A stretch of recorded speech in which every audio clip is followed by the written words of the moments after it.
Robin by Frances Hodgson Burnett. Recording by Linda Andrus. Introduction. The Years Before.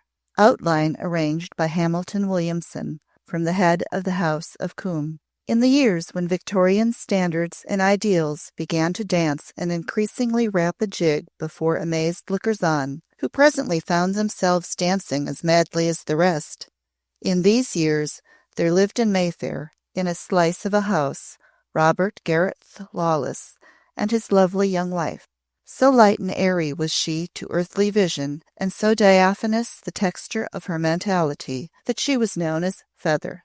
The slice of a house between two comparatively stately mansions in the right street was a rash venture of the honeymoon. Robert, well-born, irresponsible, without resources, evolved a carefully detailed method of living upon nothing whatever, of keeping out of the way of duns, and telling lies with aptness and outward gaiety. But a year of giving smart little dinners and going to smart big dinners ended in a condition somewhat akin to the feat of balancing oneself on the edge of a sword. Then Robin was born. She was an intruder and a calamity, of course. That a Feather should become a parent gave rise to much wit of a light weight when Robin was exhibited in the form of a bundle of lace. It was the head of the House of Coombe who asked, "What will you do with her?" "Do?" Feather repeated. "What is it people do with babies?" "I don't know. I wouldn't touch her for the world. She frightens me." Coombe said, "She is staring at me." There is antipathy in her gaze. He stared back unwaveringly also, but with a sort of cold interest. The head of the House of Coombe was not a title to be found in Burke or Debrett. It was a fine irony of the head's own. Peerage recorded him as a marquis, and added several lesser attendant titles. To be born the head of the House of Coombe is a weighty and awe-inspiring thing. One is called upon to be an example.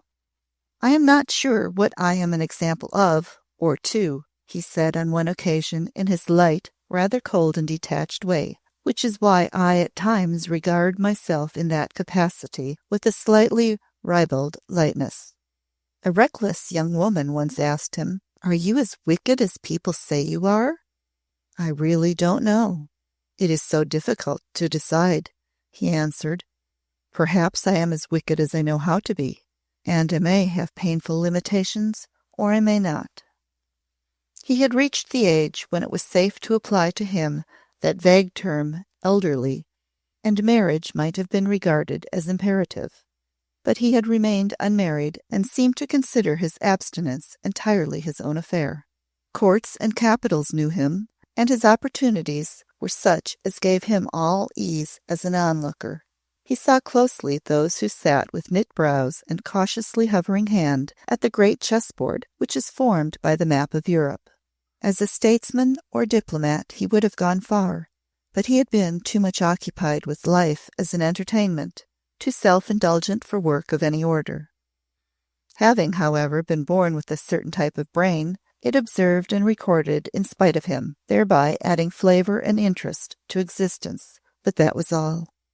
Texture and color gave him almost abnormal pleasure.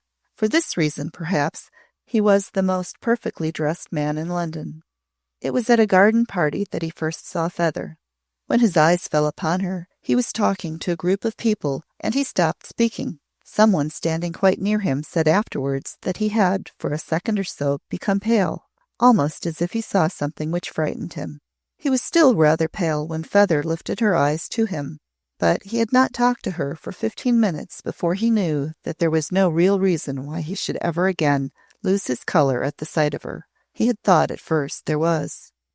This was the beginning of an acquaintance which gave rise to much argument over teacups regarding the degree of Coombe's interest in her. Remained, however, the fact that he managed to see a great deal of her. Feather was guilelessly, doubtless, concerning him. She was quite sure that he was in love with her, and very practically aware that the more men of the class of the head of the House of Coombe who came in and out of the slice of a house, the more likely the dwellers in it were to get good invitations and continued credit. The realization of these benefits was cut short. Robert, amazingly and unnaturally, failed her by dying. He was sent away in a hearse, and the tiny house ceased to represent Hilarious little parties. Bills were piled high everywhere. The rent was long overdue and must be paid. She had no money to pay it, none to pay the servants' wages. "It's awful, it's awful, it's awful," broke out between her sobs. From her bedroom window, at evening, she watched cook, the smart footman, the nurse, the maids, climb into four-wheelers and be driven away. "They're gone, all of them," she gasped. "There's no one left in the house. It's empty." Then Feather was seized with a panic. She had something like hysterics, falling face downward upon the carpet, clutching her hair until it fell down. She was not a person to be judged. She was one of the unexplained incidents of existence. The night drew in more closely. A prolonged, wailing shriek tore through the utter soundlessness of the house. It came from the night nursery. It was Robin who had wakened and was screaming. I won't," Feather protested with chattering teeth. I won't. She had never done anything for the child since his birth. To reach her now, she would be obliged to go out into the dark, past Robert's bedroom, the room. I couldn't, even if I wanted to," she quaked. I daren't. I wouldn't do it for £1,000,000. The screams took on a more determined note. She flung herself on her bed, burrowing her head under the coverings and pillows she dragged over her ears to shut out the sounds. Feather herself had not known, nor in fact had any other human being known why Lord Combe drifted into seeming rather to follow her about. But there existed a reason, and this it was, and this alone, which caused him to appear, the apotheosis of exquisite fitness and form, at her door. He listened while she poured it all forth, sobbing. Her pretty hair loosened itself and fell about her in a wild but enchanting disorder. "I would do anything. Anyone asked me if they would take care of me." A shuddering knowledge that it was quite true that she would do anything for any man who would take care of her produced an effect on him nothing else would have produced. "Do I understand," he said, "that you are willing that I should arrange this for you?" "Do you mean, really?" she faltered. "Will you? Will you?" Her uplifted eyes were like a young angel's, brimming with crystal drops which slipped, as a child's tears slip, down her cheeks. The florist came and refilled the window boxes of the slice of a house with an admirable arrangement of fresh flowers. It became an established fact that the household had not fallen to pieces, and its frequenters gradually returned to it, wearing indeed the air of people who had never really remained away from it. As a bird in captivity lives in its cage, and perhaps believes it to be the world, Robin lived in her nursery. She was put to bed and taken up. She was fed and dressed in it, and once a day she was taken out of it downstairs and into the street. That was all. It is a somewhat portentous thing to realize that a newborn human creature can only know what it is taught. To Robin, the lady downstairs was merely a radiant and beautiful being of whom one might catch a glimpse through a door, or if one pressed one's face against the window-pane at the right moment. On the very rare occasions when the lady appeared on the threshold of the day-nursery, Robin stood and stared with immense, startled eyes, and answered in a whisper the banal little questions put to her. So she remained unaware of mothers, and unaware of affection. She never played with other children. Andrews, her nurse, as behooved one employed in a house about which there was talk, bore herself with a lofty and exclusive air. "My rule is to keep myself to myself," she said in the kitchen, "and to look as if I was the one that would turn up noses, if noses was to be turned up. There's noses that would snatch away their children if I let Robin begin to make up to them." But one morning, when Robin was watching some quarrelsome sparrows, an old acquaintance surprised Andrews by appearing in the gardens, and engaged her in a conversation so delightful that Robin was forgotten to the extent of being allowed to follow her sparrows round a clump of shrubbery out of sight. It was while she watched them that she heard footsteps that stopped near her. She looked up. A big boy in Highland kilts and bonnet and sporran were standing by her. He spread and curved his red mouth, then began to run and prance round in a circle, capering like a Shetland pony to exhibit at once his friendliness and his prowess. After a minute or two he stopped, breathing fast and glowing. My pony in Scotland does that. His name is Chieftain. I'm called Donal. What are you called? Robin, she answered, her lips and voice trembling with joy. He was so beautiful. They began to play together while Andrew's friend recounted intimate details of a country house scandal. Donal picked leaves from a lilac bush. Robin learned that if you laid a leaf flat on the seat of a bench, you could prick beautiful patterns on the leaves' greenness. Donal had, in his rolled-down stocking, a little dirk. He did the decoration with the point of this while Robin looked on, enthralled. Through what means children so quickly convey to each other the entire history of their lives is a sort of occult secret. Before Donal was taken home, Robin knew that he lived in Scotland and had been brought to London on a visit, that his other name was Muir, that the person he called Mother was the woman who took care of him. He spoke of her quite often. "I will bring one of my picture books tomorrow," he said grandly. "Can you read it all?" "No," answered Robin, adoring him.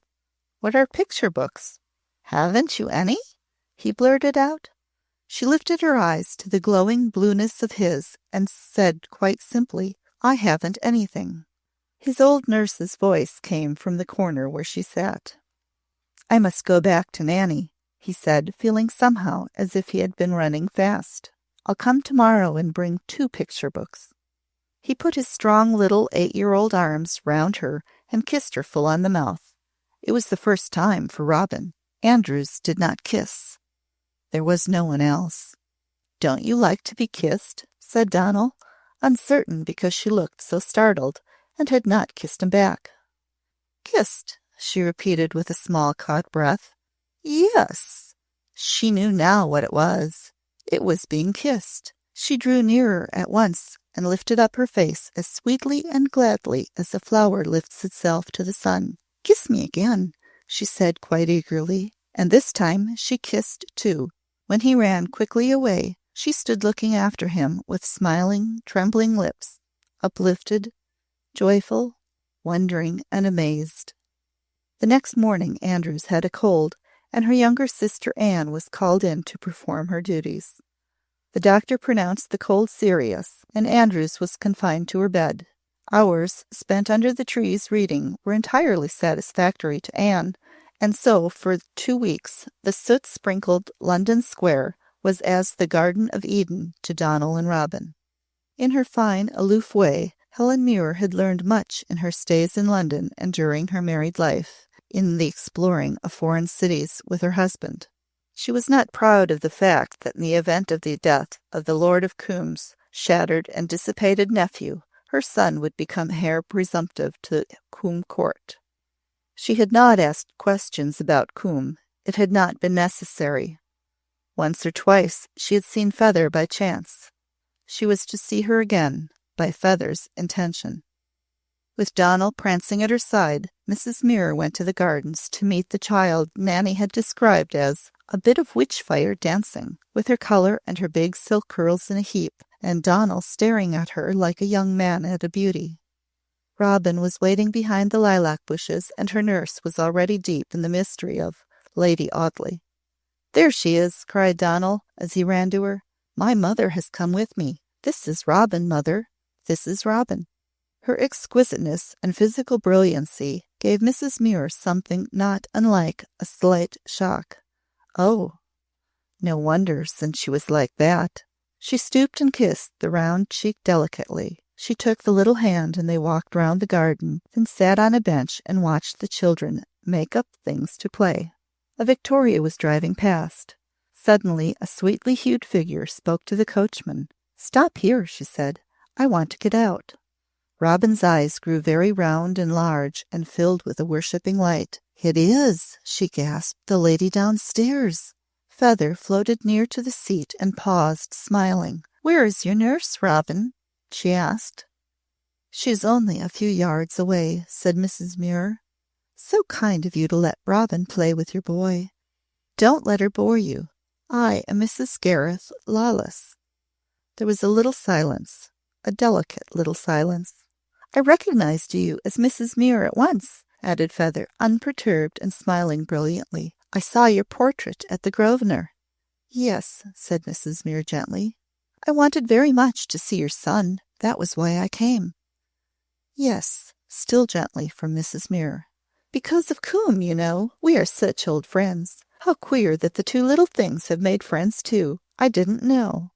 She bade them good-bye and strayed airily away. And that night Donal was awakened, was told that something had happened, that they were to go back to Scotland. He was accustomed to do as he was told. He got out of bed and began to dress, but he swallowed very hard. "I shall not see Robin," he said in a queer voice. "She won't find me when she goes behind the lilac bushes. She won't know why I don't come." And then, in a way that was strangely grown up, "But she has no one but me to remember." The next morning a small rose-colored figure stood still for so long in the gardens that it began to look rigid, and someone said, "I wonder what that little girl is waiting for." A child has no words out of which to build hopes and fears. Robin could only wait in the midst of a slow, dark, rising tide of something she had no name for. Suddenly she knew. He was gone. She crept under the shrubbery. She cried. She sobbed. If Andrews had seen her, she would have said she was in a tantrum. But she was not. Her world had been torn away. 5 weeks later, Feather was giving a very little dinner in the slice of a house. There was Harrowby, a good-looking young man with dark eyes, and the starling, who was emancipated, and whose real name was Miss March. The third diner was a young actor with a low, veiled voice, Gerald Vesey, who adored and understood Feather's clothes. Over coffee in the drawing-room, Coombe joined them just at the moment that Feather was going to tell them something to make them laugh. "Robin is in love," she cried. "She's 5 years old and has been deserted, and Andrews came to tell me she can neither eat nor sleep. The doctor says she has had a shock." Coombe did not join in the ripple of laughter, but he looked interested. "Robin is a stimulating name," said Harrowby. "Is it too late to let us see her?" "They usually go to sleep at 7, I believe," remarked Coombe, "but of course I am not an authority." Robin was not asleep, though she had long been in bed with her eyes closed. She had heard Andrews say to her sister Anne, "Lord Coombe's the reason. She does not want her boy to speak of him, so she whisked him back to Scotland." "Is Lord Coombe as bad as they say?" put in Anne with bated breath. "As to his badness," Robin heard Andrews answer, "there's some that can't say enough against him. It's what he is in this house that does it. She won't have her boy playing with a child like Robin." Then, even as there flashed upon Robin the revelation of her own unfitness, she was taken up, dressed in her prettiest frock, and led down the narrow stairway. She heard the lady say, "Shake hands with Lord Coombe." Robin put her hand behind her back, she who had never disobeyed since she was born. "Be pretty-mannered, Miss Robin, my dear," Andrews instructed, "and shake hands with his lordship." Each person in the little drawing-room saw the queer flame in the child's face. She shrilled out her words. "Andrews will pinch me. Andrews will pinch me. But no, no." She kept her hands behind her back, and hatred surged up in her soul. In spite of her tender years, the doctor held to the theory that Robin had suffered a shock. She must be taken away to be helped by the bracing air of the Norfolk coast. Before she went, workmen were to be seen coming in and out of the house. When she returned to London, she was led into rooms she had never been in before, light and airy rooms with pretty walls and furniture. It was a whim of Coombe's, as Feather put it, that she should no longer occupy the little dog kennels of nurseries, so these new apartments had been added in the rear. A whim of his also that Andrews, whose disciplinary methods included pinching, should be dismissed and replaced by Dowson, a motherly creature with a great deal of common sense. Robin's lonely little heart opened to her new nurse, who became in time her Dowie. It was Dowson who made it clear to Lord Coombe at length that Robin had reached the age when she needed a governess, and it was he who said to Feather a few days later, "A governess will come here tomorrow at 11 o'clock. She is a Mademoiselle Vallée. She is accustomed to the education of young children. She will present herself for your approval." "What on earth can it matter?" Feather cried.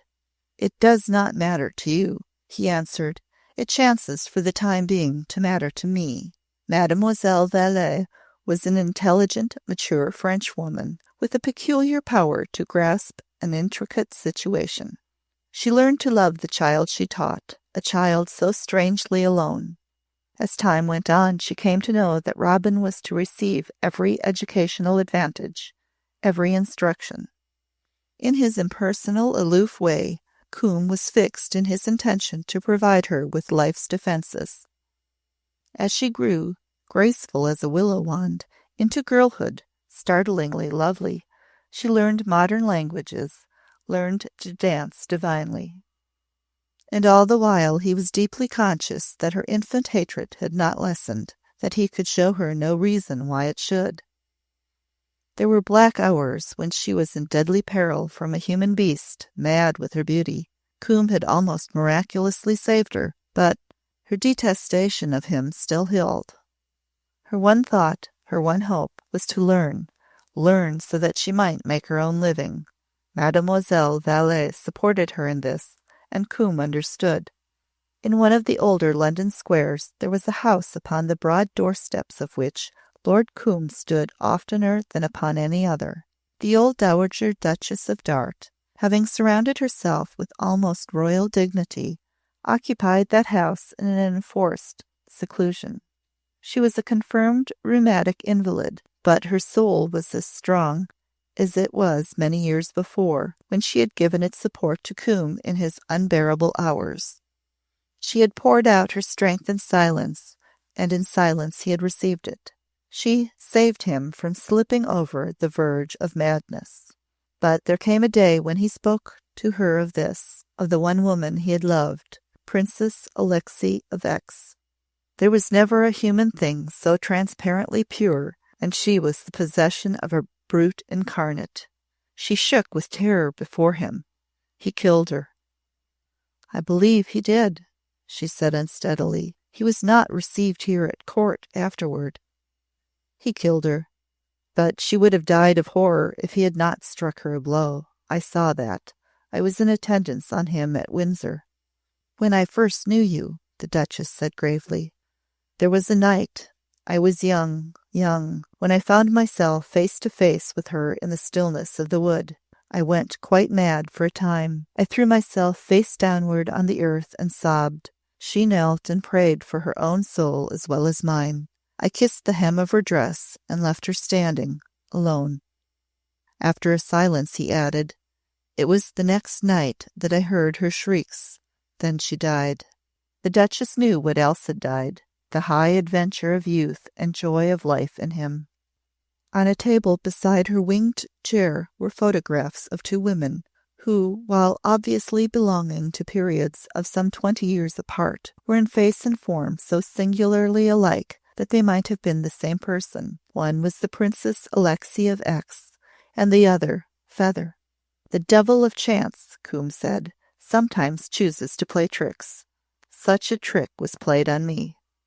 It was the photograph of Feather he took up and set a strange, questioning gaze upon. "When I saw this," he said, "this exquisitely smiling at me in a sunny garden, the tomb opened under my feet, and I stood on the brink of it, 25 again." He made clear to her certain facts which most persons would have ironically disbelieved. He ended with the story of Robin.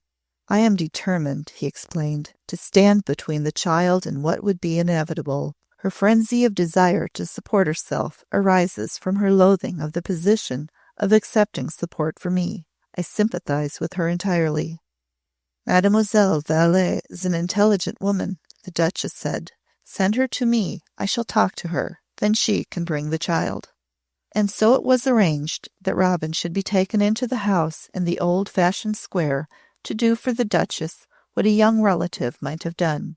And, a competent person being needed to take charge of the linen, Dowie would go to live under the same roof. Feather's final thrust in parting with her daughter was, "Donal Muir is a young man by this time. I wonder what his mother would do now if he turned up at your mistress' house and began to make love to you." She laughed outright. "She'll get into all sorts of messes, but that would be the nicest one." The Duchess came to understand that Robin held it deep in her mind that she was a sort of young outcast. If she consorted, she thought, with other young things and shared their pleasures, she would forget it. She talked the matter over with her daughter, Lady Lothwell. "I am not launching a girl in society," she said. "I only want to help her to know a few nice young people. I shall begin with your children. They are mine if I am only a grandmother. A small dinner and a small dance, and George and Catherine may be the beginning of an interesting experiment." The Duchess was rarely mistaken. The experiment was interesting. For George, Lord Halwyn, it held a certain element of disaster. It was he who danced with Robin first. He had heard of the girl who was a sort of sublimated companion to his grandmother. He had encountered companions before. This one, as she flew like a blown leaf across the floor and laughed up into his face with wide eyes, produced a new effect and was a new kind. He led her to the conservatory. He was extremely young, and his fleeting emotions had never known a tight rein. An intoxicating hothouse perfume filled his nostrils. Suddenly he let himself go, and was kissing the warm velvet of her slim little neck. You've spoiled everything in the world," she cried. "Now," with a desolate, horrible little sob, "now I can only go back. Back." She spoke as if she were Cinderella, and he had made the clock strike 12. Her voice had absolute grief in it.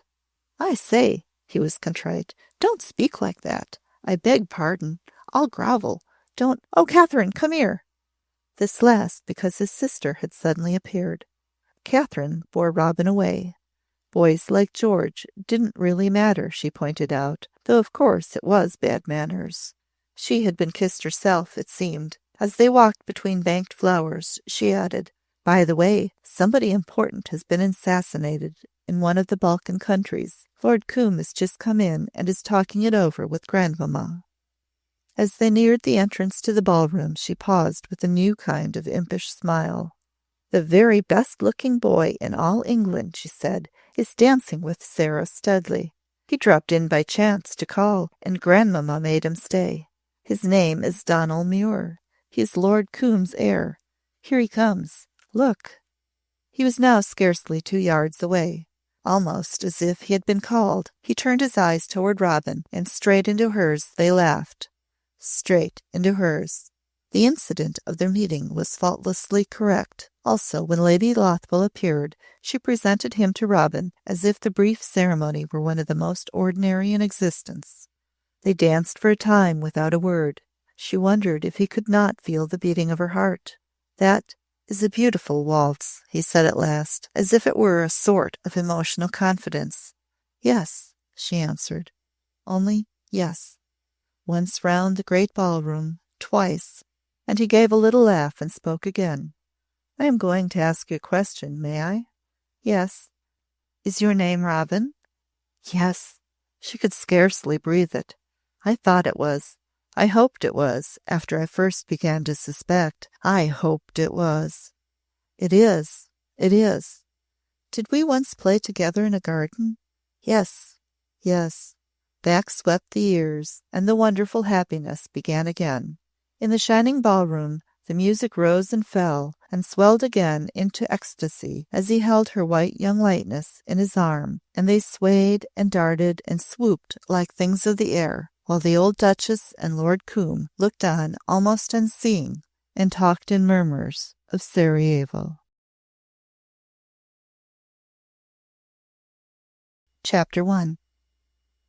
It was a soft, starlit night, mystically changing into dawn, when Donald Muir left the tall, grave house on Eaton Square after the strangely enchanted dance given by the old Dowager Duchess of Dart. A certain impellingness of mood suggested that exercise would be a good thing, and he decided to walk home. It was an impellingness of body as well as mind. He had remained later than the relative who had by chance been responsible for his being brought, an uninvited guest, to the party. The Duchess had not known that he was in London. It may also be accepted as fact that to this festivity given for the pleasure of Mrs. Gareth Lawless' daughter, she might not have chosen to assume the responsibility of extending him an invitation. She knew something of his mother and had sometimes discussed her with her old friend, Lord Combe. She admired Helen Muir greatly and was also much touched by certain aspects of her maternity. But Lord Combe had told her of the meeting of the two children in the gardens, of their innocent child passion of attraction for each other, and of the unchildlike tragedy their enforced parting had obviously been to both, had at once deeply interested and moved her. Combe had only been able to relate certain surface incidents connected with the matter, but they had been incidents not easy to forget, and from which unusual things might be deduced. No, she would not have felt prepared to be the first to deliberately throw these two young people across each other's paths at this glowing moment of their early blooming, knowing as she did Helen Muir's strongly anxious desire to keep them apart. She had seen Donal Muir several times as the years had passed, and had not been blind to the physical beauty and allure of charm the rest of the world saw and proclaimed with suitable adjectives. When the intimate friend, who was his relative, appeared with him in her drawing-room, and she found standing before her, respectfully appealing for welcome with a delightful smile, this quite incomparably good-looking young man, she was conscious of a secret momentary disturbance and a recognition of the fact that something a shade startling had happened. When a thing of this sort occurs without one's aid and rather against one's will, one may as well submit, she said later to Lord Combe. Endeavouring to readjust matters is merely meddling with fate, and always ends in disaster. As an incident, I felt there was a hint in it that it would be the part of wisdom to leave things alone. She had watched the two dancing with a kind of absorption in her gaze. She had seen them go out of the room into the conservatory. She had known exactly when they had returned, and, seeing the look on their young faces, had understood why the eyes of the beholders followed them. When Lord Combe came in with the ominous story of the assassination at Sarajevo, all else had been swept from her mind. There had been place in her being for nothing but the shock of a monstrous recognition.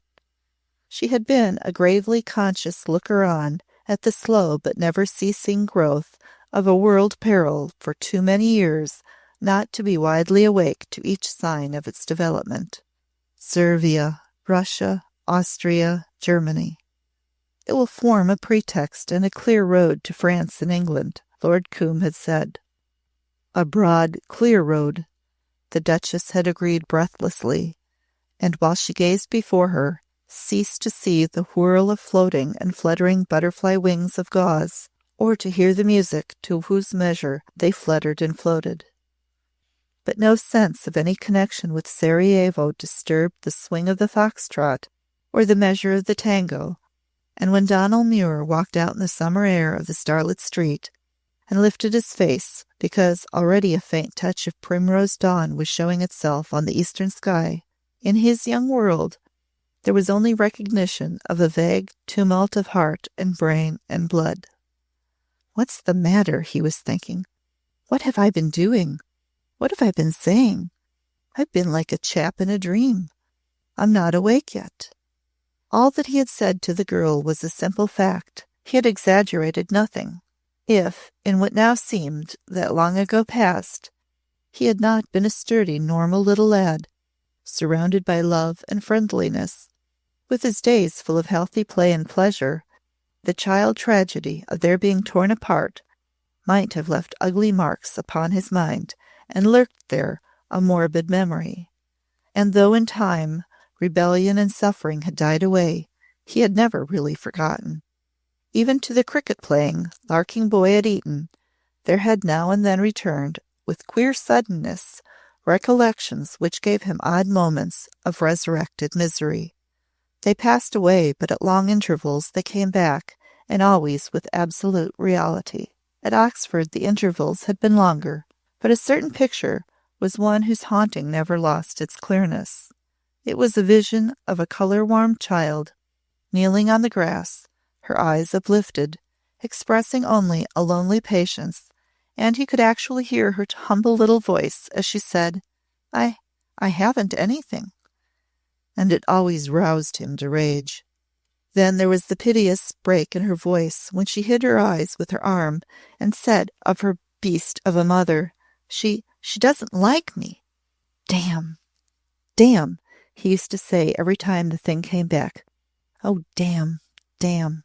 And the expletive never varied in its spontaneity. As he walked under the primrose sky and breathed in the fragrant stir of the freshening morning air, he who had always felt joyously the sense of life knew more than ever before the keen rapture of living. The springing lightness of his own step as it rang on the pavement was part of it. It was as though he were still dancing, and he almost felt something warm and light in his arm, and saw a little head of dark silk near his breast. Throughout his life he had taken all his joys to his closest companion and nearest intimate, his mother. Theirs had not been a common life together. He had not even tried to explain to himself the harmony and gaiety of their nearness, in which there seemed no separation of years. She had drawn and held him to the wonder of her charm, and had been the fine flavor of his existence. It was actually true that he had so far had no boyish love affairs, because he had all unconsciously been in love with the beautiful completeness of her. Always when he returned home after festivities, he paused for a moment outside her bedroom door, because he so often found her awake and waiting to talk to him if he were inclined to talk, to listen, to laugh softly, or perhaps only to say good night in her marvel of a voice, a marvel because its mellow note held such love. This time, when, after entering the house and mounting the stairs, he reached her door, he found it partly open. "Come in," he heard her say. "I went to sleep very early and awakened half an hour ago. It is really morning." She was sitting up in a deep chair by the window. "Let me look at you," she said with a little laugh, "and then kiss me and go to bed." But even the lovely, faint, early light revealed something to her. "You walk like a young stag on the hillside," she said. "You don't want to go to sleep at all. What is it?" He sat on a low ottoman near her and laughed a little also. "I don't know," he answered, "but I'm wide awake." The English summer dawn is of a magical clear light, and she could see him well. She had a thrilled feeling that she had never quite known before what a beautiful thing he was, how perfect and shining fair in his boy manhood. "Mother," he said, "you won't remember, perhaps. It's a queer thing that I should myself, but I have never really forgotten. There was a child I played with in some garden when I was a little chap. She was a beautiful little thing who seemed to belong to nobody." "She belonged to a Mrs. Gareth Lawless," Helen interpolated. "Then you do remember?" "Yes, dear. You asked me to go to the gardens with you to see her, and Mrs. Gareth Lawless came in by chance and spoke to me, and then we had suddenly to go back to Scotland. I remember you wakened me quite early in the morning. I thought it was the middle of the night." He began to speak rather slowly, as if he were thinking it over.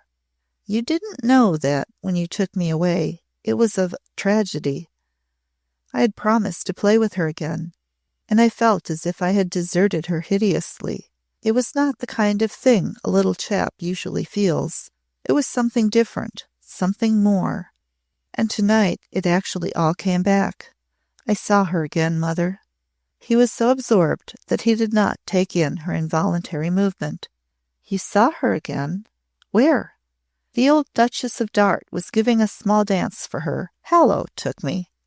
"Does the Duchess know Mrs. Gareth Lawless?" Helen had a sense of breathlessness. "I don't quite understand the situation. It seems the little thing insists on earning her own living, and she is a sort of companion and secretary to the Duchess." "Mother, she is just the same." The last words were a sort of exclamation. As he uttered them, there came back to her the day when, a little boy, he had seemed as though he were speaking as a young man might have spoken. Now he was a young man, speaking almost as if he were a little boy, involuntarily revealing his exaltation. As she had felt half frightened years before, so she felt wholly frightened now. He was not a little boy any longer. She could not sweep him away in her arms to save him from danger. Also, she knew more of the easy, fashionably accepted views of the morals of pretty Mrs. Gareth Lawless, still lightly known with some cynicism as Feather. She knew what Donald did not. His relationship to the head of the House of Coombe made it unlikely that gossip should choose him as the exact young man to whom could be related stories of his distinguished relative, Mrs. Gareth Lawless, and her girl. But through the years Helen Muir had unavoidably heard things she thought particularly hideous. And here the child was again, just the same. She has only grown up. His laugh was like a lightly indrawn breath. Her cheek is just as much like a rose petal, and that wonderful little look. And her eyelashes, just the same. Do girls usually grow up like that? It was the look most. It's a sort of asking and giving, both at once. There it was, and she had nothing to say. She could only sit and look at him, at his beautiful youth, all alight with the sudden flame of that which can set a young world on fire and sweep on its way, either carrying devastation or clearing a path to paradise. His own natural light unconsciousness was amazing. He only knew that he was in delightful high spirits. The dancing, the music, the early morning were, he thought, accountable for it. She bent forward to kiss his cheek, and she patted his hand. My dear, she said, how you have enjoyed the evening. There never was anything more perfect, with a light laugh again. Everything was delightful. The rooms, the music, the girls in their pretty frocks like a lot of flowers tossed about. She danced like a bit of thistledown. I didn't know a girl could be so light. The back of her slim little neck looks as fine and white and soft as a baby's. I am so glad you were awake. Are you sure you don't want to go to sleep again, suddenly? Not in the least. Look at the sun beginning to touch the tips of the little white clouds with rose. That stir among the leaves of the plane trees is the first delicious breath of the morning. Go on and tell me all about the party. It's a perfect time to talk, he laughed, and there he sat and made gay pictures for her of what he had seen and done. He thought he was giving mere detail of the old Duchess dance. He did not know that when he spoke of new tangos, of flowers, of music, and young nymphs like tossed blossoms, he never allowed her for a moment to lose sight of Mrs. Gareth Lawless' girl. She was the light floating over his vision of the happy youth of the assembly. She was the center, the beginning, and the ending of all. Chapter number 2.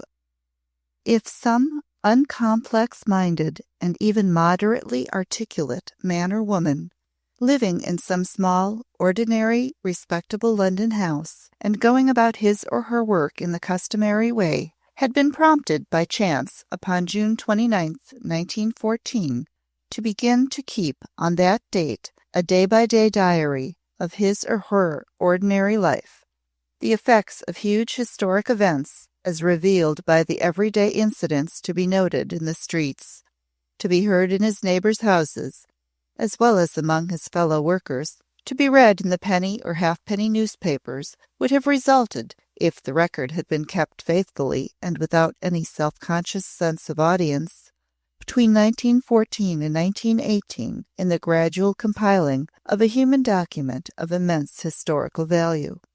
Compared with it, the diaries of Defoe or Pepys would pale and be flavorless. But it must have been begun in June 1914, and have been written with the casualness of that commonplace realism which is the most convincing realism of all.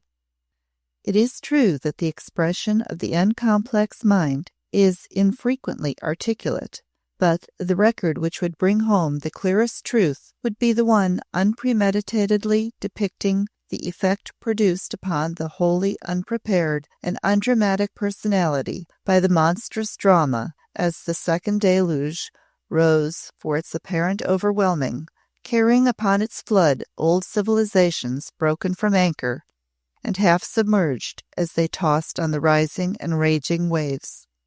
Such a priceless treasure as this might have been the quite unliterary and unromantic diary of any, say, Mr. James Simpson of any house number in any respectable side street in Regent's Park or St. John's Wood or Hampstead. One can easily imagine him sitting in his small, comfortable parlor and bending over his blotting pad in unilluminated, cheerful absorption after his day's work. It can also, without any special intellectual effort, be imagined that the record might have begun with some such seemingly unprophetic entry as follows. June 29th, 1914.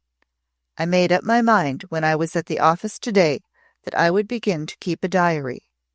I have thought several times that I would, and Harriet thinks it would be a good thing because we should have it to refer to when there was any little dispute about dates and things that have happened.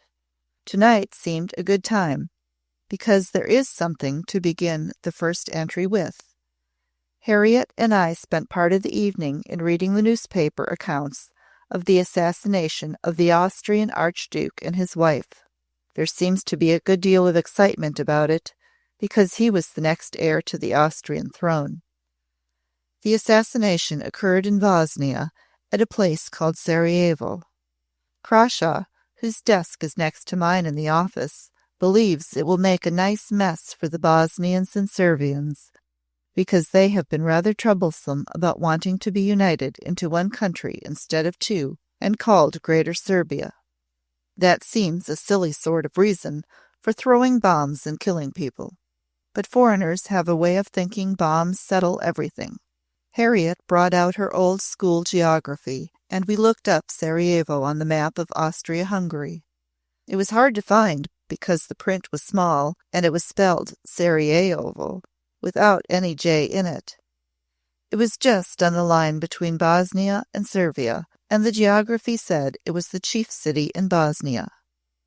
Harriet said it was a queer thing how these places on maps never seemed like real places when you looked them up and just read their names, and yet probably the people in them were as real to themselves as we were, and there were streets in them as real as Lupton Street where we were sitting, finding them on the map on the sitting-room table. I said that bombs were pretty real things, and the sound of this one when it exploded seemed to have reached a long way to judge from the newspapers and the talk in London.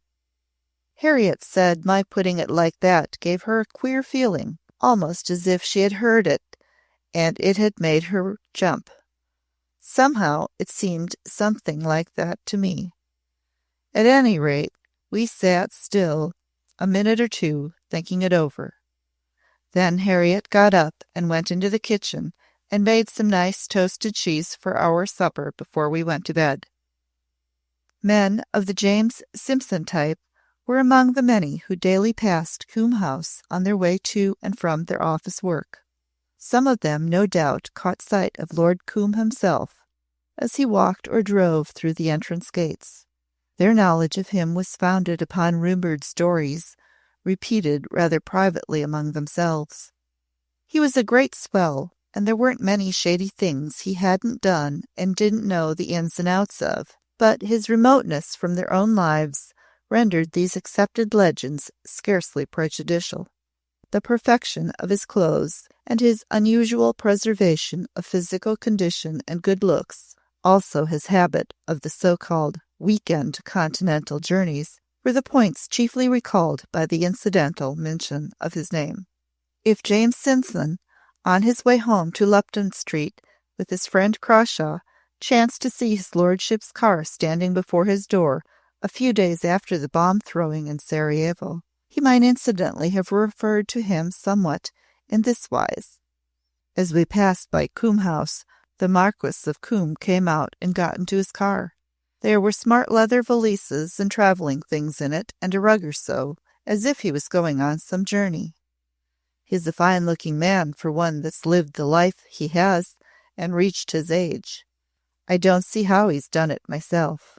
When I said to Crawshaw that it looked as if he was going away for the weekend, Crawshaw said that perhaps he was taking Saturday to Monday off to run over to talk to the Kaiser and old Franz Joseph about the Sarajevo business, and he might telephone to the Tsar about it because he's intimate with them all.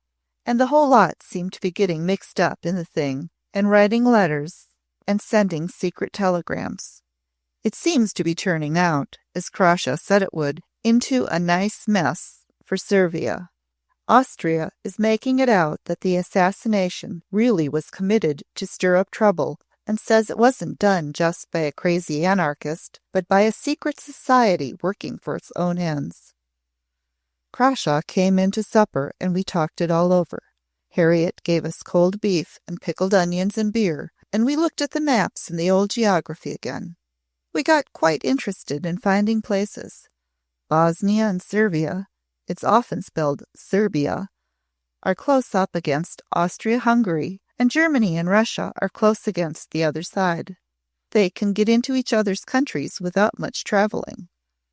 I heard today that Russia will have to help Servia if she has a row with Austria. Crawshaw says that will give Germany the chance she's been waiting for, and that she will try to get through Belgium to England. He says she hates England. Harriet began to look pale as she studied the map and saw how little Belgium was, and that the channel was so narrow. She said she felt as if England had been silly to let herself get so slack, and she almost wished she hadn't looked at the geography. She said she couldn't help thinking how awful it would be to see the German army marching up Regent Street and camping in Hyde Park, and who in goodness' name knew what they might do to people if they hated England so. She actually looked as if she would have cried if Crawshaw and I hadn't chaffed her and made her laugh by telling her we would join the army, and Crawshaw began to shoulder arms with a poker, and I got my new umbrella. In this domesticated and almost comfortable fashion did the greatest tragedy the human race has known since the beginning of the world gradually prepare its first scenes and reveal glimpses of itself, as the curtain of time was, during that June, slowly raised by the hand of fate. This is not what is known as a war story.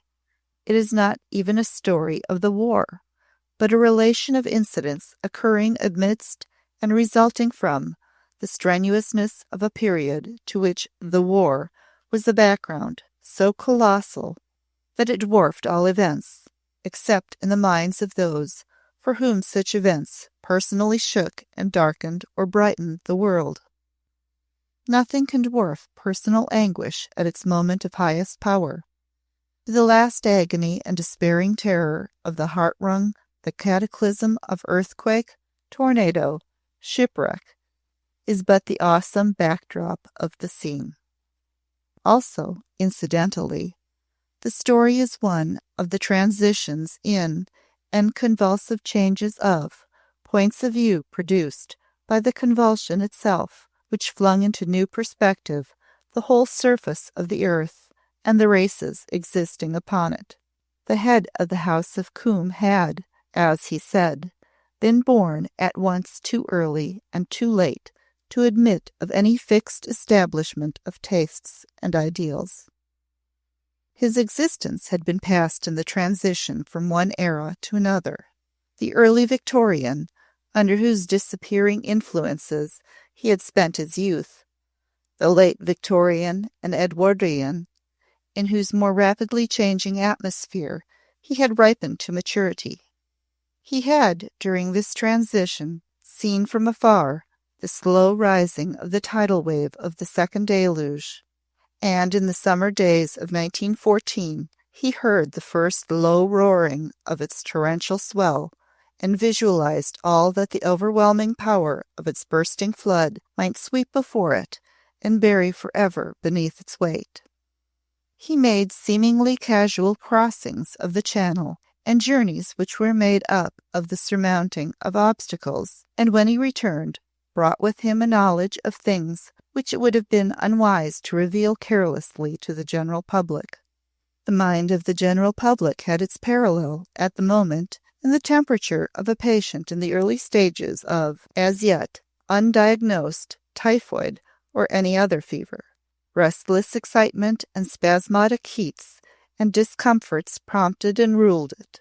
Its tendency was to nervous discontent and suspicious fearfulness of approaching vaguely formulated evils. These risings of temperature were to be seen in the very streets and shops. People were talking. Ordinary people, common people, all kinds of classes. The majority of them did not know what they were talking about. Most of them talked either uneducated, frightened, or blustering nonsense, but everybody talked more or less. Enormous numbers of newspapers were bought and flourished about, or pored over anxiously. Numbers of young Germans were silently disappearing from their places in shops, factories, and warehouses. That was how Germany showed her readiness for any military happening. Her army was already trained and could be called from any country and walk in life. A mysterious, unheard command called it, and it was obliged to obey. The entire male population of England had not been trained from birth to regard itself as an immense military machine, ready at any moment for action. The James Simpson type of Englishman indulged in much discussion of the pros and cons of enforced military training of youth.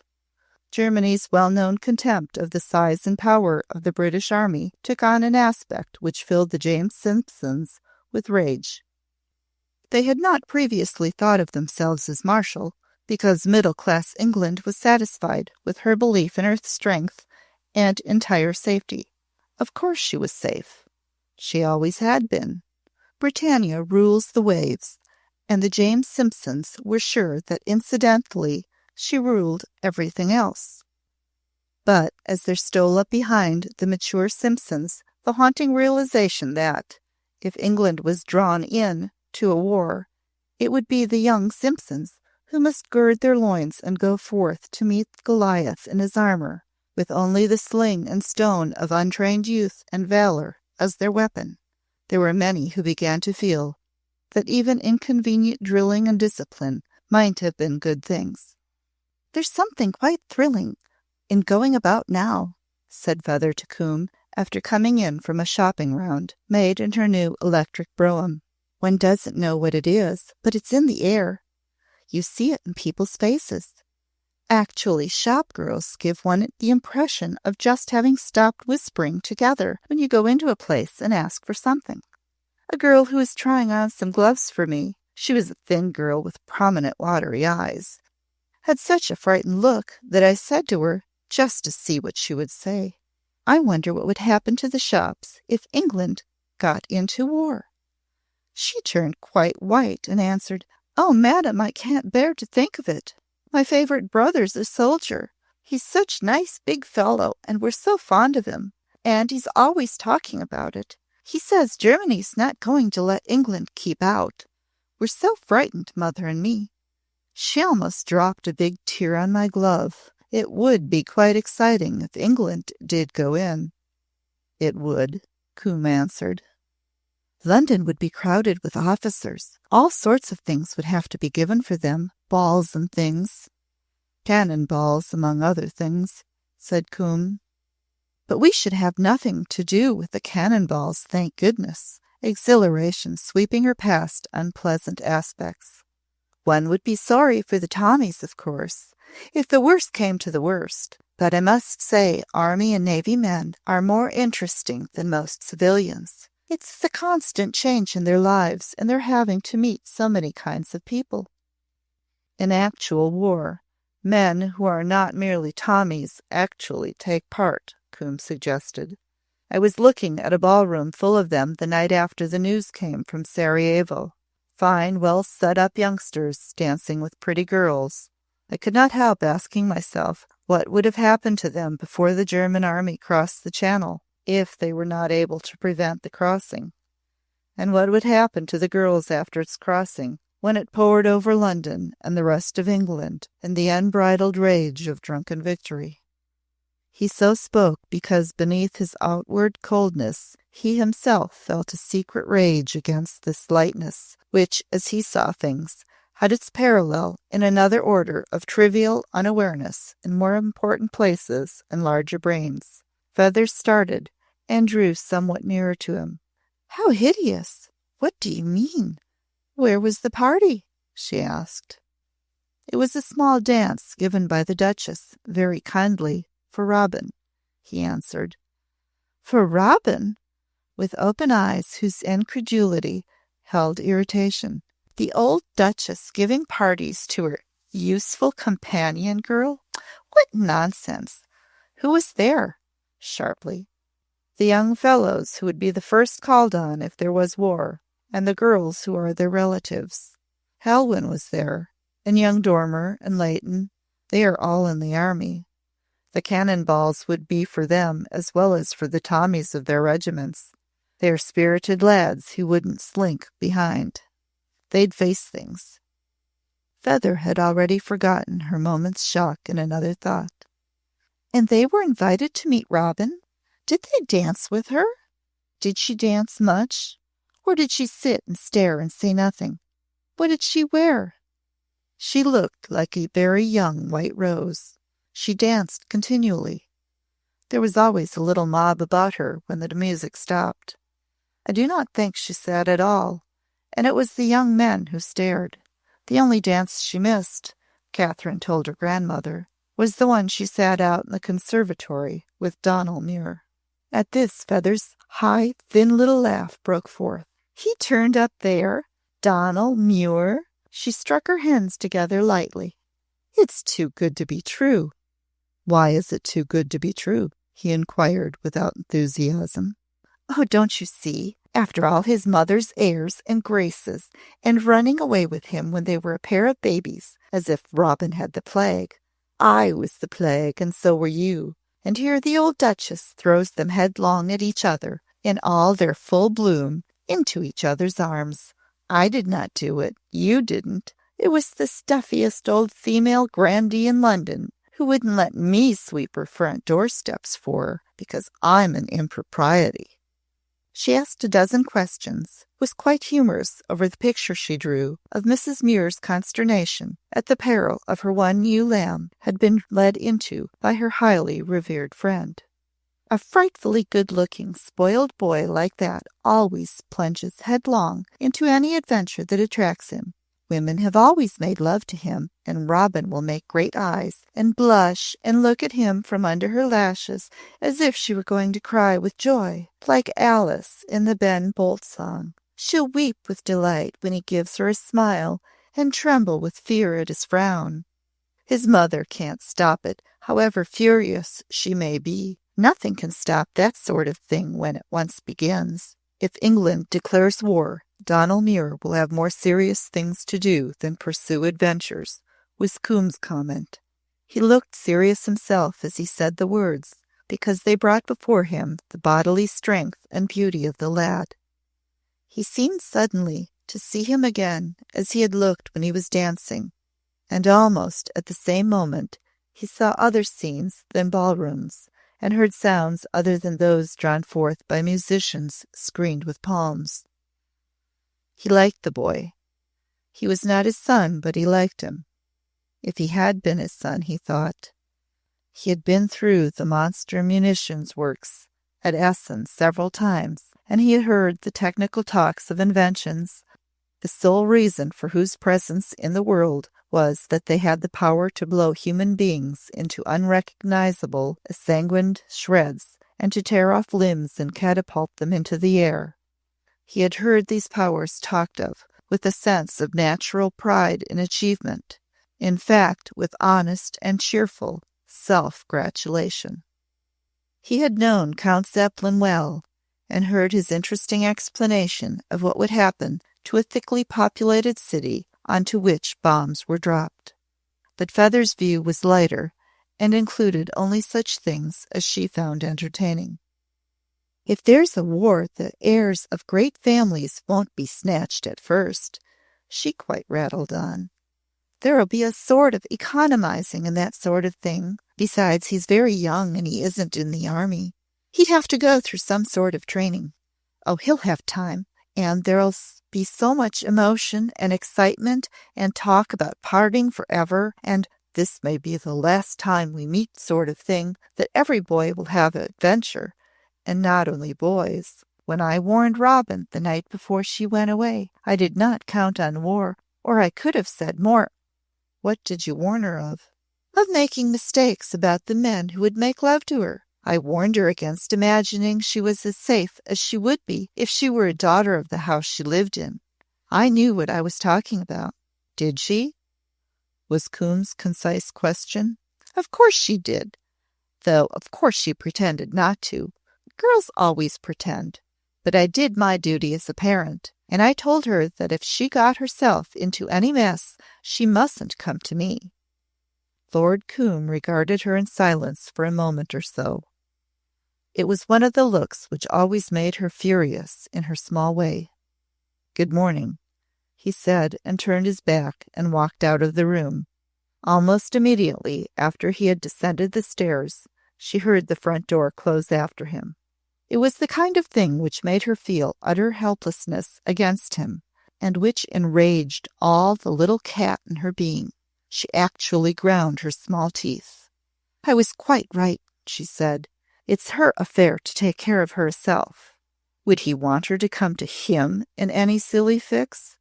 I should like to see her try it. Chapter number 3. Robin sat at a desk in her private room and looked at a key she held in her hand.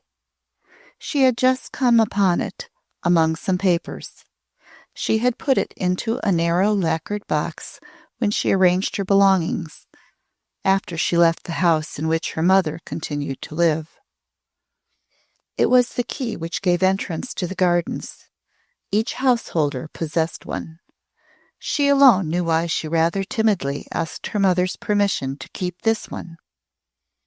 One of the things I seem to remember is watching the gardeners planting flowers, Robin had said.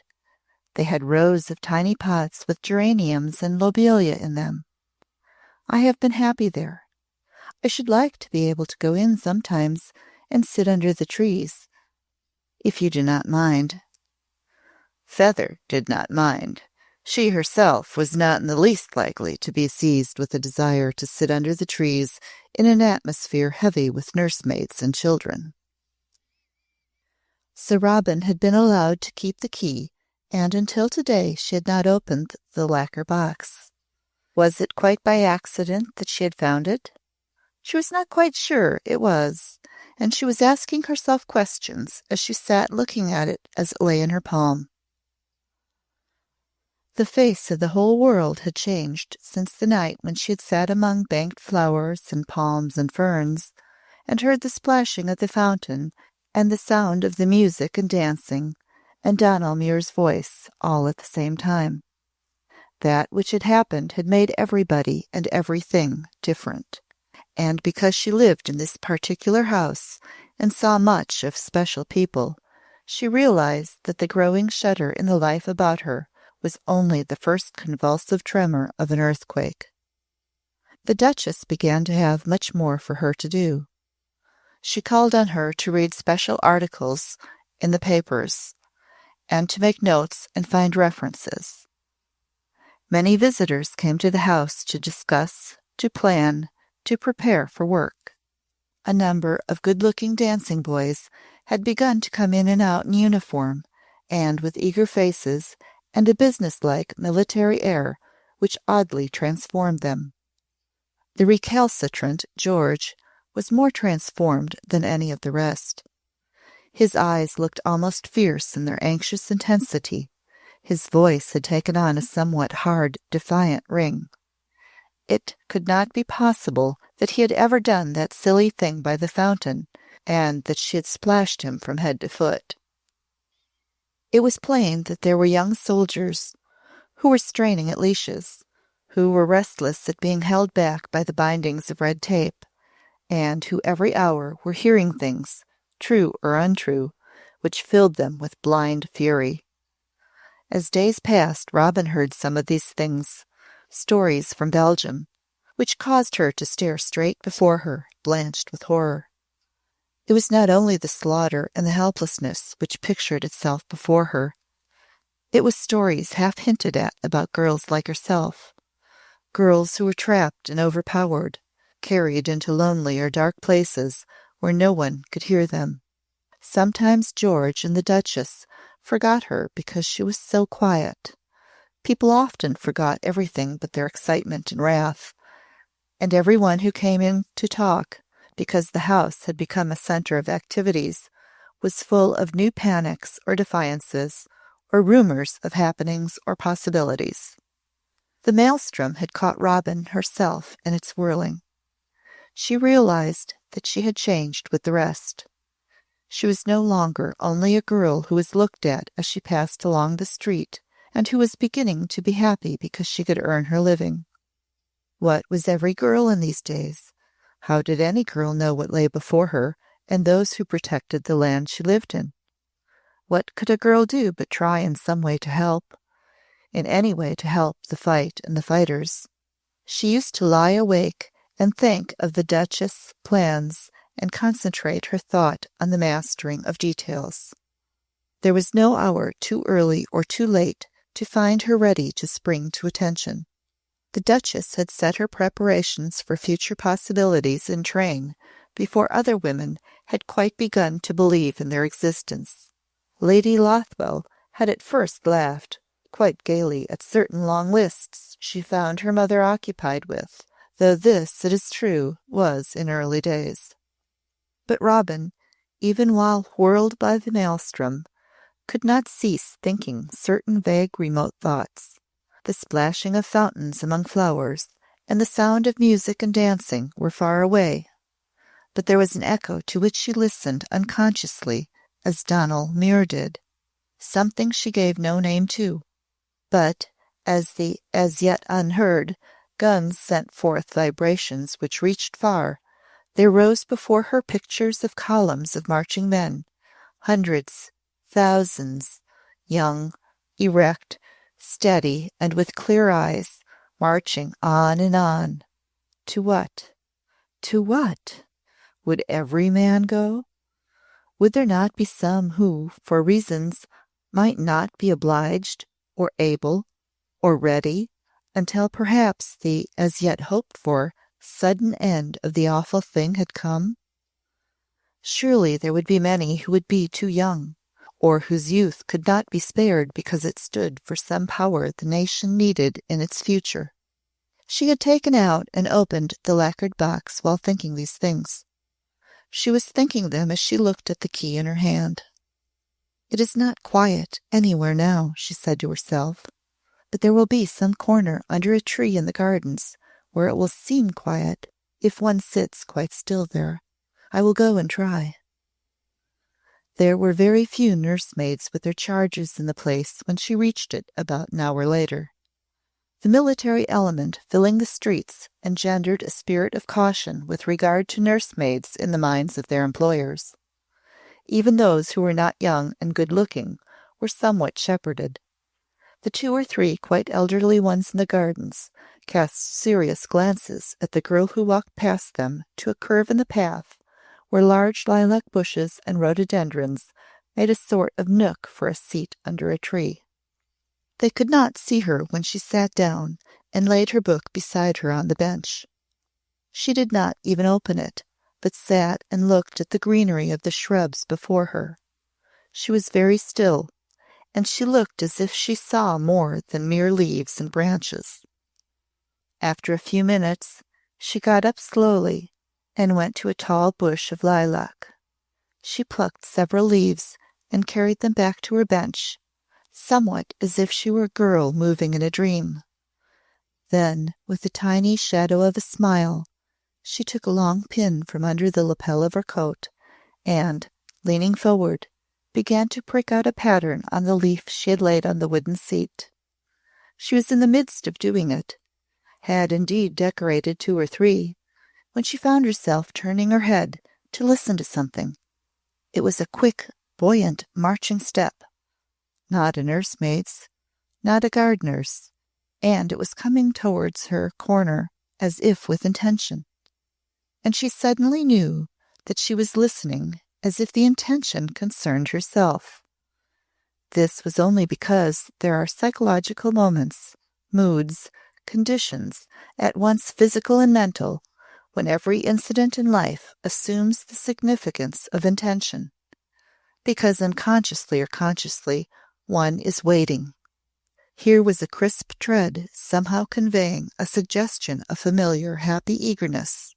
The tall young soldier who appeared from behind the clump of shrubs and stood before her with a laughing salute had evidently come hurriedly, and the hurry and laughter extraordinarily brought back the Donal who had sprung upon her years ago from a dramatic ambush.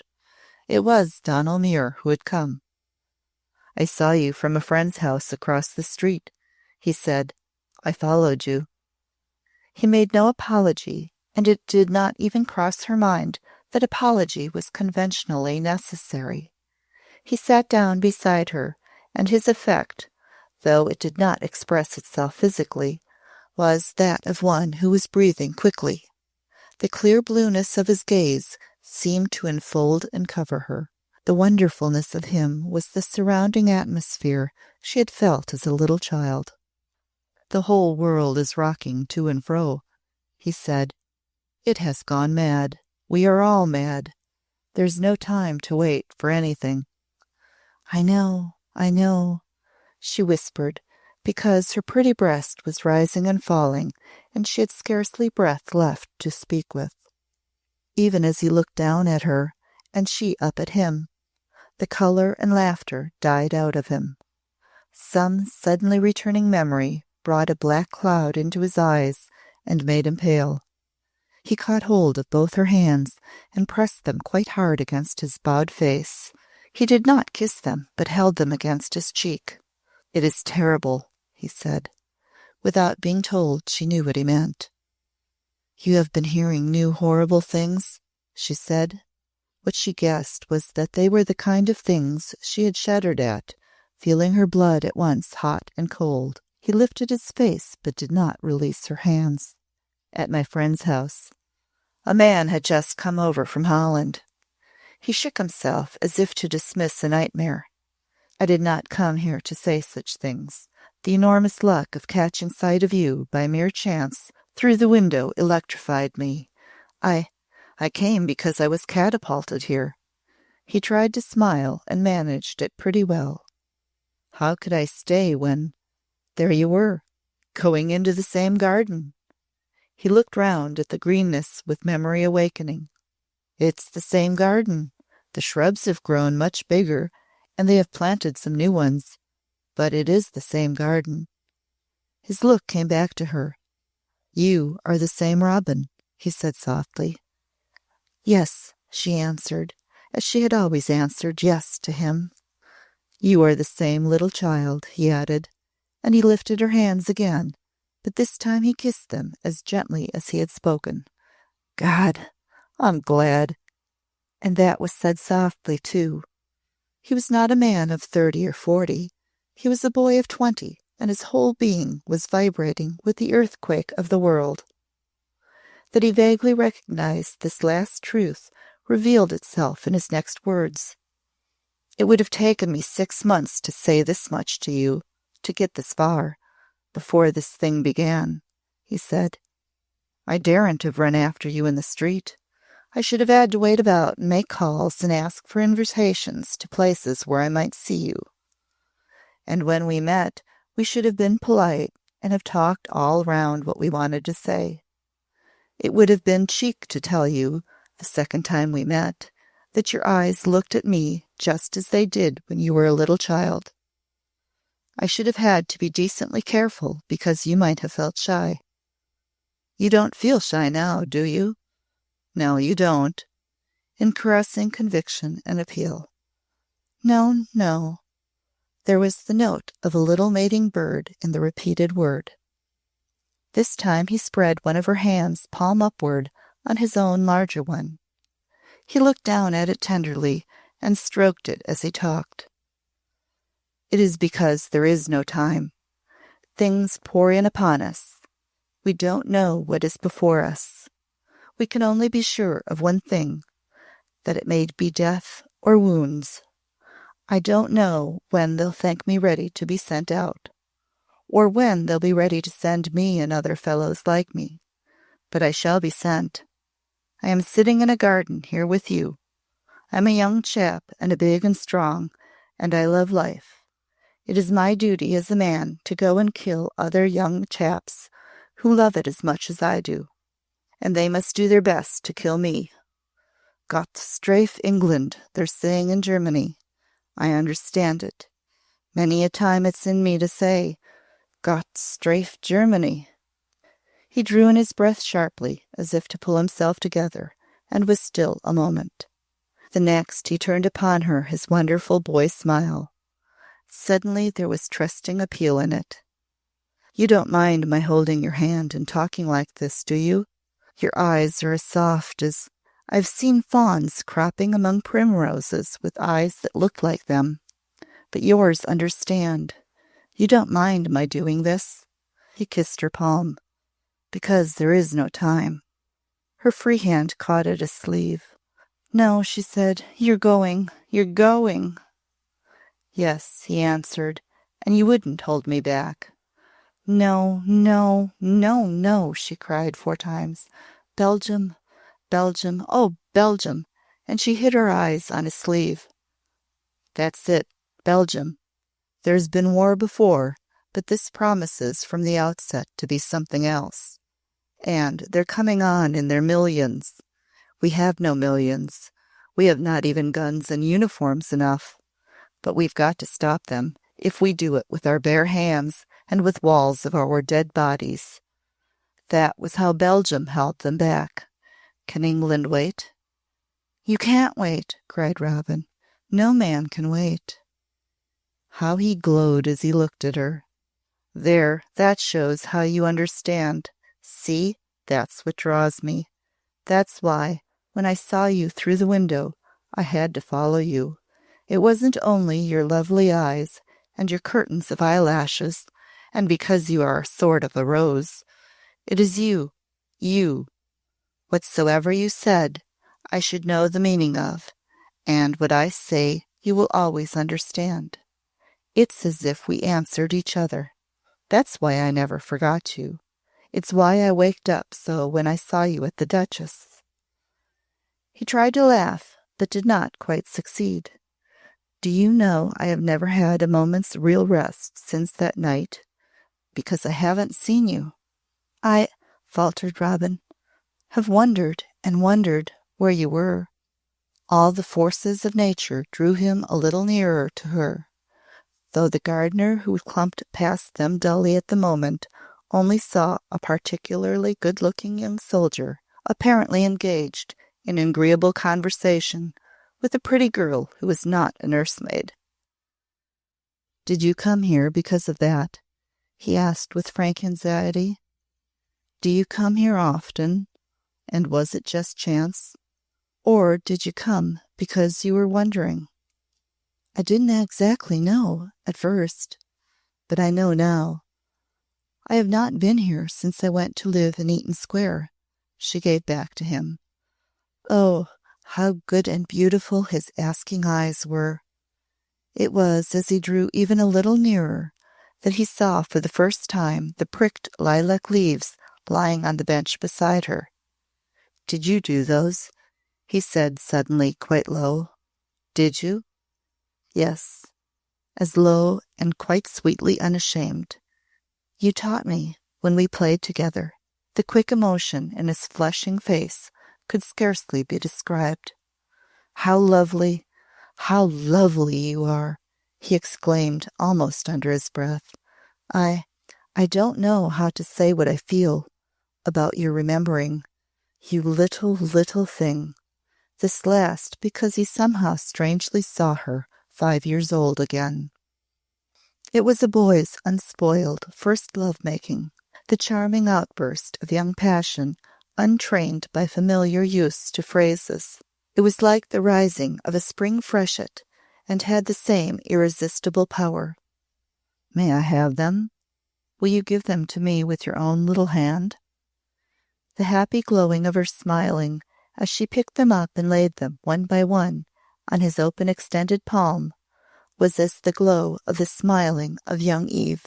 The dimples playing round her mouth and the quiver of her lashes as she lifted them to laugh into his eyes were in actual peril. "Must I give you the pin, too?" she said. "Yes, everything," he answered in a sort of helpless joy. "I would carry the wooden bench away with me if I could, but they would stop me at the gate." They were obliged to treat something a little lightly, because everything seemed tensely tremulous. "Here is the pin," she said, taking it from under the lapel of her coat. "It is quite a long one." She looked at it a moment and then ended in a whisper. "I must have known why I was coming here, because, you see, I brought the pin." And her eyelashes lifted themselves and made their circling shadows again. "Then I must have the pin, and it will be a talisman. I shall have a little flat case made for the leaves, and the sacred pin shall hold it together. When I go into battle, it will keep me safe. Bullets and bayonets will glance aside." He said it as he laid the treasure away in his purse, and he did not see her face as he spoke of bullets and bayonets. "I'm a Highlander," he said next, and for the moment he looked as if he saw things far away. "In the Highlands, we believe more than most people do. Perhaps that's why I feel as if we too are not quite like other people, as if we had been something, I don't know what, to each other from the beginning of time, since the morning stars first sang together. I don't exactly know what that means or how stars sing, but I like the sound of it. It seems to mean something I mean, though I don't know how to say it."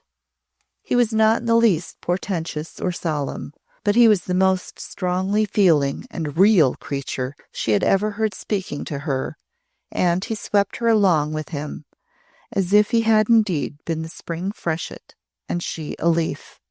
"I believe," here he began to speak slowly, as if he were thinking it out, "that there was something that meant something in the way we two were happy together and could not bear to be parted, years ago when we were nothing but children.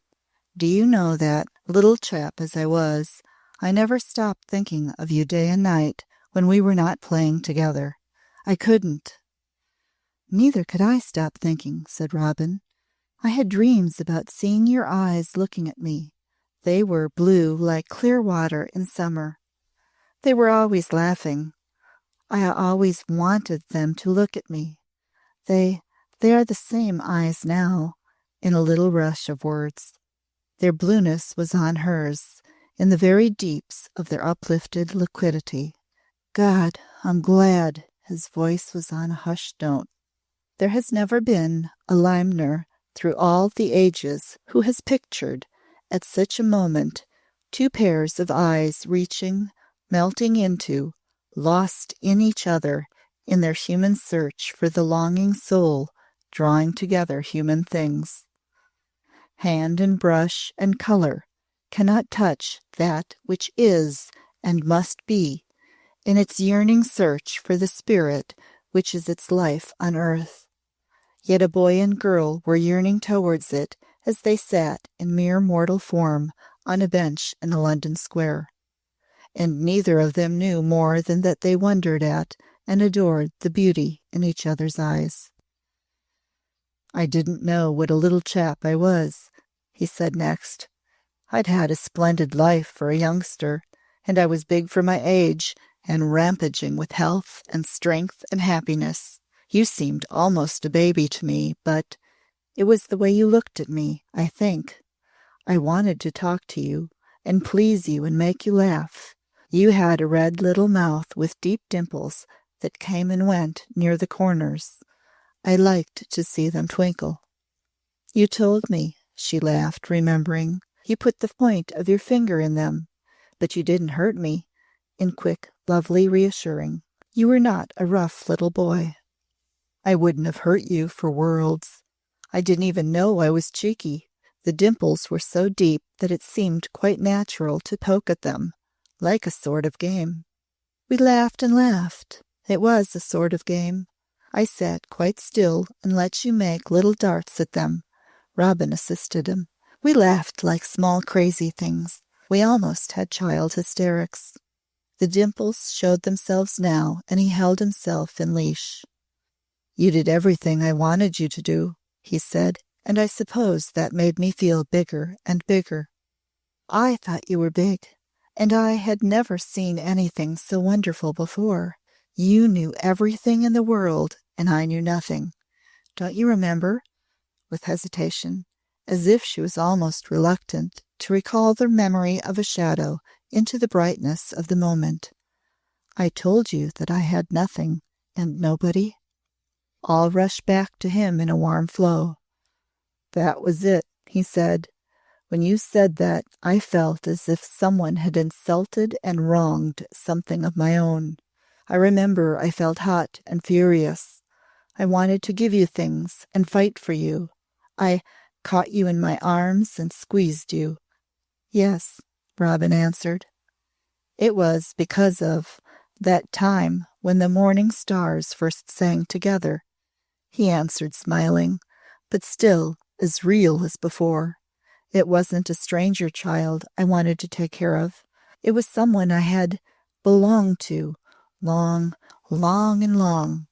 I'm a Highlander, and I know it's true. And there's another thing I know." With a sudden change, almost to boyish fierceness, "You are one of the things I'm going to face cannon and bayonets for. If there were nothing else and no one else in England, I should stand on the shore and fight until I dropped dead and the whole Hun mass surged over me before they should reach you." "Yes," whispered Robin, "I know." They both realized that the time had come when they must part, and when he lifted again the hand nearest to him, it was with the gesture of one who had reached the moment of farewell. "It's our garden," he said. "It's the same garden. Just because there is no time. May I see you here again? I can't go away without knowing that." "I will come," she answered, "whenever the Duchess does not need me. You see, I belong to nobody but myself." "I belong to people," he said, "but I belong to myself too." He paused a second or so, and a strange, half-puzzled expression settled in his eyes. It's only fair that a man who's looking at the end of things straight in the face should have something for himself, to himself. If it's only a heavenly hour now and then, before things stop. There's such a lot of life, and such a lot to live for, forever if one could, and a smash or a crash or a thrust, and it's over. Sometimes I can hardly get hold of it." He shook his head as he rose and stood upright, drawing his splendid young body erect. "It's only fair," he said. "A chap so strong and ready for living. Everything surging through one's mind and body. One can't go without having something of one's own. You'll come, won't you, just because there's no time? I want to keep looking into your eyes." "I want you to look into them," said Robin. "I'll come." He stood still a moment looking at her just as she wanted him to look. Then, after a few more words, he bent low and kissed her hands, and then stood straight again and saluted and went away. Chapter 4. There was one facet of the great stone of war upon which many strange things were written. They were not the things most discussed or considered. They were results, not causes. But for the stress of mental, spiritual, and physical tempest of being, the colossal background of storm created, many of them might never have happened. But the consequences of their own occurrence were to touch close, search deep, and reach far into the unknown picture of the world the great war might leave in fragments which could only be readjusted by centuries of time. The interested habit of observation of, and reflection on, her kind which knew no indifferences in the mind of the Duchess of Dart, awakened by stages to the existence of this facet and to the moment of the writings thereupon. It would seem almost as if nature, fate, had meant to give a new impulse to the race, to rouse human creatures to new moods, to thrust them into places where they see new things. Men and women are being dragged out of their self-absorbed corners and stirred up and shaken. Emotions are being roused in people who haven't known what a real emotion was. Middle-aged husbands and wives who had sunk into comfortable acceptance of each other and their boys and girls are being dragged out of bed, as it were, and wakened up and made to stand on their feet and face unbelievable possibilities. If you have boys old enough to be soldiers and girls old enough to be victims, your life makes a sort of volte-face, and every day worldly comforts and successes, or little failures, drop out of your line of sight and change their values. Mothers are beginning to clutch at their sons, and even self-centered fathers and selfish pretty sisters look at their male relatives with questioning, with a hint of respect or even awe in it. Perhaps the women feel it more than the men. Good-looking, light-minded, love-making George has assumed a new aspect to his mother and to Catherine. They're secretly yearning over him. He has assumed a new aspect to me. I yearn over him myself. He has changed. He has suddenly grown up. Boys are doing it on every hand. The youngest youngster vibrates with the shock of cannon firing, even though the sound may not be near enough to be heard, answered Coombe. We're all vibrating unconsciously. We are shuddering consciously at the things we hear, and are mad to put a stop to before they go further. Innocent little villages full of homes torn and trampled underfoot and burned, the Duchess almost cried out. And worse things than that, worse things. And the whole monstrosity growing more huge and throwing out new and more awful tentacles every day, every hour. No imagination has yet conceived what it may be. That is why the poor human things are clutching at each other and finding values and attractions where they did not see them before. Colonel Marion and his wife were here yesterday. He is a stout man over 50 and has a red face and prominent eyes. His wife has been so occupied with herself and her children that she had almost forgotten he existed. She looked at and listened to him as if she were a bride. I have seen changes of that sort myself, sighed Coombe. He is more alive himself. He has begun to be of importance, and men like him have been killed already, though the young ones go first. The young ones know that, and they clutch the most frantically. That is what I am seeing in young eyes everywhere. Mere instinct makes it so, mere uncontrollable instinct, which takes the form of a sort of desperateness at facing the 1,000 chances of death before they have lived. They don't know it isn't actual fear of bullets and shrapnel. Sometimes they're afraid it's fear, and it makes them sick at themselves and determined to grin and hide it. But it isn't fear. It's furious nature protesting. There are hasty bridals and goodbye marriages being made in all ranks, Coombe put in. They are inevitable. God help the young things, those of them who never meet again, and perhaps also some of those who do. The nation ought to take care of the children, if there is a nation left. God knows they will be needed, the Duchess said. One of my footmen, who joined up, has revealed an unsuspected passion for a housemaid he used to quarrel with, and who seemed to detest him. I have 3 women in my household who have soldier lovers in haste to marry them. I shall give them my blessing and take care of the wives when they are left behind. One can be served by old men and married women, and one can turn cottages into small orphanages if the worst happens. There was a new vigor in her splendid old face and body. There is a reason now why I am the Dowager Duchess of Dart, she went on, and why I have money and house and lands. There is a reason why I have lived when it sometimes seemed as if my usefulness was over. There are uses for my money, for my places, for myself. Lately I have found myself saying, as Mordecai said to Esther, Who knowest whether thou art not to come to the kingdom for such a time as this? A change is taking place in me too. I can do more because there is so much more to do. I can even use my hands better. Look at them." She held them out that he might see them. Her beautiful old ivory fingers, so long stiffened by rheumatism. She slowly opened and shut them. "I can move them more. I have been exercising them and having them rubbed. I want to be able to knit and sew and wait on myself and perhaps on other people. Because I have been a rich, luxurious old woman, it has not occurred to me that there were rheumatic old women who were forced to do things because they were poor, the things I never tried to do. I have begun to try." She let her hands fall on her lap and sat gazing up at him with a rather strange expression. "Do you know what I have been doing?" she said. "I have been praying to God for a sort of miracle. In their terror, people are beginning to ask their deity for things as they have never done it before.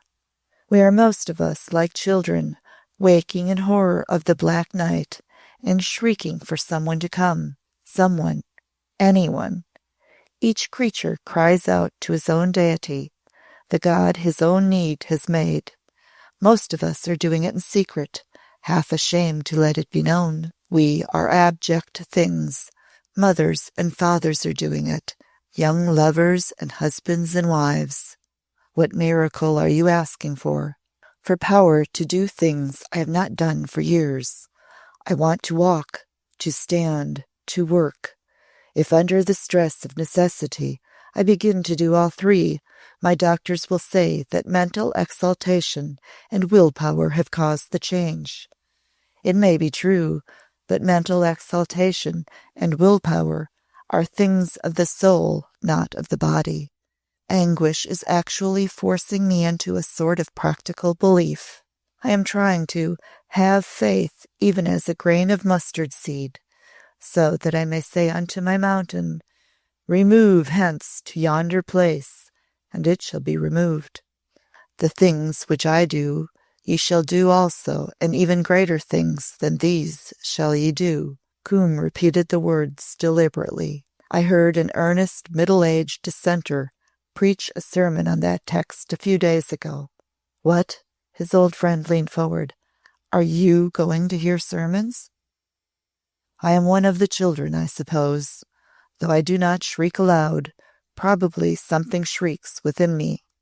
I was passing a small chapel and heard a singular voice. I don't know exactly why I went into the place, but when I sat down inside, I felt the tension of the atmosphere at once. Everyone looked anxious or terrified. There were pale faces and stony or wild eyes.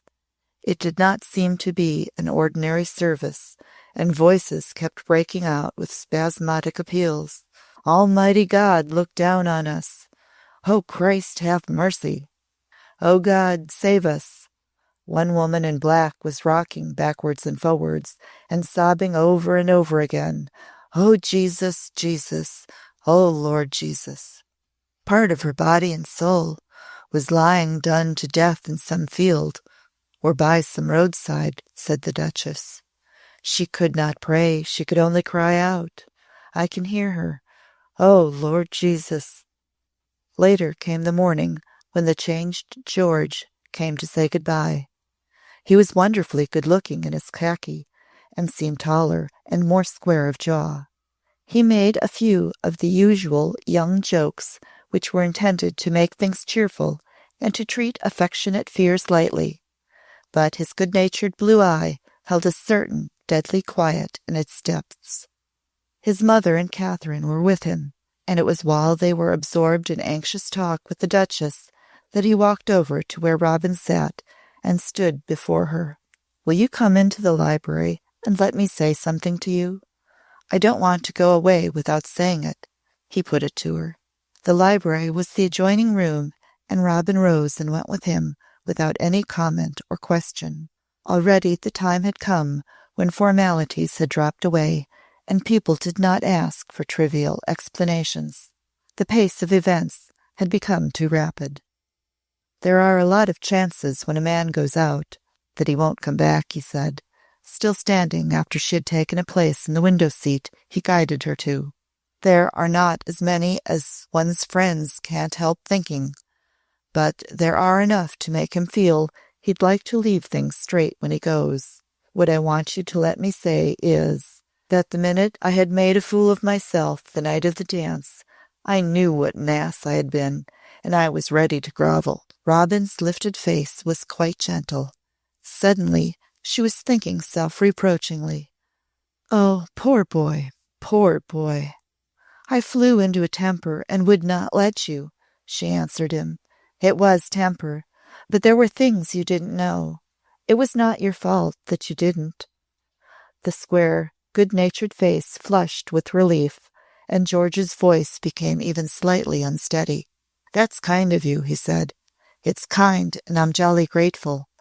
Things mean a lot just now, with all one's people in such a state and trying so pluckily to hide it.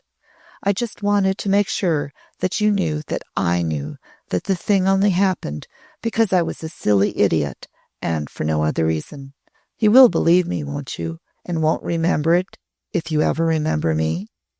"I shall remember you, and it is as if that had never happened at all." She put out, as she got up, such a kind hand that he grasped it almost joyously. "You have made it awfully easy for me. Thank you, Miss Lawless." He hesitated a second and then dropped his voice. "I wonder if I dare. I wonder if it would be cheek and impudence if I said something else." "Scarcely anything seems cheek or impudence now," Robin answered with simple sadness. "Nothing ordinary seems to matter, because everything is of so much importance. I feel as if what I wanted to say was one of the things that are important. I don't know what older people, or safe ones, would think about it, but—" He broke off and began again. "To us young ones who are facing, it's the only big thing that's left us in our bit of the present. We can only be sure of today." "Yes, yes," Robin cried out low. "Only today, just today." She even panted a little, and George, looking into her eyes, knew that he might say anything, because for a reason she was one of the girls who in this hour could understand. "Perhaps you don't know where our house is," he said quite quickly. "It is one of those in the square, facing the gardens. I might have played with you there when I was a little chap, but I don't think I did." "Nobody did but Donald," she said quickly also. How did she know that he was going to say something to her about Donald? "I gave him the key to the gardens that day," he hurried on. "I was at the window with him when he saw you. I understood in a minute when I saw his face, and he'd said half a dozen words to me. I gave him my key. He has got it now." He actually snatched at both her hands and gripped them. It was a grip, and his eyes burned through a sort of sudden moisture. "We can't stay here and talk, but I couldn't not say it. Oh, I say, be good to him. You would if he had only a day to live, because some damned German bullet had struck him. Your life, your youngness, your today. Don't say no to anything he asks of you. For God's sake, don't." "I'd give him my heart in his 2 hands," gasped Robin. "I couldn't give him my soul, because it was always his." "God take care of the pair of you, and be good to the rest of us," whispered George, wringing her hands hard and dropping them. That was how he went away. A few weeks later he was lying, a mangled object, in a field in Flanders. One of thousands, living, laughing, good as honest bread is good, the possible passer-on of life and force and new thinking for new generations. One of hundreds of thousands, one of millions before the end came. Nice, healthy, normal-minded George, son and heir of a house of decent nobles. Chapter 5. And still youth marched away, and England seemed to swarm with soldiers, and at times to hear and see nothing but marching music and marching feet. The life went on in houses, shops, warehouses, and offices, and new and immense activities evolved as events demanded them. Many of the new activities were preparations for the comfort and care of soldiers who were going away, and for those who would come back and would need more care than the others. Women were doing astonishing work and revealing astonishing power and determination. The sexes mingled with a businesslike informality unknown in times of peace. Lovely girls went in and out of their homes, and from one quarter of London to another without question. They walked with a brisk step and wore the steady expression of creatures with work in view.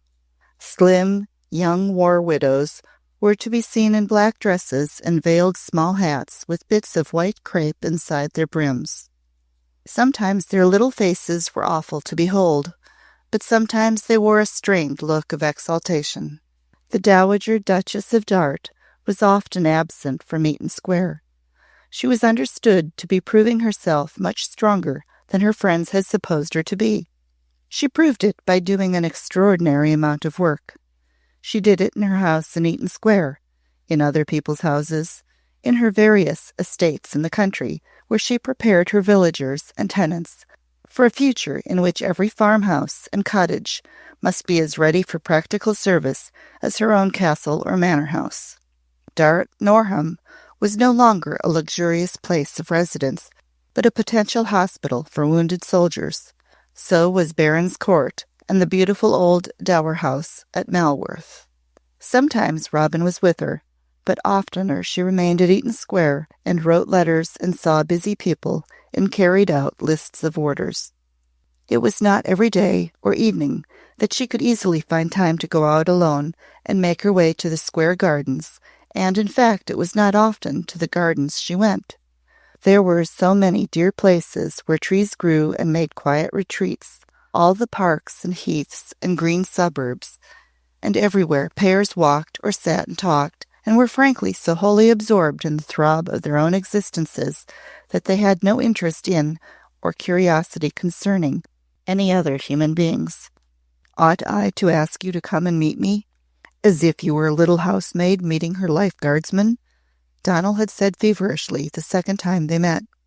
A sweet flush ran up to the roots of her hair and even showed itself on the bit of round throat where her dress was open. "Yes, you ought," she answered. "There are no little housemaids and life guardsmen now. It seems as if they were only people." The very sound of her voice thrilled him, and everything about her thrilled him. The very stuff her plain frock was made of, the small hat she wore, her way of moving or quiet sitting down near him, but most of all the lift of her eyes to his, because there was no change in it, and the eyes expressed what they had expressed when they had first looked at him. It was a thing which moved him today, exactly as it had moved him when he was too young to explain its meaning and appeal. It was the lovely faith and yearning acceptance of him as a being whose perfection could not be questioned. There was in it no conscious, beguiling flattery or appraisement. It was pure acceptance and sweet waiting for what he had to give. He sometimes found himself trembling with his sense of its simple unearthliness. Few indeed were the people who at this time were wholly normal. The whole world seemed a great musical instrument, overstrung and giving out previously unknown harmonies and inharmonies. Amid the thunders of great crashing discords, the individual note was almost unheard. But the individual note continued its vibrations. The tone which expressed Donal Muir, in common with many others of his age and sex, was a novel and abnormal one. His being no longer sang the healthy human song of mere joy in life and living. A knowledge of cruelty and brute force, of helplessness and despair, grew in him day by day. Causes for gay good cheer and laughter were swept away, leaving in their places black facts and needs to gaze at with hard eyes. "Do you see how everything has stopped? How nothing can go on?" he said to Robin on their second meeting in the gardens. "The things we used to fill our time and amuse ourselves with, dancing and tennis and polo and theatres and parties, how jolly and all right they were in their day, but how futile they seem just now. How could one even stand talk of them? There is only one thing. The blue of his eyes grew dark. It is as if a gigantic wall were piling itself up between us and life, he went on. That is how I see it. A wall piling itself higher every hour. It's built of dead things, and maimed and tortured ones. It's building itself of things you can't speak of. It stands between all the world and living, mere living. We can't go on till we've stormed it and beaten it down, or added our bodies to it. If it isn't beaten down, it will rise to heaven itself and shut it out. And that will be the end of the world. He shook his head in sudden, defiant bitterness. If it can't be beaten down, better the world should come to an end. Robin put out her hand and caught his sleeve. It will be beaten down, she cried. You and others like you. It will be, he said, and it's because when men read the day's news, almost every single one of them feels something leaping up in him that seems strong enough to batter it to earth single-handed. But he gently put out his own hand and took in it the slim, gloved one, and looked down at it, as if it were something quite apart and wonderful, rather as if hands were rare, and he had not often seen one before. There was much sound of heavy traffic on the streets, the lumbering of army motor trucks and vans, the hurry of ever-passing feet and vehicles, changed the familiar old-time London roar, which had been as that of low and distant thunder, into the louder rumbling of a storm which had drawn nearer and was spending its fury within the city streets themselves. Just at this moment, there arose the sound of some gigantic loaded thing passing with unearthly noises, and high above it pierced the shrilling of fifes.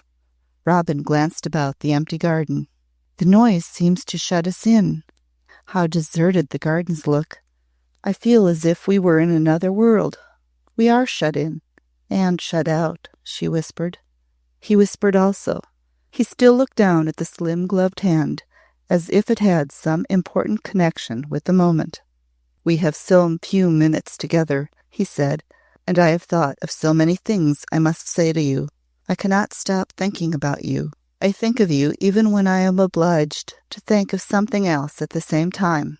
I am in a sort of tumult every moment I am away from you. He stopped suddenly and looked up. I am speaking as if I had been with you a score of times. I haven't, you know. I've only seen you once, since the dance. But it is as if we had met every day. And it's true, I am in a sort of tumult. I think thousands of new things, and I feel as if I must tell you of them all. I think, too, said Robin. Oh, the dark dew of her imploring eyes. Oh, the beat of the little pulse he could actually see in her soft, bare throat. He did not even ask himself what the eyes implored for. They had always looked like that, as if they were asking to be allowed to be happy and to love all kind things on earth.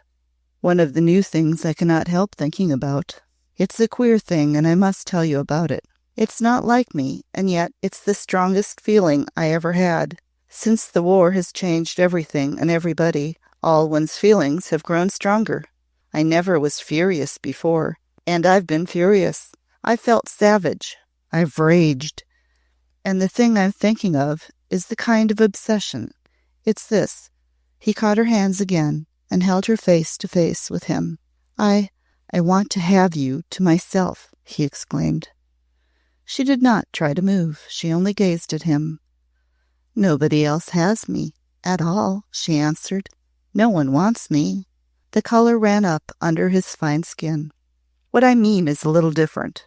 Perhaps you mayn't understand it. I want this, our being together in this way, our understanding and talking, to be something that belongs to us and no one else. It's too sudden and wonderful for anyone but ourselves to understand. Nobody else could understand it. Perhaps we don't ourselves quite, but I know what it does to me. I can't bear the thought of other people spoiling the beauty of it by talking it over and looking on. He actually got up and began to walk about. Oh, I ought to have something of my own before it's all over. I ought. I want this miracle of a thing for my own. He stopped and stood before her. "My mother is the most beloved creature in the world. I have always told her everything. She has always cared. I don't know why I have not told her about this, but I haven't, and I don't want to now. This is part of the strange thing. I do not want to tell her, even the belovedest woman that ever lived. I want it for myself. Will you let me have it? Will you help me to keep it?" "Like a secret?" said Robin in a soft note.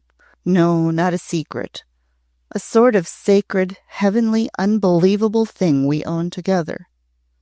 "I understand," was Robin's answer. "It does not seem strange to me. I have thought something like that too. Almost exactly like." It did not once occur to them to express, even to themselves, in any common mental form, the fact that they were in love with each other. The tide which swept them with it had risen ages before and bore them on its swelling waves as though they were leaves. "No one but ourselves will know that we meet," she went on further. "I may come and go as I like in these hurried, busy hours. Even Lady Catherine is as free as if she were a shop girl. It is as you said before. There is no time to be curious and ask questions. And even Dowie has been obliged to go to her cousin's widow, whose husband has just been killed." Shaken, thrilled, exulted, Donald sat down again and talked to her. Together they made their plans for meeting, as they had done when Andrews had slackened her guard. There was no guard to keep watch on them now, and the tide rose hour by hour. Chapter 6. Aunts and cousins and more or less able relatives were largely drawn on in these days of stress and need, and Dowie was an efficient person. The cousin whose husband had been killed in Belgium, leaving a young widow and 2 children scarcely younger and more helpless than herself, had no relation nearer than Dowie, and had sent forth to the good woman a frantic wail for help in her desolation.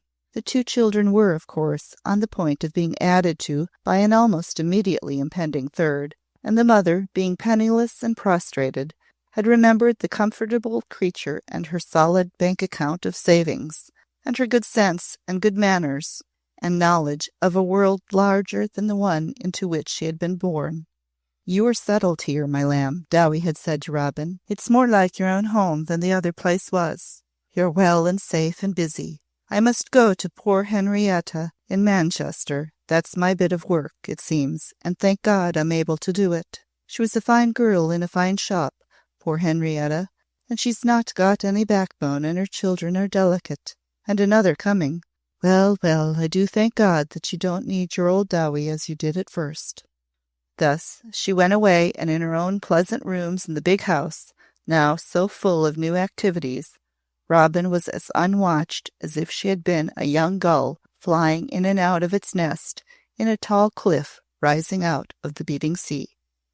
Her early fever of anxiety never to lose sight of the fact that she was a paid servitor had been gradually assuaged by the delicate adroitness of the Duchess and by the aid of soothing time. While no duty or service was forgotten or neglected, she realized that life was passed in an agreeable freedom, which was a happy thing. Certain hours and days were absolutely her own to do with what she chose with. She had never asked for such privileges, but the Duchess, with an almost imperceptible adjustment, had arranged that they should be hers. Sometimes she had taken Dowie away on little holidays to the seaside. Often she spent hours in picture galleries, or great libraries or museums. In attendance on the Duchess, she had learned to know all the wonders and picturesqueness of her London and its environments, and often, with Dowie as her companion, she wandered about curious and delightful places, and, pleased as a child, looked in at her kind at work or play.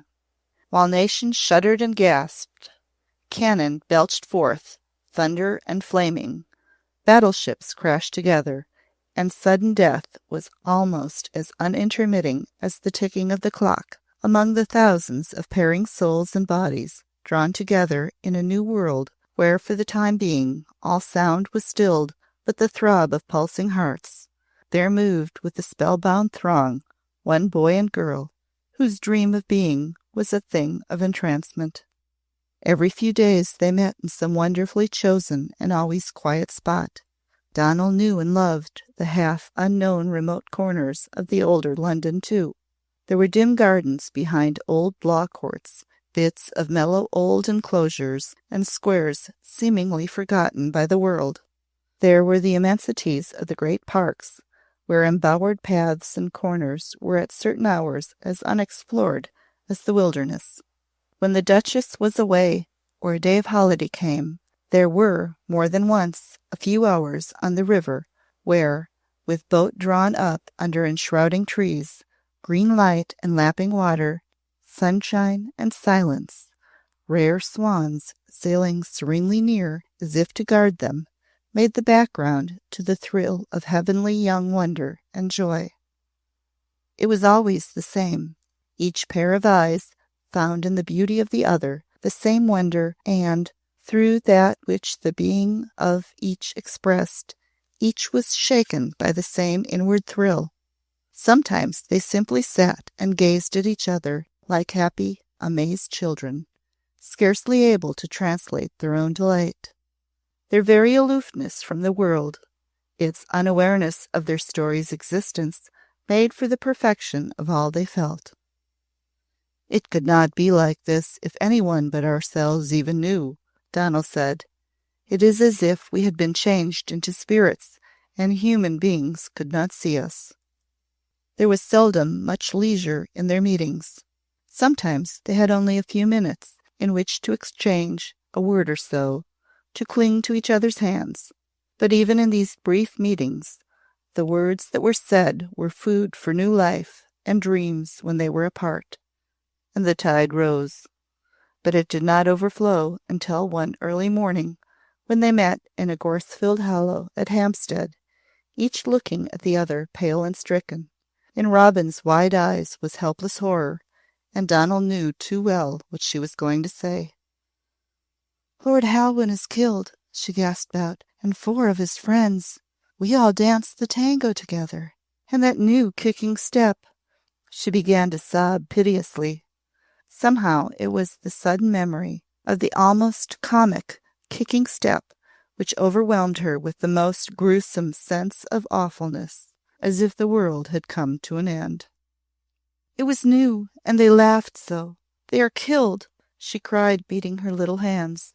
He had just heard the same news, 5 of them, and he had heard details she had been spared. He was as pale as she. He stood before her quivering, hot and cold.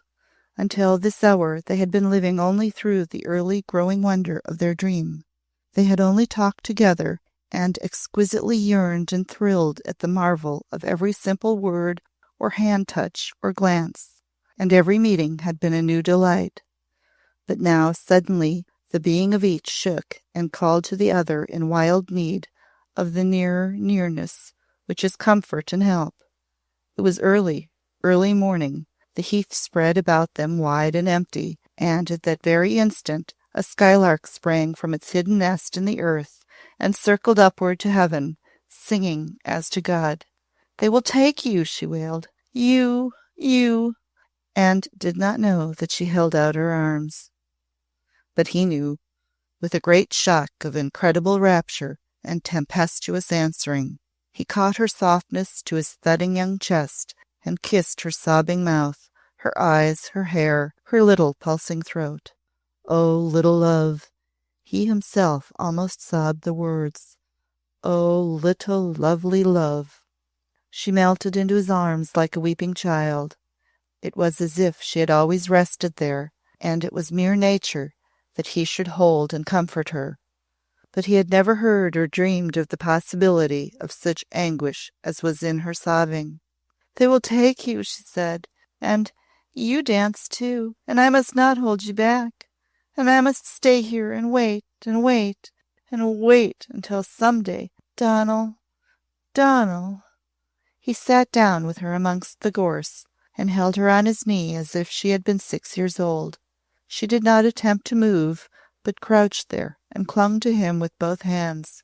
She remembered only one thing, that he must go, and there were cannons, and shells singing and screaming, and boys like George in awful heaps. No laughing face as it had once looked, all marred and strange and piteously lonely as they lay. It took him a long time to calm her terror and woe. When at last he had so far quieted her that her sobs came only at intervals, she seemed to awaken to sudden childish awkwardness. She sat up and shyly moved. I didn't know, she quavered. I'm sitting on your knee like a baby. But he could not let her go. It is because I love you so, he answered in his compelling boy voice, holding her gently. Don't move. Don't move. There is no time to think and wait, or care for anything, if we love each other. We do love each other, don't we? He put his cheek against hers and pressed it there. Oh, say we do, he begged. There is no time. And listen to the skylark singing. The butterfly wing flutter of her lashes against his cheek as she pressed the softness of her own closer, and the quick, exquisite indrawing of her tender, half-sobbing, childish breath were unspeakably lovely, answering things, though he heard her whisper, Yes, Donal, Donal, and again, Donal, Donal. And he held her closer and kissed her very gently again, and they sat and whispered that they loved each other, and had always loved each other, and would love each other forever and forever and forever. Poor enwrapped children. It had been said before, but they said it again and yet again, and the circling skylark seemed to sing at the very gates of God's heaven. So the tide rose to its high flowing. Chapter 7. The days of gold, which linked themselves one to another with strange dawns of pearl and exquisite awakenings, each a miracle, the gemmed night whose blue darkness seemed studded with myriads of new stars, the noons whose heats or rains were all warm scents of flowers and fragrant mists, wrought themselves into a chain of earthly beauty. The hour in which the links must break and the chain end was always a faint spectre veiled by kindly mists, which seemed to rise hour by hour to soften and hide it. But often in those days did it occur that the hurrying and changing visitors to the house in Eaton Square, glancing at Robin as she sat writing letters, or she passed them in some hall or room, found themselves momentarily arrested, in an almost startled fashion, by the mere radiance of her. She is lovelier every time one turns one's head towards her, the starling said, the starling having become a vigorous worker, and the Duchess giving welcome to any man, woman, or child who could be counted on for honest help. It almost frightens me to see her eyes when she looks up suddenly. It is like finding oneself too close to a star. A star in the sky is all very well, but a star only 3 feet away from one is kind of a shock. What has happened to the child? She said it to Gerald Vesey, who between hours of military training was helping Harrowby to arrange a matinee for the benefit of the Red Cross. Harrowby had been rejected by the military authorities on account of defective sight and weak chest, but had, with a promptness unexpected by his friends, merged himself into unprominent, useful hard work, which frequently consisted of doing disagreeable small jobs men of his type generally shied away from. Something has happened to her, answered Vesey. She has the flight of a skylark let out of a cage. Her moving is flight, not ordinary walking. I hope her work has kept her away from young gods and things.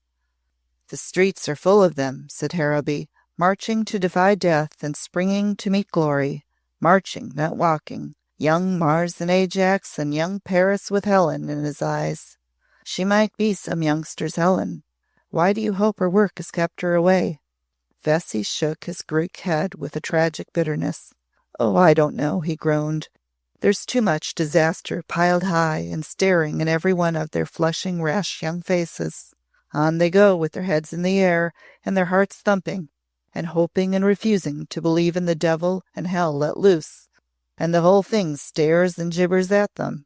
But each day her eyes looked larger and more rapturously full of heavenly glowing, and her light movements were more like bird flight, and her swiftness and sweet readiness to serve delighted and touched people more, and they spoke oftener to and of her, and felt actually a thought uplifted from the darkness, because she was like pure light self.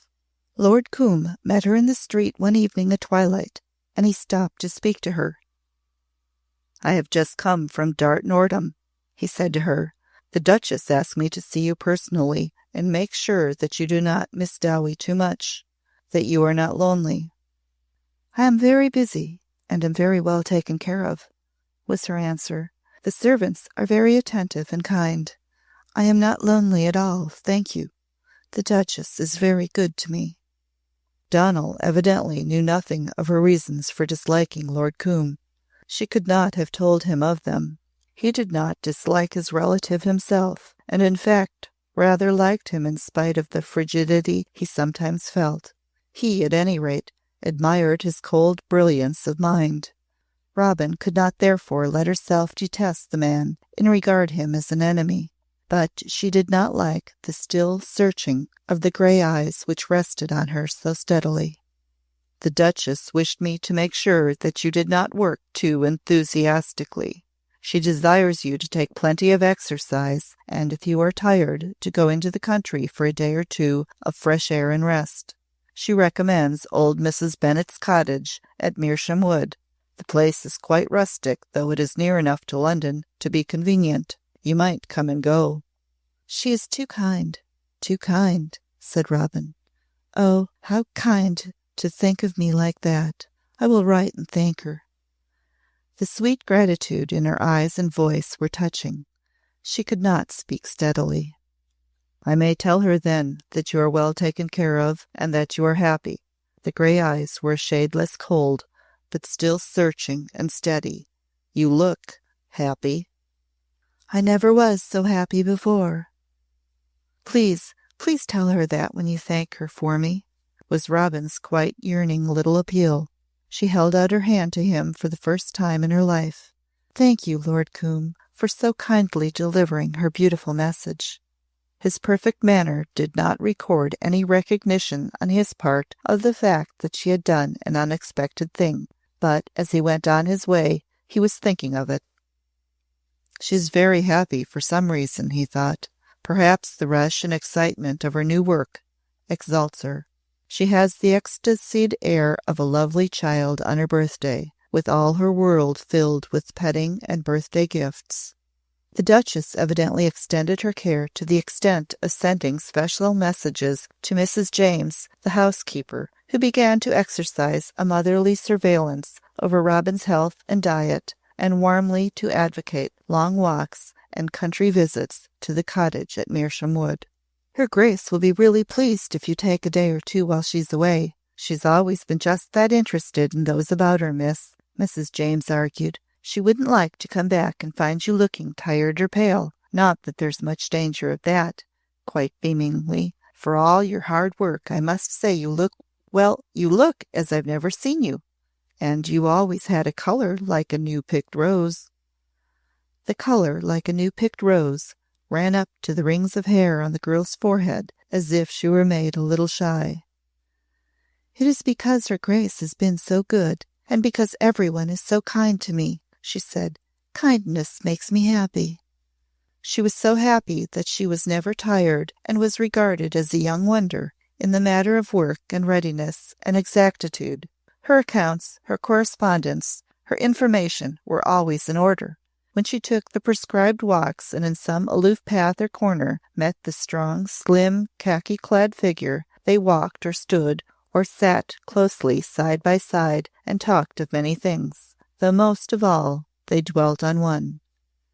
She could ask Donal questions, and he could throw light on such things as young soldiers knew better than most people. She came into close touch, a shuddering touch sometimes it was, with needs and facts concerning marchings and trenches and attacks, and was therefore able to visualize and to speak definitely of necessities not always understood.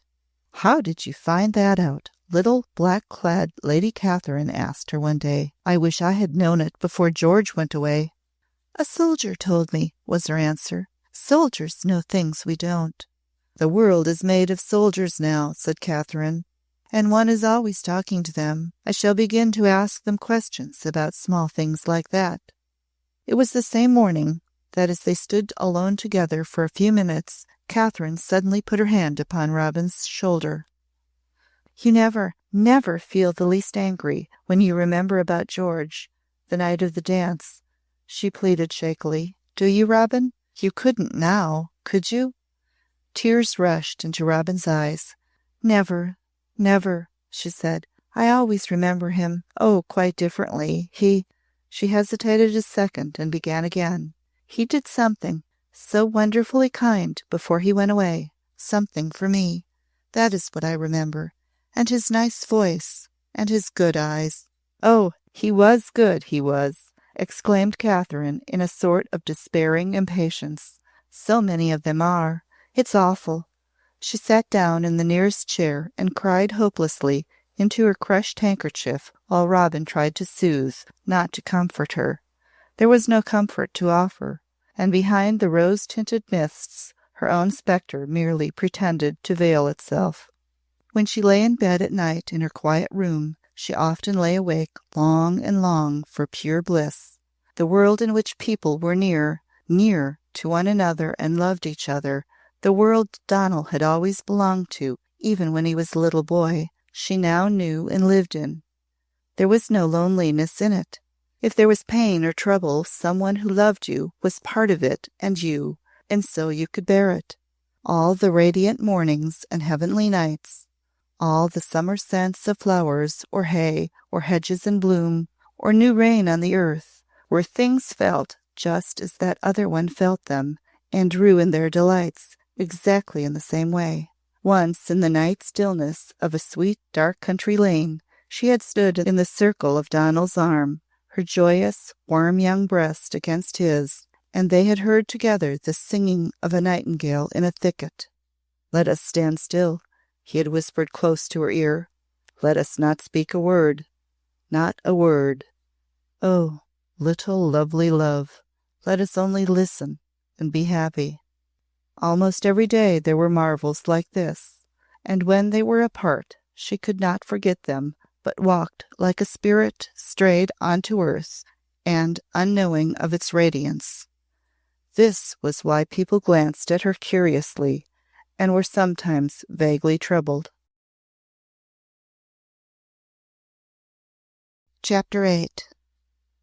The other woman who loved and was loved by him moved about her world in these days with a face less radiant than the one people turned to look at in the street or in its passing through the house in Eaton Square. Helen Muir's eyes were grave and pondered. She had always known of the sometime coming of the hour in which would rise the shadow, to him a cloud of rapture, which must obscure the old clearness of vision which had existed between them. She had been too well balanced of brain to allow herself to make a tragedy of it, or softly to sentimentalize of loss. It was mere living nature that it should be so. He would be, as always, a beloved wonder of dearness and beauty when his hour came, and she would look on and watch, and be so cleverly silent and delicately detached from his shy, aloof young moods, his funny, dear, involuntary secrets and reserves, but at any moment, day or night, at any elate emotional moment, ready. She had the rare accomplishment of a perfect knowledge of how to wait, and to wait, if necessary, long. When the first golden down had shown itself on his cheek and lip, she had not noticed it too much, and when his golden soprano voice began to change to a deeper note and annoyed him with its uncertainties, she had spared him awkwardness by making him feel the transition a casual, natural thing, instead of a personal and characteristic weakness. She had loved every stage of innocence and ignorance and adorable silliness he had passed through, and he had grown closer to her through the medium of each, because nothing in life was so clear as her lovely wiseness and fine perceptive entirety of sympathy and poise. "I never have to explain, really," he said more than once. "You would understand even if I were an idiot or a criminal, and you'd understand if I were an archangel." With a deep awareness, she knew that, when she first realized that the shadow was rising, it would be different. She would have to watch it with an aloofness more delicate and yet more warmly sensitive than any other. In the days when she first thought of him as like one who is listening to a far-off sound, it seemed possible that, in the clamor of louder echoes, this one might lose itself and at last die away even from memory. It was youth's way to listen, and youth's way to find it easy to forget. He heard many reverberations in these days, and had much reason for thought and action. He thought a great deal. He worked energetically. He came and went. He read and studied. He obeyed orders and always stood ready for new ones.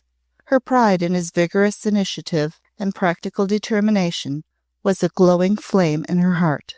He meant to be no toy soldier. As she became as practical a worker as he was, they did much together and made plans without ceasing. When he was away, she was always doing things in which he was interested, and when he returned, he always brought to her suggestions for new service or the development of the old. But as the days passed and became weeks, she knew that the far-off sound was still being listened to. She could not have told how, but she knew. And she saw the beloved dearness and beauty growing in him. He came into the house each day in his khaki, as if khaki were a shining thing. When he laughed or sat and smiled, or dreamed, forgetting she was there, her very heart quaked with delight in him. Another woman than Robin counted over his charms and made a tender list of them, wondering at each one. As a young male pheasant in mating times dons finer gloss and brilliancy of plumage, perhaps he too bloomed and all unconscious developed added color and inches and gallant swing of tread.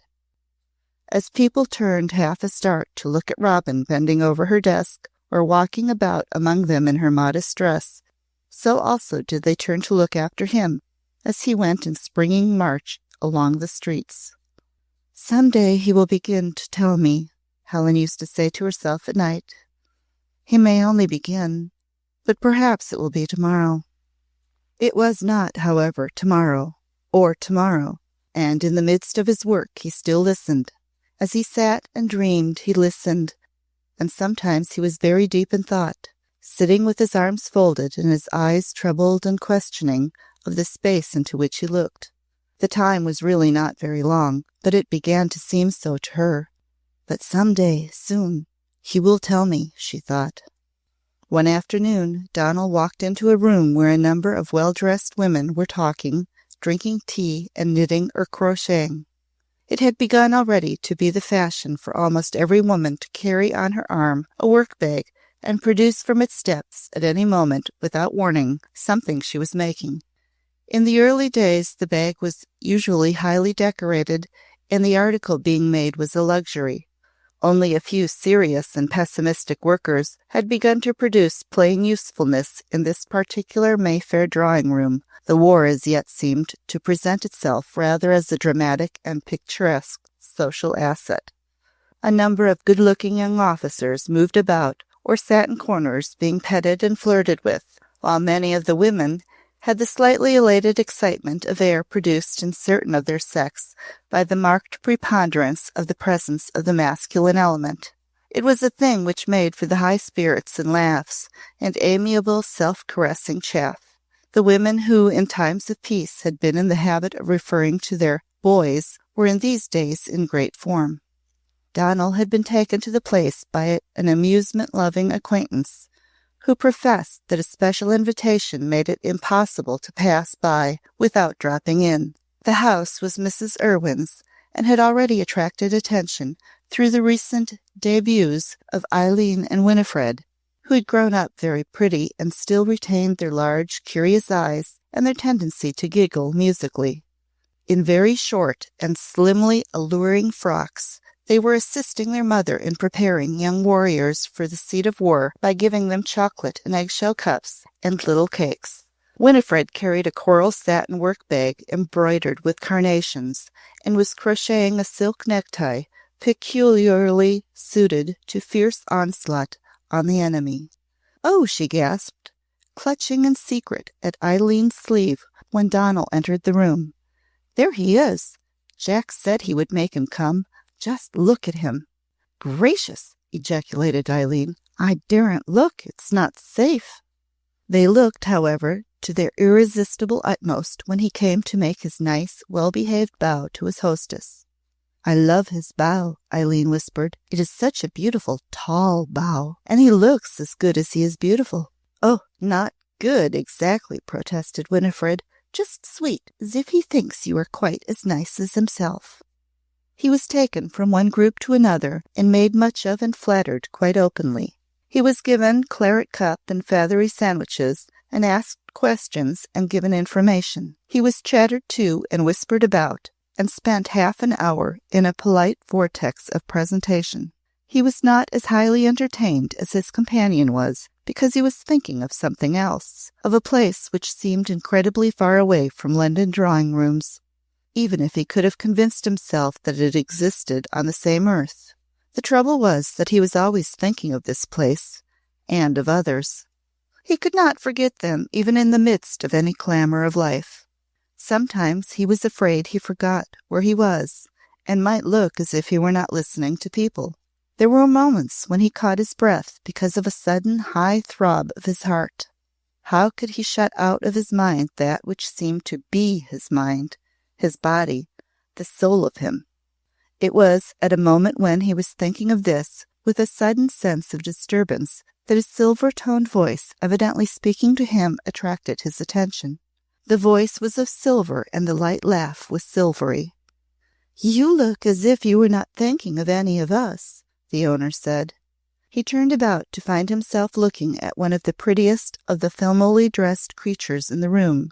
Her frock was one of the briefest, and her tiny heels the highest and most slender. The incredible foot and ankle wore a flesh silk stocking so fine that it looked as though they were bare, which was the achievement most to be aspired to. Every atom of her lovely and small, deep-curved mouth and pure large eyes were like an angel's. "I believe you remember me," she said after a second or so, in which they held each other's gaze, and Donald knew he began to flush slowly. "Yes," he answered, "I do, now I have looked again. You were the lady downstairs." She flung out the silver laugh again. "After all these years, after one has grown old and withered and wrinkled, and has a grown-up daughter," he answered with a dazzling young man of the world bow and air.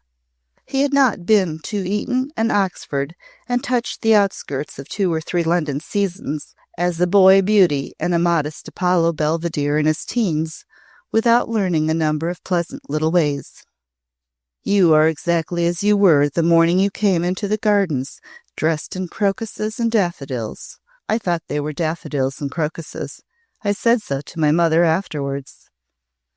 He did not like her, but he knew how her world talked to her, and he wanted to hear her speak, the lady downstairs, who had not liked the soft-eyed, longing, warm little lonely thing. "All people say of you is entirely true," she said. "I did not believe it at first, but I do now." She patted the seat of the small sofa she had dropped on. "Come and sit here and talk to me a few minutes. Girls will come and snatch you away presently, but you can spare about 3 minutes."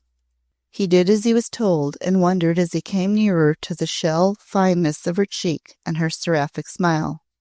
"I want you to tell me something about my only child," she said. He hoped very much that he did not flush in his sometimes troublesome blonde fashion then. He hoped so. "I shall be most happy to tell you anything I have the honor of knowing," he answered. "Only ask."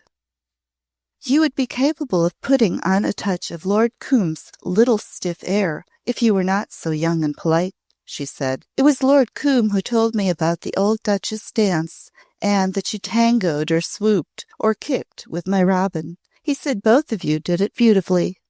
Miss Gareth Lawless did, at least. He was looking down, and so did not chance to see the look of the little cat which showed itself in her quick side glance. She is not my Robin now. She belongs to the Dowager Duchess of Dart, for a consideration. She is one of the new little females who are obstinately determined to earn an honest living. I haven't seen her for months, perhaps years. Is she pretty? The last 3 words came out like the little cat's pounce on a mouse. Donald even felt momentarily startled, but he remained capable of raising clear eyes to hers and saying, "She was prettier than anyone else at the Duchess' house that night. Far prettier." "Have you never seen her since?" This was a pounce again, and he was quite aware of it. "Yes." Feather gurgled. "That was really worthy of Lord Combe," she said. "I wasn't being pushing. Really, Mr. Muir. If anyone asks you your intentions, it will be the Dowager, not little Miss Gareth Lawless' mother. I never pretended to chaperone Robin. She might run about all over London without my asking any questions. I am afraid I am not much of a mother. I am not in the least like yours." "Like mine?" He wondered why his mother should be so suddenly dragged in. She laughed with a bright air of being much entertained. "Do you remember how Mrs. Muir whisked you away from London the day after she found out that you were playing with my vagabond of a Robin, unknowing of your danger? There was a mother for you. It nearly killed my little pariah." She rose and held out her hand. "I have not really had my 3 minutes, but I must not detain you any longer, as Royal Highnesses say. I must go." "Why?" he ejaculated with involuntary impatience. "Because Eileen Irwin is standing with her back markedly turned towards us, pretending to talk. I know the expression of her little ears, and she has just laid them back close to her head, which means business. Why do you all at once look quite like Lord Combe?" Perhaps he did look a trifle like his relative. He had risen to his feet. "I was not aware that I was whisked away from London," he said. "I was," with pretty impudence. "You were bundled back to Scotland almost before daylight. Lord Combe knew about it. We laughed immensely together. It was a great joke because Robin fainted and fell into the mud or something of that sort when you didn't turn up the next morning. She almost pined away and died of grief. Tiresome little thing. I told you Eileen was preparing to assault. Here she is. Hordes of girls will now advance upon you. So glad to have had you for even a few treasured seconds. Good afternoon." Chapter 9. It was not a long time before he had left the house, but it seemed long, and as if he had thought a great many rather incoherent things before he had reached the street, and presently parted from his gay acquaintance, and was on his way to his mother's house, where she was spending a week, having come down from Scotland, as she did often. He walked all the way home because he wanted movement. He also wanted time to think things over, because the intensity of his own mood troubled him. It was new for him to think much about himself, but lately he had found himself sometimes wondering at, as well as shaken by, emotional mental phases through which he passed. A certain moving fancy always held its own in his thoughts, as a sort of background to them. It was in his feeling that he was in one of those weeks a Donald Muir who was unknown and unseen by the passing world. No one but himself and Robin could know the meaning, the feeling, the nature of this Donald. It was as if he lived in a new dimension of whose existence other people did not know. He could not have explained, because it would not have been understood. He could vaguely imagine that effort at explanation would end, even begin, by being so clumsy that it would be met by puzzled or unbelieving smiles. To walk about, to sleep, to awaken, surrounded by rarefied light and air in which no object or act, or even word or thought, wore its past familiar meaning, or to go about the common streets, feeling as though somehow one were apart and unseen, was a singular thing. Having had a youth filled with quite virile pleasures and delightful emotions, and to be lifted above them into another air and among other visions, was, he told himself, like walking in a dream. To be filled continually with one thought, to rebel against any obstacle in the path to one desire, and from morning until night to be impelled by one eagerness for some moment or hour for which there was reason enough for its having place in the movings of the universe, if it brought him face to face with what he must stand near to, see, hear, perhaps touch. It was because of the world's madness, because of the human fear and weeping everywhere, because of the new abysses which seemed to yawn every day on every side, that both soul and senses were so abnormally overstrung. He was overwhelmed by exquisite compassions in his thoughts of Robin. He was afraid for her youngness, her sweetness, the innocent defenselessness which was like a child's. He was afraid of his own young rashness and the entrancement of the dream. The great lunging chariot of war might plunge over them both, but never for one moment could he force himself to regret or repent. Boys in their 20s already lay in their thousands on the fields over there, and she would far, far rather remember the kind hours and know that they were hidden in his heart for him to remember as he died, if he died. She had lain upon his breast, holding him close and fast, and she had sobbed hard, hard, but she had said it again and over when he had asked her. It was this aspect of her and things akin to it which had risen in his incoherent thoughts when he was maneuvering to get away from the drawing-room full of chattering people. He knew himself overwhelmed again by the exquisite compassion because the thing Mrs. Gareth Lawless had told him had brought back all the silent anguish of impotent childish rebellion the morning when he had been awakened before the day, and during the day when he had thought his small breast would burst as the train rushed on with him, away, away. And Robin had told him the rest, sitting one afternoon in the same chair with him, a roomy, dingy red armchair in an old riverside inn where they had managed to meet and had spent a long rainy day together. She had told him, in a queer little strained voice, about the waiting and waiting and waiting, and about the certainty of her belief in his coming, and the tiny foot which grew numb, and the slow lump climbing in her throat, and the rush under the shrubs, and the beating hands and cries, and the rose dress and socks and crushed hat covered with mud. She had not been piteous or dramatic.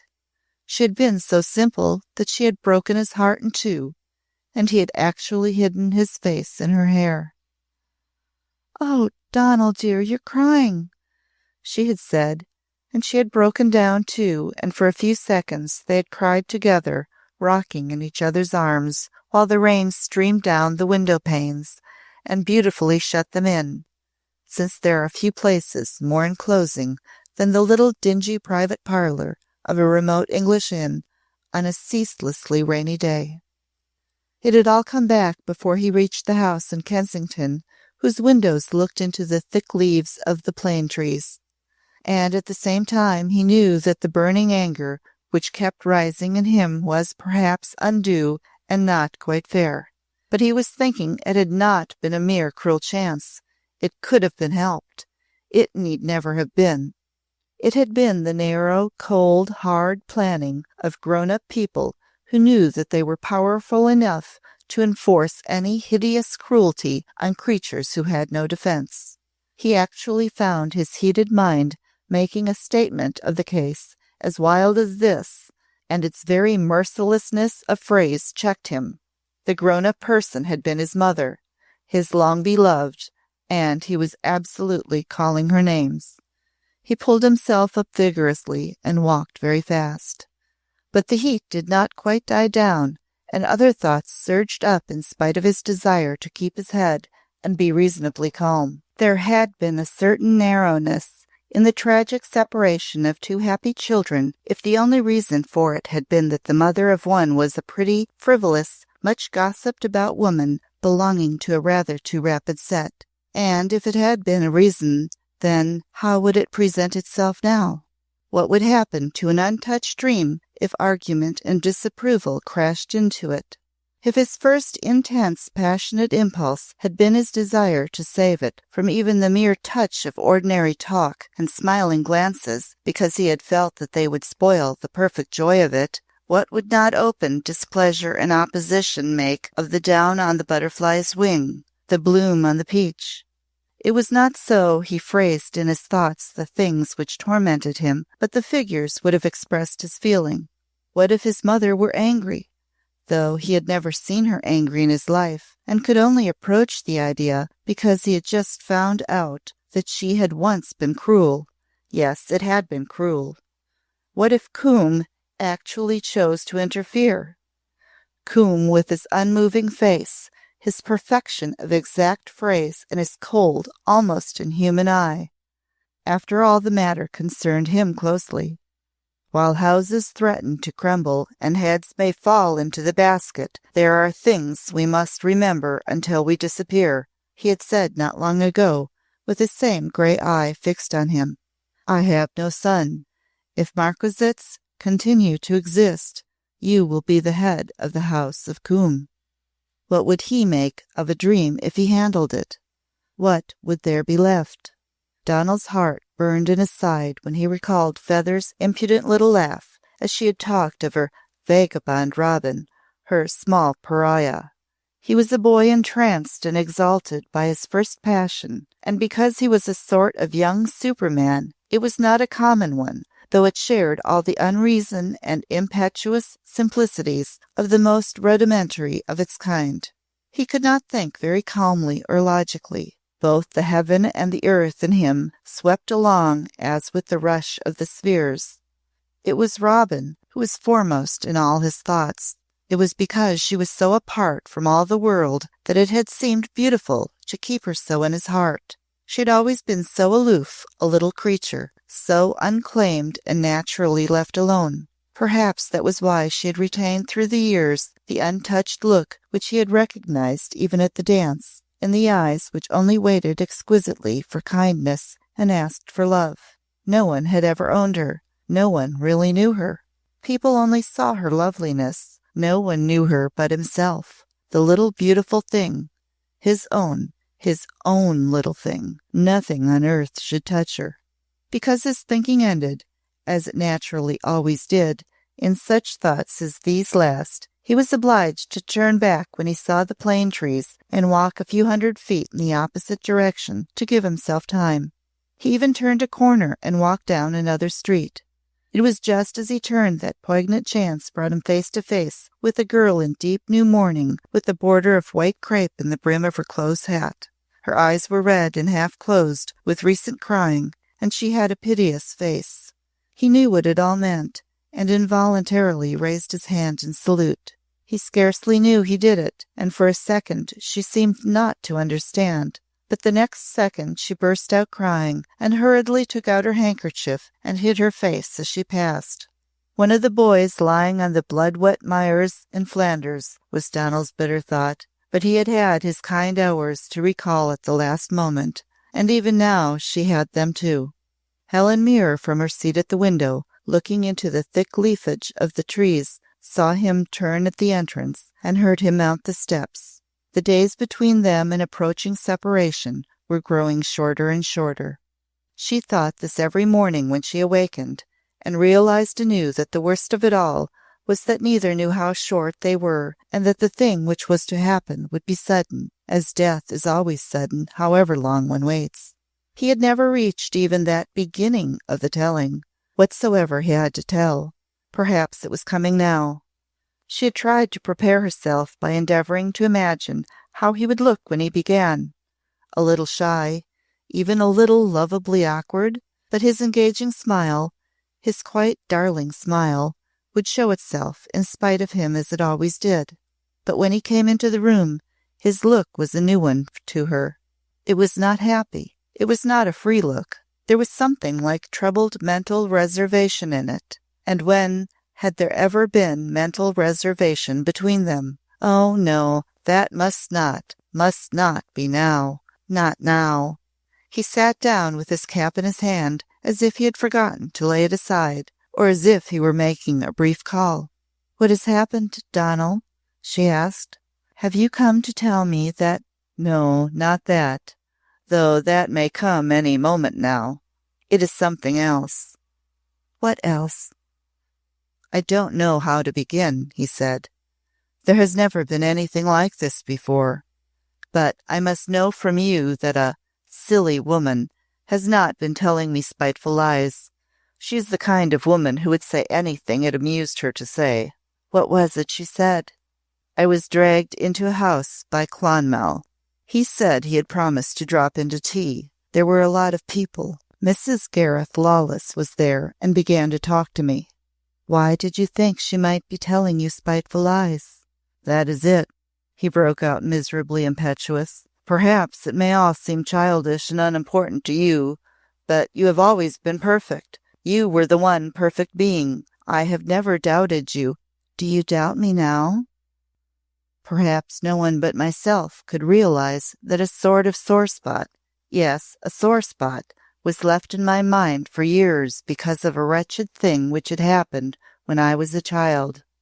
Did you deliberately take me back to Scotland so suddenly that early morning? Was it a thing which could have been helped?"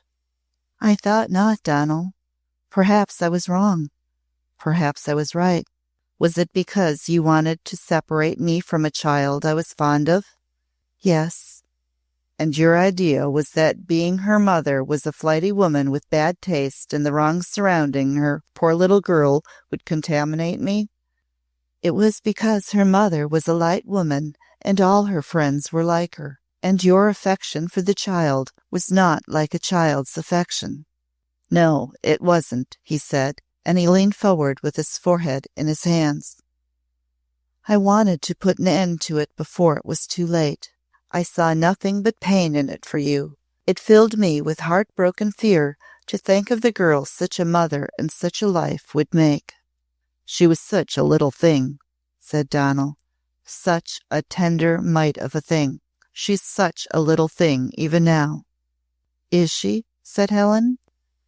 Now she knew he would not tell her, and she was right.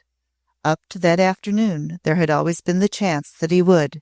Night after night he had been on the brink of telling her of the dream. Only as the beauty and wonder of it grew, he had each day given himself another day, and yet another and another. But he had always thought the hour would come, and he had been sure she would not grudge him a moment he had held from her. Now he shut everything within himself. "I wish you had not done it. It was a mistake," was all he said.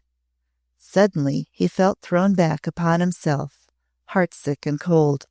For the first time in his life he could not see her side of the question. The impassioned egotism of first love overwhelmed him. "You met her on the night of the old Duchess's dance," Helen said. "Yes."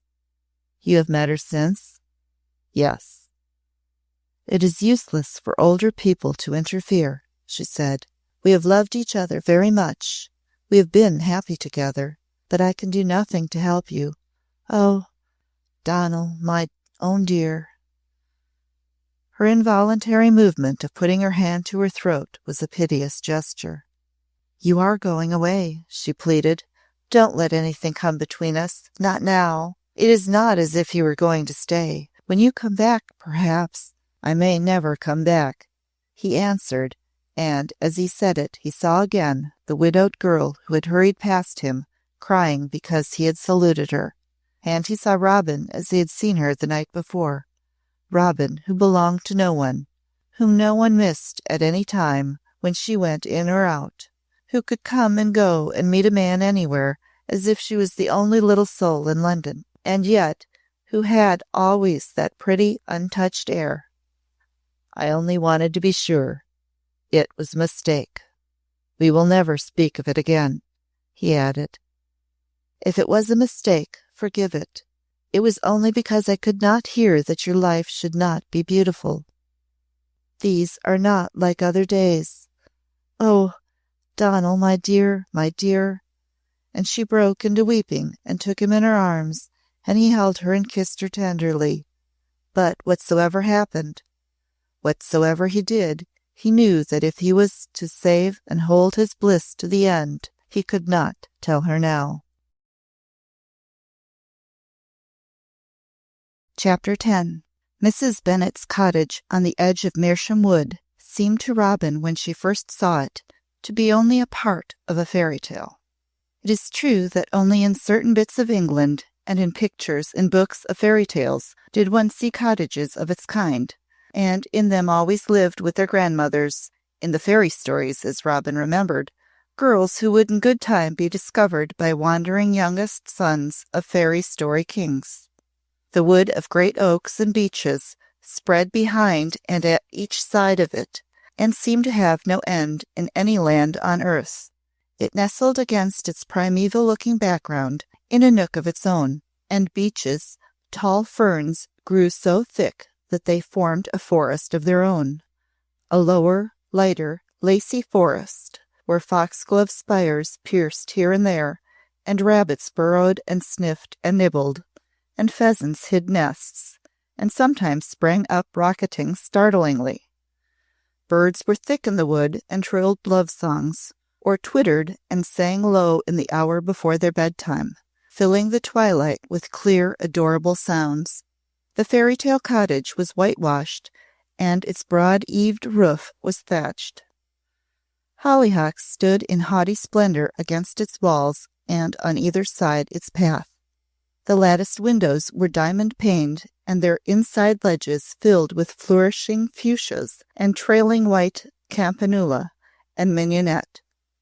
The same flowers grew thick in the crowded, blooming garden, and there were nests in the hawthorn hedge, and there was a small wicket gate. When Robin caught sight of it, she wondered, for a moment, if she were going to cry. Only because it was part of the dream and could be nothing else, unless one wakened. On the tiny porch covered with honeysuckle in bloom, a little old fairy woman was sitting knitting a khaki sock very fast. She wore a clean print gown and a white apron, and a white cap with a frilled border. She had a stick and a nutcracker face, and a pair of large iron-bowed spectacles. She was so busy that she did not seem to hear Robin as she walked up the path between the borders of pinks and snapdragons. But when she was quite close to her, she glanced up.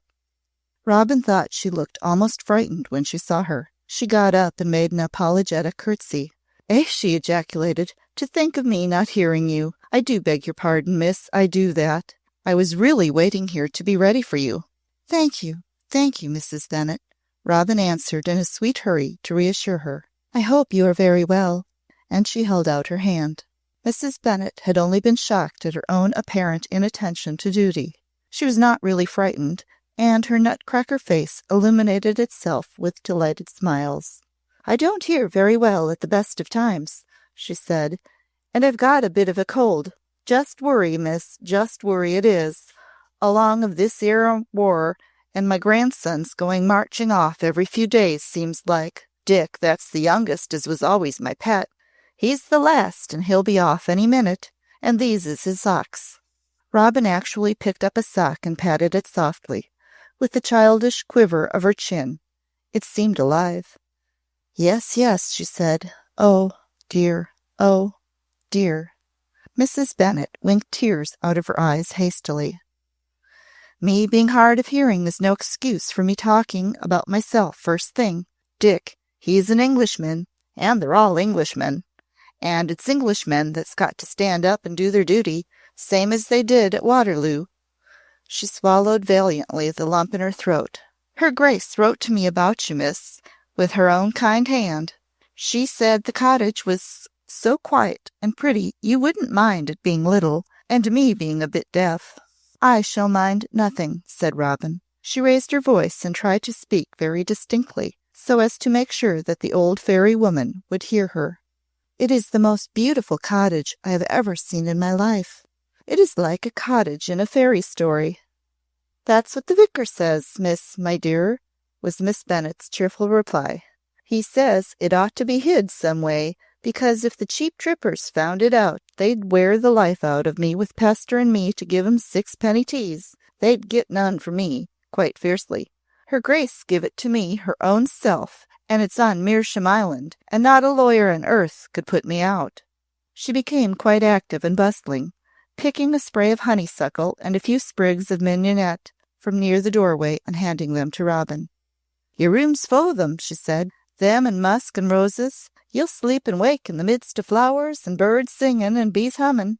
And I can give you rich milk and home-baked bread. God bless you. You are welcome. Come in, my pretty dear, miss."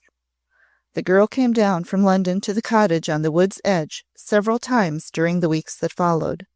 It was easy to reach, and too beautiful and lone and strange to stay away from. The war ceased where the wood began. Mrs. Bennet delighted in her, and, regarding the Duchess as a sort of adored deity, would have served her lodger on bended knee if custom had permitted. Robin could always make her hear, and she sat and listened so tenderly to her stories of her grandsons that there grew up between them an absolute affection. "And yet we don't see each other often," the old fairy woman had said. "You flit in like, and flit away again as if you was a butterfly. I think sometimes when I'm sitting here alone. When you come to stay, you're mostly flitting about the wood, and I only see you bit by bit.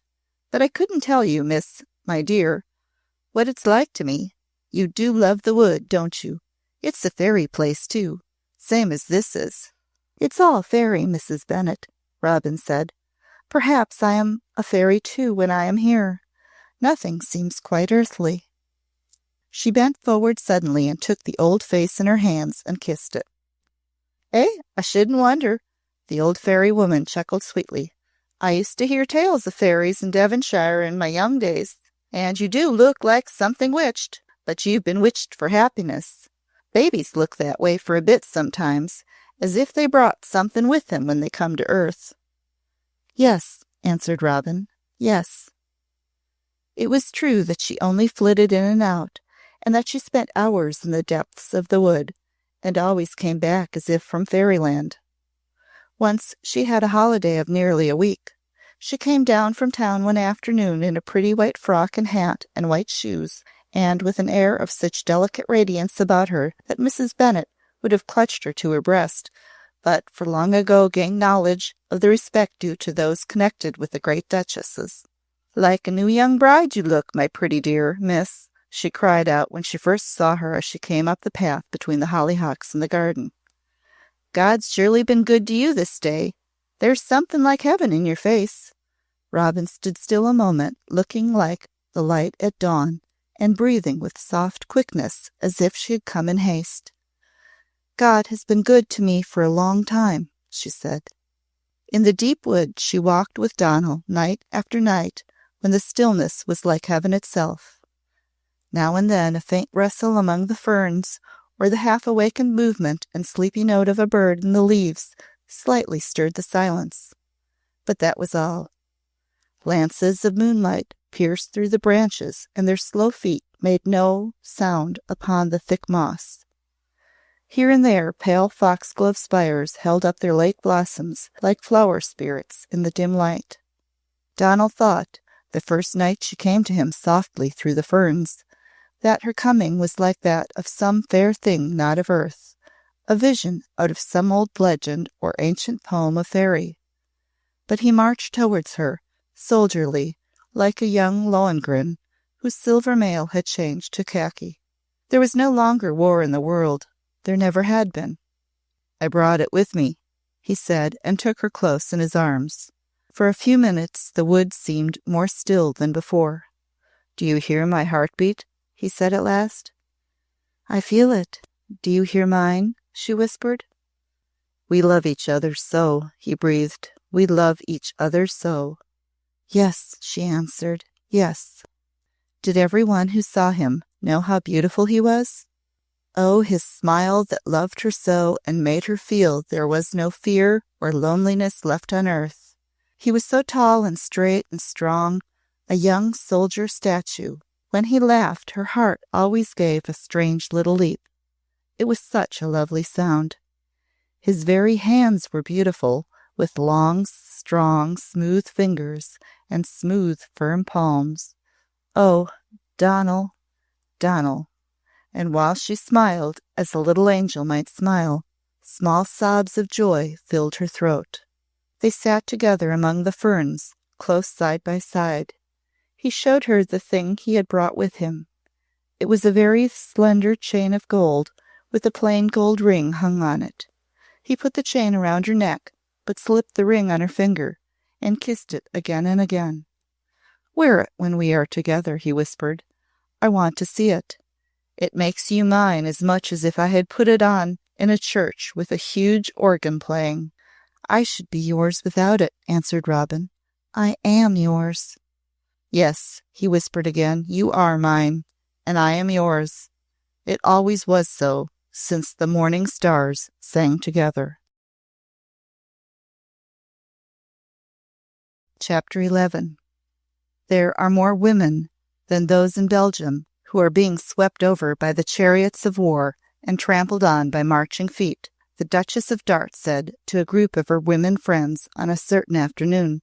The group had met to work, and someone had touched on a woeful little servant-maid drama which had painfully disclosed itself in her household. A small, plain kitchen-maid had walked out in triumphant ecstasy with a soldier who, a few weeks after bidding her good-bye, had been killed in Belgium.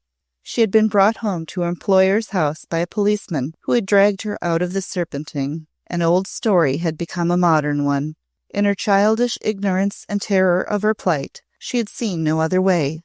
But she had not had courage to face more than very shallow water, with the result of finding herself merely sticking in the mud and wailing aloud. The policeman was a kind-hearted, sensible fellow, said the relator of the incident. He had a family of his own, and what he said was, "She looked such a poor little drowned rat of a thing. I couldn't make up my mind to run her in, ma'am. This 'ere war's responsible for a lot more than what the newspapers tell about. Young chaps in uniform having to brace up, and perhaps lying awake in the night, thinking over what the evening papers said, and young women they've been sweethearting with. They get wild, in a way, and cling to each other, and feel desperate. And he talks, and she cries, and he may have his head blown off in a week's time. And who wonders that there's trouble? Do you know, he actually told me that there were a number of girls he was keeping a watch on. He said he had begun to recognize a certain look in their eyes when they walked alone in the park. He said it was a stark, frightened look. I didn't know what he meant, but it gave me a shudder." "I think I know," said the Duchess. "Poor wretched children. There ought to be a sort of moratorium in the matter of social laws. The old rules don't hold. We are facing new conditions. This is a thing for women to take in hand, practically, as they are taking in hand other work. It must be done absolutely without prejudice. There is no time to lecture or condemn or even deplore. There is only time to try to heal wounds and quiet maddening pain and save life." Lady Lothwell took up the subject. "In the country places and villages where the new army is swarming to be billeted, the clergymen and their wives are greatly agitated. Even in times of peace, one's vicar's wife tells one stories in shocked whispers of immorality, though the rustic mind does not seem to regard it as a particularly immoral. An illegal baby is generally accepted with simple resignation or merely a little fretful complaint, even in quite decent cottages. It is called, rather prettily, I think, a love child, and the nicer the grandparents are, the better they treat it. Mrs. Gracie, the wife of our rector at Mowbray Wells, told me a few days ago that she and her husband were quite in despair over the excited, almost lawless, holiday air of the village girls.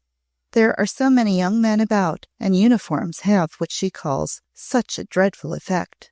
Giddy and unreliable young women are wandering about the lanes and the fields with stranger sweethearts at all hours.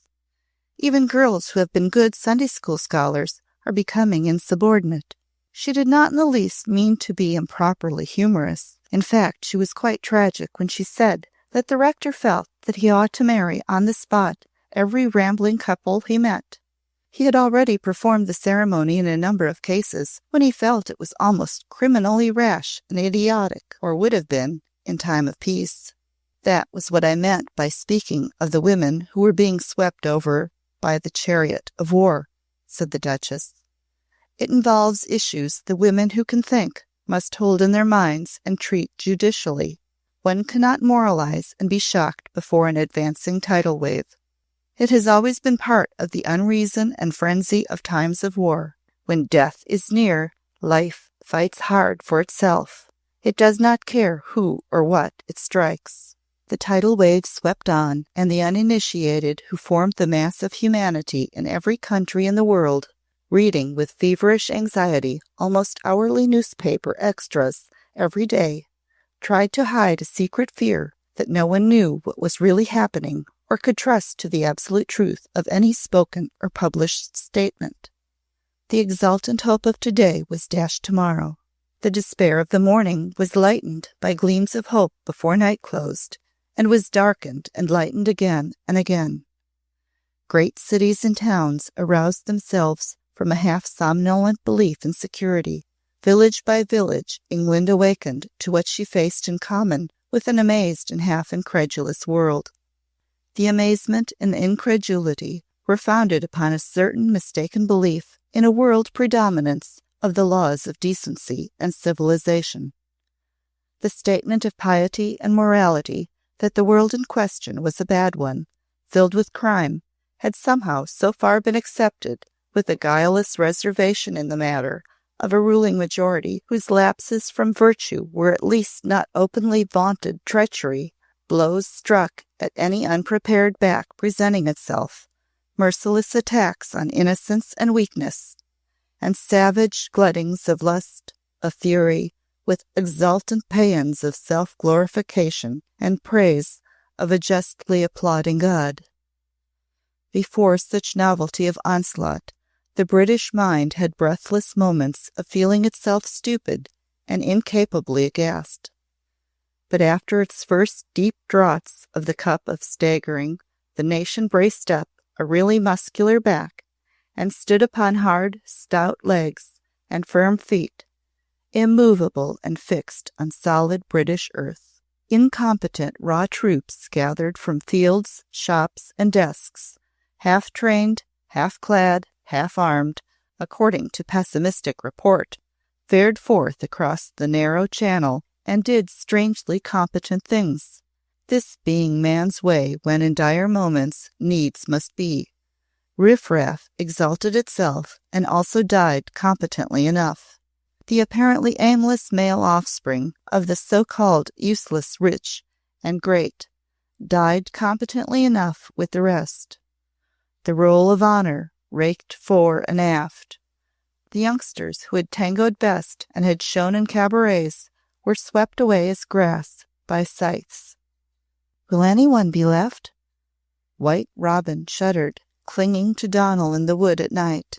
Every day there are new ones. Almost everyone who is gone. Catherine says no one will ever come back. Hush, hush, whispered Donal. Hush, little lovely love. And his arms closed so tightly around her that she could, for a few moments, scarcely breathe. The Duchess had much work for her to do, and was glad to see that the girl looked well and untired. When she was at home in Eaton Square, her Grace was even more strict about the walks and country holidays than she had been when she was away. Health and strength were never so much needed, she said. We must keep our bodies in readiness for any test or strain. This notwithstanding, there was at last a morning when Robin looked as though she had not slept well. It was so unusual a thing that the Duchess spoke of it. "I hope you have not been sitting up late at your work," she said. "No, thank you," Robin answered. "I went to bed last night at 10 o'clock. The Duchess looked at her seriously. Never before had she seen her with eyes whose misted heaviness suggested tears. Was it possible that there seemed something at once strained and quivering about her mouth, as if she were making an effort to force the muscles to hold it still? "I hope you would tell me if you had a headache." You must, you know, my dear." Robin's slight movement nearer to her had the air of being almost involuntary, as if it were impelled by an uncontrollable yearning to be a little near something, someone. The strained and quivering look was even more noticeable, and her lifted eyes singularly expressed something she was trying to hold back. "Thank you, indeed," she said, "but it isn't a headache. It is things I could not help thinking about in the night." The Duchess took her hand and patted it with a firm gentleness. "You mustn't worry, my dear. You must try hard not to do it. We shall be of no use if we let our minds go. We must try to force ourselves into a sort of deafness and blindness in certain directions. I am trying with all my might." "I know I must," Robin answered, not too steadily. "I must, more than most people. I'm not brave and strong. I'm weak and cowardly. Cowardly." Her breath caught itself, and she went on quickly. "Work helps more than anything else. I want to work all the time. Please, may I begin the letters now?" She was bending over her desk when Lord Combe came in earlier than was his custom. The perfection of his dress, his smooth creaselessness and quiet harmony of color and line, seemed actually to add to the aged look of his face. His fine rigidity was worn and sallowed. After his greeting phrases, he stood for a space quite silent, while the Duchess watched him as if waiting. "He has gone?" she said presently. She spoke in quite a low voice, but it reached Robin's desk. "Yes, at dawn. The suddenness and secrecy of these goings add to the poignancy of them. I saw him, but he did not see me. I found out the hour and made an effort. He is not my boy, but I wanted to look at him. It was perhaps for the last time. Good God, what a crime!" He spoke low himself and rather quickly, and with a new tone in his voice, as if he had been wrenched and was in pain. "I am not in a heroic mood. I was only sick and furious when I watched them go by. They were a handsome, clean-built lot, but he stood out, the finest among them. His mere beauty and strength brought hideous thoughts into one's mind, thoughts of German deviltries born of hell." Robin was looking at her hand, which had stopped writing. She could not keep it still. She must get up and go to her own rooms. Would her knees shake under her like that when she tried to stand on her feet? The low talking went on, and she scarcely heard what was said. She and Donal had always known this was coming. They had known it even the first day they had talked together in the garden. The knowledge had been the spectre always waiting hidden at some turn in the path ahead. That was why they had been so frightened and desperate and hurried. They had clung together and shut their eyes and caught at the few hours, the few heavenly hours. He had said it would come suddenly, but she had not thought it would be as sudden as this. Last night a soldier had brought a few wild, passionate, blotted lines to her. Yes, they had been blotted and blistered. She pushed her chair back and began to rise from it. There had been a few seconds of dead silence. Lord Combe had been standing, thinking and biting his lip. "He is gone," he said. "Gone." They did not notice Robin as she left the room. Outside the door she stood in the hall and looked up the staircase piteously. It looked so long and steep that she felt it was like a path up a mountain. But she moved towards the bottom step and began to climb stair by stair, dragging at the rail of the balustrade. When she reached her room, she went in and shut the door. She fell down upon the floor and sat there. Long ago his mother had taken him away from her. Now the war had taken him. The spectre stood straight in the path before her.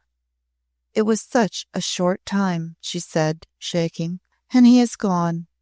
And the fairy wood is still there, and the ferns, all the nights, always." And what happened next was not a thing to be written about, though at the time the same thing was perhaps at that very hour happening in houses all over England. Chapter 12. The effect of something like unreality produced in the mind of the mature and experienced by a girl creature can only be equaled by the intensity of the sense of realness in the girl herself. That center of the world in which each human being exists is, in her case, more poignantly a center than any other. She passes smiling or serious, a thing of untried eyes and fair, unmarked smoothness of texture, and onlookers who have lived longer than she know that the unmarked untriedness is a sign that so far nothing has happened in her life, and in most cases believe that nothing is happening. They are quite sure they know, long after the thing has ceased to be true. The surface of her is so soft and fair, and its lack of any suggestion of abysses or chasms seems to make them incredible things. But the center of the world contains all things, and when one is at the beginning of life and sees them for the first time, they assume strange proportions. It enters a room, it talks lightly or sweetly, it whirls about in an airy dance, this pretty, untested thing, and among those for whom the belief in the reality of strange proportion has modified itself through long experience, only those of the thinking habit realize that at any moment the testing, the marking with deep scores, may begin, or has perhaps begun already. At 18 or 20, a fluctuation of flower petal tint, which may mean an imperfect night, can signify no really important cause. What could 18 or 20 have found to think about in night watches? But in its center of the world as it stands on the stage, with the curtain rolling up, those who have lived longer, so very long, are only the dim audience sitting in the shadowy auditorium, looking on at passionately real life with which they have really nothing whatever to do, because what they have seen is past, and what they have learned has lost its importance and meaning with the changing of the years. The lying awake and tossing on pillows, if lying awake there is, has its cause in real joys, or griefs, not in things atrophied by time. So it seems on the stage, in the first act. If the curtain goes down on anguish and despair, it seems equally the pitiless truth that it can never rise again. The play is ended, the lights go out forever, the theater crumbles to dust, the world comes to an end. But the dim audience sitting in the shadow do not generally know this. To those who came in and out of the house in Eaton Square, the figure sitting at the desk writing letters or taking orders from the Duchess was that of the unconsidered and unreal girl. Among the changing groups of women with intensely absorbed and often strained faces, the kind-hearted, observing ones were given to noticing Robin and speaking to her almost affectionately because she was so attractive an object as well as so industriously faithful to her work. Girls who were Jacqueminot rose-flushed, and who looked up to answer people with eyes like an antelope's, were not customarily capable of concentrating their attention entirely upon brief letters of request and lists of necessaries for hospitals and comfort kits. This type was admitted to be frequently found readier for service in the preparation of entertainments for the benefit of, more especially when such benefits took the form of dancing. But the Duchess, little Miss Lawless, came and went on errands, wasting no time. She never forgot things or was slack in any way. Her antelope eyes expressed a kind of yearning eagerness to do all she could without a moment's delay. "She works as if it were a personal thing with her," Lady Lothwell once said thoughtfully. "I have seen girls wear that look when they are war brides or have lovers or brothers at the front." But she remained to the world generally only a rather specially lovely specimen of the somewhat unreal young being with whom great agonies and terrors had but little to do. On a day when the Duchess had a cold and was obliged to remain in her room, Robin was with her, writing and making notes of instruction at her bedside. In the afternoon, a cold and watery sun, making its way through the window, threw a chill light on her as she drew near with some papers in her hand. It was the revealing of this light which made the Duchess look at her curiously. "You are not quite as blooming as you were, my child," she said. "About 2 months ago you were particularly blooming. Lady Lothwell and Lord Combe and several other people noticed it. You have not been taking your walks as regularly as you did. Let me look at you." She took her hand and drew her nearer. "No, this will not do." Robin stood very still. "How could anyone be blooming?" broke from her. "You are thinking about things in the night again," said the Duchess. "Yes," said Robin, "every night, sometimes all night." The Duchess watched her anxiously. "It's so lonely." There was a hint of hysteric breakdown in the exclamation. "How can I bear it?" She turned and went back to her writing table, and there she sat down and hid her face, trembling in an extraordinary way. "You are as unhappy as that?" said the Duchess. "And you are lonely?" "All the world is lonely," Robin cried, not weeping, only shaking. "Everything is left to itself to suffer. God has gone away." The Duchess trembled a little herself. She too had hideously felt something like the same thing at times of late, but this soft, shaking thing. There shot into her mind like a bolt a sudden thought. Was this something less inevitable, something more personal? She wondered what would be best to say. "Even older people lose their nerve sometimes," she decided on at last. "When you said that work was the greatest help, you were right. Work, and as much sleep as one can get, and walking and fresh air. And we must help each other, old and young. I want you to help me, child. I need you." Robin stood up and steadied herself somehow. She took up a letter in a hand not yet quite still. "Please remind me," she said. "Please let me do everything, anything, and never stop. If I never stop in the daytime, perhaps I shall sleep better at night." As there came surging in, day by day, bitter and cruel waves of war news, stories of slaughter by land and sea, of massacre in simple places, of savagery wrought on wounded men and prisoners in a hydrophobia of hate let loose. It was ill lying awake in the dark, remembering loved beings, surrounded by the worst of all the world has ever known. Robin was afraid to look at the newspapers, which her very duties themselves obliged her to familiarize herself with, and she could not close her ears. With battleship raids on harmless coast towns, planned merely to the end of the wanton killing of such unconsidered trifles of humanity as little children and women and men at their everyday work, the circle of horror seemed to draw itself in closely. Zeppelin raids, leaving fragments of bodies on pavements and broken things under fallen walls, were not so near as the women who dragged themselves back to their work with death in their faces, written large. The death of husband or son or lover. These brought realities close indeed. "I do not know how he died," one of them said to the Duchess. "I do not know how long it took him to die. I don't want to be told. I am glad he is dead. Yes, I am glad. I wish the other two were dead too. I am not splendid and heroic. I thought I was at first, but I couldn't keep it up. After I heard about Mrs. Foster's boy, if I believed there was anything to thank, I should say, thank God I have no more sons." That night Robin lay in the dark thinking of the dream. Had there been a dream?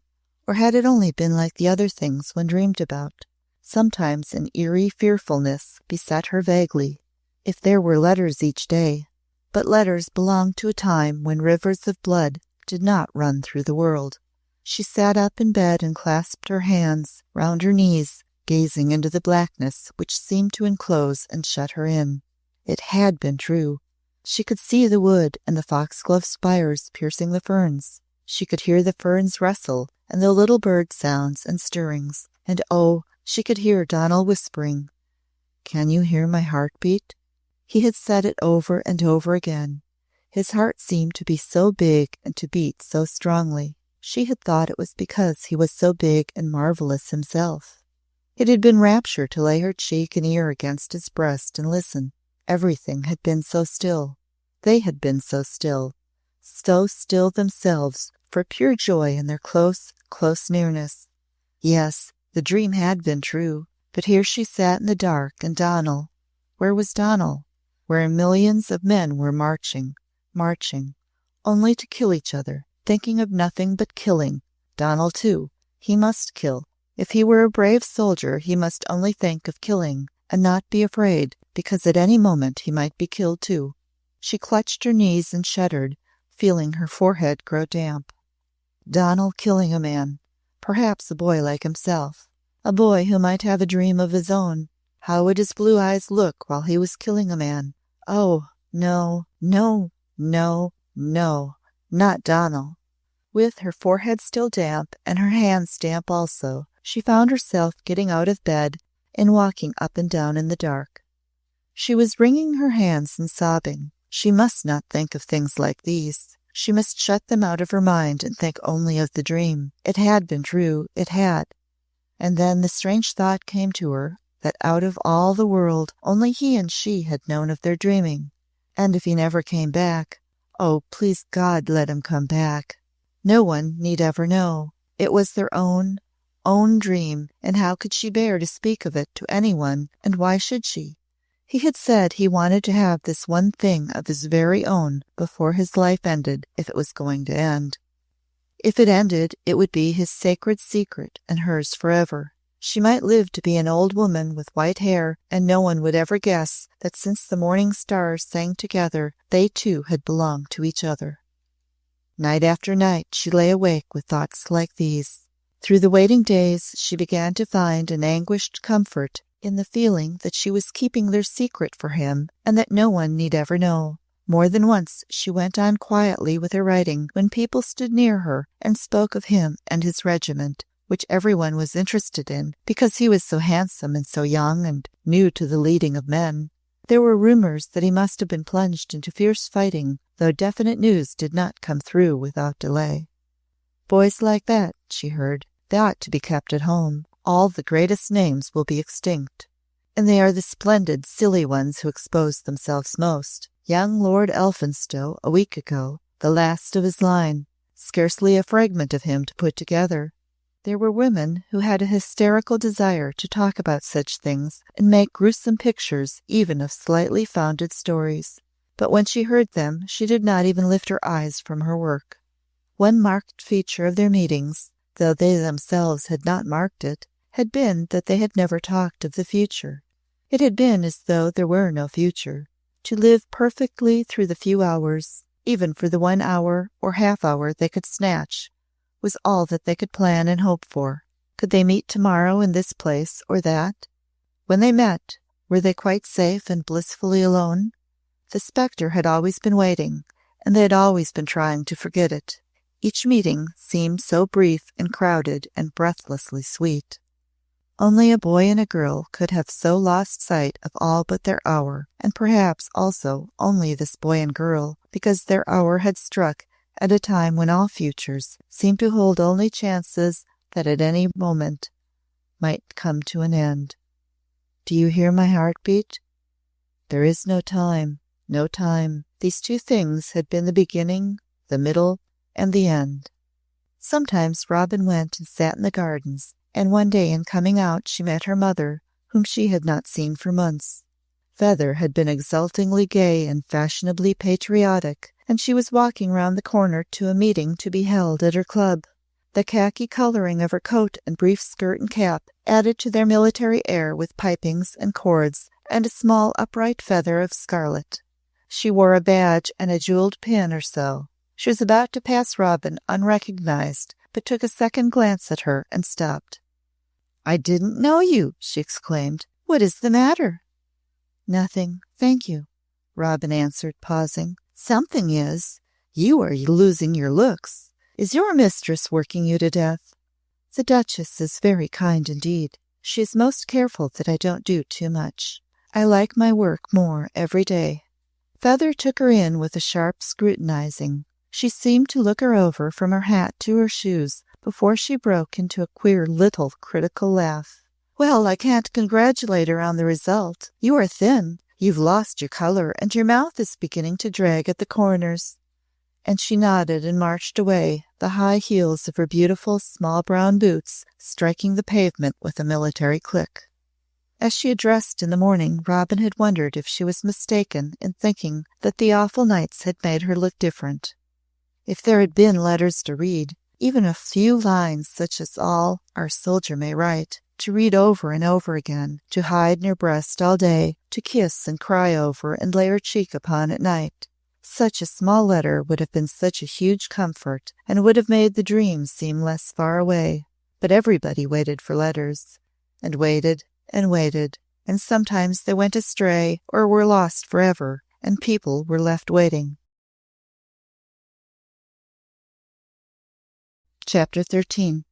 But there were no letters, and she was obliged to sit at her desk in the corner and listen to what people said about what was happening, and now and then to Lord Combe speaking in low tones to the Duchess of his anxiety and uncertainty about Donal. Anxiety was increasing on every side, and such of the unthinkable multitude as had at last ceased to believe that one magnificent English blow would rid the earth of Germany had begun to lean towards the belief in a vision of German millions, adding themselves each day to other millions, advancing upon France, Belgium, England itself, a grey, encroaching mass, rolling forward and ever forward, overwhelming even neutral countries, until not only Europe but the whole world was covered, and the mailed fist beat its fragments into such dust as it chose. Even those who had not lost their heads, and who knew more than the general public, wore grave faces, because they felt they knew too little and could not know more. Combe's face was hard and grey many days. "It seems as if one lost them in the flood sometimes," Robin heard him say to the Duchess. "I saw his mother yesterday, and could give her no definite news. She believes that he is where the worst fighting is going on. I could not tell her he was not." As, when they had been together, the two had not thought of any future, so now Robin was alone, she could not think of any tomorrow. Perhaps she would not. She lived only in the day which was passing. She rose, dressed, and presented herself to the Duchess for orders. She did the work given her to do. She saw the day gradually die and the lights lighted. She worked as long as she was allowed to do so, and then the day was over, and she climbed the staircase to her room.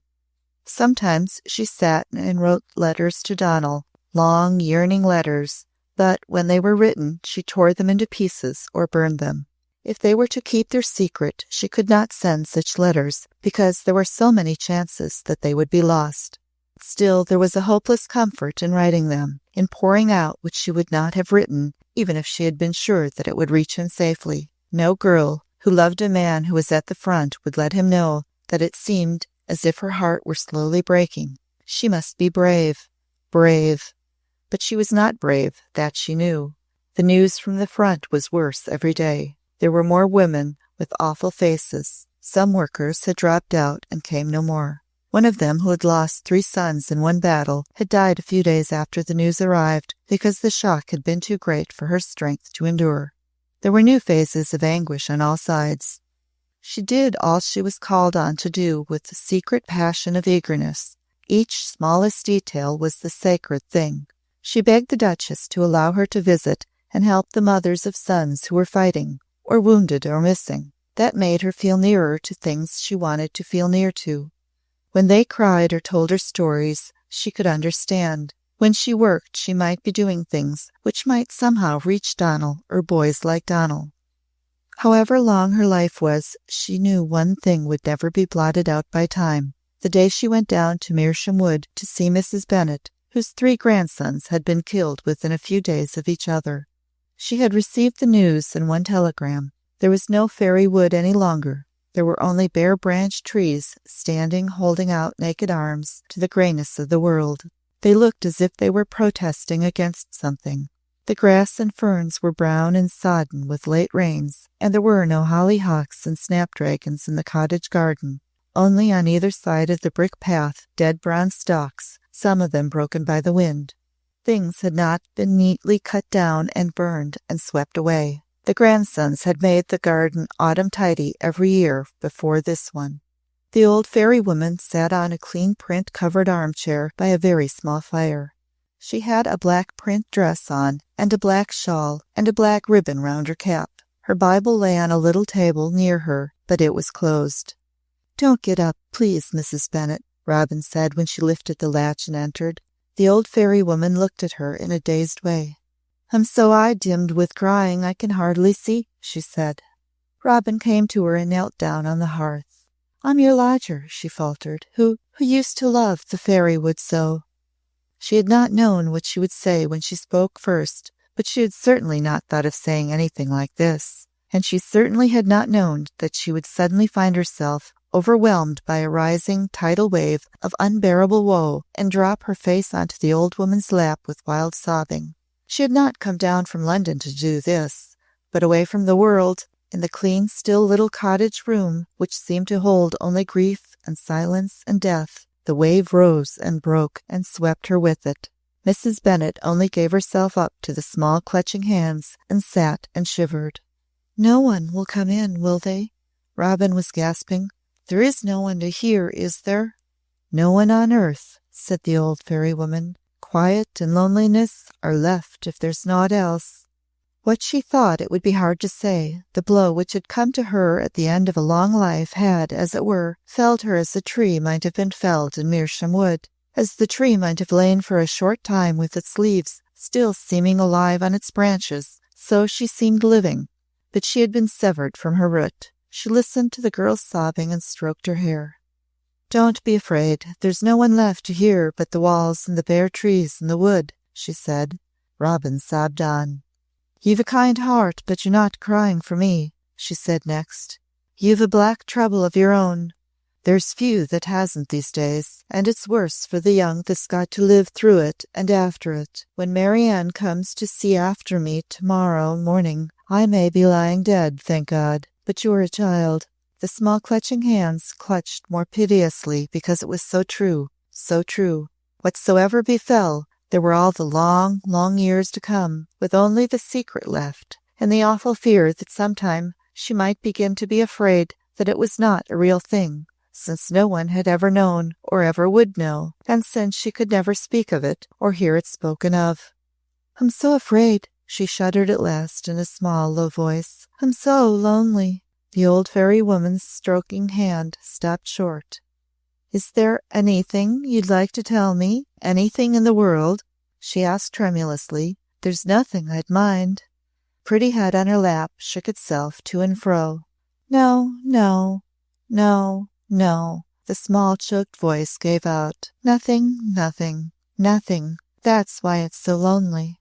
As she had waited alone through the night in her cradle, as she had watched the sparrows on the roofs above her in the nursery, as she had played alone until Donald came, so it was her fate to be alone now. But she came away from London because there were too many people there, and you wanted to be in a place where there was nothing but an empty cottage and an old woman. Some would call it lonelier here. "The wood is here, the fairy wood," she cried, and her sobbing broke forth tenfold more bitterly. Mrs. Bennet had seen in her day much of the troubles of others, and many of the things she had seen had been the troubles of women who were young. Sometimes it had been possible to help them, sometimes it had not, but in any case she had always known that help could be given only if one asked careful questions.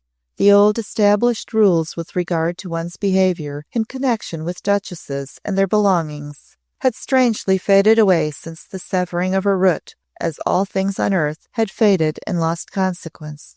She remembered no rules as she bent her head over the girl and almost whispered to her. "I won't ask no questions after this one, Miss dear," she said, quaking. "But was there ever a young gentleman in the wood?" "No, no, no, no." 4 times again Robin cried it. "Never, never."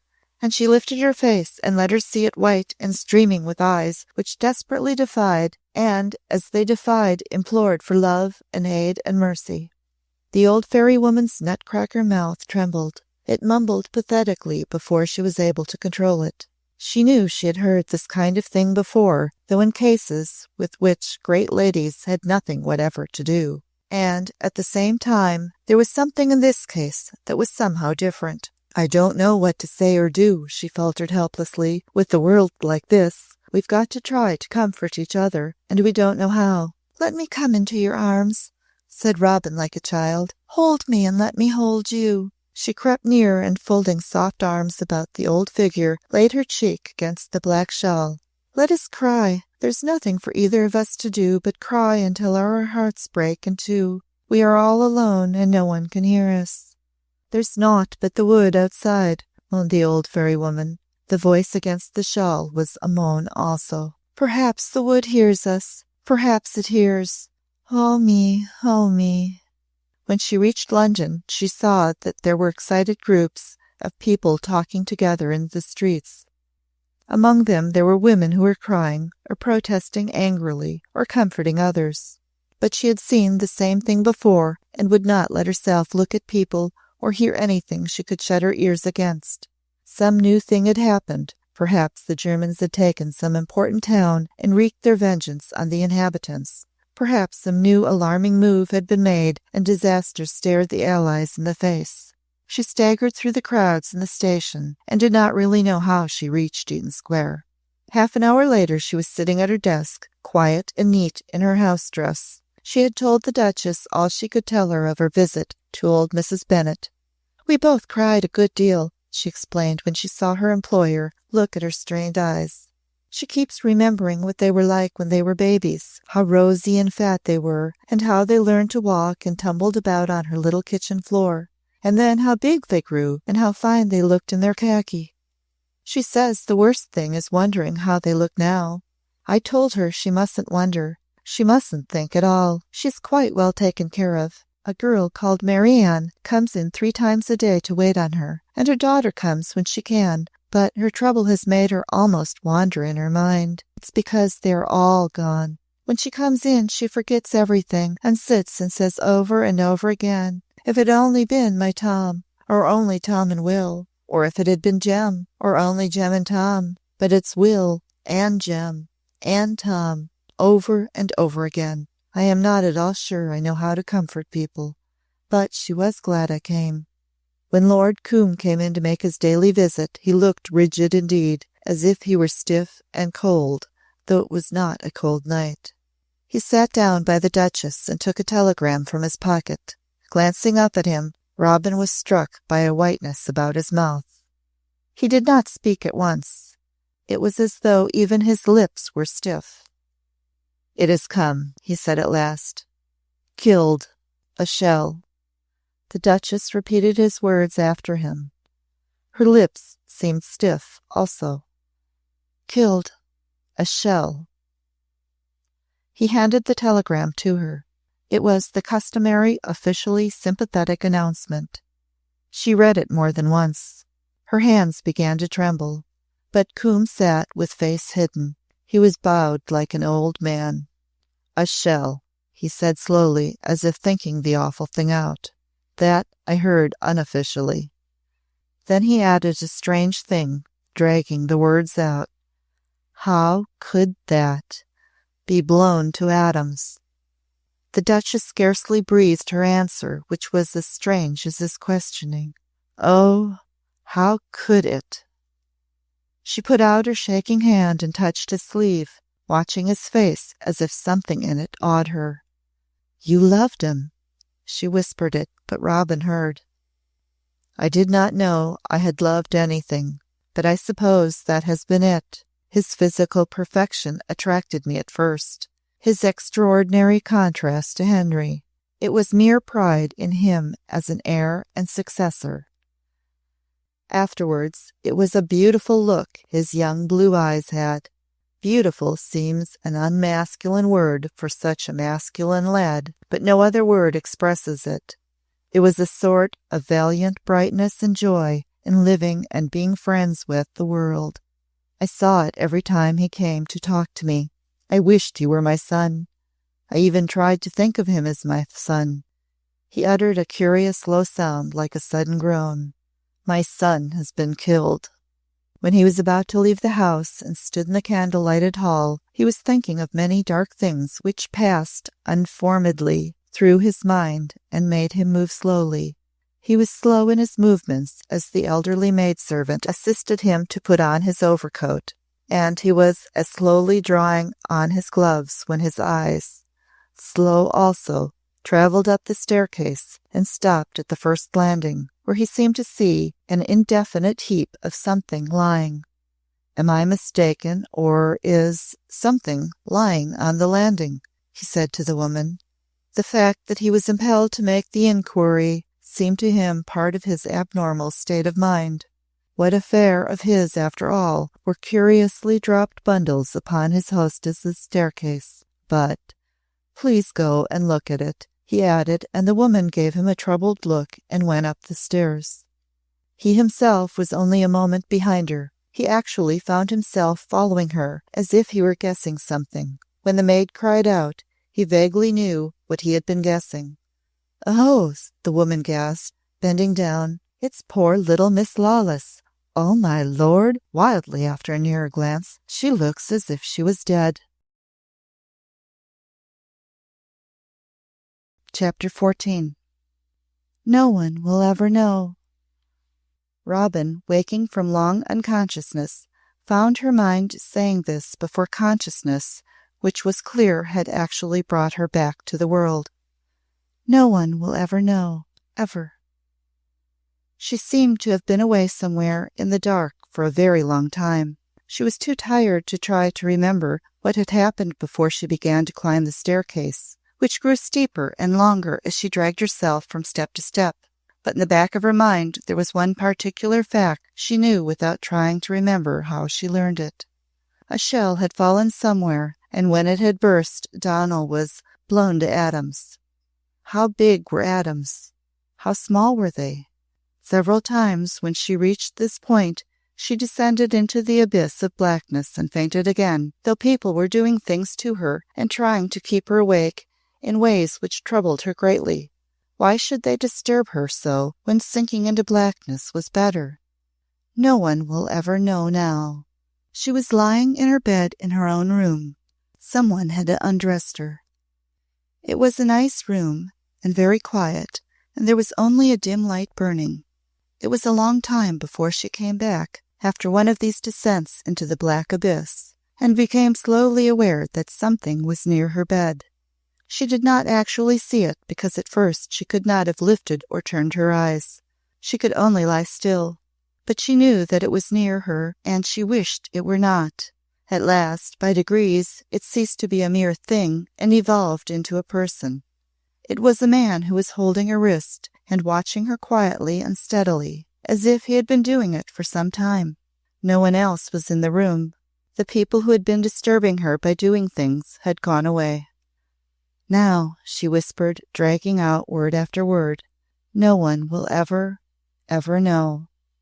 But she was not conscious that she had said it, even a whisper, which could be heard. She thought the thing had only passed again through her mind. "Donal, blown to atoms," she said in the same way. "How small is an atom?" She was sinking into the blackness again when the man dropped her wrist quickly and did something to her which brought her back. "Don't," she moaned. "Please, don't." But he would not let her go. Perhaps days and nights passed, or perhaps only a day and a night, before she found herself still lying in her bed, but feeling somehow more awake when she opened her eyes and found the same man sitting close to her, holding her wrist again. "I am Dr. Redcliffe," he said in a quiet voice. "You are much better. I want to ask you some questions. I will not tire you." He began to ask her questions very gently, as if he did not wish to alarm or disturb her. She had been found in a dead faint, lying on the landing. She had remained unconscious for an abnormally long time. When she had been brought out of one faint, she had fallen into another, and this had happened again and again. The indication was that she had been struck down by some shock. In examining her, he had found that she was underweight. He wished to discover if she had been secretly working too late at night in her deep interest in what she was doing. What exactly had her diet been? Had she taken enough exercise in the open air? How had she slept? The Duchess was seriously anxious. They were the questions doctors always asked people, except that he seemed more desirous of being sure of the amount of exercise she had taken than about anything else. He was specially interested in the times when she had been in the country. She was obliged to tell him she had always been alone. He thought it would have been better if she had had some companion. Once, when he was asking her about her visits to Mrs. Bennet's cottage, the blackness almost engulfed her again. but he was watching her very closely, and perhaps seeing her turn white gave her some stimulant in time. He had a clever face which was not unkind, but she wished it had not had such keenly watchful look. More than once the watchfulness tired her, and she closed her eyes because she did not want him to look into them, as if he were asking questions which were not altogether doctor's questions. When he left her and went downstairs to talk to the Duchess, he asked a good many quiet questions again. He was a man whose intense interest in his profession did not confine itself wholly to its scientific aspect. An extraordinarily beautiful child swooning into death was not a mere pathological incident to him, and he knew many strange things brought about by the abnormal conditions of war. He himself was conscious of being overstrung with the rest of a tormented world. He knew of Mrs. Gareth Lawless, and he had heard more stories of her household, her loveliness, and Lord Combe than he had time to remember. He had, of course, heard the unsavory rumors of the child, who was being brought up for some nefarious object. As he knew Lord Combe rather well, he did not believe stories about him which went beyond a certain limit. Not until he had talked to the Duchess for some time did he discover that the hard-smitten child, lying half-lifeless in her bed, was the very young heroine of the quite favourite scandal. The knowledge gave him furiously to think. It was Combe who had interested the Duchess in her. The Duchess had no doubt taken her under her protection for generously benign reasons. He pursued his questioning delicately. Has she had any young friends? She seems to have taken her walks alone, and even to have gone into the country by herself. The life of young people in its ordinary sense of companionship and amusement has been stopped by the war. There may be some who go on in the old way, but she has not been one of them, the Duchess said. Visits to an old woman in remote country places are not stimulating enough. Has she had no companions? I tried, said the Duchess wearily. She was rather pale herself. The news of the Sarajevo tragedy arrived on the day I gave a small dance for her, to bring some young people together. Her waxen pallor became even more manifest. How they danced, she said woefully. What living things they were! Oh, the exclamation broke forth at a suddenly overwhelming memory. The beautiful boy, the splendid lad who was blown to atoms. The news came only yesterday. Were there dancing with the rest? Dr. Redcliffe leaned forward slightly. To hear that any boy has been blown to atoms is a hideous thing, he said. Who brought the news? Was Miss Lawless in the room when it was brought? I think so, though I am not sure. She comes in and goes out very quietly. I am afraid I forgot everything else. The shock was a great one. My old friend Lord Combe brought the news. The boy would have succeeded him. We hear again and again of great families becoming extinct. The house of Combe has not been prolific. The war has taken its toll. Donal Muir was the last of them. One has felt as though it was of great importance that a thing like that should be carried on. She began to speak in a half-numbed, introspective way. What does it matter, really? Only one boy of thousands, perhaps hundreds of thousands, before it is over. But it's the youngness, power, the potential meaning, wasted, torn, scattered in fragments. She stopped and sat quite still, gazing before her as though into space.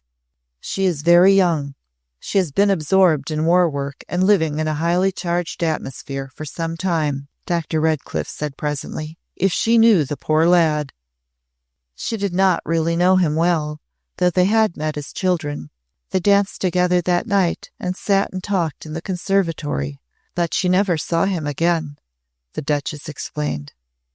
It might have been too much, even if she did not know him well. We must keep her quiet, said Dr. Redcliffe. Very shortly afterwards he rose and went away. An hour later he was sitting in a room at Combe House, alone with Lord Combe. It was the room in which Mademoiselle Vallée had found his lordship on the night of Robin's disappearance. No one knew now where Mademoiselle was, or if she were still alive. She had been living with her old parents in a serene Belgian village which had been destroyed by the Germans. Black tales had been told of which Robin had been allowed to hear nothing. She had been protected in many ways. Though they had not been intimates, the two men knew each other well. To each individually, the type of the other was one he could understand. It was plain to Lord Combe that Redcliffe found his case of rather special interest, which he felt was scarcely to be wondered at, as he himself had seen the too slender, prostrate figure and the bloodless small face with its curtain of lashes lying too heavily close to the cold cheek. He had realized that their helpless beauty alone was enough to arrest more than ordinary attention. She had, as the woman had cried out, looked as if she were dead, and dead loveliness is a reaching power. Dr. Redcliffe spoke of her thoughtfully and with a certain gentleness. He at first included her with many other girls, the changes in whose methods of life he had been observing. The closed gates in their paths are suddenly thrown open for them because no one has to lock and unlock them, he said. It produces curious effects. The light-minded ones take advantage of the fact and find dangerous amusement in it sometimes. The serious ones go about the work they have taken in hand. Miss Lawless is, I gather, one of the thinking and feeling ones, and has gone about a great deal. Yes, the Duchess has tried to save her from her own ardour, but perhaps she has worked too steadily. Has the Duchess always known where she has gone and what people she has seen? That would have been impossible. She wished her to feel free, and if we had not wished it, one can see that it would not have been possible to stand guard over her, neither was it necessary. But he began to listen with special attention. There awakened in his mind the consciousness that he was being asked questions which suggested an object. The next one added to his awakening sense of the thing. Her exercise and holidays were always taken alone? Redcliffe asked. The Duchess believed so. She has evidently been living under a poignant strain, and some ghastly shock has struck her down. I think she must have been in the room when you brought the news of young Muir's terrible death. She was, said Combe. I saw her, and then forgot. I thought so, Redcliffe went on. She cried out several times, blown to atoms, atoms, Donal. She was not conscious of the cries. Are you sure she said Donal? Combe asked. Quite sure. It was that which set me thinking. I have thought a great deal. She has touched me horribly. The mere sight of her was enough. There is desolation in her childlikeness. Lord Combe sat extremely still. The room was very silent till Redcliffe went on in a dropped voice. There was another thing she said. She whispered it brokenly, word by word. She did not know that either. She whispered, now, no one will ever know, ever. Lord Combe still sat silent. What he was thinking could not be read in his face, but being a man of astute perception and used to the study of faces, Dr. Redcliffe knew that suddenly some startling thought had leapt within him. You were right to come to me, he said. What is it you suspect? That Dr. Redcliffe was almost unbearably moved was manifest. He was not a man of surface emotions, but his face actually twitched, and he hastily gulped something down. She is a heart-breakingly beautiful thing, he said. She has been left, through sheer kindness, in her own young hands. They were too young, and these are hours of cataclysm. She knows nothing. She does not know that. She will probably have a child. Chapter 15. The swiftness of the process by which the glowing little Miss Lawless, at whom people had found themselves involuntarily looking so often, changed from a rose of a girl into something strangely like a small waxen image which walked, called forth frequent startled comment. She was glanced at even oftener than ever. Is she going into galloping consumption?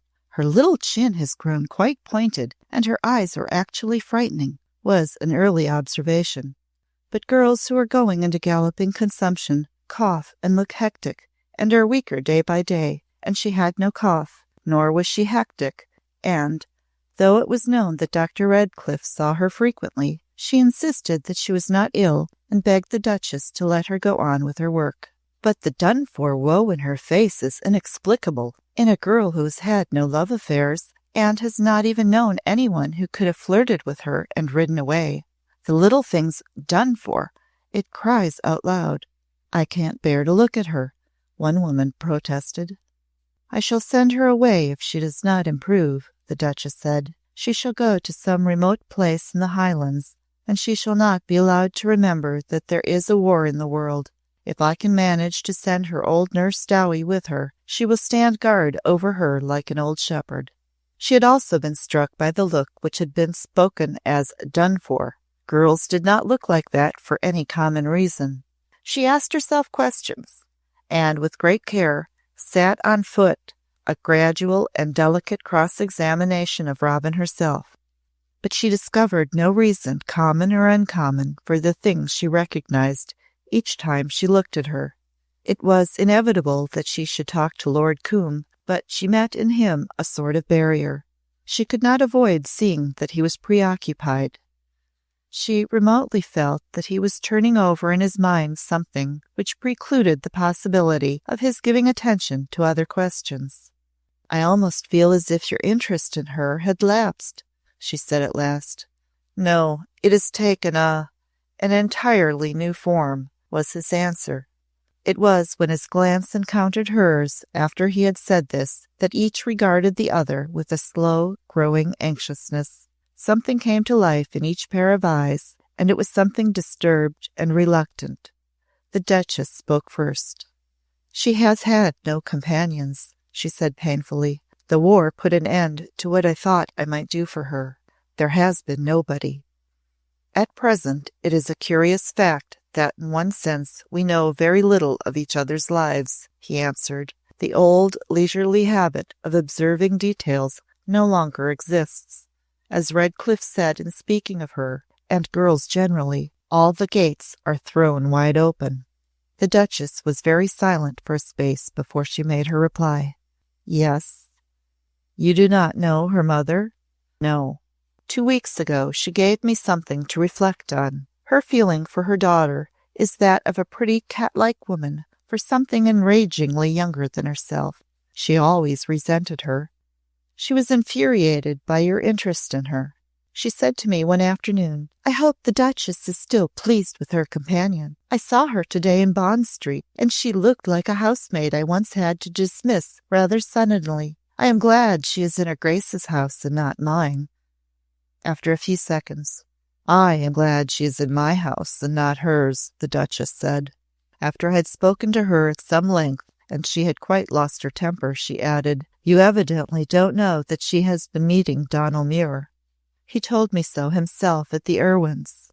I asked him if he had seen her since the dance, and he owned that he had, and then was cross at himself for making the slip. I did not ask him how often he had met her. He would not have told me, but if he met her once, he met her as often as he chose. She was not lying when she said it. I know her. I have been thinking constantly of her since. There was a brief silence between them. Then he proceeded. Robin worshipped him when she was a mere baby. They were very beautiful together on the night of the dance. She fainted on the stairway after hearing of his death. She had been crawling up to hide herself in her room, poor child. It is one of the tragedies. Perhaps you and I together. The Duchess was seeing again the two who had come forth shining from the conservatory. She continued to see them as Lord Combe went on speaking, telling her what Dr. Redcliffe had told him. On her part, Robin scarcely understood anything which was happening, because nothing seemed to matter. On the morning when the Duchess told her that Dr. Redcliffe wished to see her alone, that fact mattered as little as the rest. She was indifferently conscious that the Duchess regarded her in an anxious, kind way, but if she had been unkind instead of kind, that would have meant nothing. There was only room for one thing in the world. She wondered sometimes if she were really dead, as Donal was, and did not know she was so. Perhaps after people died they walked about as she did, and did not understand that others could not see them, and they were not alive. But if she were dead, she would surely see Donal. Before she went to Dr. Redcliffe, the Duchess took her hand and held it closely in both her own. She looked at her with a curious sort of pitifulness, as if she were sorry. "My poor child," she said, "whatsoever he tells you, don't be frightened. Don't think you are without friends. I will take care of you." "Thank you," she said. "I don't think anything would frighten me. Nothing seems frightening now." After which she went into the room where Dr. Redcliffe was waiting for her. The Duchess sat alone and thought deeply. What she thought of chiefly was the head of the house of Coombe. She had always known that, more than probably, his attitude towards a circumstance of this sort would not even remotely approach in likeliness that of other people. His point of view would detach itself from ordinary theories of moralities and immoralities. He would see with the singular clearness all sides of the incident. He would not be indignant, or annoyed, or embarrassed. He had had an interest in Robin as a creature representing peculiar loveliness and underfed potentialities. Sometimes she had felt that this had even verged on a tenderness of which he was himself remotely, if at all, conscious. Concerning the boy Donal, she had realized that he felt something stronger and deeper than any words of his own had at the time expressed. He had believed fine things of him and had watched him silently. He had wished he had been his own flesh and blood. Perhaps he had always felt a longing for a son who might have been his companion as well as his successor. Who knew whether a thwarted paternal instinct might not now be giving him such thinking to do as he might have done if Donal Muir had been the son of his body, dead on the battlefield, but leaving behind him something to be gravely considered? What would a man think? What would a man do under such circumstances? One might imagine what some men would do, but it would depend entirely upon the type, she thought. What he will do will be different. It might seem cold, it might be merely judicial, but it might be surprising. She was quite haunted by the haggard look of his face as he had exclaimed, "I wish to God I had known him better. I wish to God I had talked to him more." What he had done this morning was to go to Meersham Wood to see Mrs. Bennet. There were things it might be possible to learn by amiable and carefully considered expression of interest in her loss and loneliness.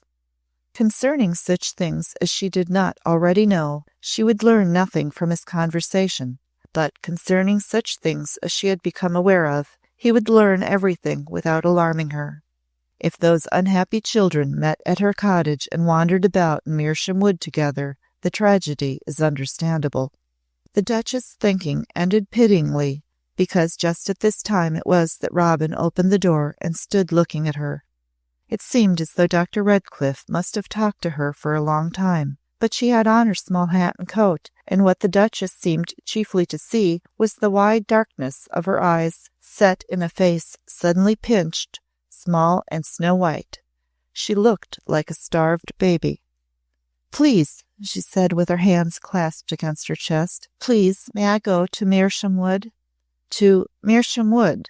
The Duchess felt aghast, and then suddenly a flood of thought rushed upon her. "It is not very far," the little gasping voice uttered. "I must go, please. Oh, I must. Just to Meersham Wood."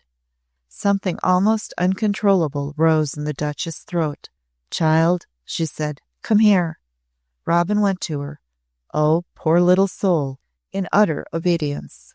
As she drew close to her, she went down upon her knees, holding up her hands like a little nun at prayer. "Please let me go," she said again. "Only to Meersham Wood." "Stay here, my poor child, and talk to me," the Duchess said. "The time has come when you must talk to someone."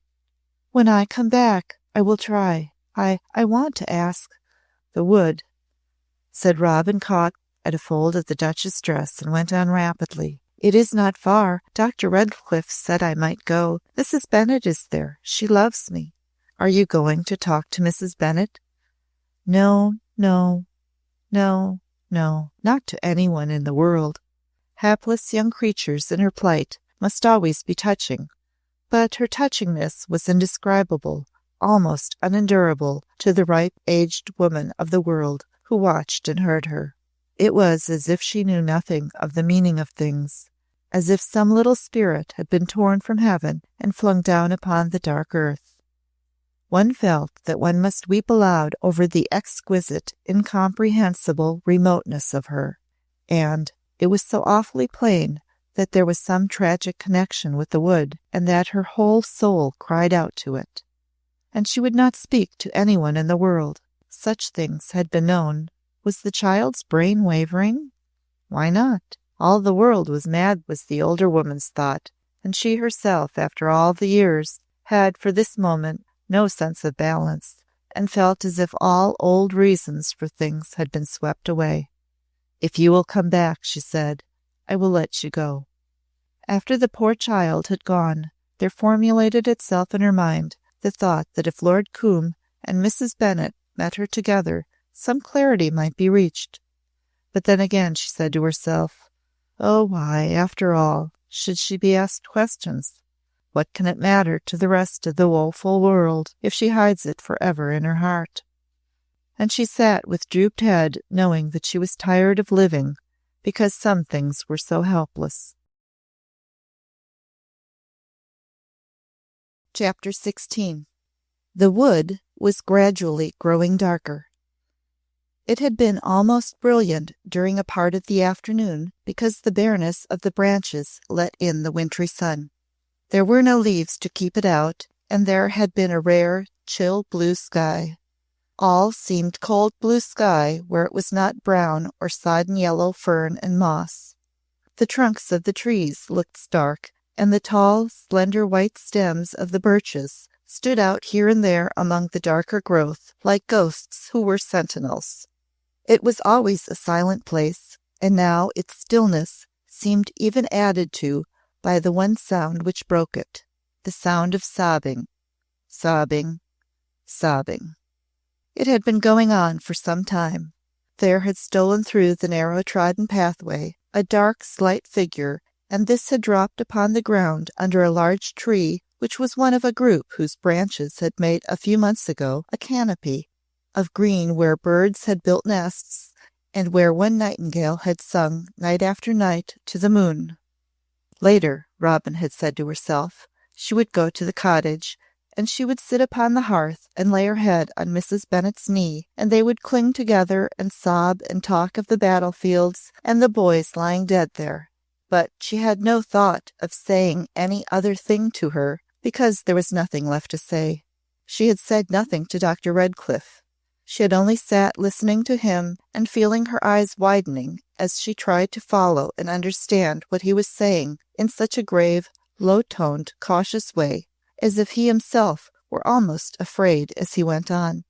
What he said would once have been strange and wonderful, but now it was not, because wonder had gone out of the world. She only seemed to sit stunned before that feeling that now the dream was not a sacred secret any longer, and there grew within her, as she heard, a wild longing to fly to the wood, as if it were a living human thing who would hear her and understand, as if it would be like arms enclosing her. Something would be there listening, and she could talk to it and ask it what to do. She had spoken to it as she staggered down the path. She had cried out to it with wild, broken words, and then, when she heard nothing, she had fallen down upon the earth, and the sobbing, had begun. "Donal," she said, "Donal," and again, "Donal," over and over, but nothing answered, for even that which had been Donal, with the heavenly laugh and the blue in his grey eyes, and the fine, long, smooth hands, had been blown to fragments in a field somewhere, and there was nothing anywhere. She had heard no footsteps, and she was sobbing still when a voice spoke at her side, the voice of someone standing near. "It is Donal you want, poor child, no one else," it said. That it should be this voice, Lord Combe's, and that, amazing as it was to hear it, she was not amazed and did not care. Her sobbing ceased so far as sobbing can cease on full flow. She lay still but for low, shuddering breaths. "I have come because it is Donal," he said. "You told me once that you had always hated me. Hatred is useless now. Don't feel it." But she did not answer. "You probably will not believe anything I say. Well, I must speak to you whether you believe me or not. She lay still, and he himself was silent. His voice seemed to be a sudden thing when he spoke. I loved him too. I found it out the morning I saw him march away. He had seen him. Since she had looked at his beautiful face, this man had looked at it. You? She sat up on the earth and gazed, swaying. So he knew he could go on. I wanted a son. I once lay on the moss in a wood and sobbed as you have sobbed. She was killed too. But Robin was thinking only of Donal. What was his face like? Did you see him near? Quite near. I stood on the street. I followed. He did not see me. He saw nothing. The sobbing broke forth again. Did his eyes look as if he had been crying? He did cry, he did. The head of the House of Coombe showed no muscular facial sign of emotion, and stood stiffly still. But what was this which leaped scalding to his glazed eyes and felt hot? Yes, he answered huskily. I saw, even as he marched past, that his eyes were heavy and had circles round them. There were other eyes like his. Some were boys' eyes, and some were the eyes of men. They held their heads up, but they had all said goodbye, as he had.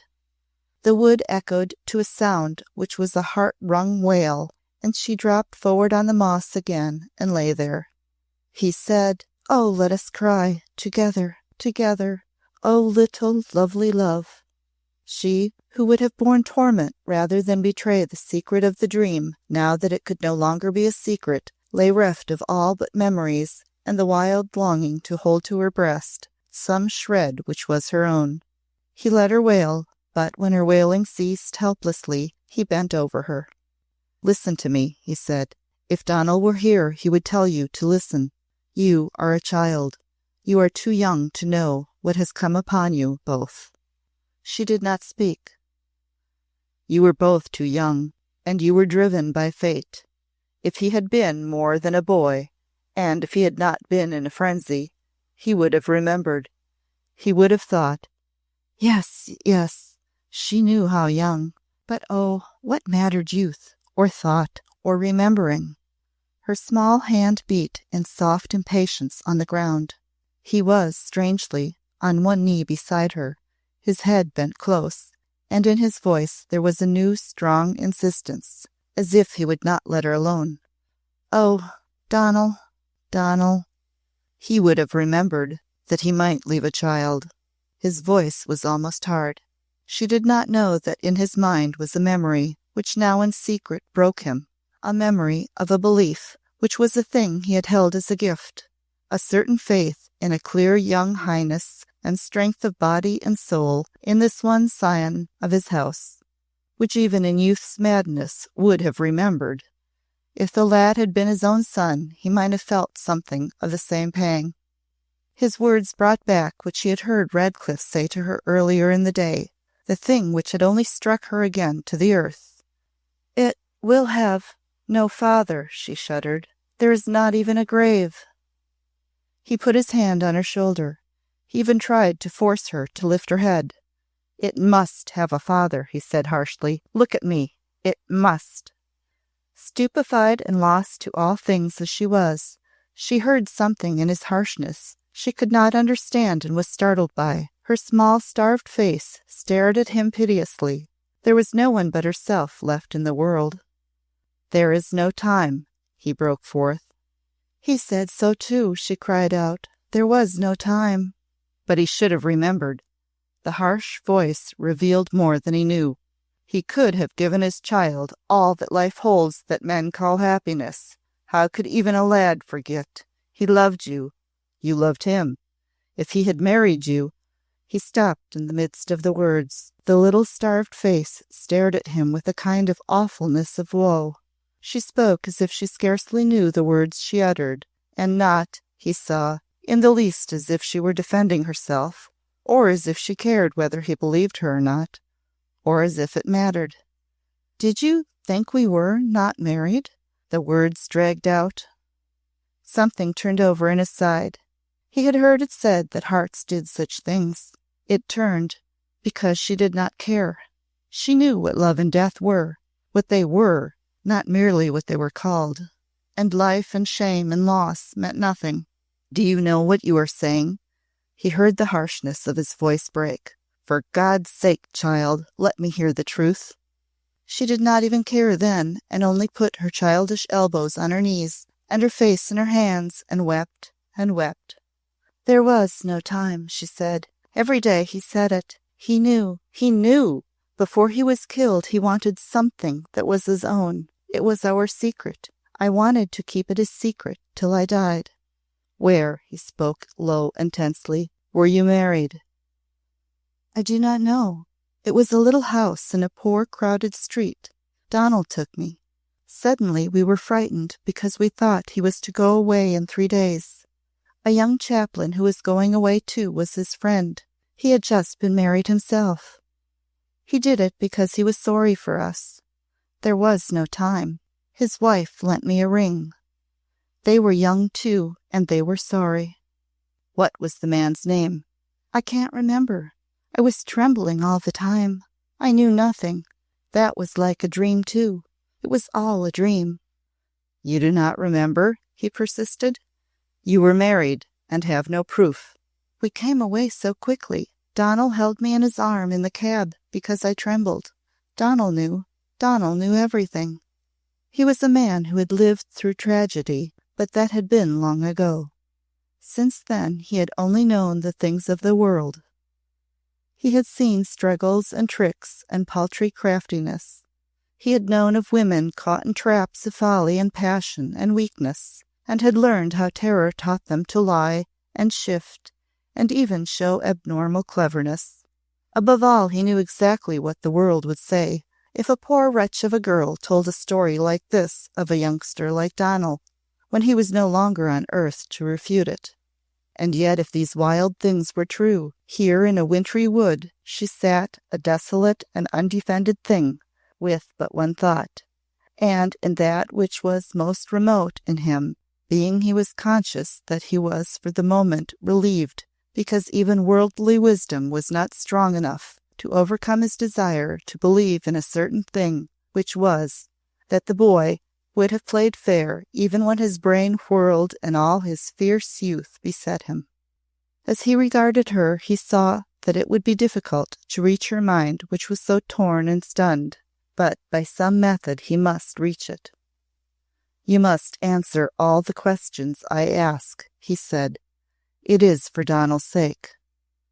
She did not lift her face and made no protest. He began to ask such questions as a sane man would know must be answered clearly, and as he heard her reply to each, he gradually reached the realization of what her empty-handed, naked helplessness confronted, that he himself comprehended what no outsider would, was due to his memories of heart-wrung hours, of days and nights when he too had been unable to think quite sanely or to reason with a normal brain. Youth is a remorseless master. He could see the tempest of it all, the hours of heaven, and the glimpses of hell's self, on whose brink the two had stood clinging breast to breast. With subtle carefulness, he slowly gleaned it all. He followed the rising of the tide, which at first had borne them along unquestioning. They had not even asked where they were going, because the way led through young paradise. Then terror had awakened them. There had come to them the news of death day after day, lads they knew and had seen laughing a few weeks before, Halwyn, Meredith, Jack, or Harry, or Phil. A false rumor of a sudden order to the front, and they had stood and gazed into each other's eyes in a fateful hour. Robin did not know of the picture her disjointed, sobbed forth sentences and words made clear. Whom could see the lad as he stood before her in this very wood, and then went slowly down upon his knees and kissed her small feet in the moss as he made his prayer. There had been something rarely beautiful in the ecstasy of his tenderness, and she had given herself as a flower gives itself to be gathered.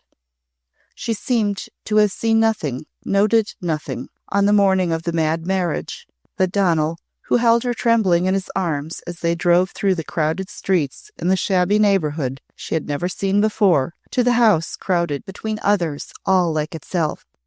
She had actually not heard the young chaplain's name in her shyness and tremor. He would scarcely have been an entity but for the one moving fact that he himself had just hastily married a girl he adored and must leave, and so sympathized and understood the stress of their hour. On their way home they had been afraid of chance recognition and had tried to shield themselves by sitting as far back as possible in the cab. I could not think. I could not see. It was all frightening and unreal. She had not dreamed of asking questions. Donald had taken care of her and had tried to help her to be less afraid of seeing people who might recognize her. She had tilted her hat over her face and worn a veil. She had gone home to Eaton Square, and then in the afternoon to the cottage at Meersham Wood. They had not written letters to each other. Robin had been afraid, and they had met almost every day.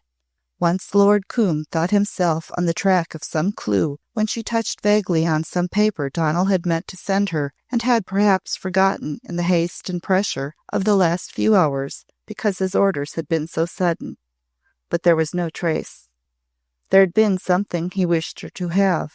But if this had meant that his brain had by chance cleared to sane reasoning, and he had, for a few moments, touched earth and intended to send her some proof which would be protection if she needed it, the moment had been too late, and, at the last, action had proved impossible, and death had come so soon. It was as though a tornado had swept him out of her arms and dashed him broken to earth, and she was left with nothing because she had asked nothing, wanted nothing. The obviousness of this, when he had ended his questioning and exhausted his resources, was a staggering thing. "Do you know," he said grimly after it was all over, "that no one will believe you?" "Donald knew," she said. "There is no one else." "You mean that there is no one whose belief or disbelief would affect you?" The wood was growing darker still, and she had ceased crying and sat still like a small ghost in the dim light. "There never was anyone but Donald, you know," she said. To all the rest of the world she was as a creature utterly unawake, and to a man who was of the world and who had lived a long life in it, the contemplation of her was a strange and baffling thing. "You do not ask whether I believe you," he spoke quite low. The silence of the darkening wood was unearthly, and her dropped words scarcely stirred it. No, she had never even thought of it. He himself was inwardly shaken by his own feeling. "I will believe you if you will believe me," was what he said. A singular, sharp, new desire impelled him. She merely lifted her face a little so that her eyes rested upon him. "Because of this tragic thing, you must believe me. It will be necessary that you should. What you have thought of me with regard to your mother is not true.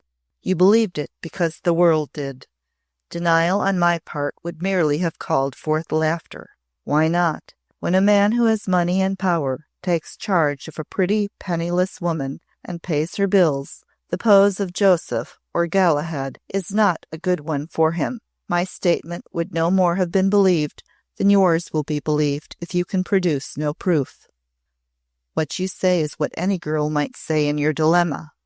What I should have said would have been what any man might have said.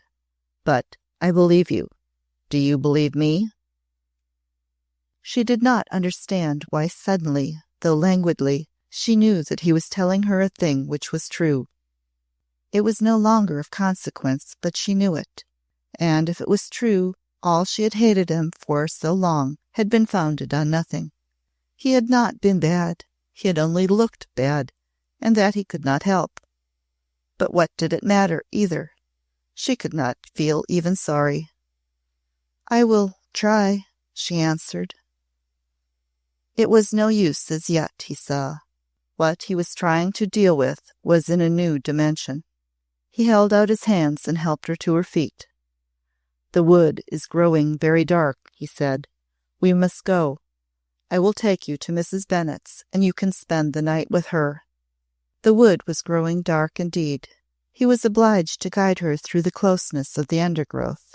They threaded their way along the narrow path, and the shadows seemed to close in behind them. Before they reached the end which would have led them out into the open, he put his hand on her shoulder and held her back.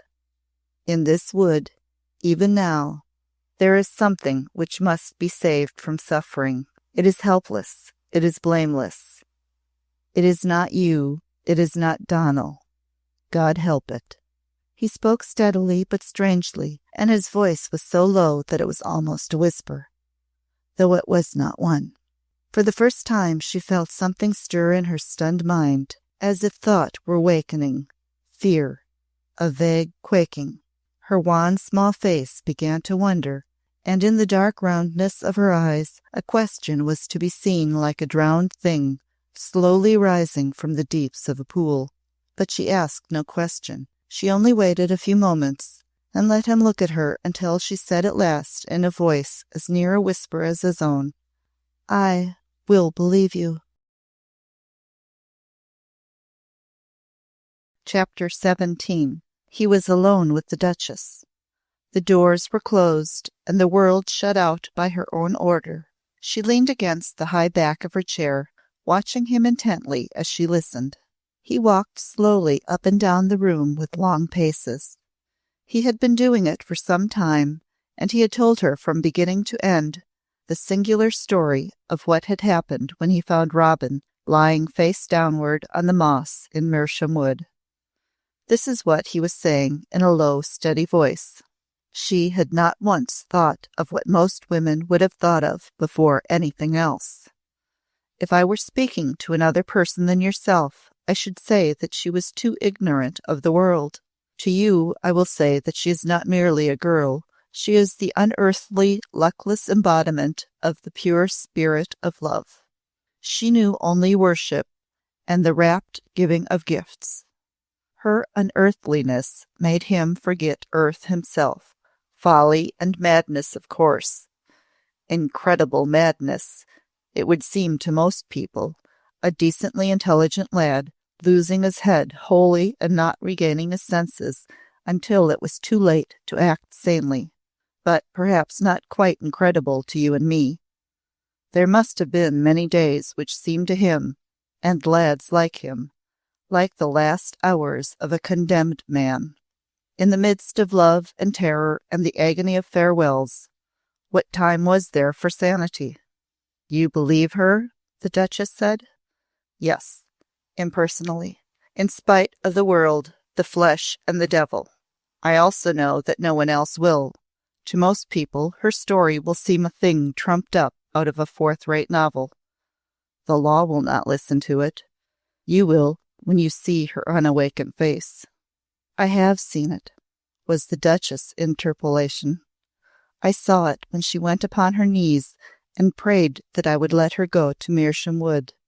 There was something inexplicable in her remoteness from fear and shame. She was only woe's self. I did not comprehend. I was merely a baffled old woman of the world. Now I begin to see. I believe her as you do. The world and the law will laugh at us because we have none of the accepted reasons for our belief. But I believe her as you do, absurd as it will seem to others." "Yes, it will seem absurd," Coombs said, slowly pacing. "But here she is, and here we are." "What do you see before us?" she asked of his deep thought. "I see a helpless girl in a dark plight. As far as knowledge of how to defend herself goes, she is as powerless as a child fresh from a nursery. She lives among people with observing eyes already noting the change in her piteous face. Her place in your house makes her a center of attention. The observation of her beauty and happiness has been good-natured so far. The observation will continue, but in time its character will change. I see that before anything else." "It is the first thing to be considered," she answered. "The next," she paused and thought seriously, "is her mother. Perhaps Mrs. Gareth Lawless has sharp eyes. She said to you something rather vulgarly hideous about being glad her daughter was in my house and not in hers. Her last words to Robin were to warn her not to come to her for refuge if she got herself into a mess. She is in what Mrs. Gareth Lawless would call a mess.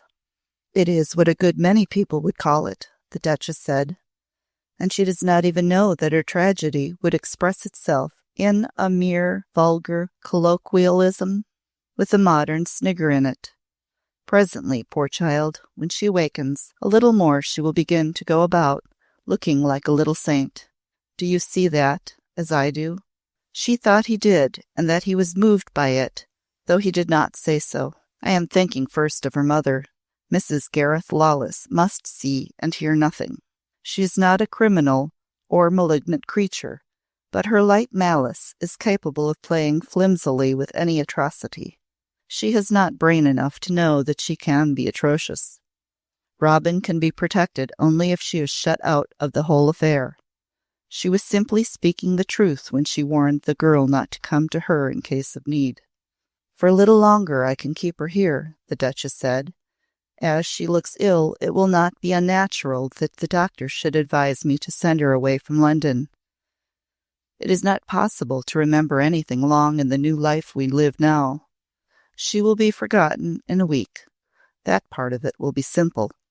Yes, he answered, yes. He paced the length of the room twice, 3 times, and said nothing. She watched him as he walked, and she knew he was going to say more. She also wondered what curious thing it might be. She had said to herself that what he said and did would be entirely detached from ordinary or archaic views. Also, she had guessed that it might be extraordinary, perhaps as extraordinary as his long intimacy with Mrs. Gareth Lawless. Was there a possibility that he was going to express himself now? But that is not all, he said at last, and he ended his pondering walk by coming nearer to her. He sat down and touched the newspapers lying on the table. "You have been poring over these," he said, "and I have been doing the same thing. I have also been talking to the people who know things, and to those who ought to know them but don't. Just now the news is worse each day. In the midst of the roar and thunder of cataclysms, to talk about a mere girl in trouble appears disproportionate, but because our world seems crumbling to pieces about us, she assumes proportions of her own. I was born of the old obstinate passions of belief in certain established things, and in their way they have had their will of me. Lately it has forced itself upon me that I am not as modern as I have professed to be. The new life has gripped me, but the old has not let me go. There are things I cannot bear to see lost forever without a struggle, such as—" She said it very low. "I conceal things from myself," he answered, "but they rise and confront me. There were days when we at least believed, quite obstinately, in a number of things. Sometimes quite heroically," she admitted. "God Save the Queen," in its long day, had actual glow and passion. I have thrilled and glowed myself at the shouting song of it. Yes, he drew a little nearer to her, and his cold face gained a slight color. In those days when a son or a grandson was born to the head of the house, it was a serious and impressive affair. Yes, and he knew she at once recalled her own son, and George in Flanders. It meant new generations, and generations counted for decent dignity as well as power. A farmer would say with huge pride, "Me and mine have worked the place for 4 generations," as he would say of the owner of the land, "Him and his have held it for 6 centuries. Centuries and generations are in danger of no longer inspiring special reverence.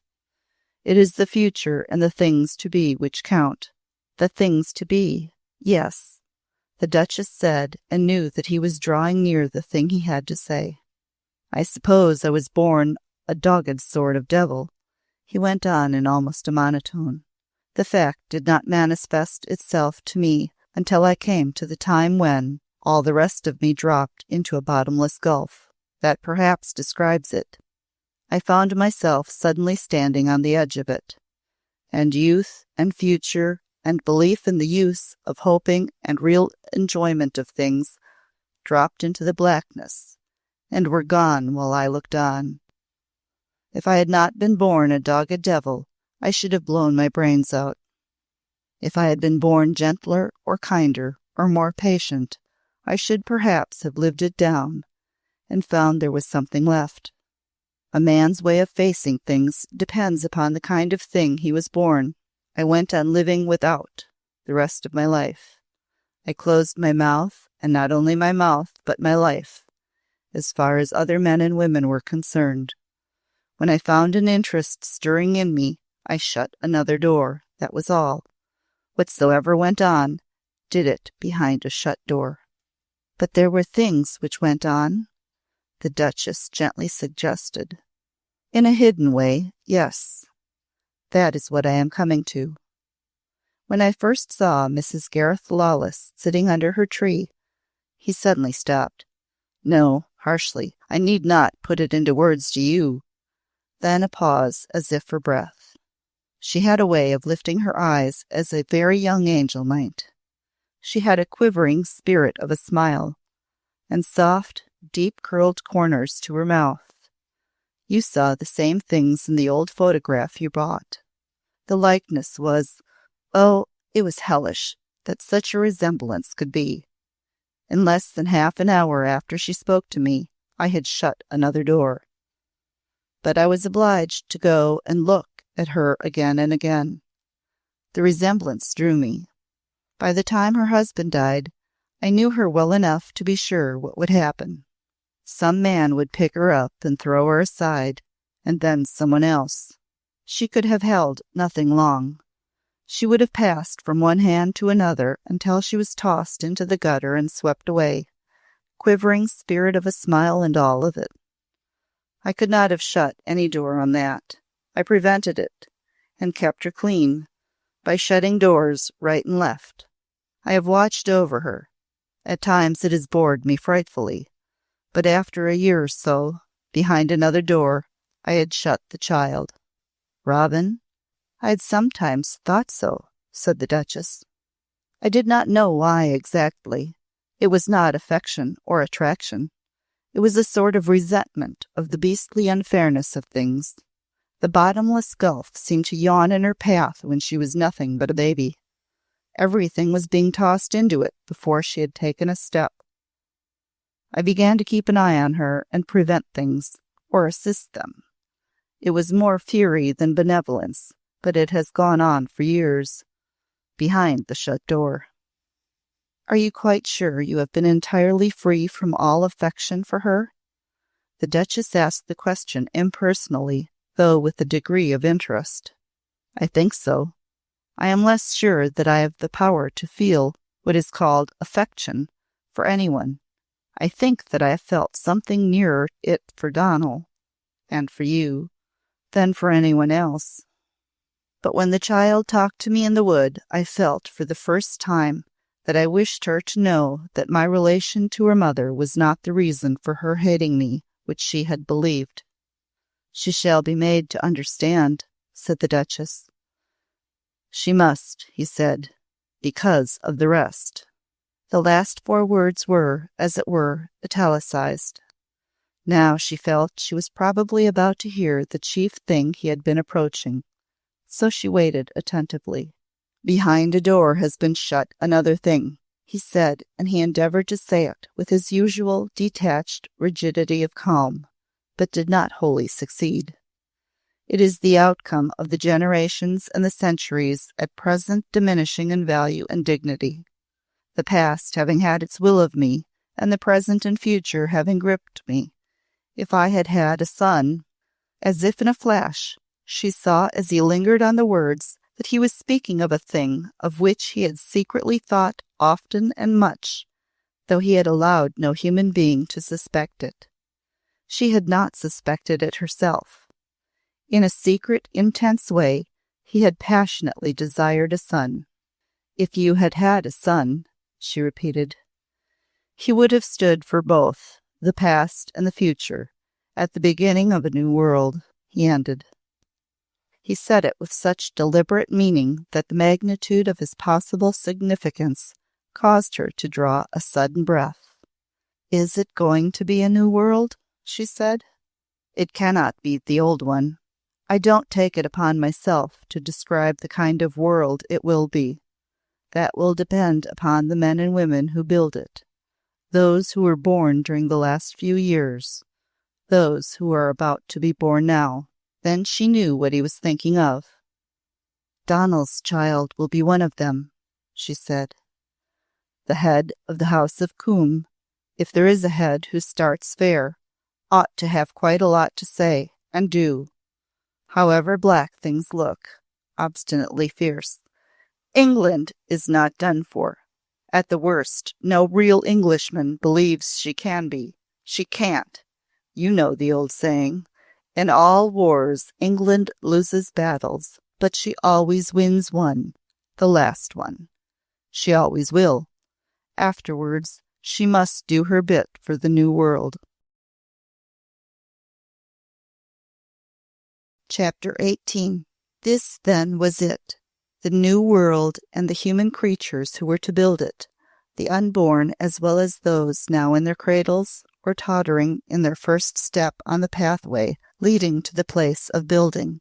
Yet he himself had no thought of there being any touch of heroic splendor in his way of looking at it. He was not capable of drama.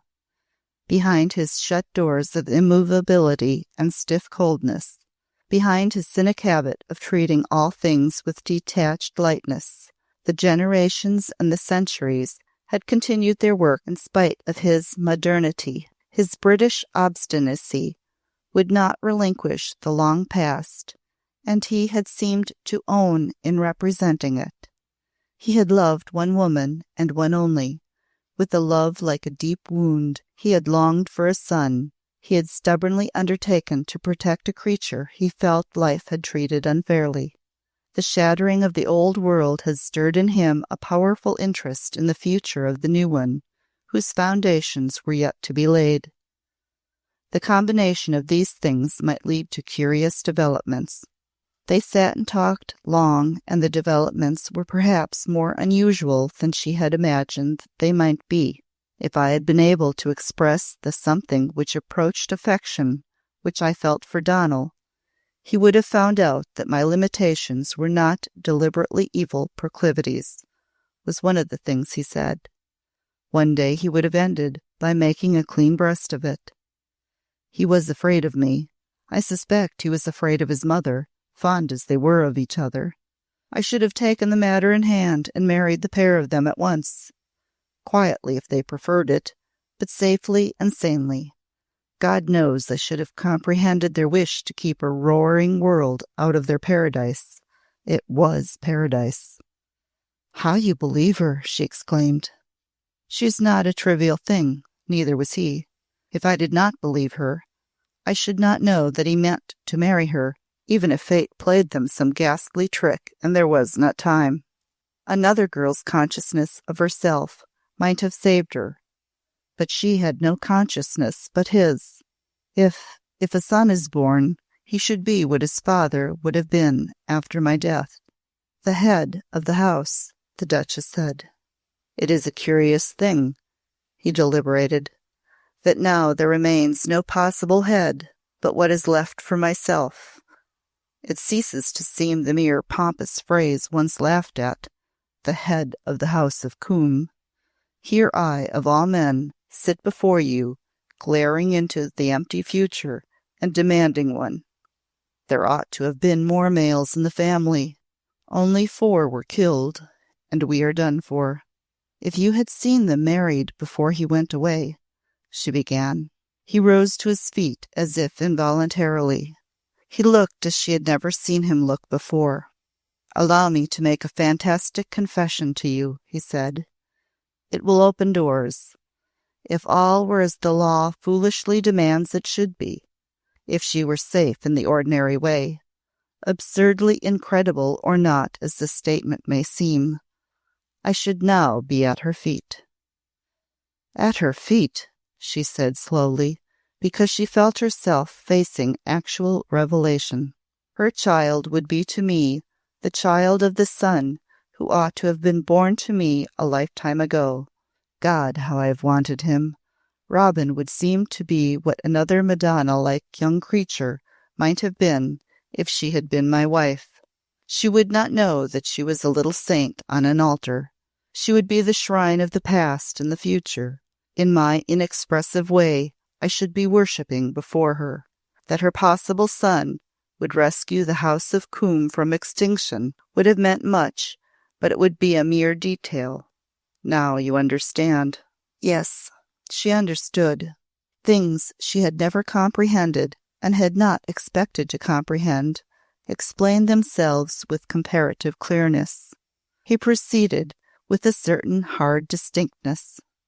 The thing which grips me most strongly is that this one, who is one of those who have work before them, shall not be handicapped. He shall not begin life manacled and shamed by illegitimacy. He shall begin it with the background of all his father meant to give him. The law of England will not believe in his claims unless they can be proven. She can prove nothing. I can prove nothing for her.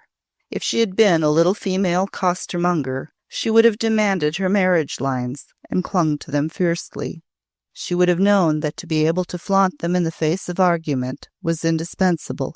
She probably did not know there existed such documents, the Duchess said.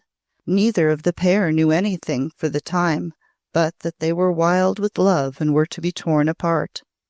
Therefore, he said with distinctness even clearer and harder, she must possess indisputable documentary evidence of marriage before the child is born, as soon as possible.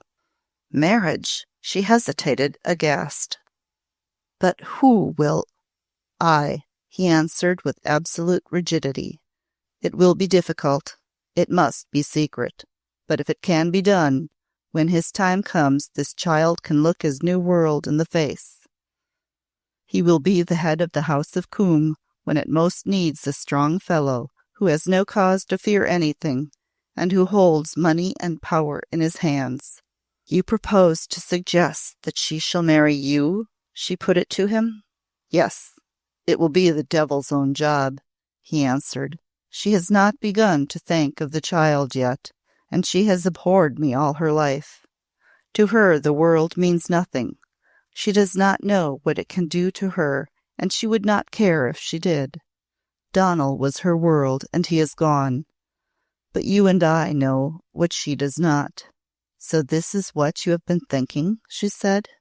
It was indeed an unarchaic point of view, but even as she heard him she realized that it was the almost inevitable outcome, not only of what was at the moment happening to the threatened and threatening world, but of his singularly secretive past, of all the things he had hidden, and also of the things he had professed not to hide, but had baffled people with. Since the morning Redcliffe dropped his bomb, I have not been able to think of much else, he said. It was a bomb, I own. Neither you nor I had reason for a shadow of suspicion. My mind has a trick of dragging back to me a memory of a village girl who was left as she is. She said her lover had married her, but he went away and never came back. The village she lived in was a few miles from Coombe Keep, and she gave birth to a boy. His childhood must have been a sort of hell. When other boys had rows with him, they used to shout, "Bastard!" after him in the street. He had a shifty, sickened look, and when he died of measles at 7 years old, no doubt he was glad of it. He used to run crying to his wretched mother and hide his miserable head in her apron. It sounds unendurable, the Duchess said sharply. I can defy the world as she cannot, he said with dangerous calm. I can provide money for her. She may be hidden away, but only one thing will save her child, Donal's child, from being a sort of outcast and losing all he should possess. A quick and quiet marriage, which will put all doubt out of the question. And you know perfectly well what the general opinion will be with regard to yourself. Damned well. A debauched old degenerate marrying the daughter of his mistress because her 18 years attracts his vicious decrepitude. My absolute indifference to that, may I say, cannot easily be formulated. She shall be spared as much as possible. The thing can be kept secret for years. She can live in entire seclusion. No one need be told until I am dead, or until it is necessary for the boy's sake. By that time, perhaps, changes in opinion will have taken place. But now, as is the cry of the hour, there is no time. She said Donald said that too. He stood still for a few moments and looked at the floor. But as I said, he terminated, it will be the devil's own job. When I first speak to her about it, she will almost be driven mad. Chapter 19. Robin had spent the night at the cottage, and Mrs. Bennet had been very good to her. They had sat by the fire together for a long time, and had talked of the dead boys on the battlefield, while Robin's head had rested against the old fairy woman's knee, and the shriveled hand had stroked and patted her tremulously. It had been nearing dawn when the girl went to bed, and at the last Mrs. Bennet had held on to her dress and asked her a pleading question. "Isn't there anything you'd like me to do for you? Anything on earth, miss, dear? Sometimes there's things an old woman can do that young ones can't. If there was anything you'd like to tell me about it, that I could keep private, it would be as safe with me as if I was a dumb woman. And it might just happen that, me being so old, I might be a help in some way." She was giving her a chance, as, in the course of her long life, she had given it to other poor girls she loved less. One had to make ways and open gates for them, but Robin only kissed her as lovingly as a child. "I don't know what is going to happen to me," she said, "and I can't think yet. I may want to ask you to let me come here, if I am frightened and don't know what to do. I know you would let me come and talk to you." The old fairy woman almost clutched her in enfolding arms. Her answer was a hoarse and trembling whisper. "You come to me, my poor pretty," she said. "You come to me day or night, whatsoever. I am not so old but what I can do anything you want done."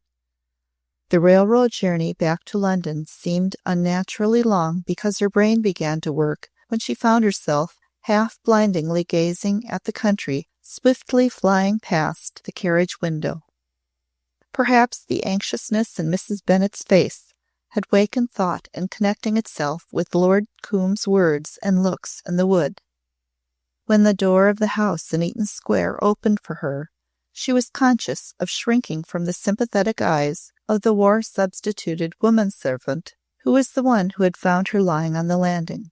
She knew that her face was white, and that her eyelids were stained and heavy, and that the woman saw them and was sorry for her. The mountain climb of the stairs seemed long and steep, but she reached her room at last and took off her hat and coat and put on her house dress. She did it automatically, as if she were going downstairs to her work, as though there had been no break in the order of her living. But as she was fastening the little hooks and buttons, her stunned brain went on with thought to which it had begun to awaken in the train. Since the hour when she had fallen unconscious on the landing, she had not seemed to think at all. She had only felt things which had nothing to do with the real world. There was a fire in the grate, and when the last button was fastened, she sat down on a seat before it and looked into the redness of the coals, her hands loosely clasped on her knee. She sat there for several minutes, and then she turned her head and looked slowly around the room. She did it because she was impelled by a sense of its emptiness, by the fact that she was quite alone in it. There was only herself, only Robin in it. That was her first feeling, the aloneness, and then she thought of something else. She seemed to feel again the hand of Lord Coombe on her shoulder when he held her back in the darkened wood, and she could hear his almost whispered words. "In this wood, even now, there is something which must be saved from suffering. It is helpless, it is blameless. It is not you. It is not Donal. God help it. Then she was not alone, even as she sat in the emptiness of the room. She put up her hands and covered her face with them. "What will happen?" she murmured, but she did not cry. The deadliness of the blow which had stupefied her still left her barely conscious of earthly significances, but something of the dark mistiness was beginning to lift slowly and reveal to her vague shadows and shapes, as it were. If no one would believe that she was married to Donal, then people would think that she had been the kind of girl who is sent away from decent houses, if she is a servant, and cut off in awful disgrace from her family and never spoken to again, if she belongs to the upper classes. Books and benevolent societies speak of her as fallen and lost. Her vision of such things was at once vague and primitive. It took the form of pathetic fictional figures or memories of some hushed rumor heard by mere chance, rather than of anything more realistic. She dropped her hands upon her lap and looked at the fire again. "Now I shall be like that," she said listlessly, "and it does not matter. Donal knew, and I do not care. I do not care." "The Duchess will send me away," she whispered next. "Perhaps she will send me away today. Where shall I go?" The hands on her lap began to tremble, and she suddenly felt cold in spite of the fire. The sound of a knock on the door made her start to her feet. The woman who had looked sorry for her when she came in had brought a message. "Her Grace wishes to see you, miss," she said. "Thank you," Robin answered. After the servant had gone away, she stood still a moment or so. "Perhaps she is going to tell me now," she said to the empty room. Two aspects of her face rose before the Duchess as the girl entered the room where she waited for her with Lord Combe. One was that which had met her glance when Mademoiselle Vallée had brought her charge on the first visit. She recalled her impression of the childlikeness which seemed all the dark dew of appealing eyes, which were like a young doe's or a bird's rather than a girl's. The other was the star-like radiance of joy which had swept down the ballroom in Donal's arms with dancing whirls and swayings and pretty swoops. About them had laughed and swirled the boys now lying dead under the heavy earth of Flemish fields, and Donal, this face looked small and almost thin and younger than ever. The eyes were like those of a doe who was lost and frightened, as if it heard quite near it the baying of hounds, but knew it could not get away. She hesitated a moment at the door. "Come here, my dear," the Duchess said. Lord Combe stood by a chair he had evidently placed for her, but she did not sit down when she reached it. She hesitated again and looked from one to the other. "Did you send for me to tell me I must go away?" she said. "What do you mean, child?" said the Duchess. "Sit down," Lord Combe said, and spoke in an undertone rapidly. "She thinks you mean to turn her out of the house as if she were a kitchen maid." Robin sat down with her listless small hands clasped in her lap. "Nothing matters at all," she said, "but I don't know what to do." "There is a great deal to do," the Duchess said to her, and she did not speak as if she were angry. Her expression was not an angry one. She looked as if she were wondering at something, and wondering was almost tender. "We know what to do, but it must be done without delay," said Lord Combe, and his voice reminded her of Mersham Wood. "Come nearer to me. Come quite close. I want—" The Duchess did not explain what she wanted, but she pointed to a small square ottoman which would place Robin almost at her knee. Her own early training had been of the statelier Victorian type, and it was not easy for her to deal freely with outward expression of emotion. And here emotion sprang at her throat, so to speak, as she watched this childish thing with the frightened doe's eyes. The girl had been an inmate of her house for months.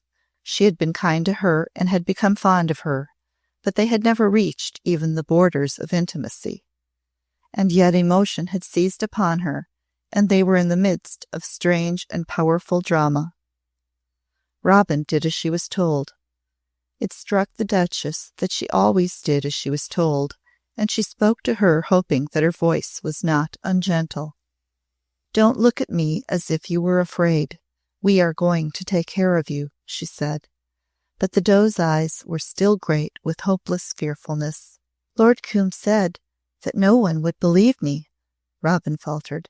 "He thought I was not married to Donal, but I was. I wanted to be married to him. I wanted to do everything he wanted me to do. We loved each other so much, and we were afraid everyone would be angry, and so many were killed every day. And before he was killed, oh," with a sharp little cry, I am glad. Whatever happens to me, I am glad I was married to him before he was killed." "You poor children," broke from the Duchess. "You poor, poor, mad young things." And she put an arm about Robin, because the barrier built by lack of intimacy was wholly overthrown. Robin trembled all over and looked up in her face. "I may begin to cry," she quavered. "I do not want to trouble you by beginning to cry. I must not." "Cry if you want to cry," the Duchess answered. "It will be better," said Lord Combe, "if you can keep calm. It is necessary that you should be calm enough to think and understand. Will you try? It is for Donal's sake." "I will try," she answered, but her amazed eyes still yearningly wondered at the Duchess. Her arm had felt almost like Dowie's. "Which of us shall begin to explain to her?" the Duchess questioned. "Will you? It may be better." They were going to take care of her. She was not to be turned into the street, though perhaps if she were turned into the street without money, she would die somewhere, and that would not matter because she would be thankful. The Duchess took one of her hands and held it on her knee. She looked kind still, but she was grave. "Do not be frightened when I tell you that most people will not believe what you say about your marriage," she said. "That is because it is too much like the stories other girls have told when they were in trouble. It is an easy story to tell when a man is dead. And in Donal's case, so much is involved that the law would demand proofs, which could not be denied. Donal not only owned the estate of Bray Marney, but he would have been the next Marquis of Combe. You have not remembered this, and, more slowly with a certain watchful care, you have been too unhappy and ill. You have not had time to realize that if Donal has a son—" She heard Robin's caught breath.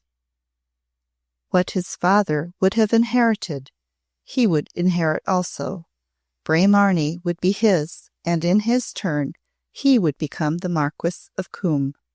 It is because of these important things that it would be said that it would be immensely to your interest to insist that you were married to Donal Muir, and the law would not allow of any shade of doubt."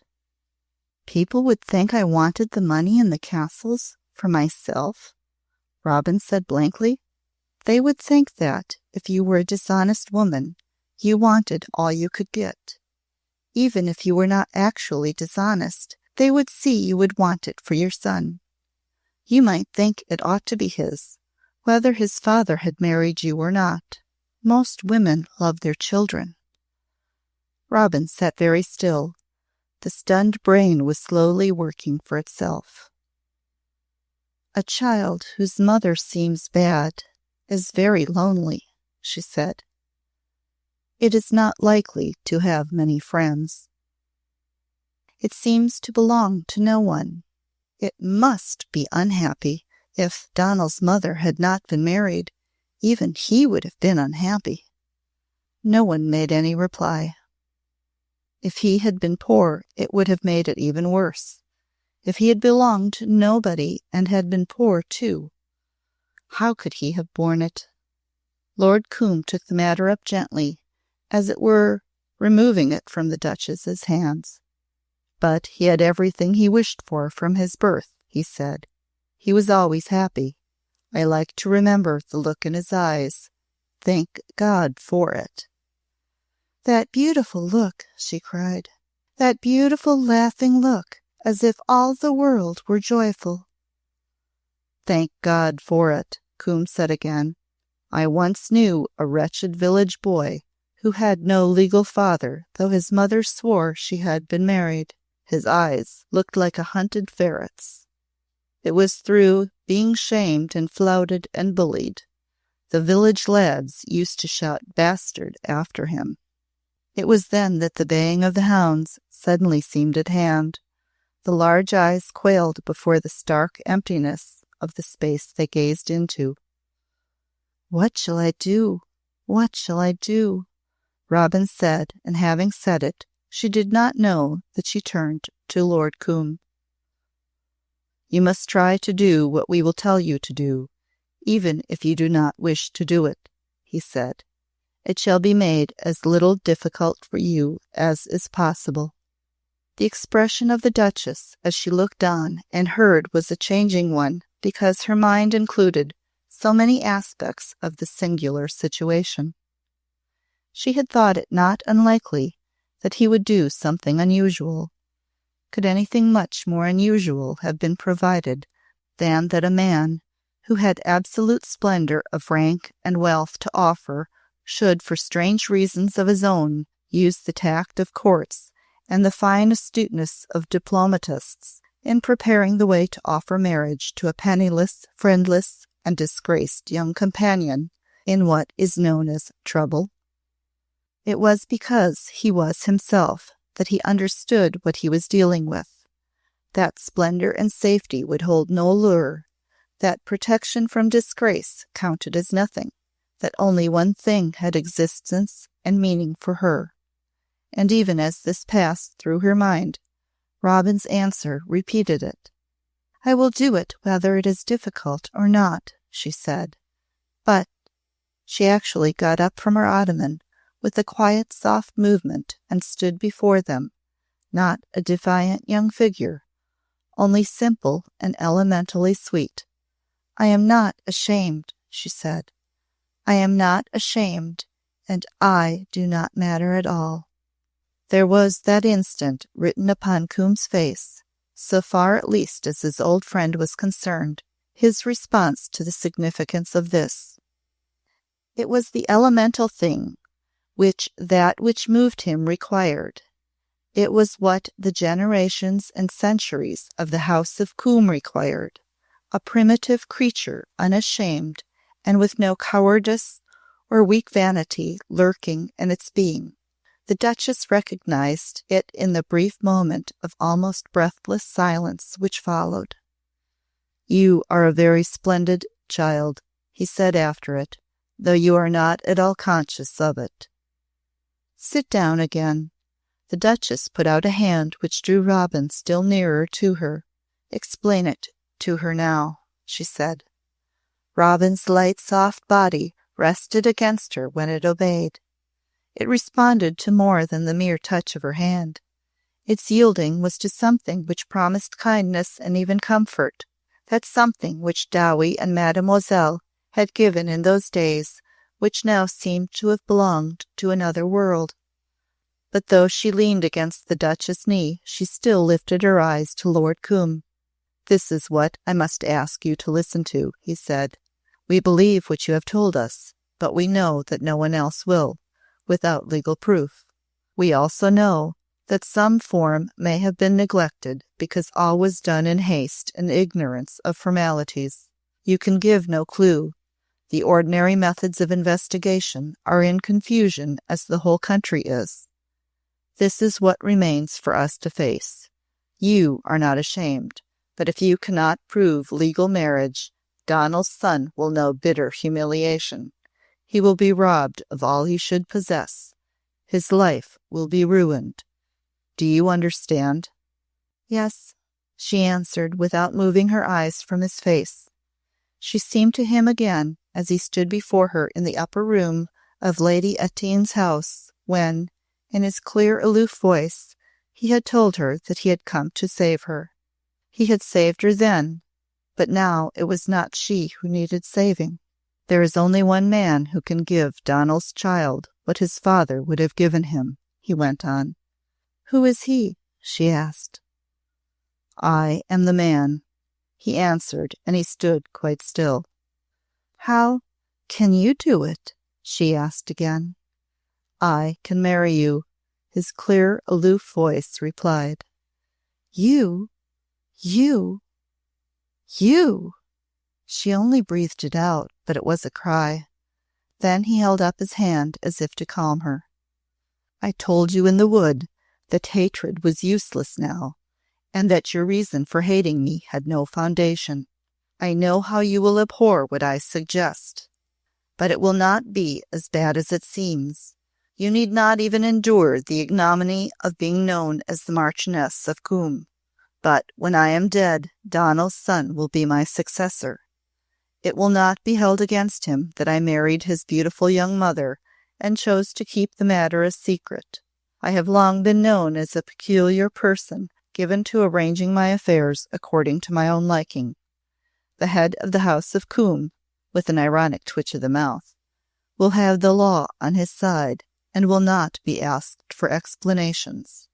A romantic story will add to public interest in him. If your child is a daughter, she will be protected. She will not be lonely. She will have friends. She will have all the chances of happiness a girl naturally longs for, all of them, because you are her mother. Robin rose and stood before him as involuntarily as she had risen before, but now she looked different. Her hands were wrung together, and she was the blanched embodiment of terror. She remembered things Fraulein Hirsch had said. I could not marry you if I were to be killed because I didn't, was all she could say, because marriage had meant only Donal and the dream, and being saved from the world this one man had represented to her girl mind. You say that because you have no doubt heard that it has been rumored that I have a depraved old man's fancy for you, and that I have always hoped to marry you. That is as false as the other story I denied. I am not in love with you, even in an antediluvian way. You would not marry me for your own sake. That goes without saying. But I will repeat what I said in the wood, when you told me you would believe me. There is something, not you, not Donal, to be saved from suffering. That is true, the Duchess said, and put out her hand as before. And there is something longer drawn out and more miserable than mere dying, a dreary outcast sort of life. We know more about such things than you do. You may better comprehend my action if I add a purely selfish reason for it, Coombe went on. I will give you one. I do not wish to be the last Marquis of Coombe. He took from the table a piece of paper. He had actually made notes upon it. Do not be alarmed by this formality, he said. I wish to spare words. If you consent to the performance of a private ceremony, you will not be required to see me again unless you yourself request it. I have a quiet place in a remote part of Scotland where you can live with Dowie to take care of you. Dowie can be trusted and will understand what I tell her. You will be safe. You will be left alone. You will be known as a young widow. There are young widows everywhere. Her eyes had not for a moment left his. By the time he had ended, they looked immense in her thin and white small face. Her old horror of him had been founded on a false belief in things which had not existed, but a feeling which has lasted almost a lifetime has formed for itself an atmosphere from whose influence it is not easy to escape. And he stood now before her, looking as he had always looked when she had felt him to be the finely finished embodiment of evil. But you are doing it for Donal, she faltered. You yourself would be doing it for Donal, he answered. Yes, and I do not matter. Donal's wife and the mother of Donal's boy or girl matters very much. He gave back to her. He did not alter the impassive aloofness of his manner, knowing that it was better not to do so. An astute nerve specialist might have used the same method with the patient. There was a moment or so of silence, in which the immense eyes gazed before her, almost through him, piteously. "I will do anything I am told to do," she said at last, and after she had said it she turned and looked at the Duchess. The Duchess held out both her hands. They were held so far apart that it seemed almost as if they were her arms. Robin swept towards the broad footstool, but reaching it she pushed it aside and knelt down, laying her face upon the silken lap, sobbing soft and low. "All the world is covered with dead, beautiful boys," her sobbing said. "All alone and dead, dead." Chapter 20. No immediate change was made in her life during the days that followed. She sat at her desk, writing letters, referring to notes and lists, and answering questions as sweetly and faithfully as she had always done from the first. She tried to remember every detail, and she also tried to keep before her mind that she must not let people guess that she was thinking of other things, or rather trying not to think of them. It was as though she stood guard over a dark background of thought, of which others must know nothing. It was a background which belonged to herself, and which would always be there. Sometimes when she lifted her eyes, she found the Duchess looking at her, and then she realized that the Duchess knew it was there too. She began to notice that almost everybody looked at her in a kindly, slightly troubled way. Very important matrons and busy, excited girls who ran in and out on errands had the same order of rather evasive glance. "You have no cough, my dear, have you?" more than one amiable grand lady asked her. "No, thank you, none at all," Robin answered, and she was nearly always patted on the shoulder as her questioner left her. Catherine, sitting by her desk one morning, watching her as she wrote a note, suddenly put her hand out and stopped her. "Let me look at your wrist, Robin," she said, and she took it between her fingers. "Oh, what a little wrist!" she exclaimed. I am sure Grandmamma has not seen it. Grandmamma," aloud to the Duchess, "have you seen Robin's wrist? It looks as if it would snap in two." There were only 3 or 4 people in the room, and they were all intimates, and looked interested. "It is only that I am a little thin," said Robin. "Everybody is thinner than usual. It is nothing." The Duchess' kind look somehow took in those about her in her answer. "You are too thin, my dear," she said. "I must tell you frankly, Catherine, that you will be called upon to take her place. I am going to send her away into the wilds. The war only ceases for people who are sent into wild places. Dr. Redcliffe is quite fixed in that opinion. People who need taking care of must be literally hidden away in corners where war vibrations cannot reach them. He has sent Emily Clare away, and even her friends do not know where she is." Later in the day, Lady Lothwell came, and in the course of a few minutes drew near to her mother and sat by her chair rather closely. She spoke in a lowered voice. "I am so glad, Mamma darling, that you are going to send poor little Miss Lawless into retreat for a rest cure," she began. "It's so tactless to continually chivvy people about their health, but I own that I can scarcely resist saying to the child every time I see her, 'Are you any better today?' or 'Have you any cough?' or 'How is your appetite?' I have not wanted to trouble you about her, but the truth is, we all find ourselves talking her over. The point of her chin is growing actually sharp. What is Mrs. Gareth Lawless doing?" curtly. "Giving dinners and bridge parties to officers on leave. Robin never sees her." "Of course, the woman does not want her about. She is too lovely for officers' bridge parties," rather sharply again. "Mrs. Gareth Lawless is not the person one would naturally turn to for sympathy in trouble. Illness would present itself to her mind as a sort of outrage. The Duchess herself spoke in a low tone, and her eyes wandered for a moment or so to the corner where Robin sat among her papers. "She is a sensitive child," she said, "and I have not wanted to alarm her by telling her she must give up the work her heart is in. I have seen for some time that she must have an entire holiday, and that she must leave London behind her utterly for a while. Dr. Redcliffe knows of the right remote sort of place for her. It is really quite settled. She will do as I advise her. She is very obedient." "Mamma," murmured Lady Lothwell, who was furtively regarding Robin also, and, it must be confessed, with a dewy eye, "I suppose it is because I have Catherine that I feel a sort of pull at my heart when I remember how the little thing bloomed only a few months ago. She was radiant with life and joy and youngness. It's the contrast that almost frightens one. Something has actually gone. Does Dr. Redcliffe think, could she be going to die? Somehow," with a tremulous breath, "one always thinks of death now." "No, no," the Duchess answered.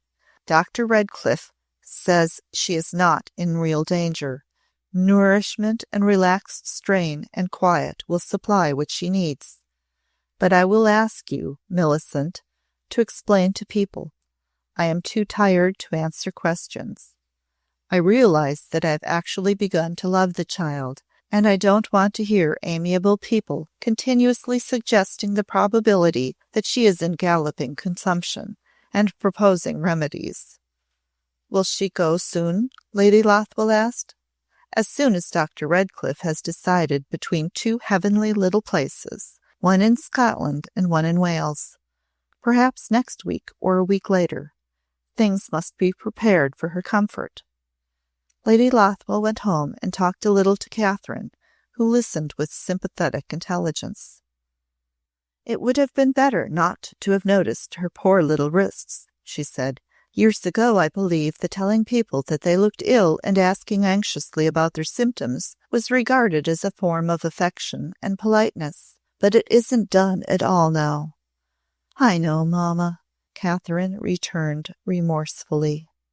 But somehow there was something so pathetic in her thin little hand writing so fast, and the way her eyelashes lay on a sort of hollow of shadow instead of a soft cheek. I took it in suddenly, all at once, and I almost burst out crying without intending to do it. Oh, Mamma," throwing out her hand to clutch her mother's, since George, I seem to cry so suddenly. Don't you?"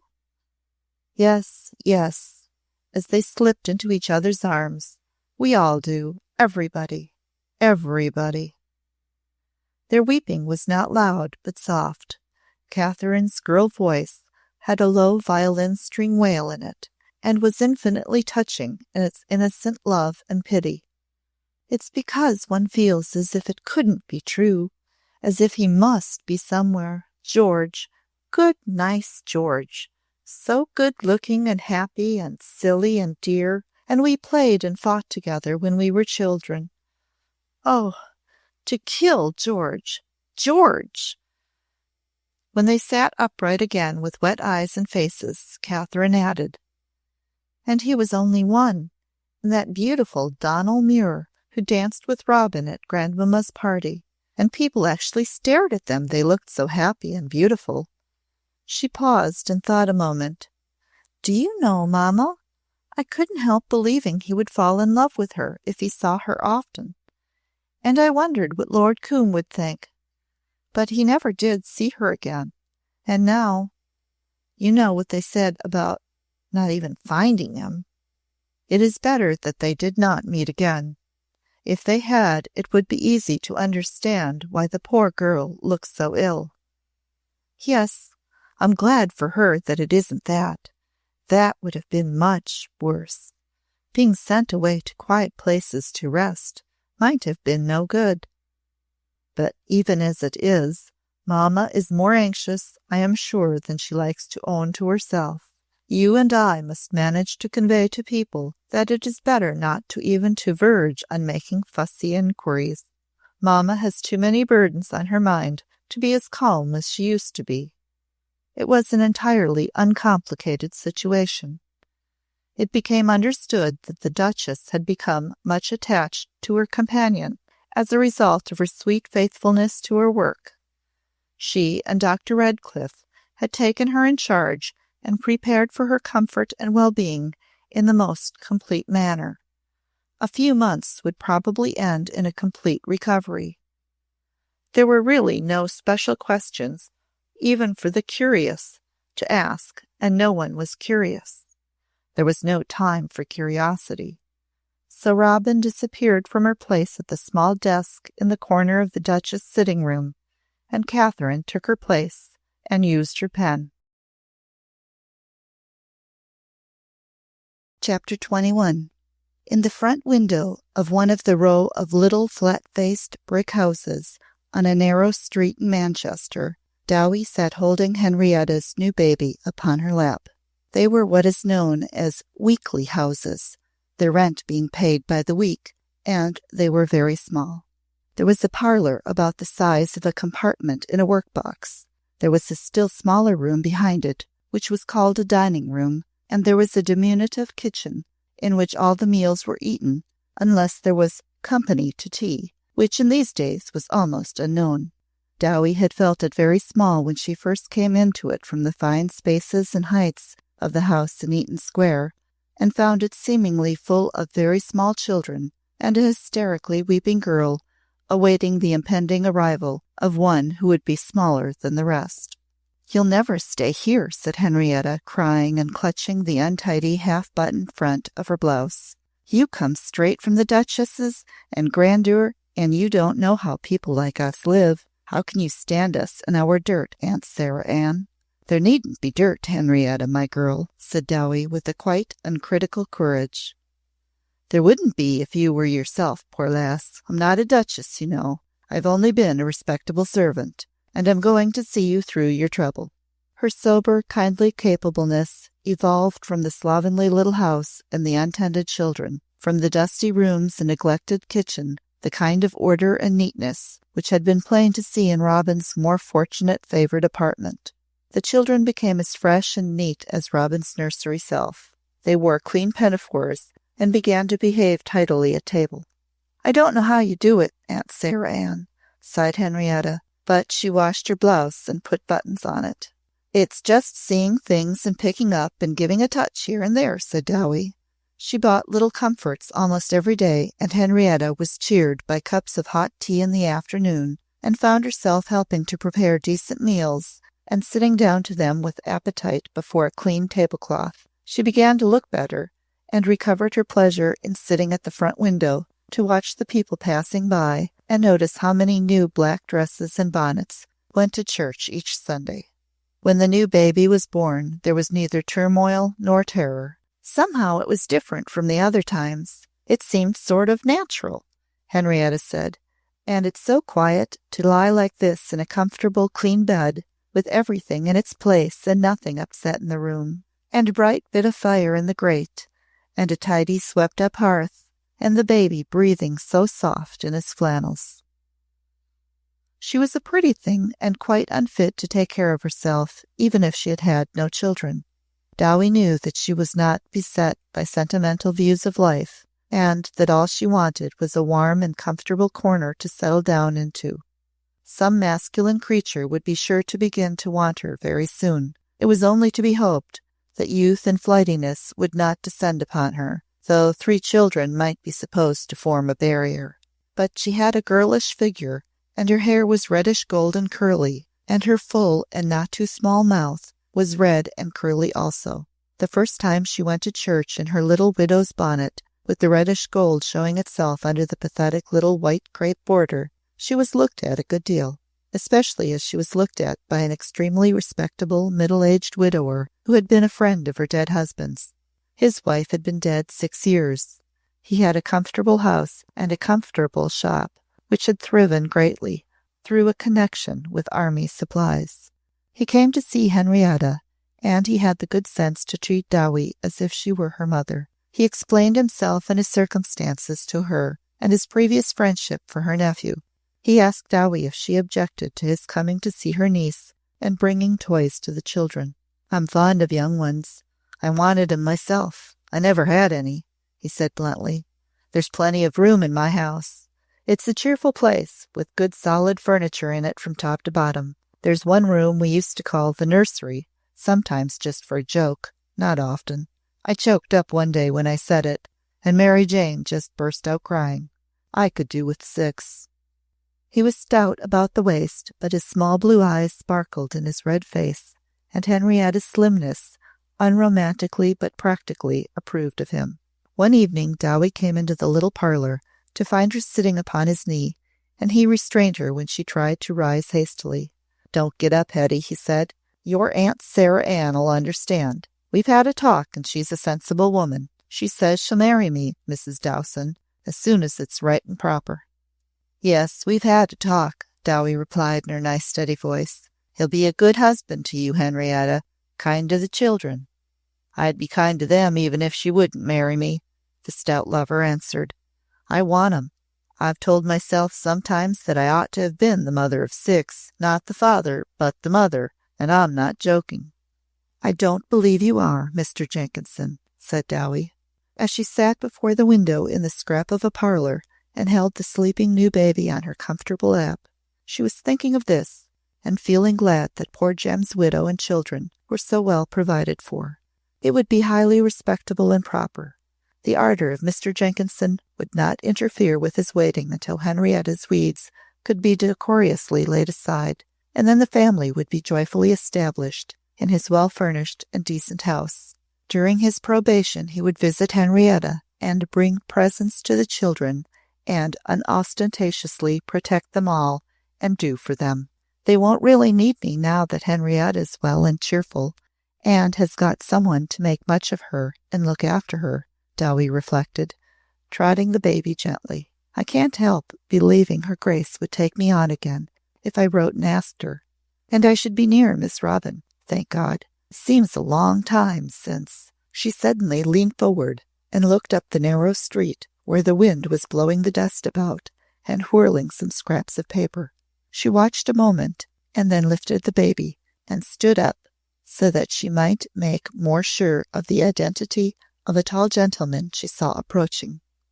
She only looked at him for a few seconds, and then she left the parlor quickly and went to the back room where she had been aware of Mr. Jenkinson's voice rumbling amiably along as a background to her thoughts.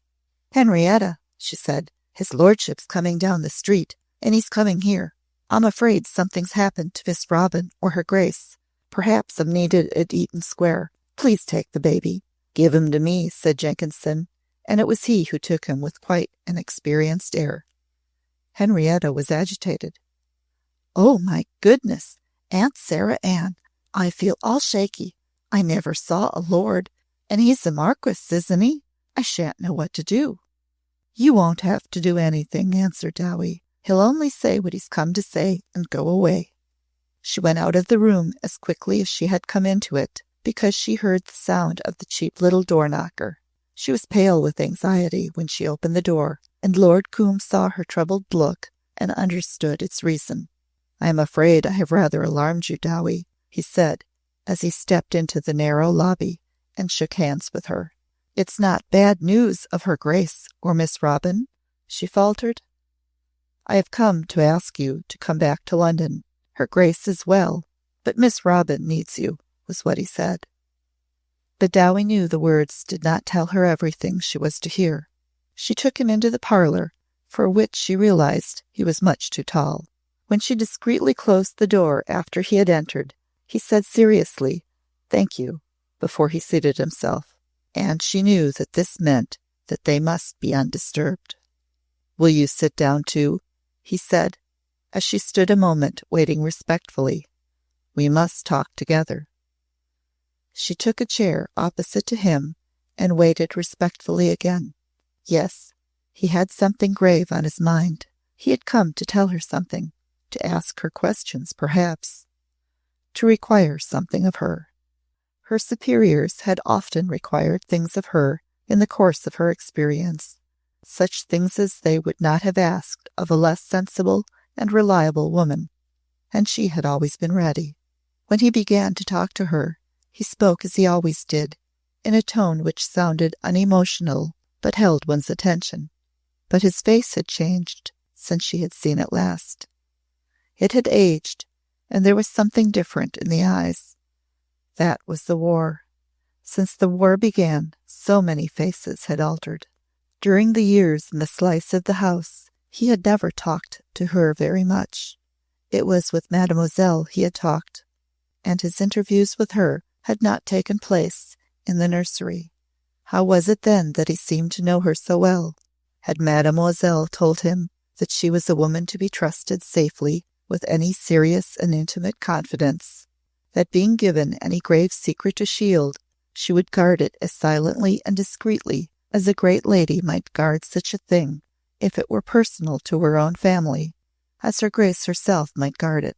That he knew this fact, without a shadow of doubt, was subtly manifest in every word he spoke, in each tone of his voice. There was strange dark trouble to face, and keep secret, and he had come straight to her, Sarah Ann Dowson, because he was sure of her and knew her ways.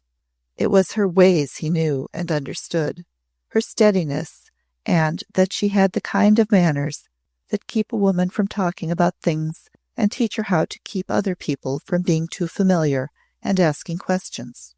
And he knew what that kind of manners was built on, just decent faithfulness and honest feeling. He didn't say it in so many words, of course, but as Dowie listened, it was exactly as if he had said it in gentleman's language. England was full of strange and cruel tragedies, and they were not all tragedies of battle and sudden death. Many of them were near enough to seem even worse, if worse could be. Dowie had heard some hints of them, and had wondered what the world was coming to. As her visitor talked, her heart began to thump in her side. Whatsoever had happened was no secret from her Grace, and together she and his lordship were going to keep it a secret from the world. Dowie could scarcely have told what phrase or word at last suddenly brought up before her a picture of the nursery and the house in Mayfair, the feeling of a warm, soft, childish body pressed close to her knee, the look of a tender, dewy-eyed small face, and the sound of a small, yearning voice saying, "I want to kiss you, Dowie." And, so hearing it, Dowie's heart cried out to itself, "Oh, dear Lord!" "It's Miss Robin that troubles come to," involuntarily broke from her. A trouble she must be protected in. She cannot protect herself. For a few seconds he sat and looked at her very steadily. It was as though he were asking a question. Dowie did not know she was going to rise from her chair, but for some reason she got up and stood quite firmly before him, and her good heart went thump, thump, thump. "Your lordship," she said, and in spite of the thumping, her voice actually did not shake. "It was one of those war weddings, and perhaps he's dead." Then it was Lord Combe who left his chair. "Thank you, Dowie," he said, and before he began to walk up and down the tiny room, she felt as if he made a slight bow to her. She had said something that he had wished her to say. She had removed some trying barrier for him instead of obliging him to help her to cross it, and perhaps stumbling on her way. She had neither stumbled nor clambered. She had swept it away out of his path and hers. That was because she knew Miss Robin and had known her from her babyhood. Though for some time he walked to and fro slowly as he talked, she saw that it was easier for him to complete the relation of his story. But as it proceeded, it was necessary for her to make an effort to recall herself to a realization of the atmosphere of the parlor and the narrow street outside the window, and she was glad to be assisted by the amiable rumble of Mr. Jenkinson's voice, as heard from the back room, when she found herself involuntarily leaning forward in her chair, vaguely conscious that she was drawing short breaths as she listened to what he was telling her. The things she was listening to stood out from a background of unreality so startling. She was even faintly tormented by shadowy memories of a play she had seen years ago at Drury Lane, and Drury Lane incidents were of a world so incongruously remote from the house in Eaton Square and her Grace's clever aquiline ivory face, and his lordship, with his quiet bearing and his unromantic and elderly, tired fineness.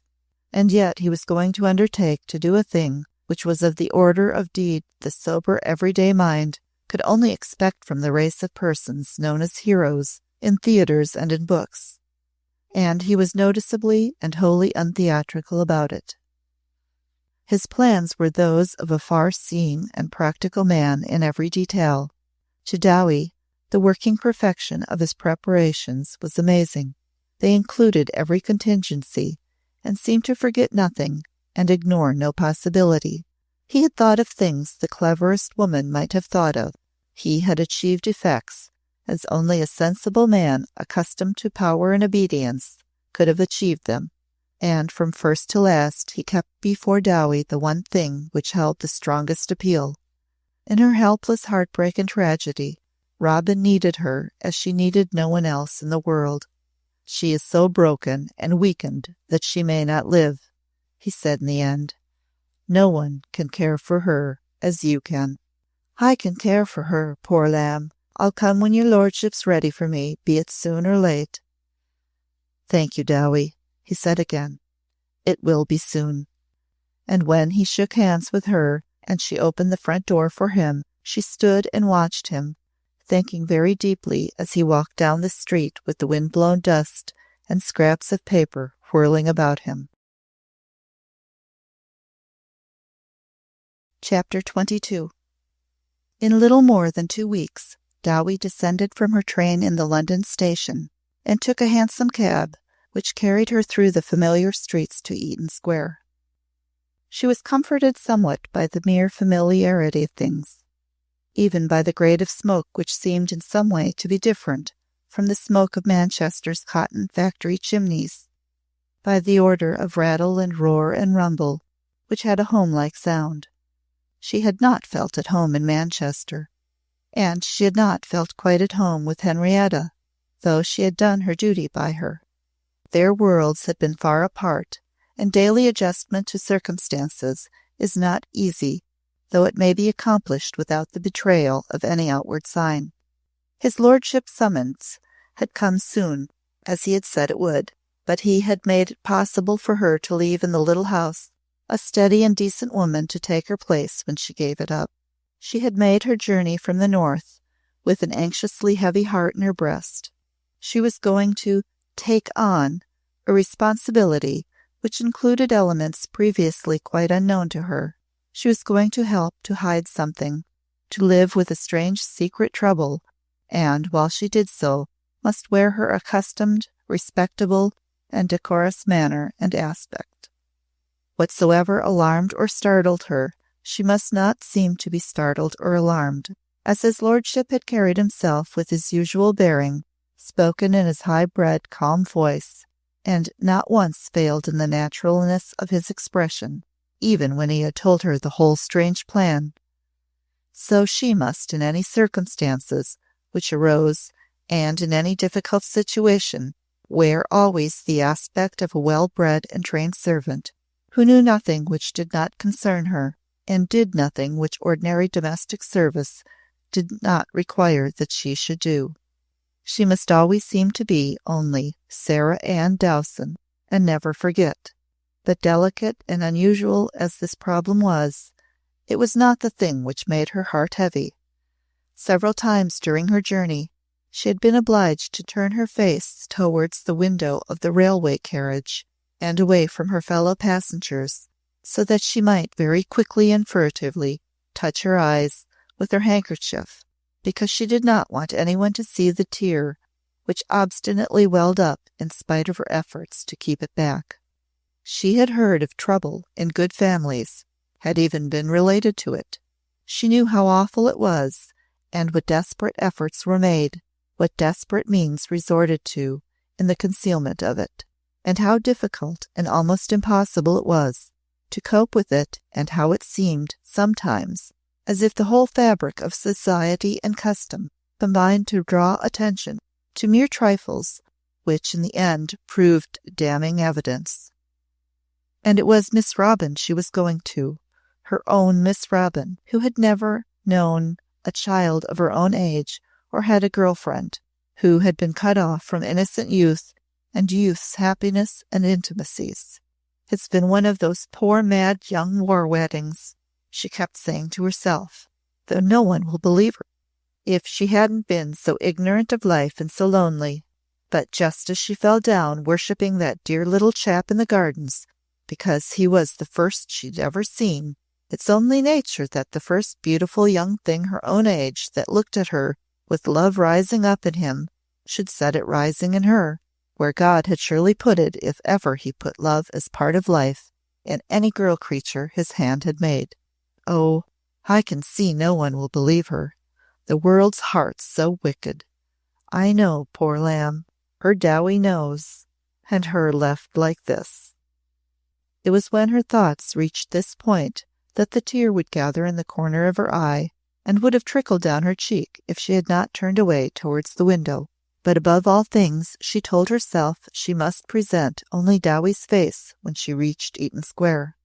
There were the servants who knew nothing, and must know nothing, but that Mrs. Dowson had come to take care of poor Miss Lawless, who had worked too hard and was looking ill, and was to be sent into the country to some retreat her Grace had chosen, because it was far enough away to allow of her being cut off from war news and work, if her attendants were faithful and firm.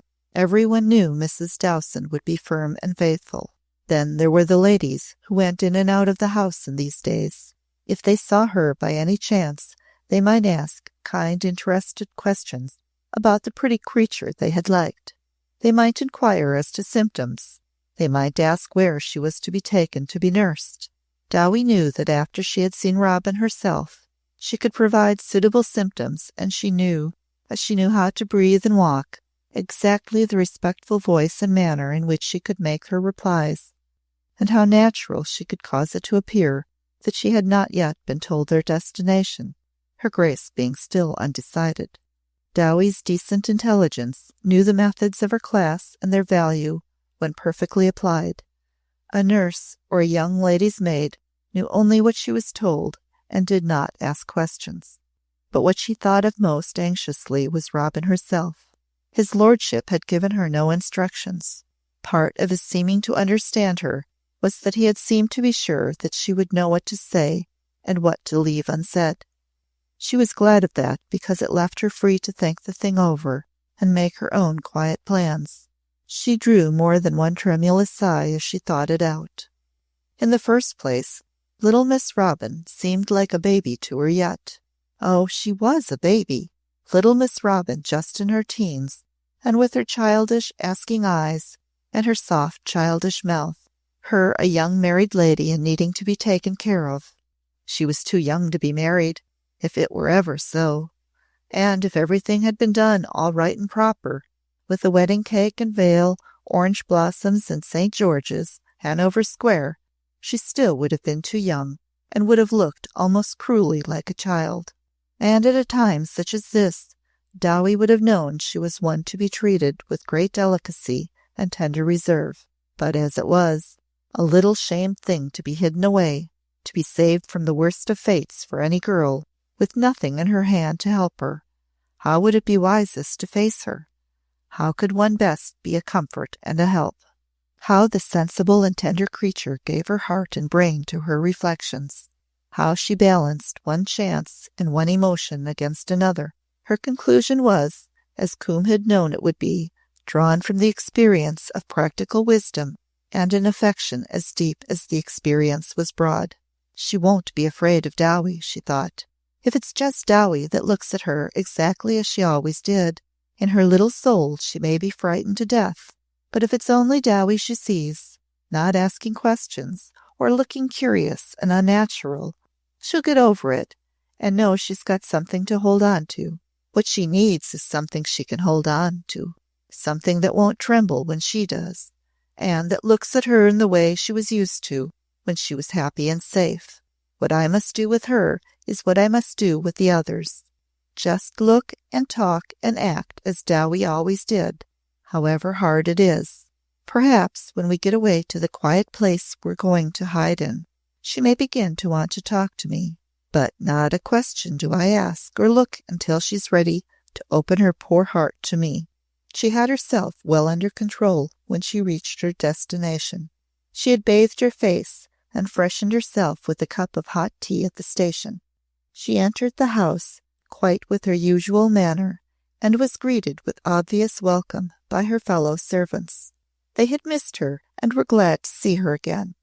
She reported herself respectfully to Mrs. James in the housekeeper's sitting room, and they had tea again and a confidential talk. "I'm glad you could leave your niece, Mrs. Dowson," the housekeeper said.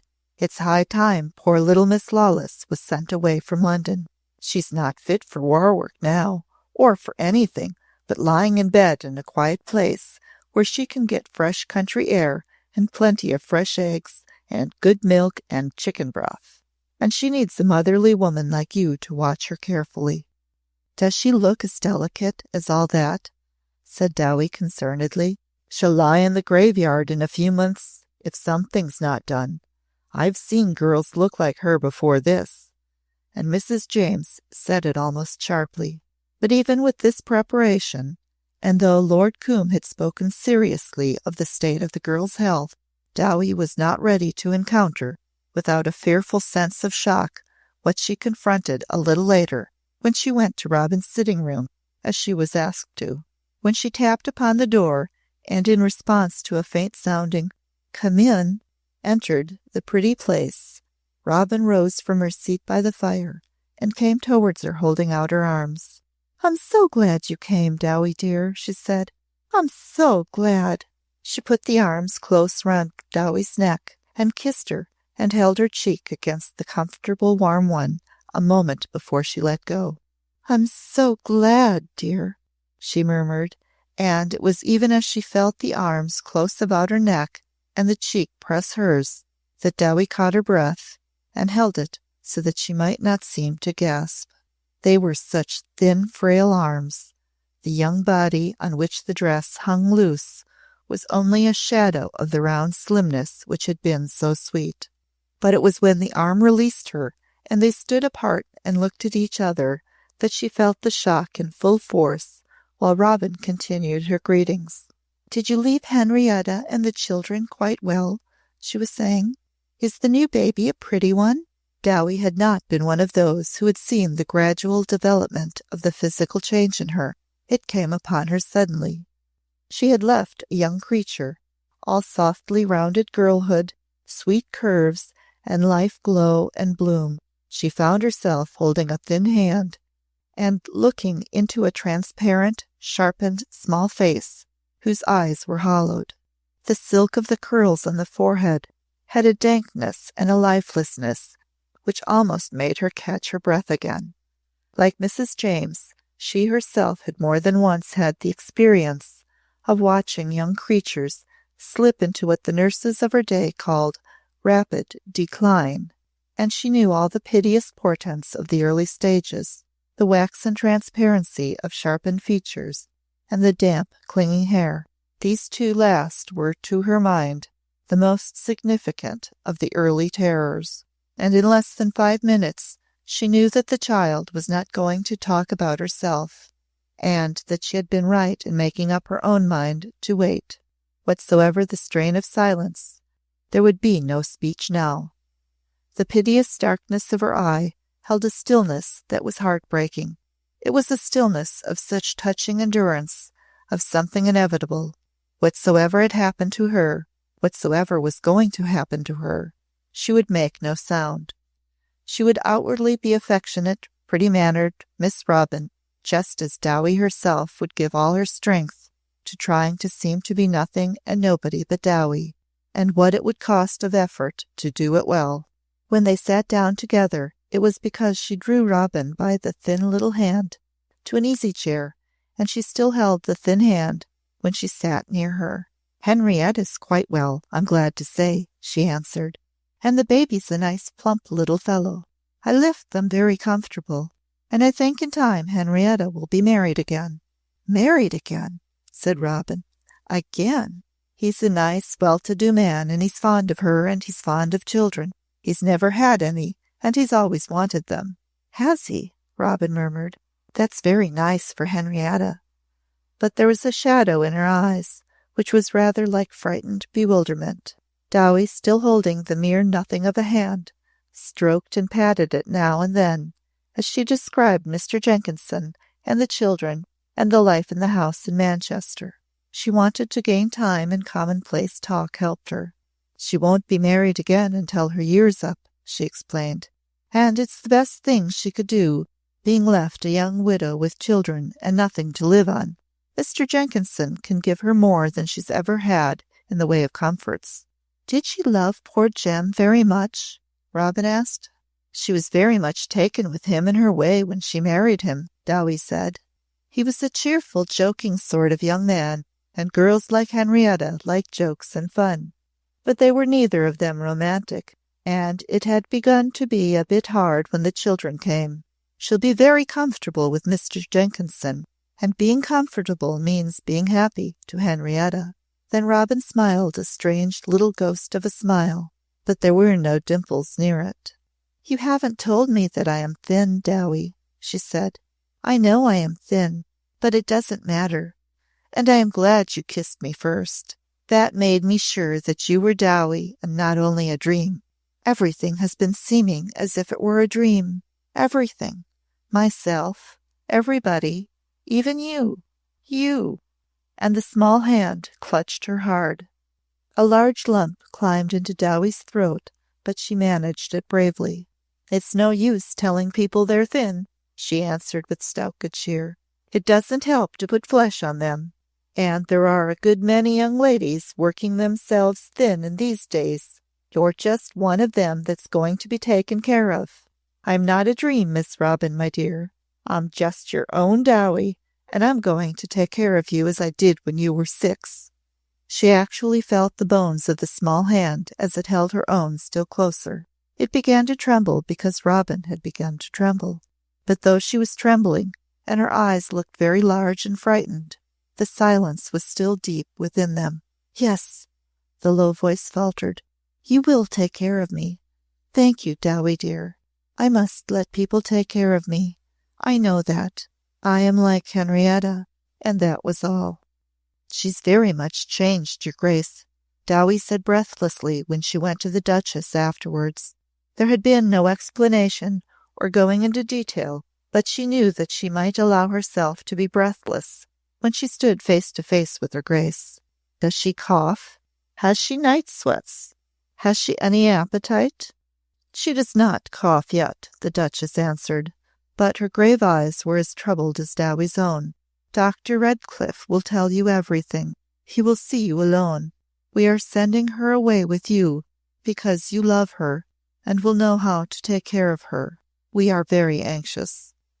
Your Grace, Dowie faltered, and one of the tears she had forced back when she was in the railway carriage rose insubordinately and rolled down her cheek.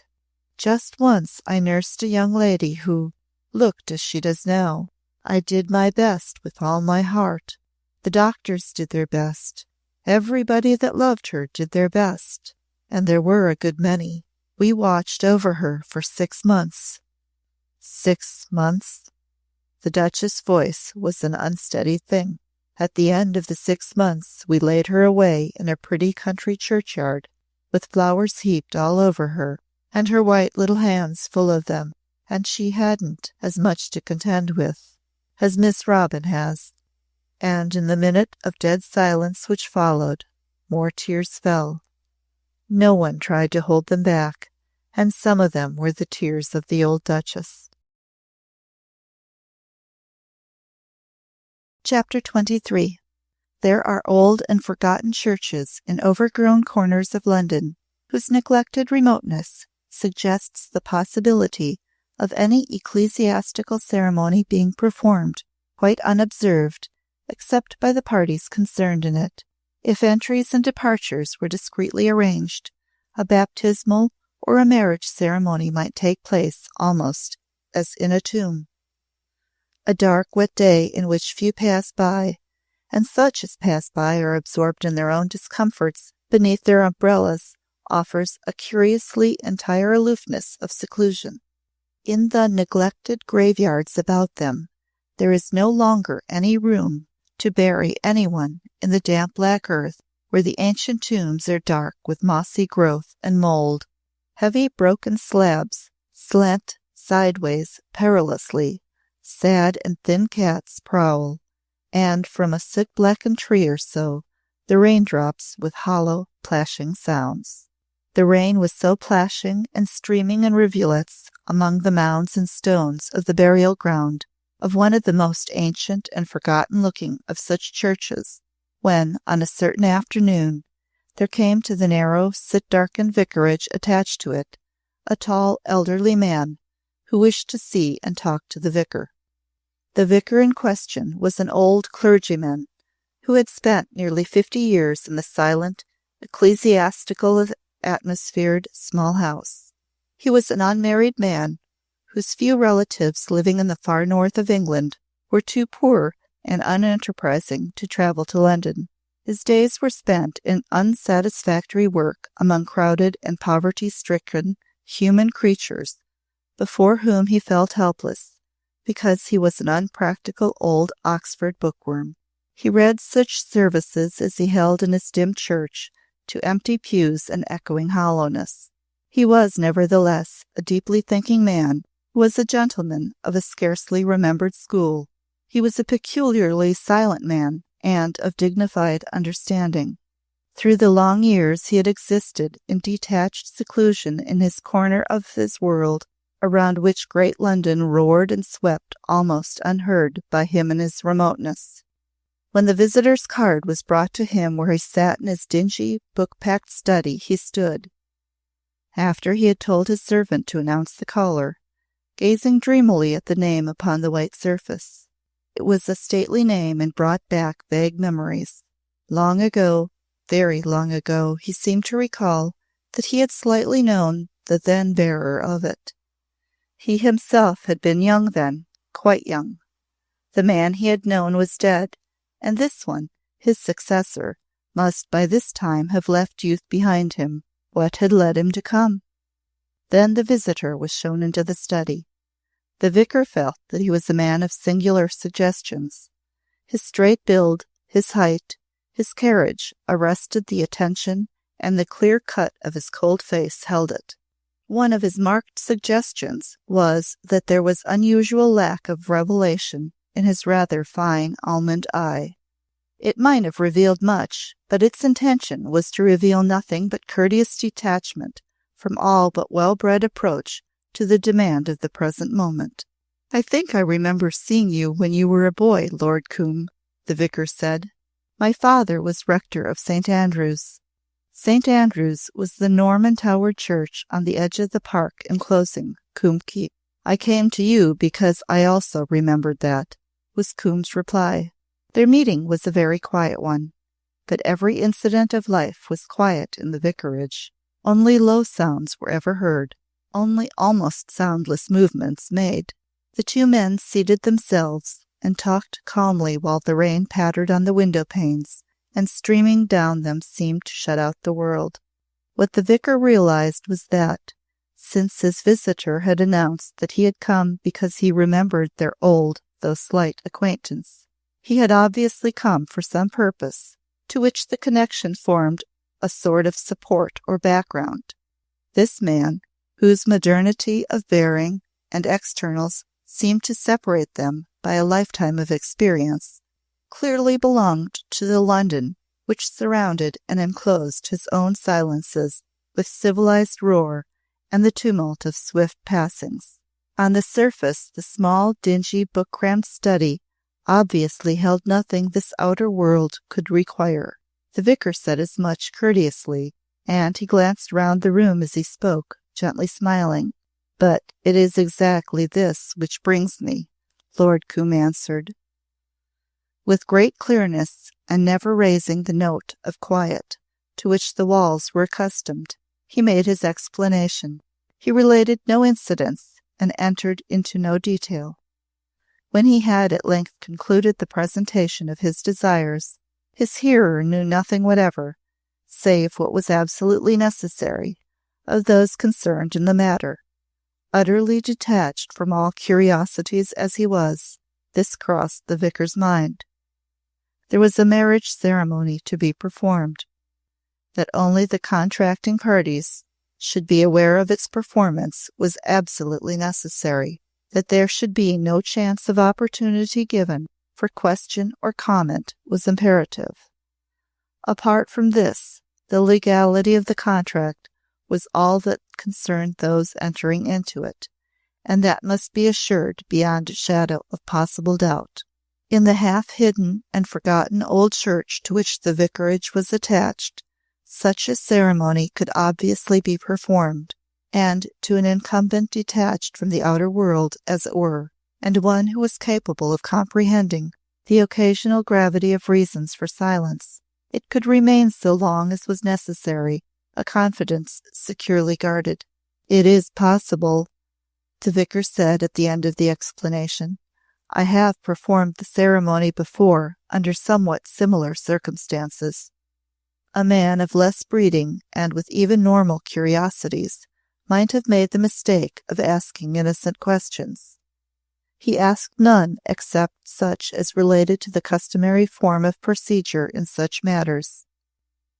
He did not, in fact, ask questions of himself. He was also fully aware that Lord Combe would have given no answer to any form of inquiry. The marriage was purely his own singular affair. It was he himself who chose in this way to be married, in a forgotten church, in whose shadowy emptiness the event would be as a thing brought to be buried unseen and unmarked by any stone, but would yet be a contract binding in the face and courts of the world if it should for any reason be exhumed. When he rose to go, and the vicar rose with him, there was a moment of pause which was rather curious. The men's eyes met, and for a few moments rested upon each other. The vicar's were still and grave, but there was a growth of deep feeling in them. This suggested a sort of profound human reflection. Lord Combe's expression itself changed a shade. It might perhaps be said that his eyes had before this moment scarcely seemed to hold expression. "She is very young," he said in an unusual voice. "In this holocaust, she needs protection. I can protect her." "It is a holocaust," the victor said. "A holocaust." And singularly the word seemed an answer. On a morning of one of London's dark days, when the rain was again splashing and streaming in rivulets among the mounds and leaning and tumbling stones of the forgotten churchyard, there came to the church 3 persons, who, if they had appeared in more frequented edifices, would have attracted some attention without doubt, unnoticeably as they were dressed, and inconspicuous as was their manner and bearing. They did not all 3 present themselves at the same time. First there appeared the tall elderly man who had visited and conferred with the vicar. He went at once to the vestry, where he spent some time with the incumbent who awaited him. Somewhat later there stepped through the little arched doorway a respectable-looking elderly woman and a childlike, white-faced girl in a close black frock. That the church looked to them so dark as to be almost black with shadows was manifest when they found themselves inside peering into the dimness. The outer darkness seemed to have crowded itself through the low doorway to fill the groined arches with gloom. "Where must we go to, Dowie?" Robin whispered, holding to the warm, stout arm. "Don't be timid, my dearie," Dowie whispered back. "His lordship will be ready for us now we've come." His lordship was ready. He came forward to meet them, and when he did so, Robin knew, though he seemed to be part of the dimness and to come out of a dream, that she need feel no further uncertainties or fears. That which was to take place would move forward without let or hindrance to its end. That was what one always felt in his presence.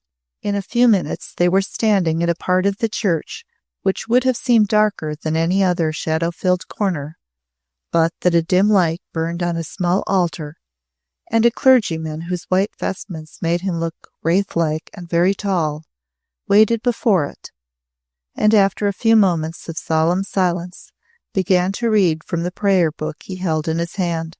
There were strange passings and repassings through Robin's mind as she made her low responses, memories of the hours when she had asked herself if she were still alive, if she were not dead as Donal was, but walking about without having found it out.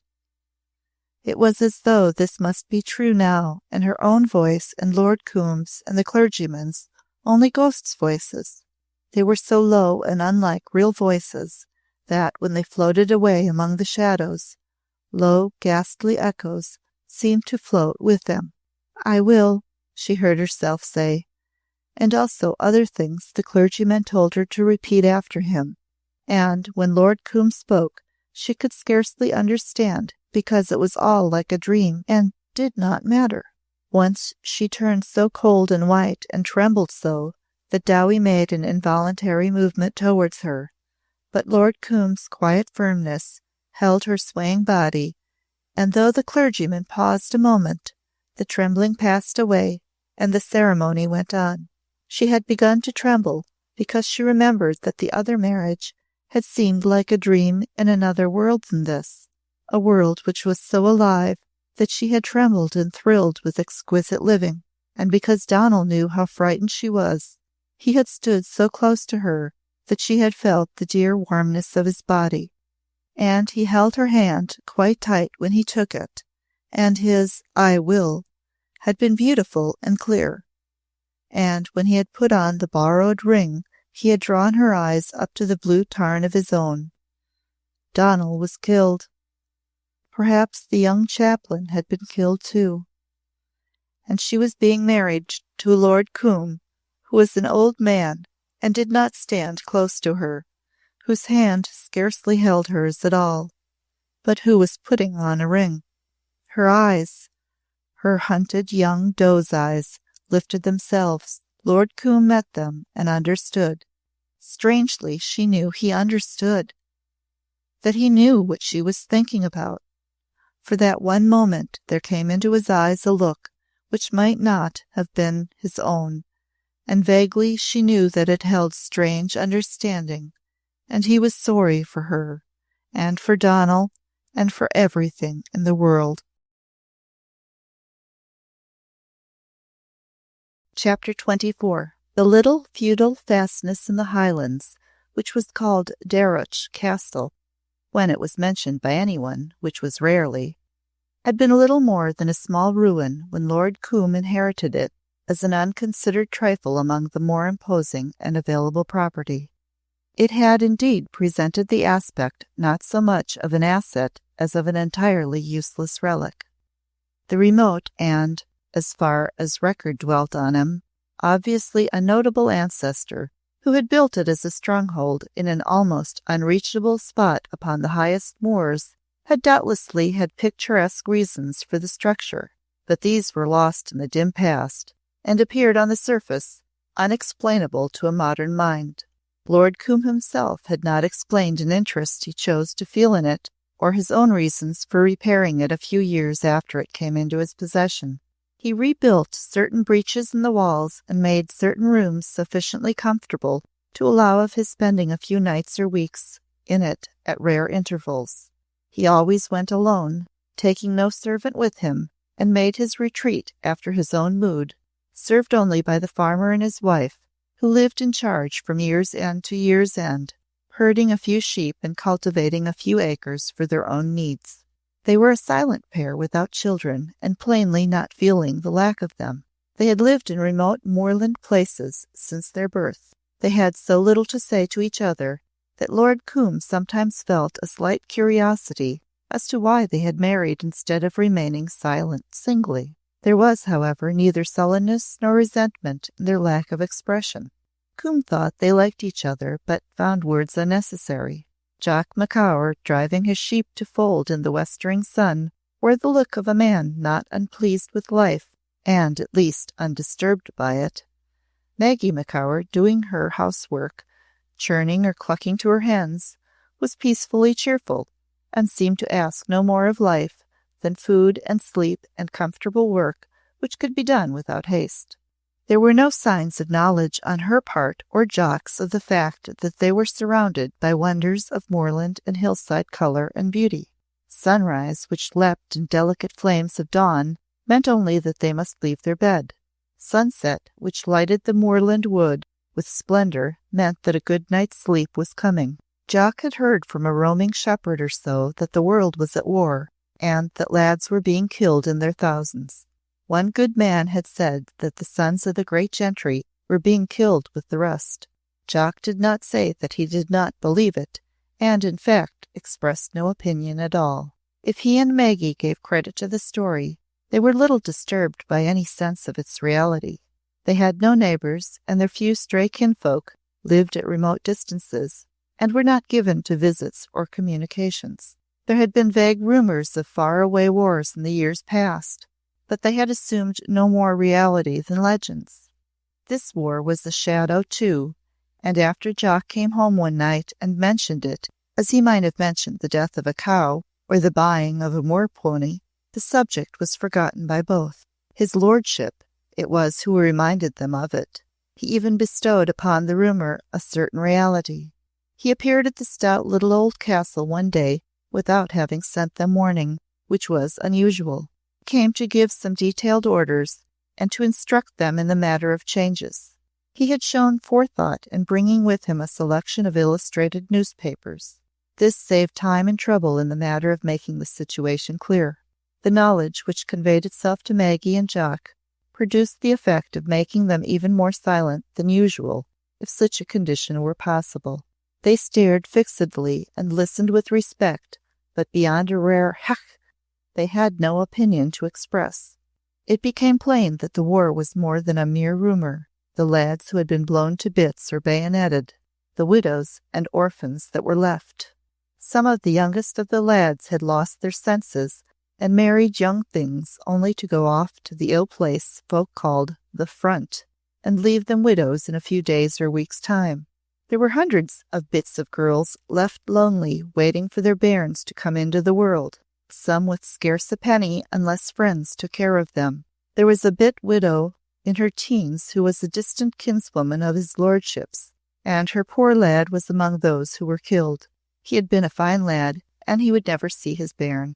Poor young widow had been ill with grief, and the doctor said she must be hidden away in some quiet place where she would never hear of battles or see a newspaper. She must be kept in peace and taken great care of, if she was to gain strength to live through her time. She had no family to watch over her, and his lordship and an old lady who was fond of her had taken her trouble in hand. The well-trained woman who had nursed her as a child would bring her to Darrach Castle, and there would stay.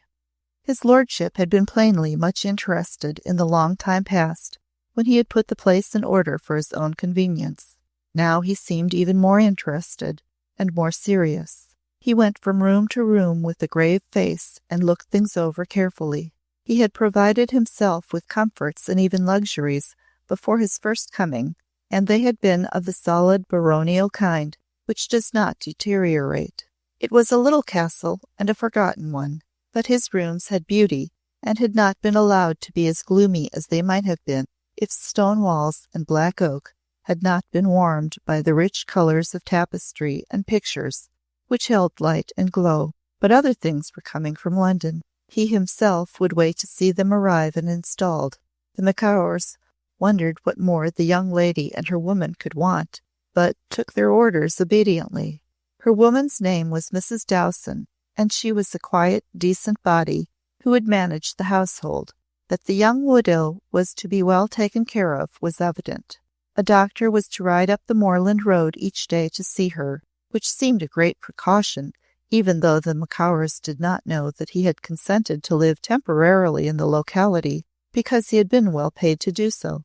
Lord Combe had chosen him with as discreet selection as he had used in his choice of the vicar of the ancient and forsaken church. A rather young specialist, who was an enthusiast in his work and as ambitious as he was poor, could contemplate selling some months of his time for the value received if the terms offered were high enough.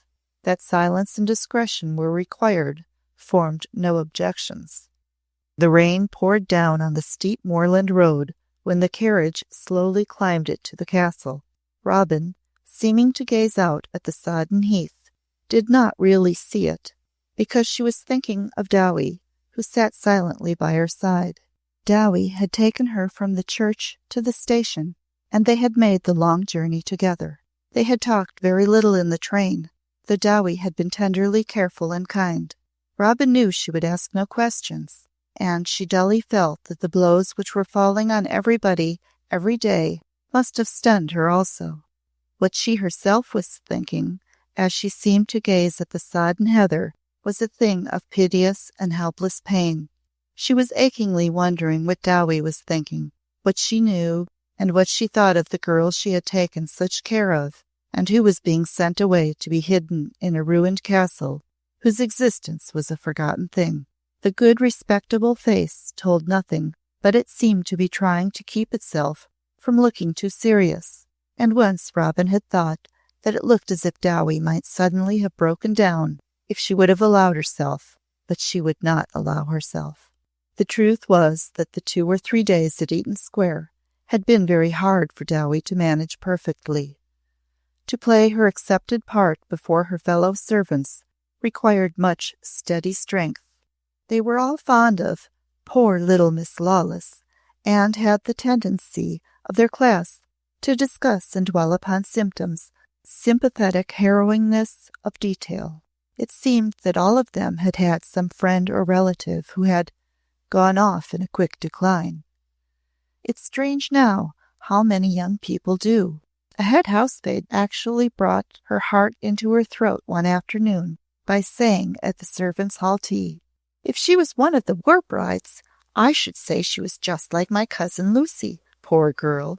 She and her husband were that fond of each other that it was a pleasure to see them. He was killed in an accident. She was expecting, and they'd been that happy. She went off in 3 months. She couldn't live without him. She wasn't as pretty as Miss Lawless, of course, but she had big brown eyes, and it was the way they looked that reminded me. Quick decline always makes people's eyes look big, and just as poor little Miss Lawless's does." To sit and eat buttered toast quietly, and only look normally sad and slowly shake one's head and say, "Yes, indeed, I know what you mean, Miss Tompkins," was an achievement entitled to much respect. The first night Dowie had put her charge to bed, and had seen the faint outline under the bedclothes, and the sunken eyes under the pale closed lids, whose heaviness was so plain because it was a heaviness which had no will to lift itself again and look at the morning. She could scarcely bear her woe. As she dressed the child when the morning came, and saw the delicate bones sharply denoting themselves, and the hollows in neck and throat where smooth fairness had been, her hands almost shook as she touched. And hardest to bear of all was the still, patient look in the enduring eyes.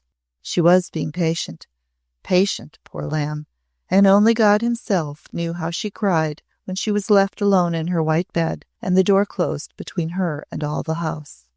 "Does she think I am wicked?" was what was passing through Robin's mind as the carriage climbed the moor through the rain. "It would break my heart if Dowie thought I was wicked, but even that does not matter. It is only my heart." In memory she was looking again into Donald's eyes as he had looked into hers when he knelt before her in the wood. Afterwards he had kissed her dress and her feet when she said she would go with him to be married, so that he could have her for his own before he went away to be killed. It would have been his heart that would have been broken if she had said no, instead of whispering the soft yes of a little mating bird, which had always been her answer when he had asked anything of her. When the carriage drew up at last before the entrance to the castle, the Macowers awaited them with a patient, respectful faces. They saw the decent body assist with care the descent of a young thing, the mere lift of whose eyes almost caused both of them to move a trifle backward. "You and Dowie are going to take care of me," she said, quiet and low, with a childish kindness. "Thank you." She was taken to a room in whose thick wall Lord Combe had opened a window for sunlight and the sight of hill and heather.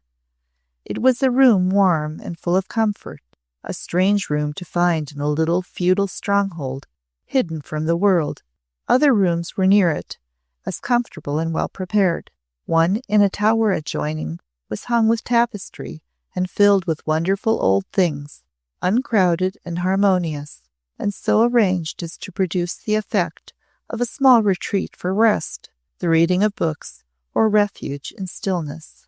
When Robin went into it, she stood for a few moments looking about her, looking and wondering. "Lord Combe remembers everything," she said very slowly at last. "Everything. He remembers." "He always did remember," said Dowie, watching her. "That's it." "I did not know at first," Robin said as slowly as before. "I do now."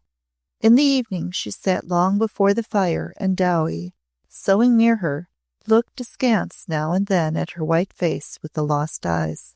It was Dowie's own thought that they were lost. She had never before seen anything like them. She could not help glancing sideways at them as they gazed into the red glow of the coal. What was her mind dwelling on? Was she thinking of words to say? Would she begin to feel that they were far enough from all the world, remote and all alone enough for words not to be sounds too terrible to hear, even as they were spoken? "Oh, dear Lord," Dowie prayed, "help her to ease her poor, timid young heart that's so crushed with cruel weight." "You must go to bed early, my dear," she said at length. "But why don't you get a book and read?"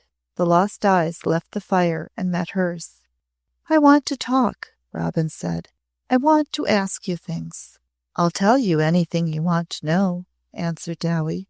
"You're only a child, and you need an older woman to talk to." "I want to talk to you about me," said Robin. She sat straight in her chair, her hands clasped on her knee. "Do you know about me, Dowie?" she asked. "Yes, my dear," Dowie answered. "Tell me what Lord Combe told you." Dowie put down her sewing because she was afraid her hands would tremble when she tried to find the proper phrase in which to tell, as briefly as she could, the extraordinary story. "He said that you were married to a young gentleman who was killed at the front, and that because you were both so young and hurried and upset, you perhaps hadn't done things as regular as you ought, and that you hadn't the papers you ought to have for proof, and it might take too much time to search for them now, and, oh, my love, he's a good man for all you've hated him so. He won't let a child be born with shame to blight it. And he's given you and it, poor helpless innocent, his own name, God bless him."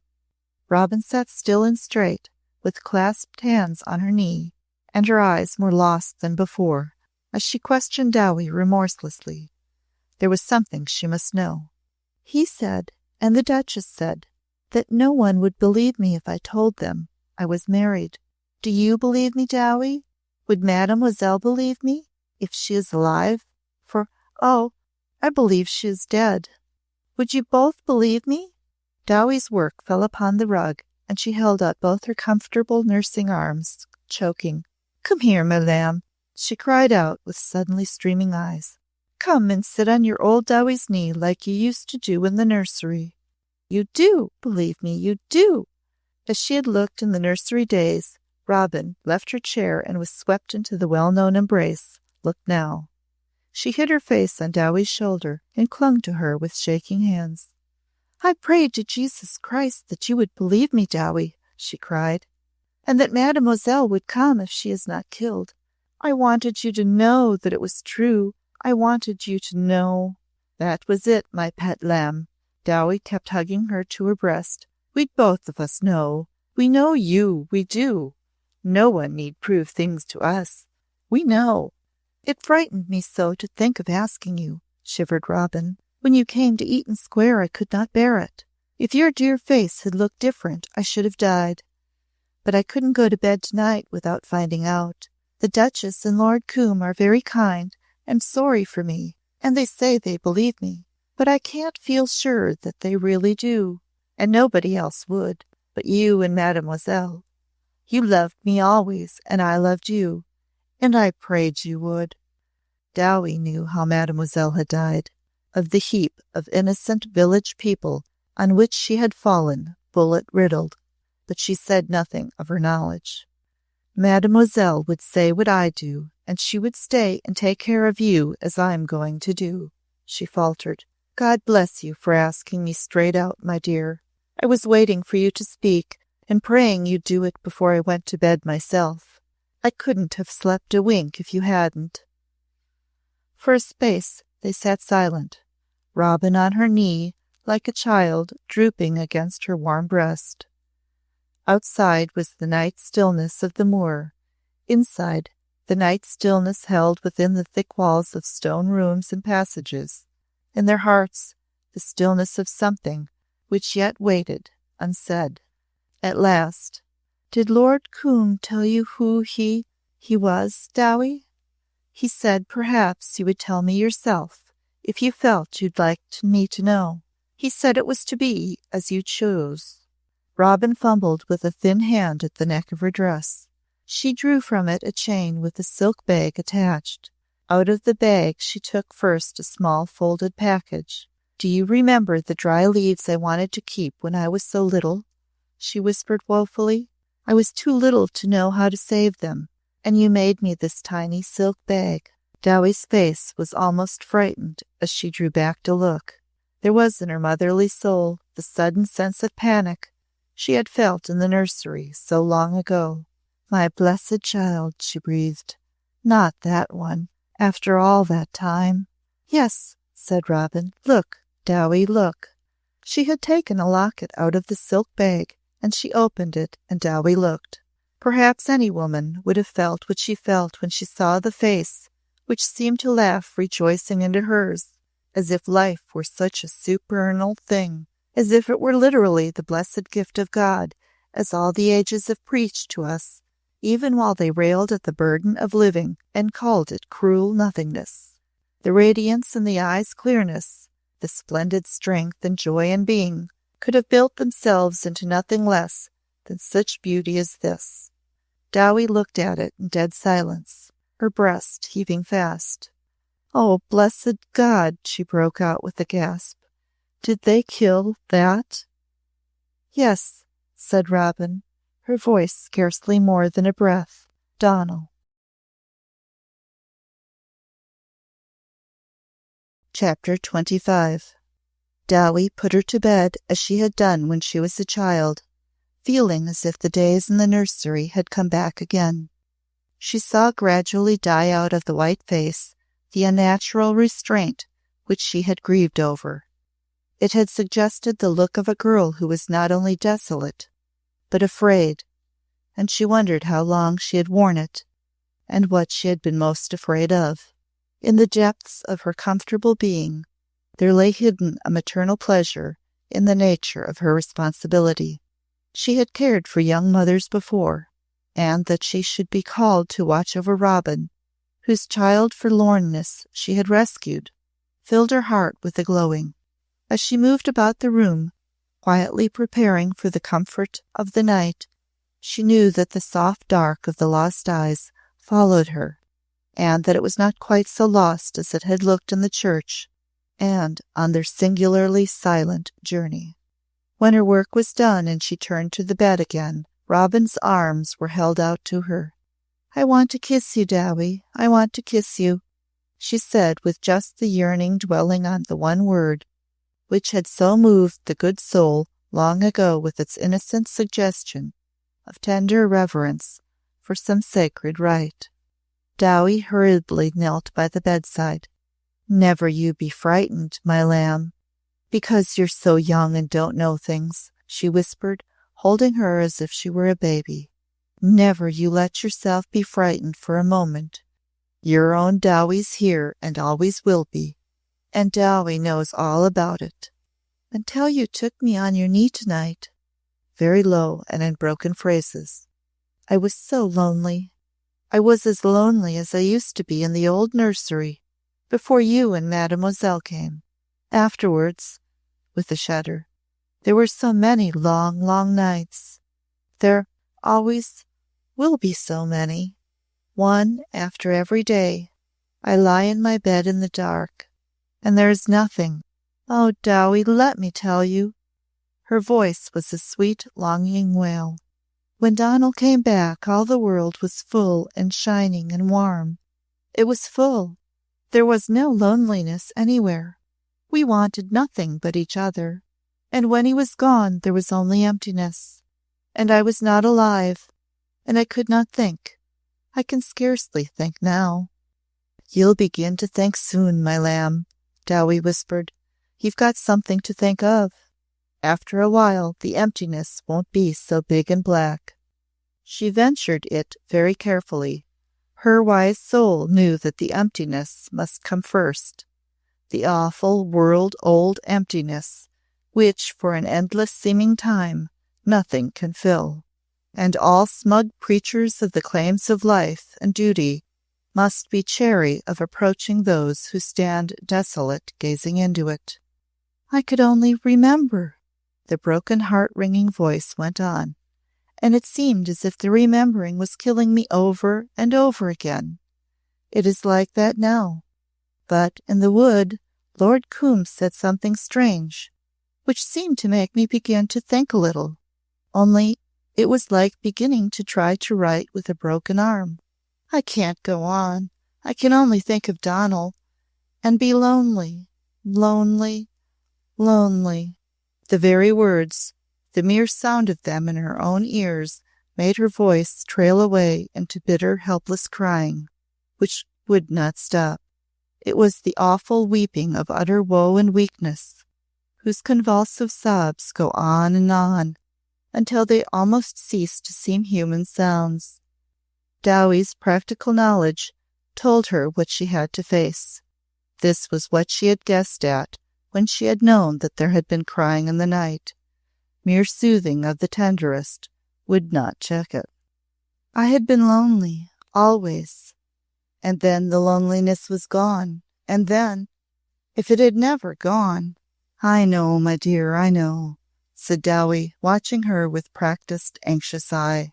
And she went away for a few moments, and came back with an unobtrusive, calming draught, and coaxed her into taking it, and sat down and prayed as she held the little hands, which unknowingly beat upon the pillow. Something of her steadiness and love flowed from her through her own warm, restraining palms, and something in her tender, steady voice spoke for and helped her, though it seemed long and long before the cruelty of the storm had lessened, and the shadow of a body under the bedclothes lay deadly still, and the heavy eyelids closed, as if they would never lift again. Dowie did not leave her for an hour or more, but sat by her bedside and watched. Like this had been the crying in the night, and she had been alone. As she sat and watched, she thought deeply after her lights.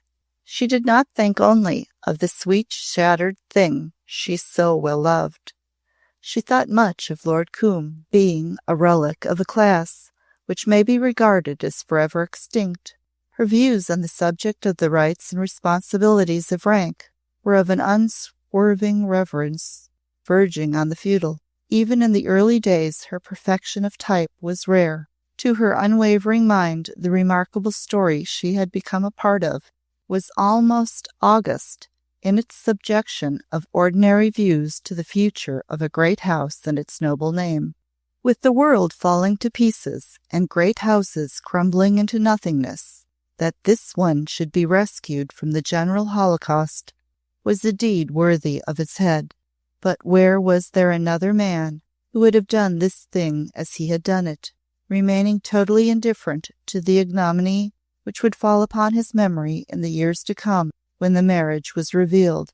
That the explanation of his action would always be believed to be an unseemly and shameful one was to her respectable serving-class mind a bitter thing. That it would always be contemptuously said that a vicious elderly man had educated the daughter of his mistress, that he might marry her and leave an heir of her blooming youth, was almost worse than if he had been known to have committed some decent crime like honest murder.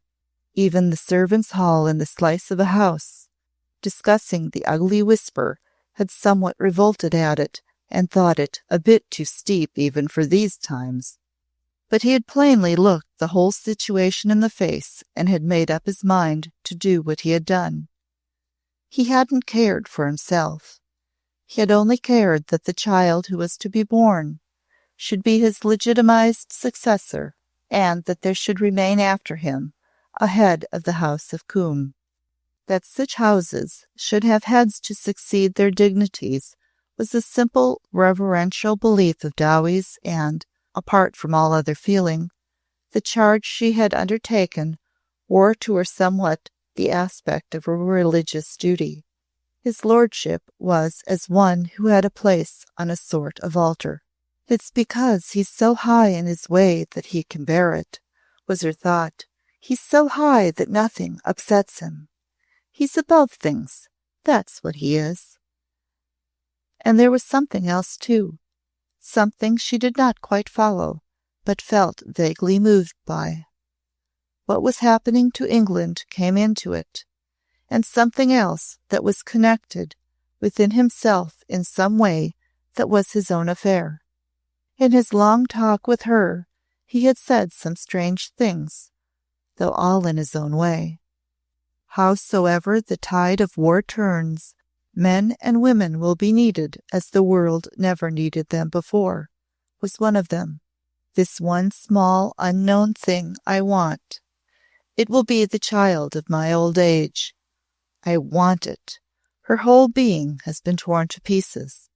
Dr. Redcliffe says that she might have died before this if her delicate body had not been stronger than it looks. "She has never been ill, my lord," Dowie had answered, "but she is ill now. Save her, save it for me." He broke out in a voice she had never heard, and with a face she had never seen. That in this plainly overwrought hour he should allow himself a moment of forgetfulness drew him touchingly near to her. "My lord," she said, "I've watched over her since she was 5. I know the ways young things in her state need to have about them to give them strength and help. Thank the Lord she's one of the loving ones, and if we can hold her until she wakes up to natural feelings, she'll begin to try to live for the sake of what'll need her, and what's his as well as hers." Of this she thought almost religiously, as she sat by the bedside and watched. Chapter 26. The doctor rode up the climbing moorland road the next morning and paid a long visit to his patient. He was not portentous in manner, and he did not confine his conversation to the subject of symptoms. He, however, included something of subtle cross-examination in his friendly talk. The girl's thinness, her sometimes panting breath, and the hollow eyes, made larger by the black ring of her lashes, startled him on first sight of her. He found that the smallness of her appetite presented to Dowie a grave problem. "I'm trying to coax good milk into her by degrees. She does her best, but she can't eat." When they were alone, she said, "I shall keep her windows open and make her rest on her sofa near them. I shall try to get her to walk out with me if her strength will let her. We can go slowly, and she'll like the moor. If we could stop the awful crying in the night. It's been shaking her to pieces for weeks and weeks. It's the kind that there's no checking when it once begins. It's beyond her poor bit of strength to hold it back. I saw how hard she tried, for my sake. It's the crying that's the most dangerous of all." "Nothing could be worse," the doctor said, and he went away with a grave face, a deeply troubled man. When Dowie went back to the tower room, she found Robin standing at a window, looking out on the moorside. She turned and spoke, and Dowie saw that intuition had told her what had been talked about. "I will try to be good, Dowie," she said, "but it comes because suddenly I know all over again that I can never see him any more. If I could only see him, even a long way off. But suddenly it all comes back that I can never see him again. Never." Later she begged Dowie not to come to her in the night if she heard sounds in her room. "It will not hurt you so much if you don't see me," she said. "I'm used to being by myself. When I was at Eaton Square, I used to hide my face deep in the pillow and press it against my mouth. No one heard. But no one was listening as you will be. Don't come in, Dowie darling. Please don't. All she wanted, Dowie found out as the days went by, was to be quiet and to give no trouble. No other desires on earth had been left to her. Her life had not taught her to want many things. And now, oh, please don't be unhappy. If I could only keep you from being unhappy until it is over, she broke out all unconsciously one day, and then was smitten to the heart by the grief in Dowie's face. That was the worst of it all, and sometimes caused Dowie's desperate hope and courage to tremble on the brink of collapse. The child was thinking that before her lay the time when it would be all over. Patient who held to such thoughts as her hidden comfort did not give herself much chance. Sometimes she lay for long hours on the sofa by the open window, but sometimes a restlessness came upon her, and she wandered about the empty rooms of the little castle as though she were vaguely searching for something which was not there. Dowie furtively followed her at a distance, knowing that she wanted to be alone. The wide stretches of the moor seemed to draw her. At times she stood gazing at them out of a window. Sometimes she sat in a deep window seat, with her hands lying listlessly upon her lap, but with her eyes always resting on the farthest line of the heather. Once she sat thus so long that Dowie crept out of the empty stone chamber where she had been waiting, and went and stood behind her. At first Robin did not seem conscious of her presence, but presently she turned her head. There was a faintly bewildered look in her eyes. I don't know why. When I look at the edge where the hill seems to end, it always seems as if there might be something coming from the place we can't see, she said in a helpless-sounding voice. We can only see the sky behind, as if the world ended there, but I feel as if something might be coming from the other side. The horizon always looks like that now. There must be so much where there seems to be nothing more. I want to go. She tried to smile a little, as though at her own childish fancifulness, but suddenly a heavy shining tear fell on her hand, and her head dropped, and she murmured, I'm sorry, Dowie, as if it were a fault. The Macowers watched her from afar with their own special order of silent interest, but the sight of the slowly flitting and each day frailer young body began to move them even to the length of low-uttered expression of fear and pity. Some days she fair frights me passing so slow and thin in her bit black dress, Maggie said. She minds me a lost birdie fluttering about with a broken wing. She's gay young, she is, to be a widowed woman, left like that. The doctor came up the moor road every day and talked more to Dowie than to his patient. As the weeks went by, he could not sanely be hopeful. Dowie's brave face seemed to have lost some of its color at times. She asked eager questions, but his answers did not teach her any new thing. Yet he was of a modern school. There was a time, Mrs. Dowson, he said, when a doctor believed, or thought he believed, that healing was carried in bottles. For thinking men, that time has passed. I know very little more of such cases as this than you know yourself. You are practical and kind and watchful. You are doing all that can be done. So am I. But I am sorry to say that it seems as if only a sort of miracle, if, as you once said, she would wake up, there would be an added chance. Yes, sir, Dowie answered, if she would. But it seems as if her mind has stopped thinking about things that are to come. You see it in her face. She can only remember. The days are nothing but dreams to her. Dowie had written weekly letters to Lord Combe in accordance with his request. She wrote a good clear hand, and her method was as clear as her calligraphy. He invariably gathered from her what he most desired to know, and learned that her courageous good sense was plainly to be counted upon. From the first, her respectful phrases had not attempted to conceal from him the anxiety she had felt.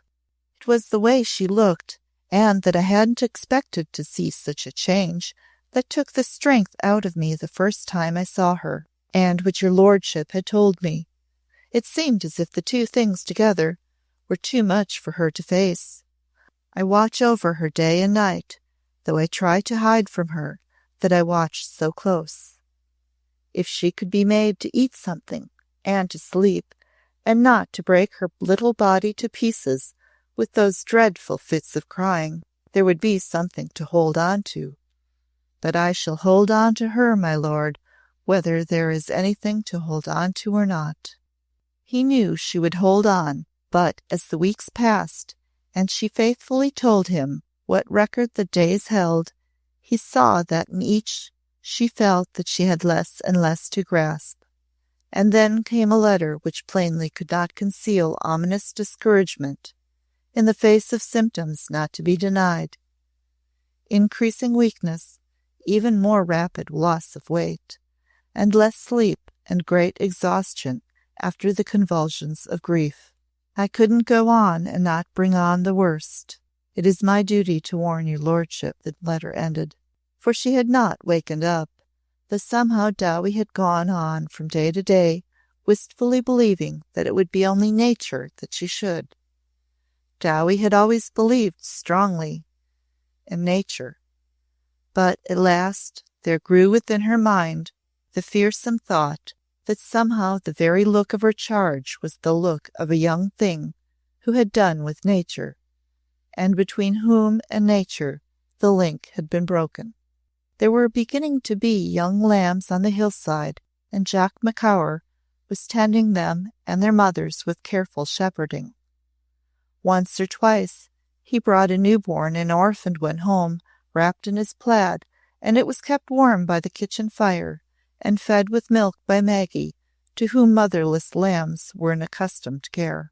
There was no lamb in his plaid on the afternoon when he startled Dowie by suddenly appearing at the door of the room where she sat sewing. It was a thing which had never happened before. He had kept as closely to his own part of the place as if there had been no means of egress from the rooms he and Maggie lived in. His face sometimes wore an anxious look when he brought back a half-dead lamb, and now, though his plaid was empty, his weather-beaten countenance held trouble in it, so much trouble that Dowie left her work quickly. "I was oot on the moor and I heard a lamb crying," he said uncertainly. "I thought it had lost its mither. It was crying pitiful. I searched and couldna find it, but the crying went on. It was waur than a lamb's cry. It was waur." He spoke in reluctant jerks. "I followed until I came to it. There was a cluster of young rowans with broom and gorse thick under them. Crying was there. It was na a lamb crying. It was the young leddy, lying twisted on the heather. I darna speak to her. It was no place for a man body. I came away to ye, Mistress Dawson. You and Maggie maun go to her. I'll follow and help to carry her back if you need me." Dowie's colour left her. "I thought she was asleep on her bed," she said. "Sometimes she slips away alone and wanders about a bit, but not far, and I always follow her. Today I didn't know." The sound like a lost lamb's crying had ceased when they reached her. The worst was over, but she lay on the heather, shut in by the little thicket of gorse and broom, white and with heavily closed lids. She had not wandered far, and had plainly crept into the enclosing growth for utter seclusion. Finding it, she had lost hold and been overwhelmed. That was all. But as Jack Macaur carried her back to Darrach, Dowie followed with slow, heavy feet and heart. They took her to the tower room and laid her on her sofa, because she had faintly whispered, "Please let me lie by the window," as they mounted the stone stairs. "Open it wide," she whispered again when Macaur had left them alone. Are you short of breath, my dear?" Dowie asked, opening the window very wide indeed. "No," still in a whisper and with closed eyes. "But when I am not so tired, I want to look." She was silent for a few moments, and Dowie stood by her side and watched her. "At the end of the heather, The faint voice ended its sentence after a pause. I feel as if something is there. She opened her eyes. Something. I don't know what. Something. Dowie, are you crying? Dowie frankly and helplessly took out her handkerchief and sat down beside her. She had never done such a thing before. You cry yourself, my lamb. Let Dowie cry a bit.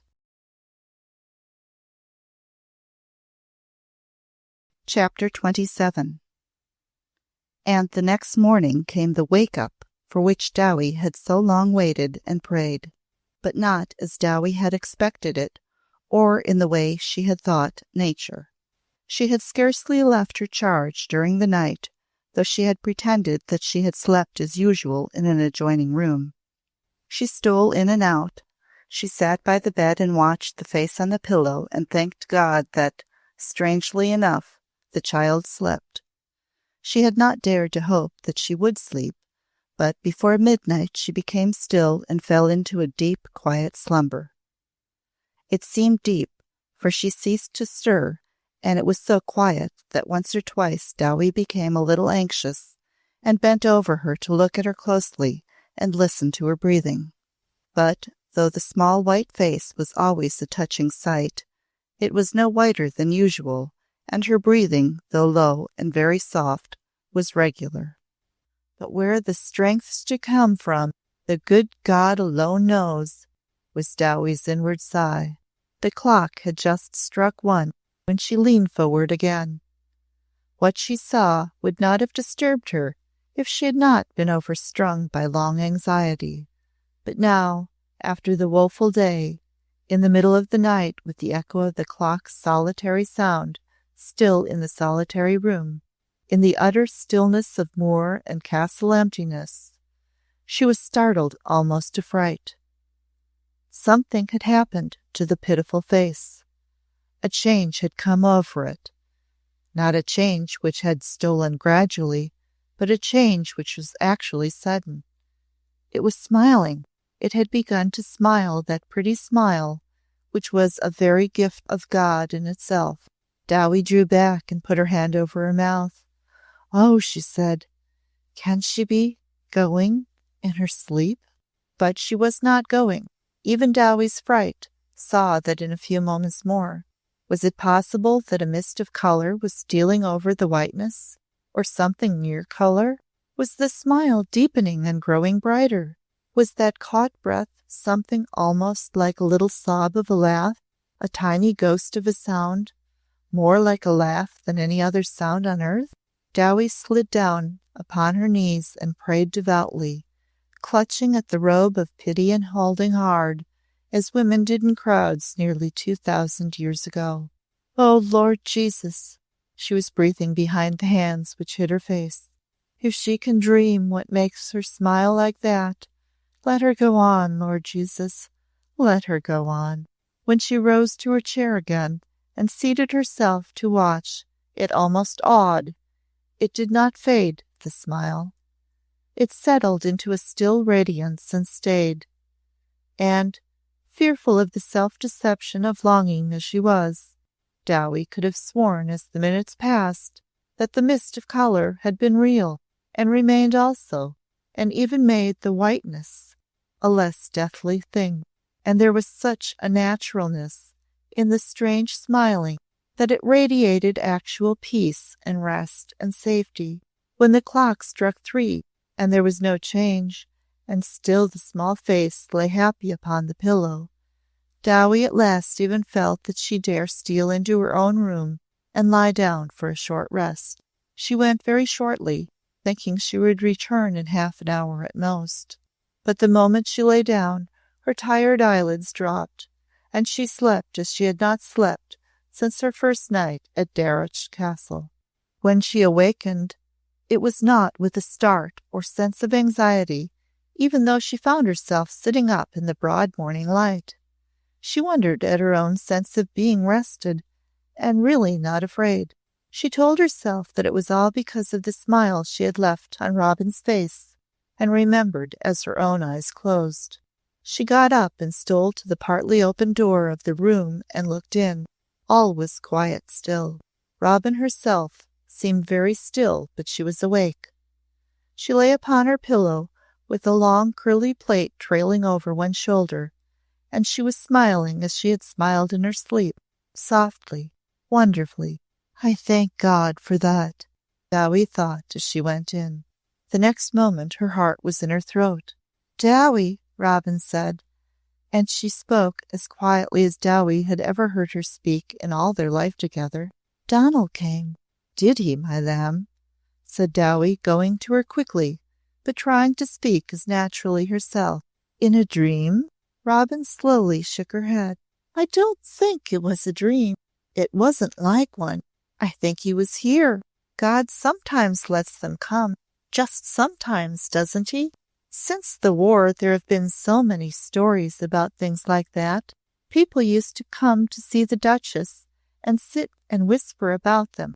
Lady Maureen Darcy used to go to a place where there was a woman, quite a poor woman, who went into a kind of sleep and gave her messages from her husband, who was killed at Liege only a few weeks after they were married.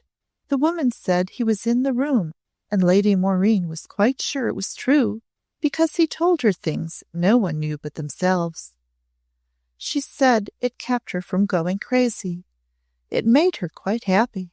"I've heard of such things," said Dowie, valiantly determined to keep her voice steady and her expression unalarmed.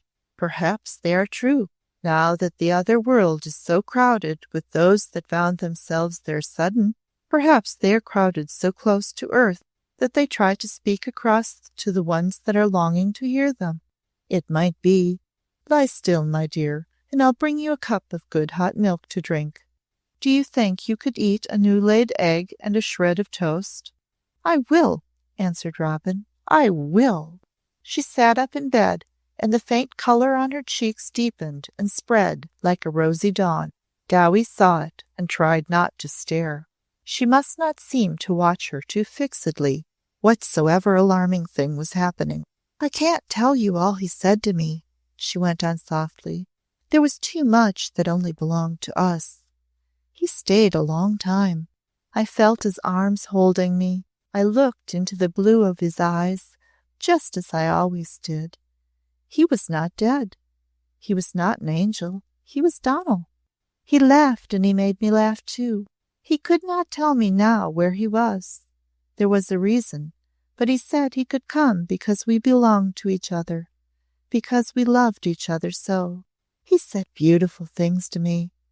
She began to speak very slowly, as if in careful retrospection.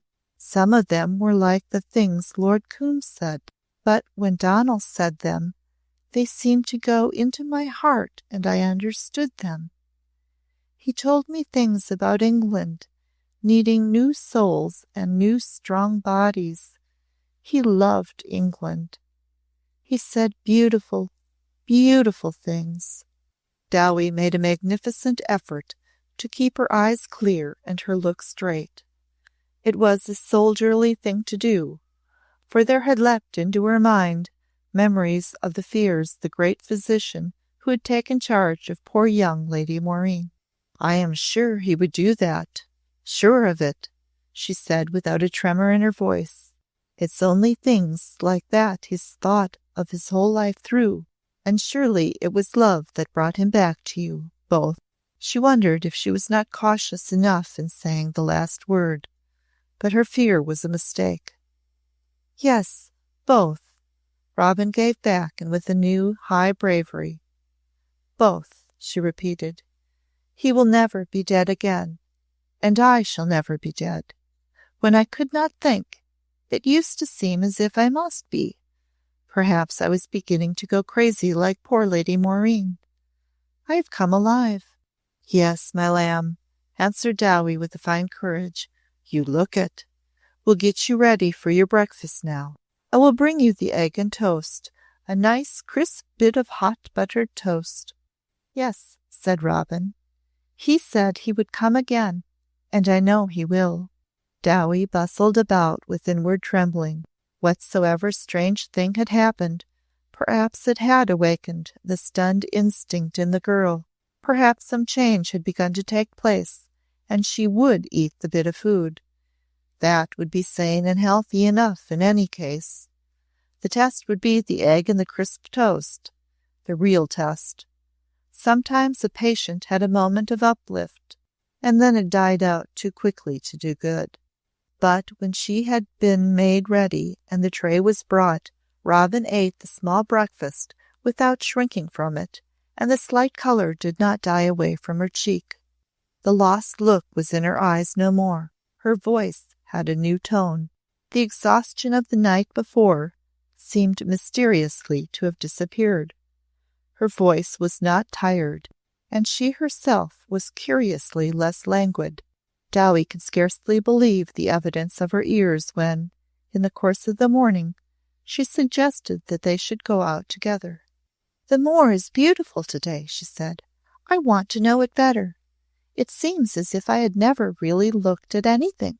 One of the chief difficulties Dowie often found she was called upon to brace herself to bear was that in these days she looked so pathetically like a child.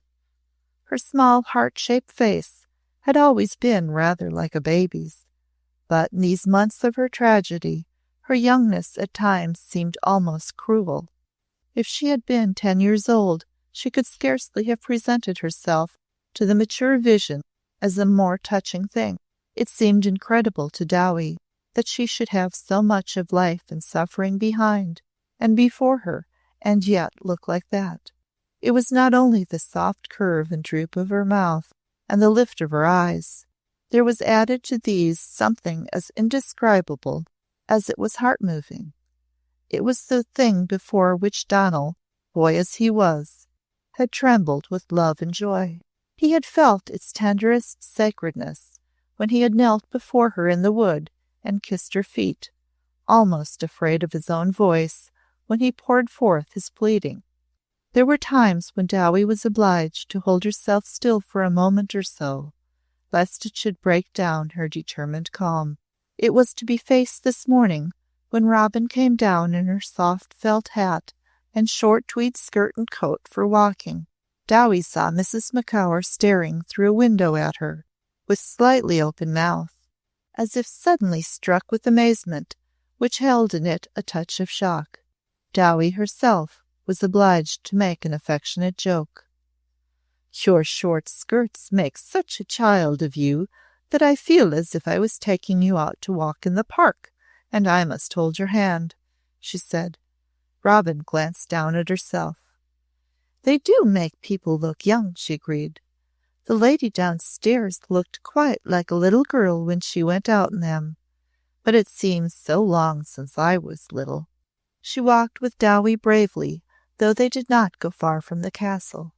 It happened that they met the doctor driving up the road, which twisted in and out among the heath and gorse. For a moment he looked startled, but he managed to control himself quickly and left his dog-cart to his groom so that he might walk with them. His eyes, at once grave and keen, scarcely left her as he strolled by her side. When they reached the castle, he took Dowie aside and talked anxiously with her. "There is a change," he said. "Has anything happened which might have raised her spirits? It looks like that kind of thing. She mustn't do too much. There is always that danger to guard against in case of sudden mental stimulation." "She had a dream last night," Dowie began. "A dream?" he exclaimed disturbedly. "What kind of dream?" "The dream did it. I saw the change the minute I went into her this morning," Dowie answered. "Last night she looked like a dying thing after one of her worst breakdowns. This morning she lay there peaceful and smiling and almost rosy. She had dreamed that she saw her husband and talked to him. She believed it wasn't a common dream, that it wasn't a dream at all. She believes he really came to her." Dr. Benton rubbed his chin, and there was a serious anxiety in the movement. Lines marked themselves on his forehead.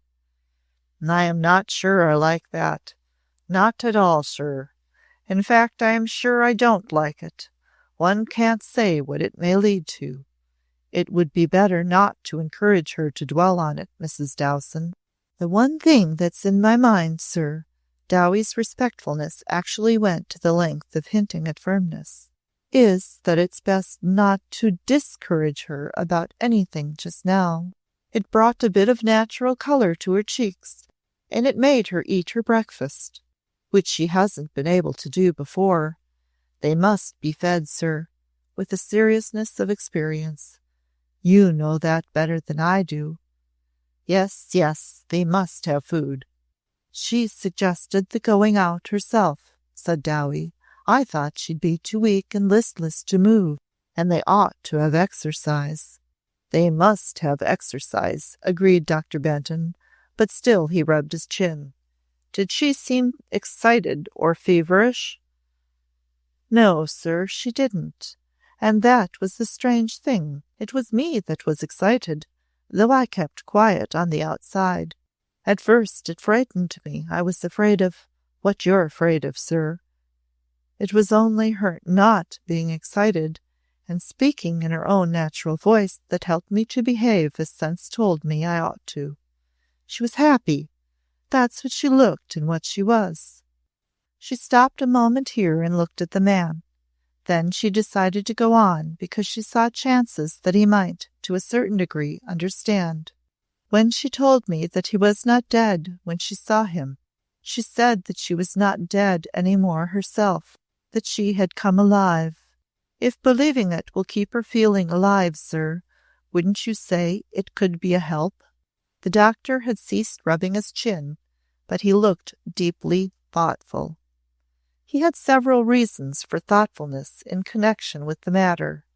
In the present whirl of strange happenings, in a mad, war-torn world, circumstances which would have once seemed singular seemed no longer, because nothing was any longer normal. He realized that he had been by no means told all the details surrounding the special case, but he had understood clearly that it was of serious importance that this girlish creature's child should be preserved. He wondered how much more the finely mannered old family nurse knew than he did. Her vitality must be kept up, but nothing could be worse than inordinate grief, he said. We must not lose any advantage, but she must be closely watched. I'll watch her, sir, answered Dowie, and every order you give I'll obey like clockwork. May I take the liberty of saying that I believe it's best if you don't mention the dream to her? Perhaps you are right. On the whole, I think you are. It's not wise to pay attention to hallucinations. He did not mention the dream to Robin, but his visit was longer than usual. After it, he drove down the moor thinking of curious things. The agonized tension of the war, he told himself, seemed to be developing new phases, mental, nervous, psychic, as well as physiological. What unreality, or previous unknown reality, were they founded upon? It was curious how much one had begun to hear of telepathy and visions. He himself had been among the many who had discussed the psychopathic condition of Lady Maureen Darcy, whose black melancholia had been dispersed like a cloud after her visits to a little sewing woman who lived over an oil dealer's shop in the Seven Sisters Road. He also was a war-tortured man mentally, and the torments he must conceal beneath the steady professional calm had loosened old shackles. Good God! If there is help of any sort for such horrors of despair, let them take it where they find it. He found himself saying aloud to the emptiness of the stretches of heath and bracken, "The old nurse will watch." Dowie watched faithfully. She did not speak of the dream, but as she went about doing kindly and curiously wise things, she never lost sight of any mood or expression of Robin's, and they were all changed ones. On the night after she had come alive, they talked together in the tower room somewhat as they had talked on the night of their arrival. A wind was blowing on the moor and making strange sounds as it whirled round the towers, and seemed to cry at the narrow windows. By the fire there was drawn a broad, low couch, heaped with large cushions, and Robin lay upon them, looking into the red hollow of coal. "You told me I had something to think of," she said. "I am thinking now. I shall always be thinking." "That's right, my dear," Dowie answered with her same kindliness. "I will do everything you tell me, Dowie. I will not cry any more, and I will eat what you ask me to eat. I will sleep as much as I can, and I will walk every day. Then I shall get strong." "That's the way to look at things. It's the brave way," Dowie answered. "What we want most is strength and good spirits, my dear." "That was one of the things Donald said," Robin went on quite naturally and simply. "He told me I need not be ill. He said a rose was not ill when a new bud was blooming on it. That was one of the lovely things he told me. There were so many." "It was a beautiful thing, to be sure," said Dowie.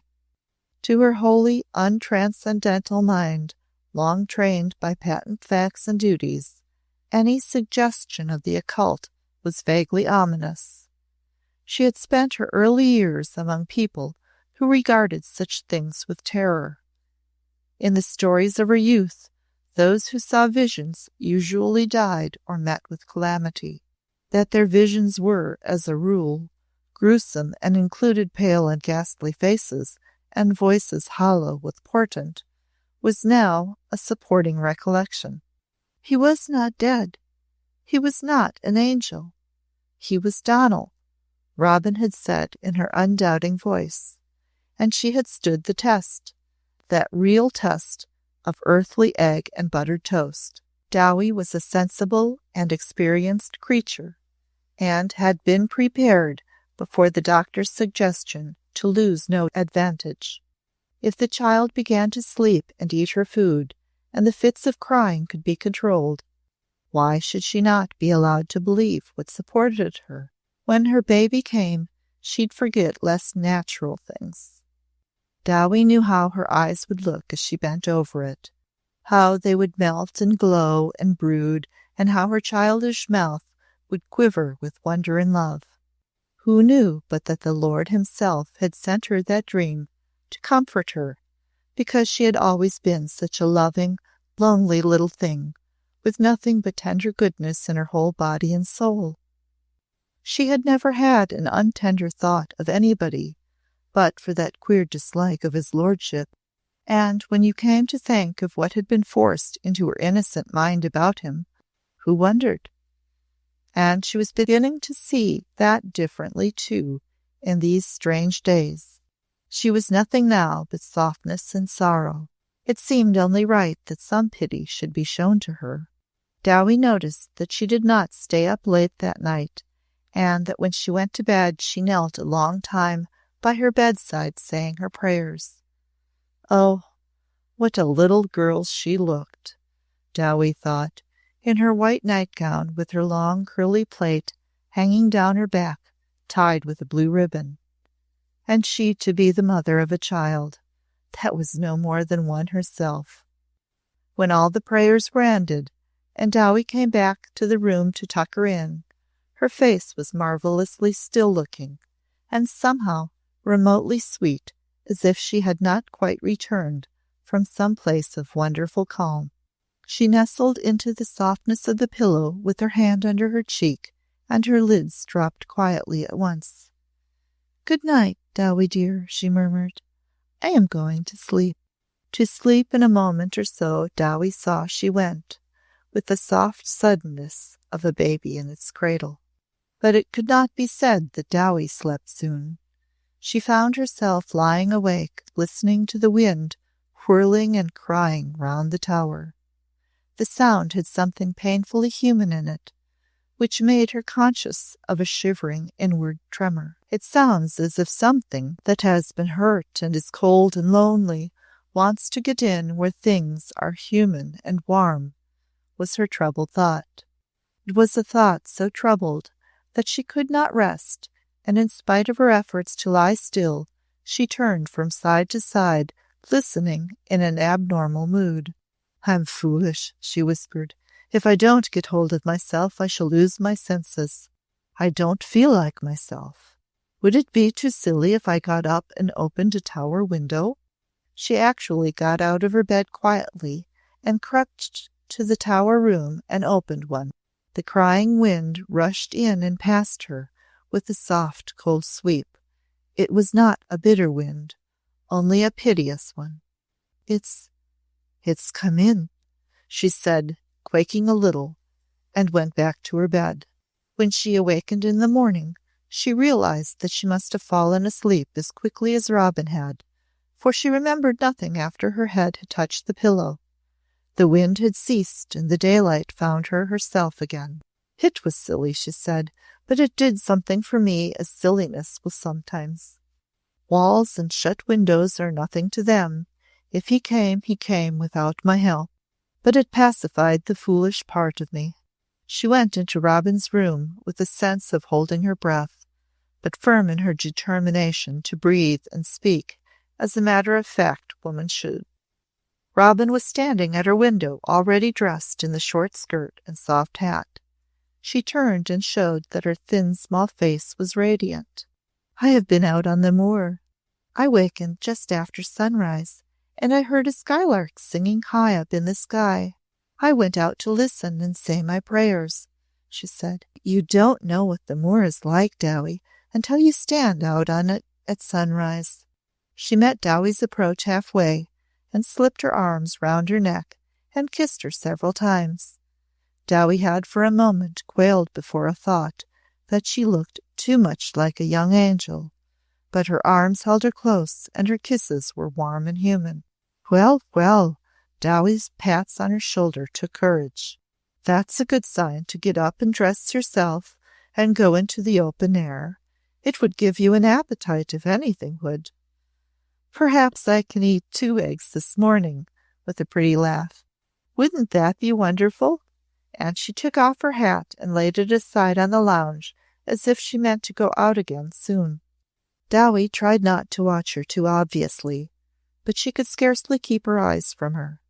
She knew that she must not ask her questions at the risk of losing an advantage. She had, in fact, never been one of the women who must ask questions.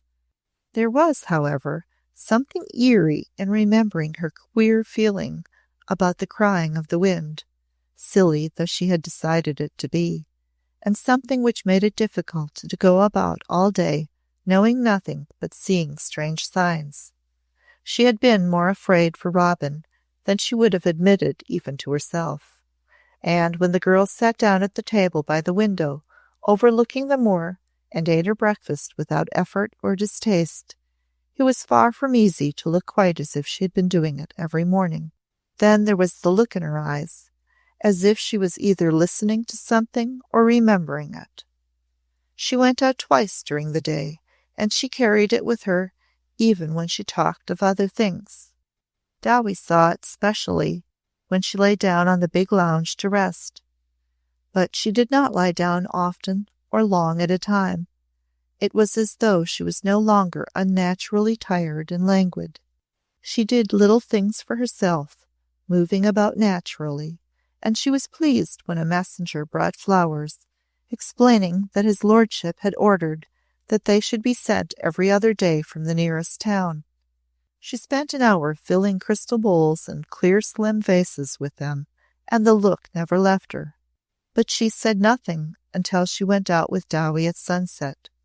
They only walked for a short time, and they did not keep to the road, but went on the moor itself and walked among the heath and bracken. After a little while, they sat down and gave themselves up to the vast silence, with here and there the last evening twitter of a bird in it. The note made the stillness greater. The flame of the sky was beyond compare, and after gazing at it for a while, Dowie turned a slow, furtive look on Robin. But Robin was looking at her with clear, soft naturalness, loving and untroubled and kindly sweet. "He came back, Dowie. He came again," she said, and her voice was still as natural as the good woman had ever known it. Chapter 28. But even after this, Dowie did not ask questions. She only watched more carefully and waited to be told what the depths of her being most yearned to hear. The gradually founded belief of her careful, prosaic life prevented ease of mind or a sense of security. She could not be certain that it would be the part of wisdom to allow herself to feel secure. She did not wish to arouse Dr. Benton's professional anxiety by asking questions about Lady Maureen Darcy, but by a clever and adroitly gradual system of what was really cross-examination, which did not involve actual questions. She drew from him the name of the woman who had been Lady Maureen's chief nurse when the worst seemed impending. It was by fortunate chance the name of a woman she had once known well during a case of dangerous illness in an important household. She herself had had charge of the nursery, and Nurse Darian had liked her because she had proved prompt and intelligent in an alarming crisis. They had become friends, and Dowie knew she might write to her and ask for information and advice. She wrote a careful, respectful letter which revealed nothing but that she was anxious about a case which she had temporary charge of. She managed to have the letter posted in London, and the answer forwarded to her from there. Nurse Darian's reply was generously full for a hard-working woman. It answered questions and was friendly, but the woman's war work had plainly led her to see and reflect upon the opening up of new and singular vistas. What we hear oftenest is that the whole world is somehow changing, she ended by saying. You hear it so often that you get tired. But something is happening. Something strange. Even the doctors find themselves facing things medical science does not explain. They don't like it. I sometimes think doctors hate change more than anybody, but the cleverest and biggest ones talk together. It's this looking at a thing lying on a bed alive and talking perhaps 1 minute and gone out the next that sets you asking yourself questions. In these days, a nurse seems to see nothing else day and night. You can't make yourself believe they have gone far, and when you keep hearing stories about them coming back, knocking on tables, writing on queer boards, just anyway, so that they can get at those they belong to, well, I shouldn't be sure of myself that a comforting dream means that a girl's mind's giving away. Of course, a nurse is obliged to watch, but Lady Maureen found something, and she was going mad, and now she is as sane as I am. Dowie was vaguely supported because the woman was an intelligent person and knew her business thoroughly. Nevertheless, one must train one's eyes to observe everything without seeming to do so at all.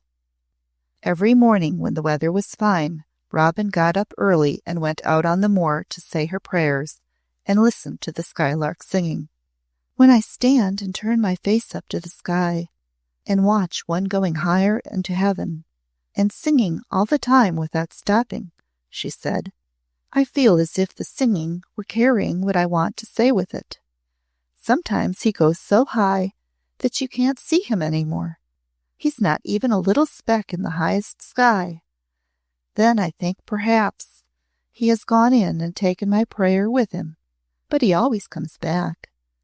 And perhaps if I could understand, he could tell me what the answer is. She ate her breakfast each day and was sweetly faithful to her promise to Dowie in every detail. Dowie used to think that she was like a child who wanted very much to learn her lesson well and follow every rule. I want to be good, Dowie, she said once. I should like to be very good.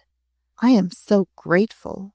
Dr. Benton, driving up the moor road for his daily visits, made careful observation of every detail of her case and pondered in secret. The alarming thinness and sharpening of the delicate features was, he saw, actually becoming less marked day by day. The transparent hands were less transparent. The movements were no longer languid. She spends most of the day out of the doors when the weather's decent, Dowie said. She eats what I give her, and she sleeps. Dr. Benton asked many questions, and the answers given seemed to provide him with food for reflection.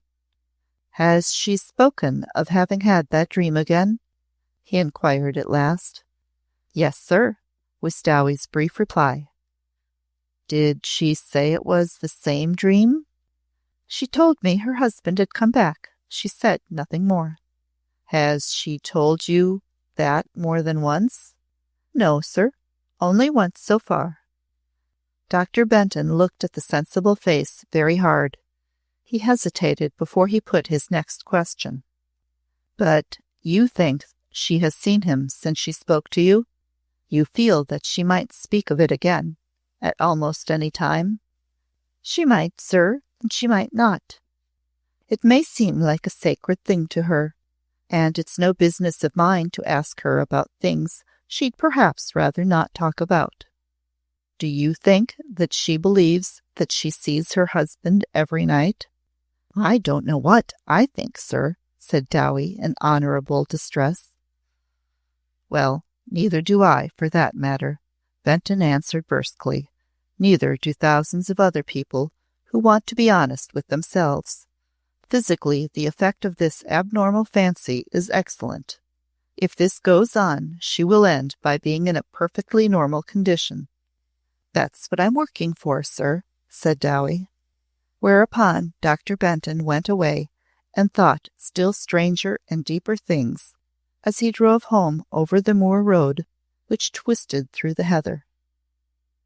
The next day's post, delivered by Macawer himself, brought as it did weekly a package of books and carefully chosen periodicals.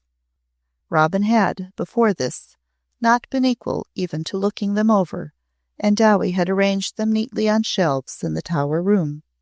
Today, when the package was opened, Robin sat down near the table on which they were placed and began to look at them. Out of the corner of her eye, as she arranged books decorously on a shelf, Dowie saw the still transparent hand open first one book and then another. At last it paused at a delicately colored pamphlet. It was the last alluring note of modern advertisement, sent out by a firm which made a specialty of children's outfits and belongings. It came from an elect and expensive shop which prided itself on its dainty presentation of small beings attired in entrancing garments, such as might have been designed for fairies and elves. If she begins to turn over the pages, she'll go on. It'll be just nature. Dowie yearned. The awakening she had thought nature would bring about was not like the perilous miracle she had seen take place, and had watched tremulously from hour to hour. Dreams, however much one had to thank God for them, were not exactly nature. They were not the blessed healing and strengthening she felt familiar with. You were never sure when they might melt away into space and leave only emptiness behind them. But if she would wake up the other way, it would be healthy, just healthy, and to be depended upon, was her thought. Robin turned over the leaves in no hurried way. She had never carelessly turned over the leaves of her picture books in her nursery. As she had looked at her picture books, she looked at this one. There were pages given to the tiniest and most exquisite things of all, and it was the illustrations of these Dowie's careful sidelong eye saw she had first been attracted by. "These are for very little ones?" she said presently. "Yes, for the new ones," answered Dowie. There was a moment or so of silence. "How little, how little," Robin said softly. She rose softly and went to her couch and lay down on it. She was very quiet, and Dowie wondered if she were thinking, or if she were falling into a doze. She wished she had looked at the pamphlet longer. As the weeks had gone by, Dowie had even secretly grieved a little at her seeming unconsciousness of certain tender things. If she had only looked at it a little longer.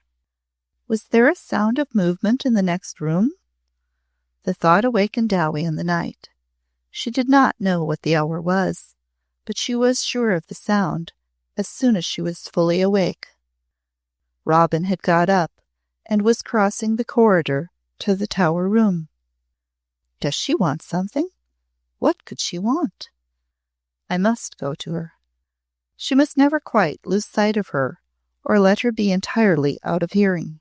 Perhaps she was walking in her sleep. Perhaps the dream. Dowie was a little awed. Was he with her? In obedience to a weird impulse, she always opened a window in the tower room every night before going to bed. She had left it open tonight. It was still open when she entered the room herself. There was nothing unusual in the aspect of the place, but that Robin was there, and it was just midnight. She was not walking in her sleep. She was awake and standing by the table with the pamphlet in her hand. I couldn't go to sleep, she said. I kept thinking of the little things in this book. I kept seeing them. That's quite natural, Dowie answered. Sit down and look at them a bit. That'll satisfy you, and you'll sleep easy enough. I must shut the window for you. She shut the window and moved a book or so, as if such things were usually done at midnight. She went about in a quiet, matter-of-fact way, which was even gentler than her customary gentleness, because in these days, while trying to preserve a quite ordinary demeanor, she felt as though she must move as one would move in making sure that one would not startle a bird one loved. Robin sat and looked at the pictures. When she turned a page and looked at it, she turned it again and looked at it with dwelling eyes. Presently she ceased turning pages and sat still with the book open on her lap, as if she were thinking not only of what she held, but of something else. When her eyes lifted to meet Dowie's, there was a troubled, wondering look in them. It's so strange. I never seemed to think of it before. The words came slowly. I forgot because I was always remembering. You'll think now, Dowie answered. It's only nature. Yes, it's only nature. The touch of her hand on the pamphlet was a sort of caress. It was a touch which clung. Dowie, timidly, I want to begin to make some little clothes like these. Do you think I can? Well, my dear, answered Dowie composedly, no less so because it was past midnight, and the stillness of the moor and deserted castle rooms was like a presence in itself. I taught you to sew very neatly before you were 12. You liked to do it, and you learned to make beautiful small stitches. And Mademoiselle taught you to do fine embroidery. She'd learned it in a convent herself, and I never saw finer work anywhere. I did like to do it, said Robin. I never seemed to get tired of sitting in my little chair in the bay window, where the flowers grew, and making tiny stitches. You had a gift for it. Not all girls have, said Dowie. Sometimes when you were embroidering a flower, you didn't want to leave it to take your walk. I am glad I had a gift. Robin took her up. You see, I want to make these little things with my own hands. I don't want them sent up from London. I don't want them bought. Look at this, Dowie. Dowie went to her side. Her heart was quickening happily as it beat. Robin touched a design with her finger. I should like to begin by making that, she suggested. Do you think that if I bought one for a pattern, I could copy it? Dowie studied it with care. Yes, she said, you could copy it and make as many more as you liked. They need a good many. I'm glad of that, said Robin. I should like to make a great many. Slim fingers slid over the page. I should like to make that one, and that, and that. Her face, bent over the picture, wore its touching young look, thrilled with something new. They are so pretty. They are so Pretty, she murmured like a dove. They are the prettiest things in the world, Dowie said. There never was anything prettier. It must be wonderful to make them, and to know all the time you are putting in the tiny stitches, that they are for something little and warm and alive. Those that have done it never forget it, said Dowie. Robin lifted her face, but her hand still held the book with the touch which clung. I am beginning to realize what a strange life mine has been, she said. Don't you think it has, Dowie? I haven't known things. I didn't know what mothers were. I never knew another child until I met Donald in the gardens. No one had ever kissed me until he did. When I was older, I didn't know anything about love and marrying, really. It seemed only something one read about in books until Donald came. You and Mademoiselle made me happy, but I was like a little nun. She paused a moment, and then said thoughtfully, Do you know, Dowie, I have never touched a baby? I never thought of it before, Dowie answered with a slightly caught breath, but I believe you never have. The girl leaned forward, and her own light breath came a shade more quickly, and the faint color on her cheek flickered into a sweeter, warm tone. Are they very soft, Dowie? She asked, and the asking was actually a wistful thing.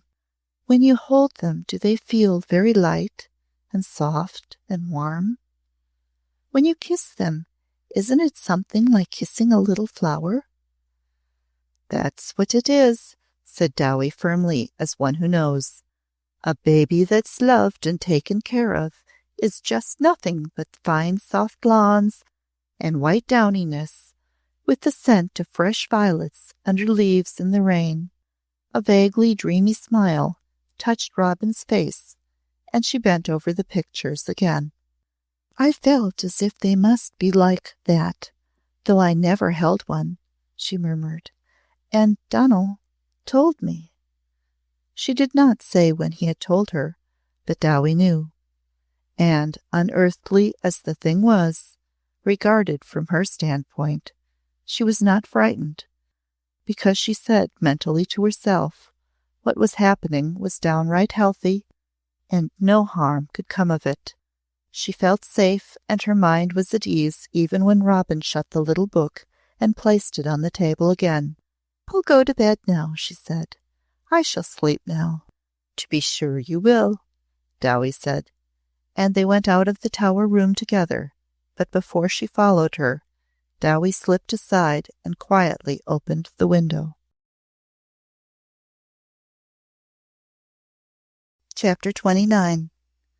Coombe House had been transformed into one of the most practical nursing homes in London.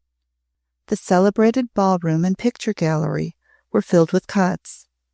A spacious bedroom had become a perfectly equipped operating room. Nurses and doctors moved everywhere with quiet swiftness. Things were said to be marvelously well done, because Lord Coombe himself held reins which diplomatically guided and restrained amateurishness and emotional infelicities. He spent most of his time, when he was in the house, in the room on the entrance floor where Mademoiselle had found him when she had come to him in her search for Robin. He had faced ghastly hours there as the war news struck its hideous variant note from day to day. Every sound which rolled through the street had its meaning for him, and there were few which were not terrible. They all meant inhuman struggle, inhuman suffering, inhuman passions, and wounds or death. He carried an unmoved face and a well-held head through the crowded thoroughfares. The men in the cots in his picture gallery and his ballroom were the better for the outward calm he brought when he sat and talked to them, but he often hid a mad fury in his breast or a heavy and sick fatigue. Even in London, a man saw and heard and was able, if he had an imagination, to visualize too much to remain quite normal. He had seen what was left of strong men brought back from the front, men who could scarcely longer be counted as really living beings. He had talked to men on leave who had a hideous hardness in their haggard eyes, and who did not know that they gnawed at their lips sometimes as they told things they had seen. He saw the people going into the churches and the chapels. He sometimes went into such places himself, and he always found there huddled forms kneeling in the pews, even when no service was being held. Sometimes they were men, sometimes women, and often they writhed and sobbed horribly. He did not know why he went in. His going seemed only part of some surging misery. He heard weird stories again and again of occult happenings. He had been told all the details of Lady Maureen's case, and of a number of other cases somewhat resembling it. He was of those who have advanced through experience to the point where entire disbelief in anything is not easy. This was the more so because almost all previously accepted laws had been shaken as by an earthquake. He had fallen upon a new sort of book drifting about. He had had such books put into his hands by acquaintances, some of whom were of the impressionable, hysteric order, but many of whom were as analytically minded as himself. He found much of such literature in the bookshops. He began to look over the best written and ended by reading them with deep attention.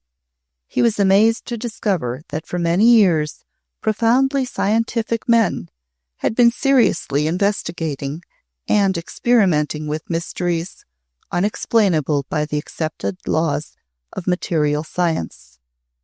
They had discussed, argued, and written grave books upon them.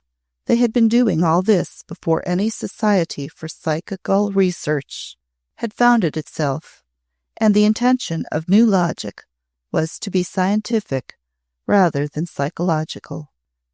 They had written books, scattered through the years, on mesmerism, hypnosis, abnormal mental conditions, the powers of suggestion, even unexplored dimensions, and, in modern days, psychotherapeutics. What has amazed me is my own ignorance of the prolonged and serious nature of the investigation of an astonishing subject, he said in talking with the Duchess. To realize that analytical minds have been doing grave work of which one has known nothing is an actual shock to one's pride. I suppose the tendency would have been to pooh-pooh it. The cheap, modern popular form is often fantastic and crude, but there remains the fact that it all contains truths not to be explained by the rules we have always been familiar with. The Duchess had read the book he had brought her, and held it in her hands. Perhaps the time has come in which we are to learn the new ones, she said. Perhaps we are being forced to learn them as a result of our pooh-poohing, was his answer. Some of us may learn that clear-cut disbelief is at least indiscreet. Therefore, upon a certain morning, he sat long in reflection over a letter which had arrived from Dowie. He read it a number of times. I don't know what your lordship may think, Dowie said, and he felt she held herself with a tight rein. If I may say so, it's what's going to come out of it that matters, and not what any of us think of it. So far it seems as if a miracle had happened. About a week ago, she awakened in the morning looking as I'd been afraid she'd never look again. There was actually color in her thin little face that almost made it look not so thin. There was a light in her eyes that quite startled me. She lay on her bed and smiled like a child that's suddenly put out of pain. She said, quite quiet and natural, that she'd seen her husband.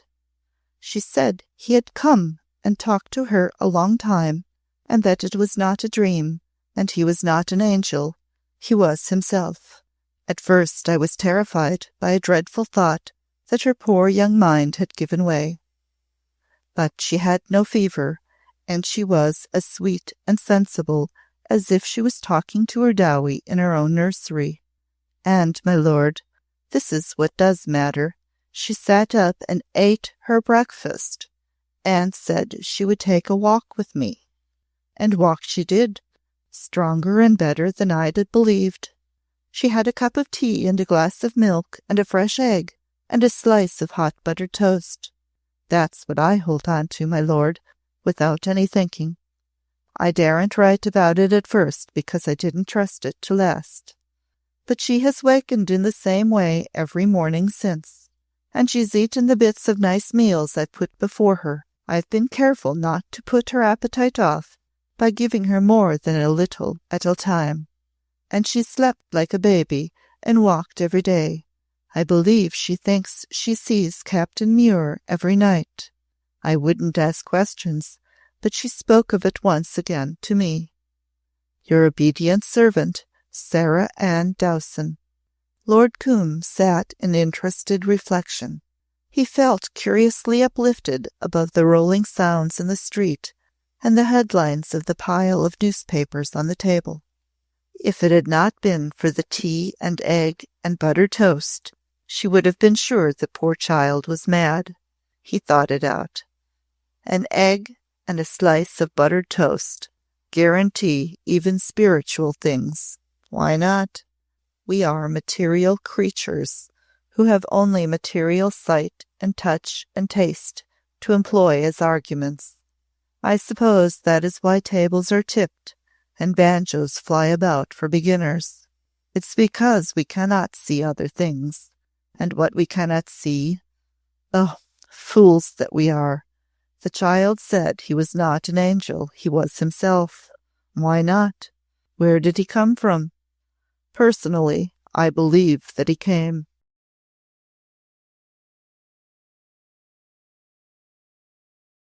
Chapter 30. It was Lord Combe who sent the book, said Robin. She was sitting in the tower room, watching Dowie open the packages which had come from London. She herself had opened the one which held the models, and she was holding a tiny film of lawn and fine embroidery in her hands. Dowie could see that she was quite unconscious that she loosely held it against her breast, as if she were nursing it. It's his lordship's way to think of things. The discreet answer came impersonally. Robin looked slowly round the small and really quite wonderful room. You know, I said that the first night we came here. Yes, Dowie answered. Robin turned her eyes upon her. They were no longer hollowed, but they still looked much too large. Dowie, she said, he knows things. He always did, said Dowie. Some do and some don't. He knows things, as Donald does, the secret things you can't talk about, the meaning of things. She went on as if she were remembering bit by bit. When we were in the wood, in the dark, he said the first thing that made my mind begin to move, almost to think. That was because he knew. Knowing things made him send the book. The fact was that he knew much of which it was not possible for him to speak, and in passing a shop window he had been fanatically arrested by a mere pair of small sleeves, the garment to which they belonged having by chance so fallen that they seemed to be tiny arms holding themselves out in surrendering appeal. They had held him a moment or so staring, and then he had gone into the shop and asked for their catalogue. Yes, he knew, Dowie replied. A letter had been written to London, signed by Dowie, and the models and patterns had been sent to the village and brought to the castle by Jock Macar. Later there had come rolls of fine flannel and lawn, with gossamer thread and fairy needles and embroidery floss. Then the sewing began. Dr. Benton had gradually begun to look forward to his daily visits, with an interest stimulated by a curiosity become eager. The most casual looker-on might have seen the change taking place in his patient day by day, and he was not a casual looker-on. Was the improvement to be relied on? Would the mysterious support suddenly fail them? What in God's name should we do if it did? He broke out unconsciously aloud one day when Dowie and he were alone together. If it did what, sir? She asked. If it stopped the dream. Dowie understood. By this time she knew that, when he asked questions, took notes, and was professionally exact, he had ceased to think of Robin merely as a patient. She had touched him in some unusual way, which had drawn him within the circle of her innocent woe. He was under the spell of her pathetic youngness, which made Dowie herself feel as if they were watching over a child called upon to bear something it was unnatural for a child to endure. "It won't stop," she said obstinately, but she lost her ruddy color because she was not sure. But after the sewing began, there grew up within her a sort of courage. A girl whose material embodiment has melted away until she has worn the aspect of a wraith is not restored to normal bloom in a week. But what Dowie seemed to see was the lamp of life relighted and the first flickering flame strengthening to a glow. The hands which fitted together on the table in the tower room, delicate puzzles in bits of lawn and paper, did not in these days tremble with weakness. Instead of the lost look, there had returned to the young doe's eyes the pretty, trusting smile. The girl seemed to smile as if to herself nearly all the time, Dowie thought, and often she broke into a happy laugh at her own small blunders, and sometimes only at the sweet littleness of things she was making. One fact revealed itself clearly to Dowie, which was that she had lost all sense of the aspect which the dream must wear to others than herself. This was because there had been no others than Dowie who had uttered no suggestion of doubt, and had never touched upon the subject unless it had been first broached by Robin herself. She had hidden her bewilderment and anxieties, and had outwardly accepted the girl's own acceptance of the situation. Of the incident of the sewing, Lord Combe had been informed later with other details. "She sits and sews, wrote Dowie. "She sewed beautifully, even before she was out of the nursery. I have never seen a picture of a little saint sewing, but if I had, perhaps I should say she looked like it." Combe read the letter to his old friend at Eaton Square. There was a pause as he refolded it. After the silence he added, as out of deep thinking, "I wish that I could see her." "So do I," the Duchess said. "So do I. But if I were to go to her, questioning would begin at once. My going to Darreuch would attract no attention. It never did after the first year. But she has not said she wished to see me. I gave my word. I shall never see her again unless she asks me to come. She does not need me. She has Donal." "What do you believe?" she asked. "What do you believe?" he replied. And a moment of speculative gravity came to her reply.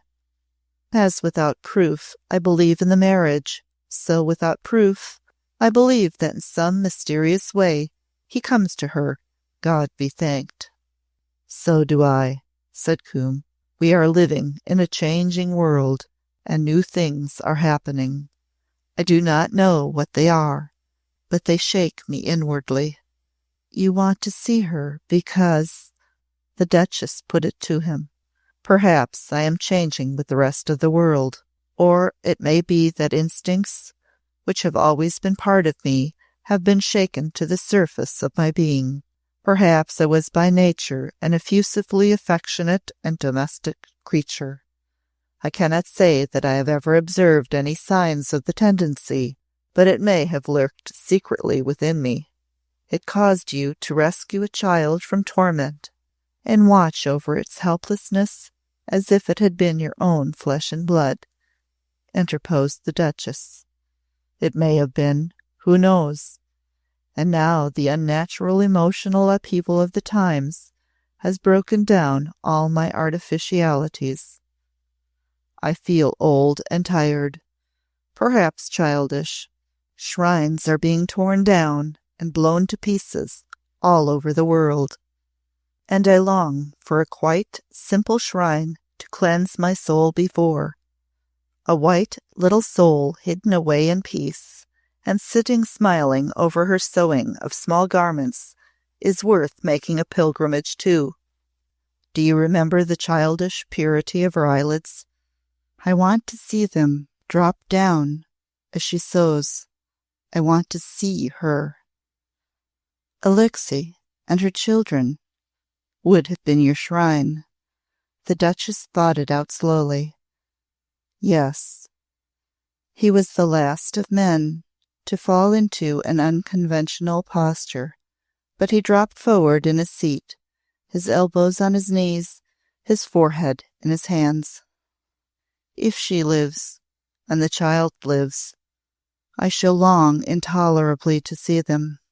As her mother seemed to live in Alexei's exquisite body without its soul, so Alexei's soul seems to possess this child's body. Do I appear to be talking nonsense? Things without precedent have always been supposed to be nonsense. We are not so sure of that as we used to be, commented the Duchess. I shall long to be allowed to be near them, he added, but I may go out of existence without seeing them at all. I gave my word. Chapter 31. After the first day of cutting out patterns from the models and finally sewing tiny pieces of lawn together, Dowie saw that, before going to her bedroom for the night, Robin began to gather together all she had done and used in doing her work. She had ordered from London one of the pretty silk-lined, lace-frilled baskets women are familiar with, and she neatly folded and laid her sewing in it. She touched each thing with fingers that lingered. She smoothed and once or twice patted something. She made exquisitely orderly little piles. Her down-dropped white lids quivered with joy as she did it. When she lifted them to look at Dowie, her eyes were like those of a stray young spirit. "I am going to take them into my room," she said. "I shall take them every night. I want to keep them on a chair quite near me, so that I can put out my hand and touch them." "Yes, my lamb," Dowie agreed cheerfully, but she knew she was going to hear something else, and this would be the third time. "I want to show them to Donald." The very perfection of her naturalness gave Dowie a cold chill, even while she thanked God. She had shivered inwardly when she had opened the tower room window, and so she shivered now, despite her serene exterior. A simple, unexalted body could not but think of those fragments which were never even found. And she, standing there with her lips and eyes smiling, just like any other radiant girl mother whose young husband is her lover, enraptured and amazed by this new miracle of hers. Robin touched her with the tip of her finger. "It can't be only a dream, Dowie," she said. "He's too real. I am too real. We are too happy." She hesitated a second. "If he were here at Darreuch in the daytime, I should not always know where he had been when he was away. Only his coming back would matter. He can't tell me now just where he comes from. He says not yet.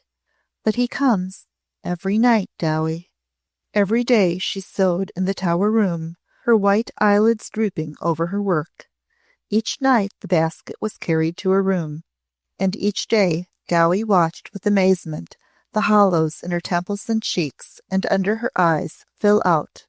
The small bones cover themselves, the thin throat grow round with young tissue and smooth with satin skin. Her hair became light curled silk again.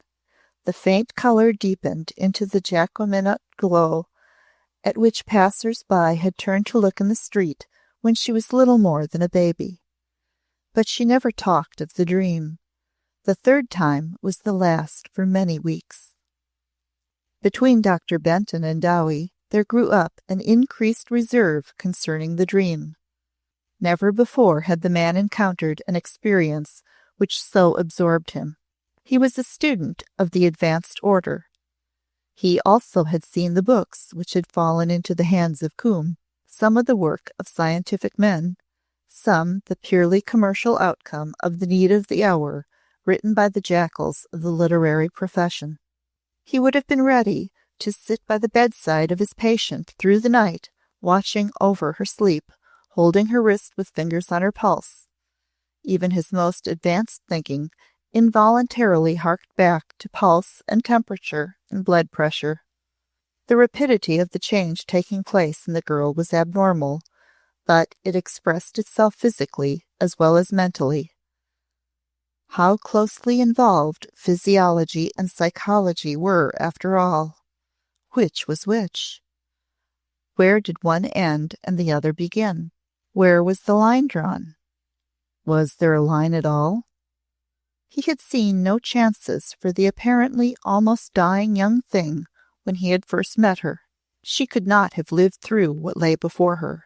She had had a dream which she believed was real, and, through the pure joy and comfort of it, the life forces had begun to flow through her being and combine to build actual firm tissue and supply blood cells. The results were physical enough. The inexplicable in this case was that the curative agency was that she believed that her husband, who had been blown to atoms on the battlefield, came to her alive each night, talked with her, held her in warm arms. Nothing else had aided her. And there you were, thrown upon occultism and what not. He became conscious that, though he would have been glad to question Dowie daily and closely, a certain reluctance of mind held him back. Also, he realized that, being a primitive though excellent woman, Dowie herself was secretly awed into avoidance of the subject. He believed that she knelt by her bedside each night in actual fear, but faithfully praying that for some months at least the dream might be allowed to go on. Had not he himself involuntarily said, "She is marvelously well. We have nothing to fear if this continues." It did continue, and her bloom became a thing to marvel at, and not her bloom alone. Her strength increased with her blooming, until no one could have felt fear for or doubt of her. She walked upon the moor without fatigue. She even worked in a garden Jock Macaur had laid out for her inside the ruined walls of what had once been the castle's banquet hall. So much of her life had been spent in London that wild moor and sky and the growing of things thrilled her. She ran in and out and to and fro like a little girl. There seemed no limit to the young vigor that appeared, day by day, to increase rather than diminish. "It's a wonderful thing, and God be thanked," said Mrs. Macaur. Only Dowie, in secret, trembled sometimes before the marvel of her. As Dr. Benton had imagined, she prayed forcefully, "Lord, forgive me if I am a sinner, but for Christ's sake, don't take the strange thing away from her until she's got something to hold on to." What would she do? What could she? Robin came into the tower room on a fair morning, carrying her pretty basket, as she always did. She put it down on its table, and went and stood a few minutes at a window looking out. The back of her neck, Dowie realized, was now as slenderly round and velvet white as it had been when she had dressed her hair on the night of the Duchess's dance. Dowie did not know that its loveliness had been poor George's temporary undoing. She only thought of it as a sign of the wonderful change. It had been waxen, pallid, and had shown piteous hollows. She turned about and spoke. "Dowie, dear, I am going to write to Lord Combe." Dowie's heart hastened its beat, and she herself, being conscious of the fact, hastened to answer in an unexcited manner. "That'll be nice, my dear. His lordship will be glad to get the good news you can give him." She asked herself if she would not perhaps tell her something which would make the fourth time. Perhaps he'd asked her to do it, she thought. But Robin said nothing which could make a fourth time. After she had eaten her breakfast, she sat down and wrote a letter. It did not seem a long one, and when she had finished it, she sent it to the post by Jack Macaur. There had been dark news both by land and sea that day, and Coombe had been out for many hours. He did not return to Coombe House until late in the evening. He was tired almost beyond endurance, and his fatigue was not merely a thing of muscle and nerve. After he sat down, it was some time before he even glanced at the letters upon his writing table. There were always a great many, and usually a number of them were addressed in feminine handwriting. His hospital and other war work brought him numerous letters from women. Even their most impatient masculine opponents found themselves admitting that the women were being amazing. Coombe was so accustomed to opening such letters that he felt no surprise when he took up an envelope without official lettering upon it, and addressed in a girlish hand. Girls were being as amazing as older women. But this was not a letter about war work or Red Cross efforts. It was Robin's letter. It was not long and was as simple as a schoolgirl's. She had never been clever, only exquisite and adorable, and never dull or stupid. Dear Lord Coombe, you were kind enough to say that you would come to see me when I asked you. Please, will you come now? I hope I am not asking you to take a long journey when you are engaged in work too important to leave. If I am, please pardon me, and I will wait until you are less occupied. Robin. That was all. Coombe sat and gazed at it, and read it several times. The thing which had always touched him most in her was her simple obedience to the laws about her.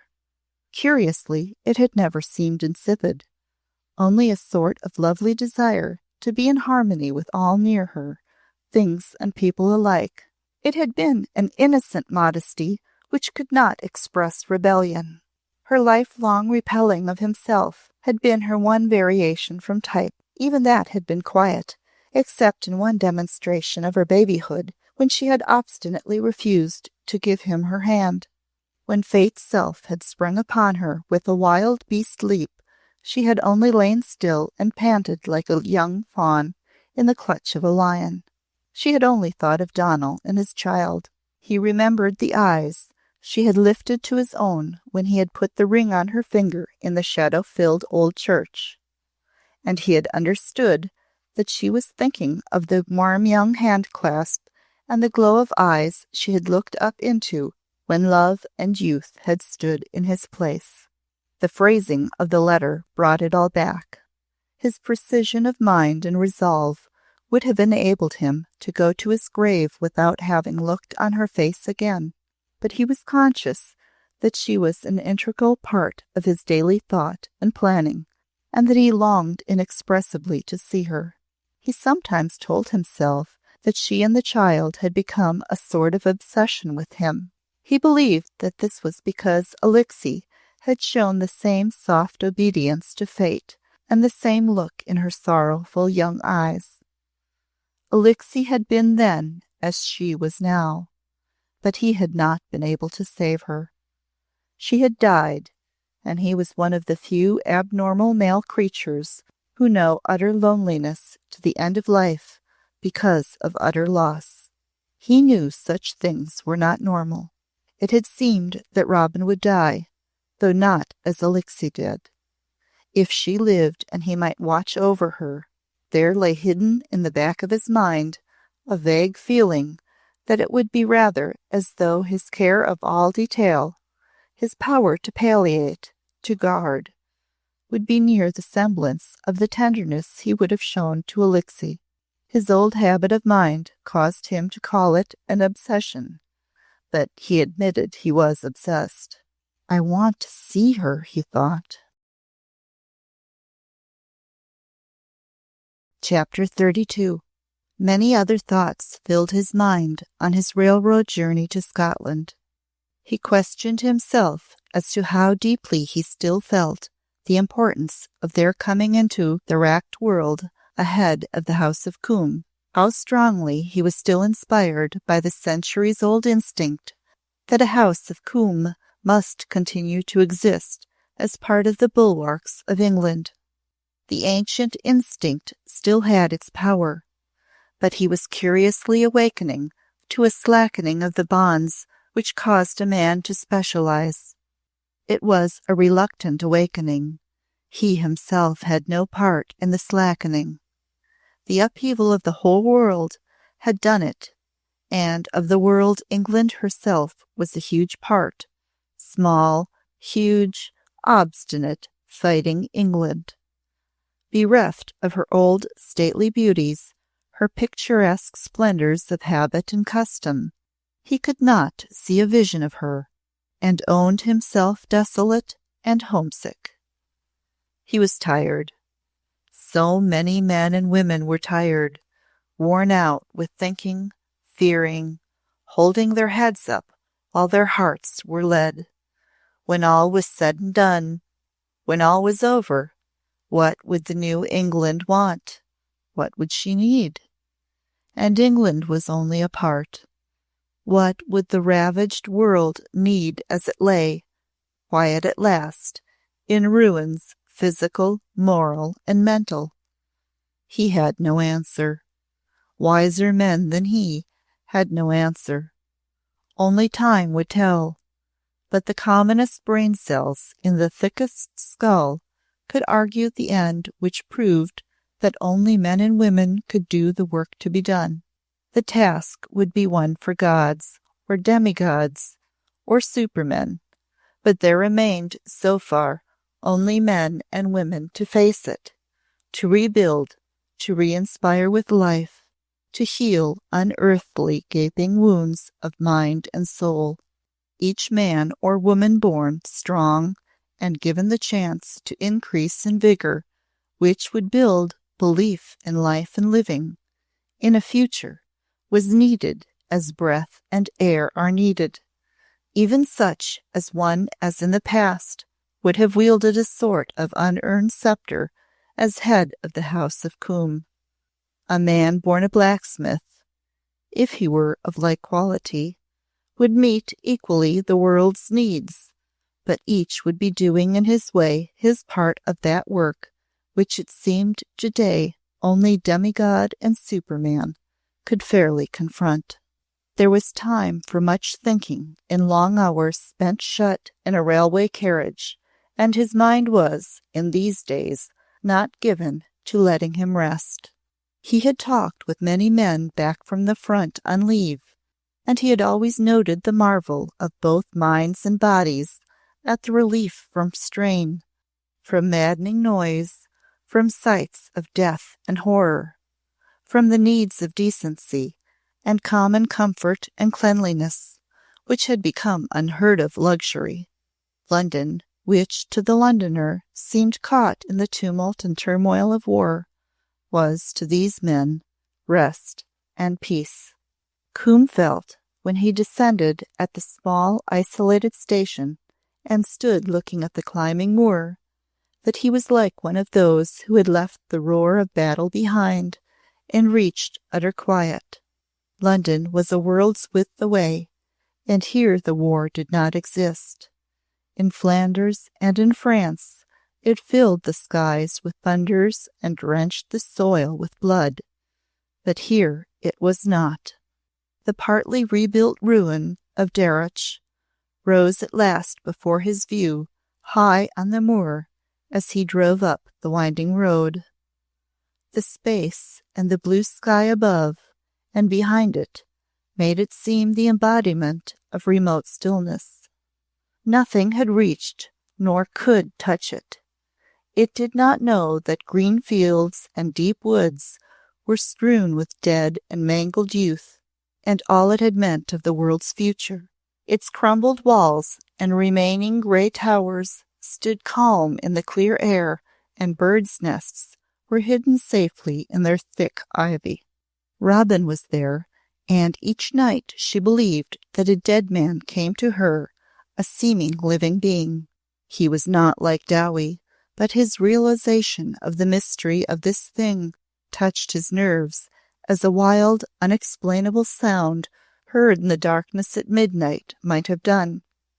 He wondered if he should see some look which was not quite normal in her eyes, and hear some unearthly note in her voice.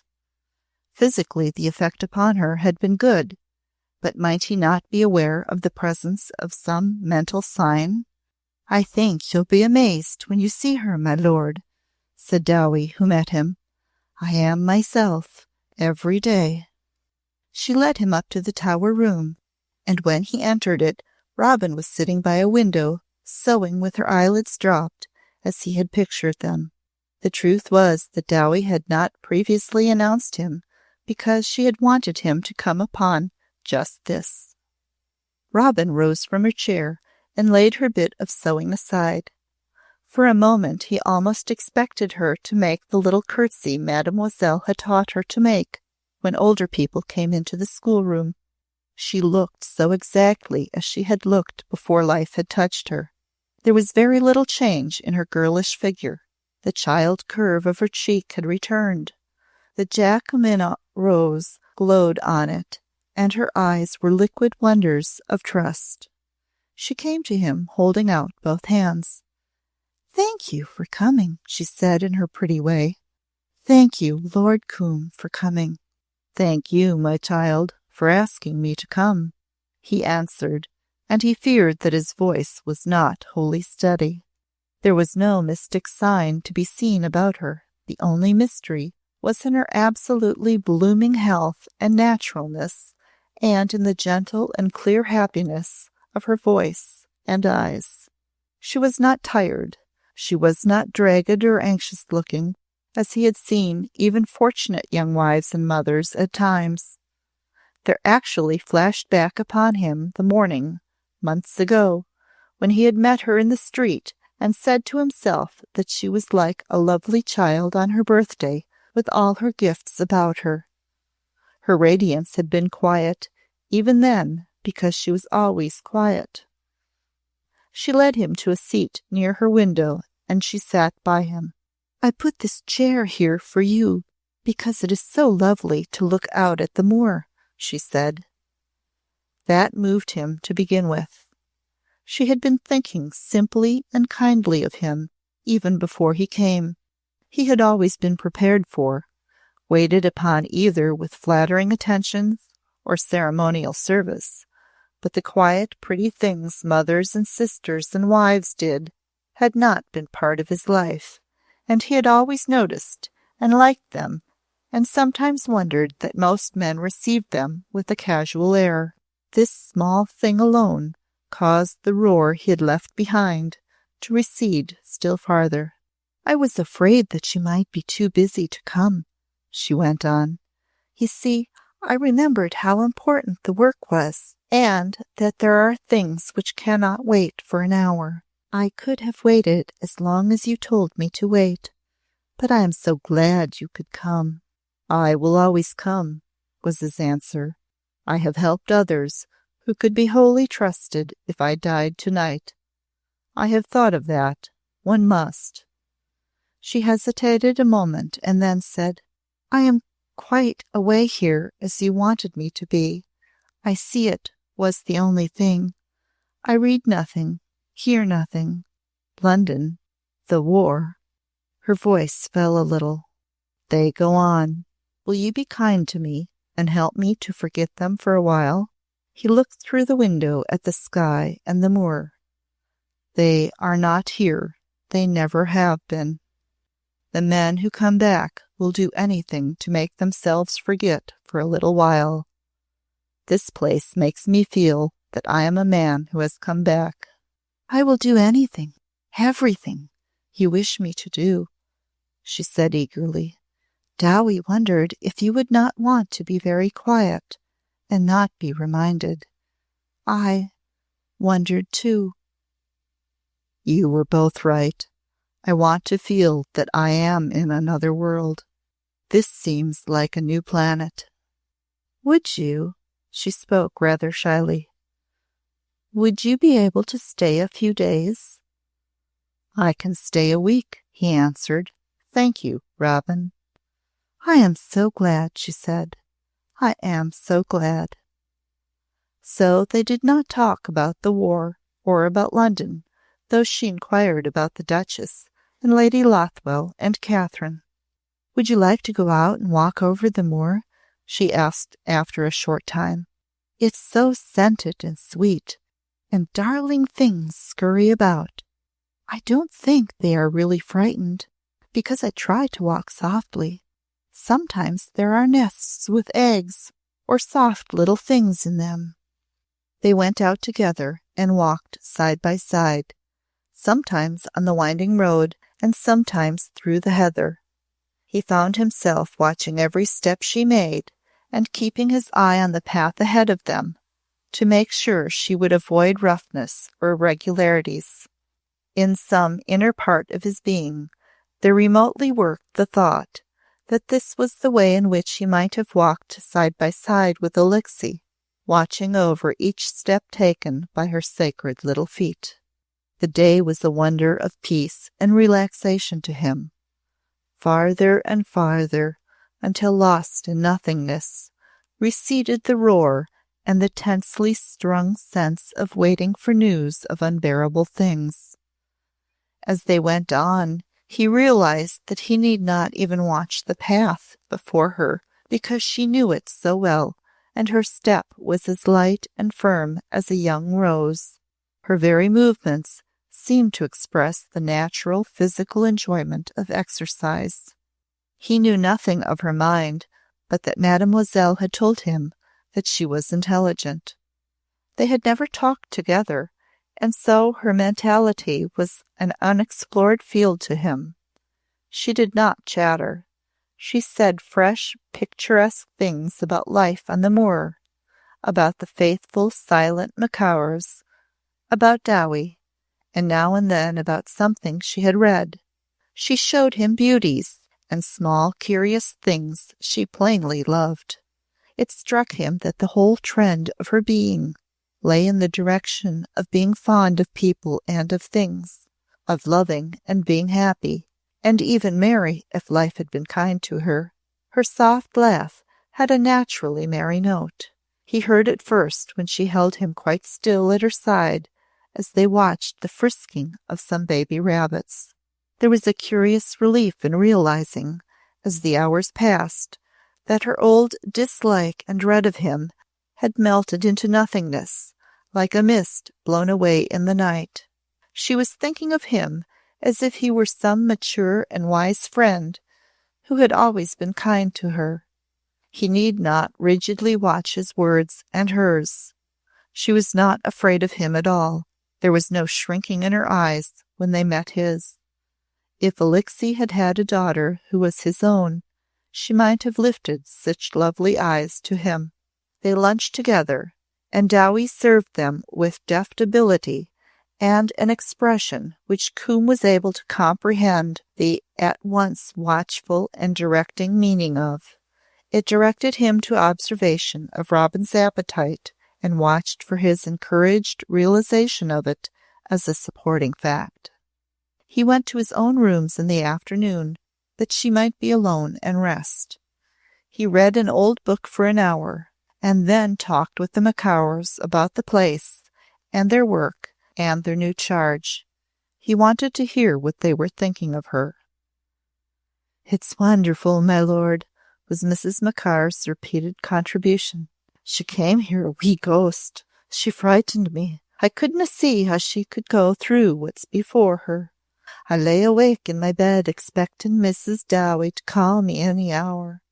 And betwixt one night and another the change came. She's a well bairn. For a woman she isna, poor wee thing. It's a wonder, my lord." When he saw Dowie alone, he asked her a question. "Does she know that you have told me of the dream?" "No, my lord. The dream's a thing we don't talk about. She's only mentioned it 3 times. It's in my mind that she feels it's too sacred to be made common by words." He had wondered if Robin had been aware of his knowledge. After Dowie's answer, he wondered if she would speak to him about the dream herself. Perhaps she would not.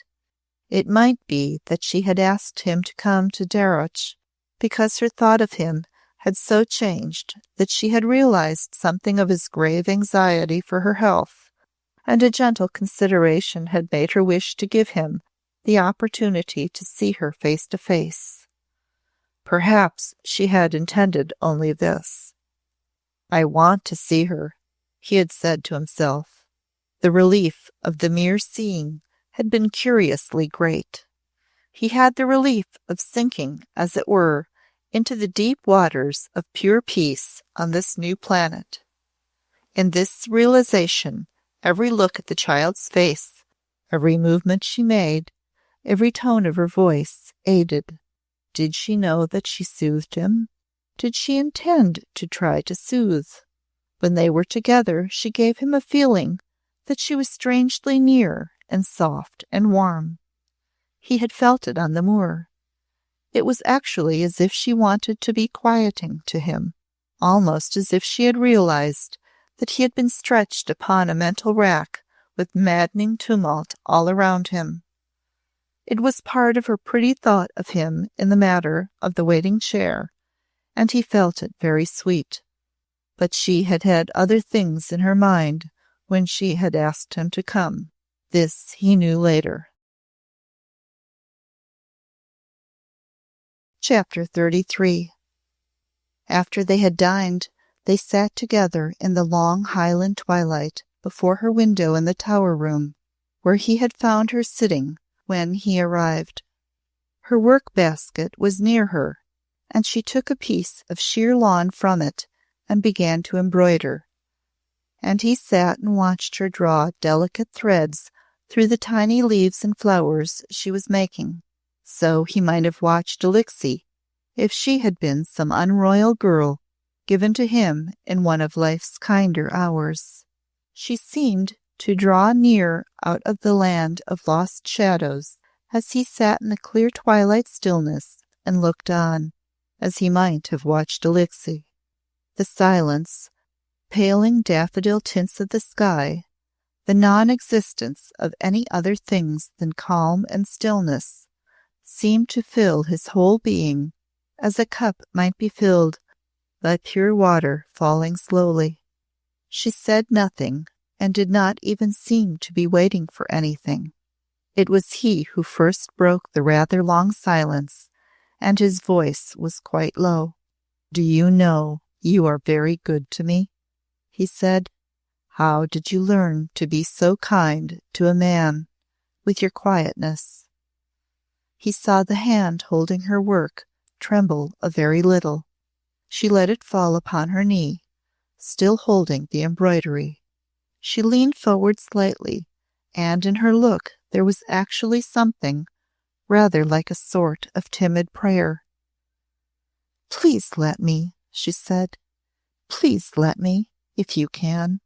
"Let you," was all that he could say. "Let me try to help you to rest, to feel quiet and forget for just a little while. It's such a small thing, and it's all I can ever try to do." "You do it very perfectly," he answered, touched and wondering. "You have been kind to me ever since I was a child, and I did not know," she said. "Now I know, because I understand. Oh, will you forgive me? Please, will you?" "Don't, my dear," he said. "You were a baby. I understood. That prevented there being anything to forgive. Anything. I ought to have loved you as I loved Mademoiselle and Dowie." Her eyes filled with tears. "And I think I hated you. It began with Donald." In a soft wail. "I heard Andrews say that his mother wouldn't let him know me because you were my mother's friend. And then, as I grew older, even if I had known what you thought, I could not have defended myself," he answered, faintly smiling. You must not let yourself think of it. It is nothing now." The hand holding the embroidery lifted itself to touch her breast. There was even a shade of awe of him in her eyes. "It is something to me, and to Donal. You have never defended yourself. You endure things, and endure them. You watched for years over an ignorant child who loathed you. It was not that a child's hatred is of importance, but if I had died and never asked you to forgive me, how could I have looked into Donal's eyes? I want to go down on my knees to you." He rose from his chair and took in his own the unsteady hand holding the embroidery. He even bent and lightly touched it with his lips, with his finished air. "You will not die," he said, "and you will not go upon your knees. Thank you for being a warm-hearted child, Robin." But still her eyes held the touch of awe of him. "But what I have spoken of is the least." Her voice almost broke. "In the wood, in the dark, you said there was something that must be saved from suffering. I could not think then. I could scarcely care. But you cared, and you made me come awake. To save a poor little child who was not born, you have done something which will make people believe you were vicious and hideous, even when all this is over forever and ever, and there will be no one to defend you. Oh, what shall I do?" "There are myriads of worlds," was his answer, "and this is only one of them, and I am only one man among the myriads on it. Let us be very quiet again and watch the coming out of the stars." In the pale saffron of the sky, which was mysteriously darkening, sparks like deep-set brilliance were lighting themselves here and there. They sat and watched them together for long. But first Robin murmured something barely above her lowest breath. Coombe was not sure that she expected him to hear it. "I want to be your little slave. Oh, let me." Chapter 34. This was what she had been thinking of. This had been the meaning of the tender thought for him he had recognized uncomprehendingly in her look. It had been the cause of her desire to enfold him in healing and restful peace. When he had felt that she drew so close to him that they were scarcely separated by physical being, it was because she had suddenly awakened to a new comprehension. The awakening must have been a sudden one. He had known at the church that it had taken all her last remnant of strength to aid her to lay her cold hand in his, and he had seen shrinking terror in her eyes when she lifted them to his as he put on her wedding ring. He had also known perfectly what memory had beset her at the moment, and he had thrown all the force of his will into the look which had answered her, the look which had told her that he understood. Yes, the awakening must have been sudden, and he asked himself how it had come about, what had made it all clear. He had never been a mystic, but during the cataclysmic hours through which men were living, many of them stunned into half-blindness, and then shocked into an unearthly clarity of thought and sight, he had come upon previously unheard-of signs of mysticism on all sides. People talked, most of them blunderingly, of things they would not have mentioned without derision in pre-war days. Premonitions, dreams, visions, telepathy were not by any means always flouted with raucous laughter and crude witticisms. Even unorthodox people had begun to hold tentatively religious views.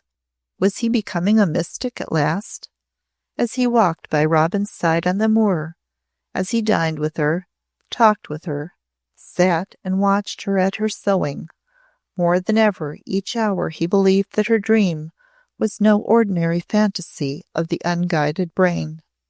She had in some strange way seen Donal. Where, how, where he had come from, where he returned after their meeting, he ceased to ask himself. What did it matter, after all, if souls could so comfort and sustain each other? The blessedness of it was enough. He wondered, as Dowie had done, whether she would reveal anything to him or remain silent. There was no actual reason why she should speak. No remotest reference to the subject would come from himself.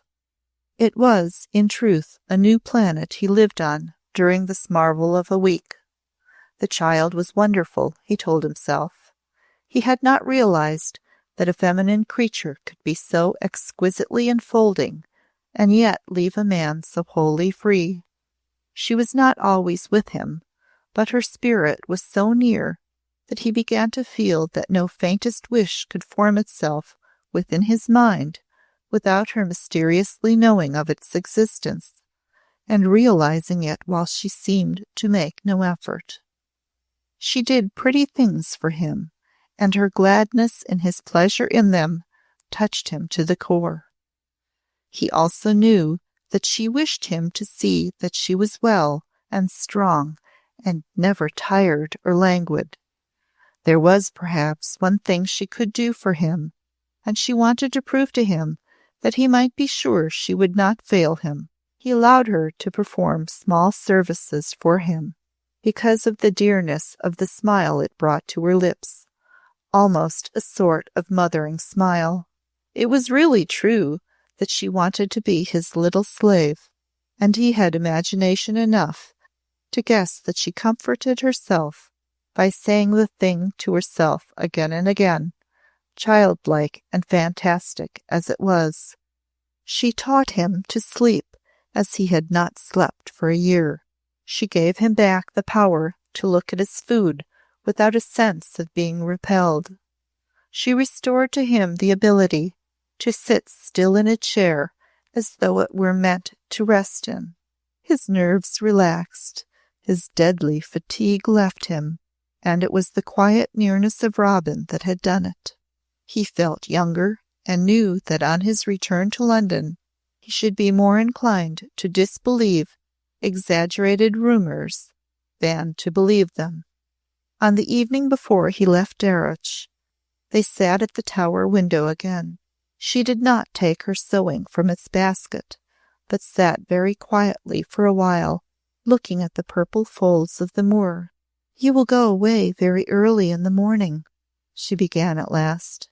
"Yes, you must promise me that you will not awaken." "I do not waken early, but if I do, I shall come to you. But I think I shall be asleep." "Try to be asleep." He saw that she was going to say something else, something not connected with his departure. It was growing in her eyes, and after a silent moment or so she began. "There is something I want to tell you," she said. "Yes?" "I have waited because I wanted to make sure that you could believe it. I did not think you would not wish to believe it, but sometimes there are people who cannot believe, even when they try. Perhaps once I should not have been able to believe myself. But now I know, and tonight I feel that you are one of those who can believe." She was going to speak of it. In these days, when all the forces of the world are in upheaval, people are learning that there are many new things to be believed, was his answer. She turned towards him, extending her arms that he might see her well. "See," she said, "I am alive again. I am alive because Donal came back to me. He comes every night, and when he comes, he is not dead. Can you believe it?"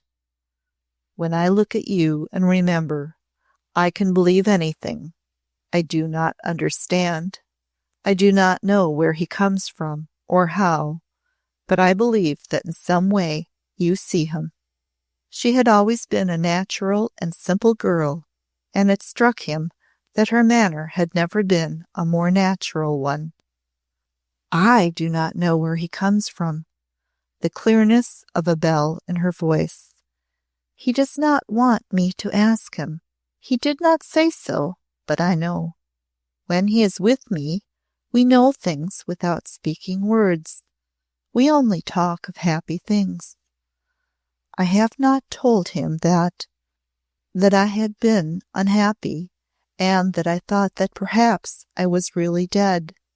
He made me understand about you, but he does not know anything else. Yes, eagerly, eagerly. You are believing, you are. Yes, I am believing.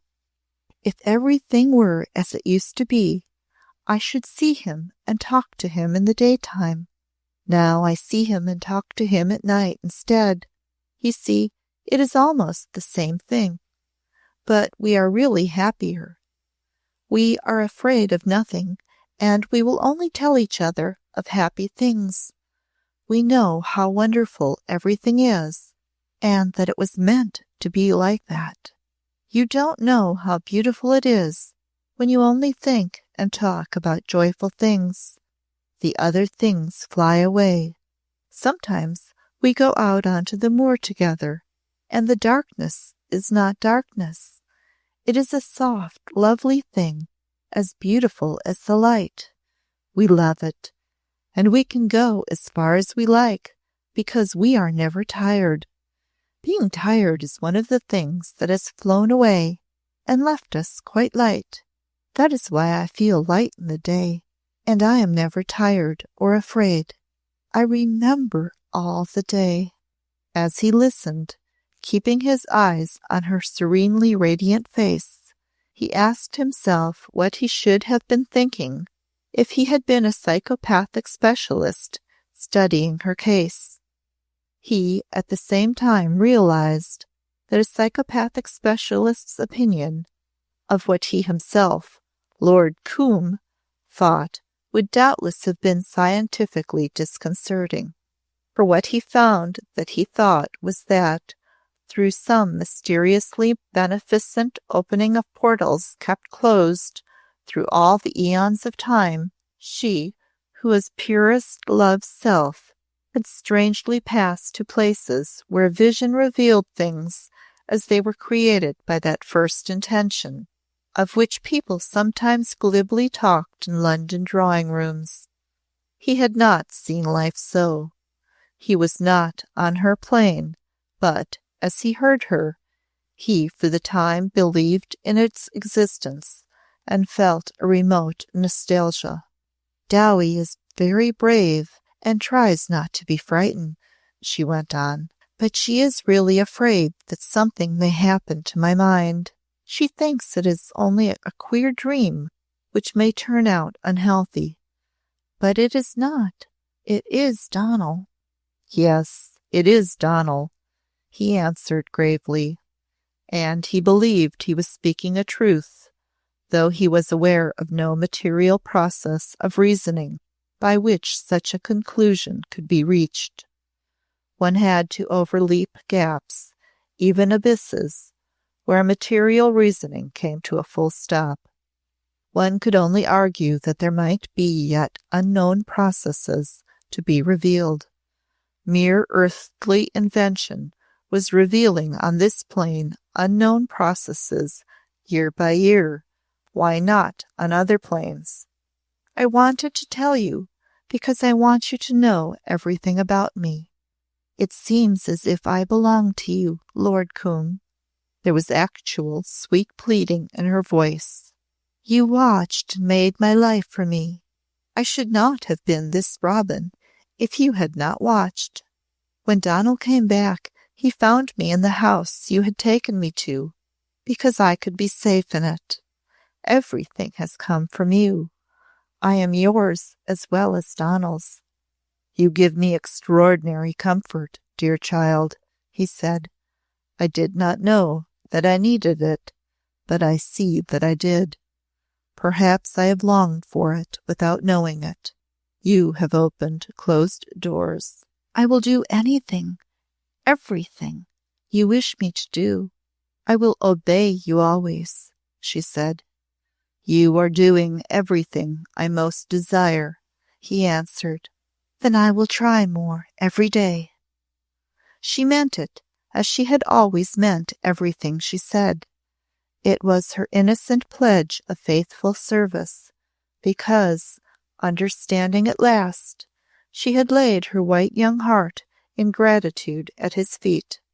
No living man could have read her more clearly than this one, whom half Europe had secretly smiled at as its most finished debauchee. When she took her pretty basket upon her knee and began to fold its bits of lawn delicately for the night, he felt as if he were watching some stainless acolyte laying away the fine cloths of an altar. Though no one would have accused him of being a sentimentalist or an emotional man, his emotions overpowered him for once, and swept doubt of emotion and truth into some outer world. The morning rose fair, and the soft wind blowing across the gorse and heather brought scents with it. Dowie waited upon him at his early breakfast, and took the liberty of indulging in open speech.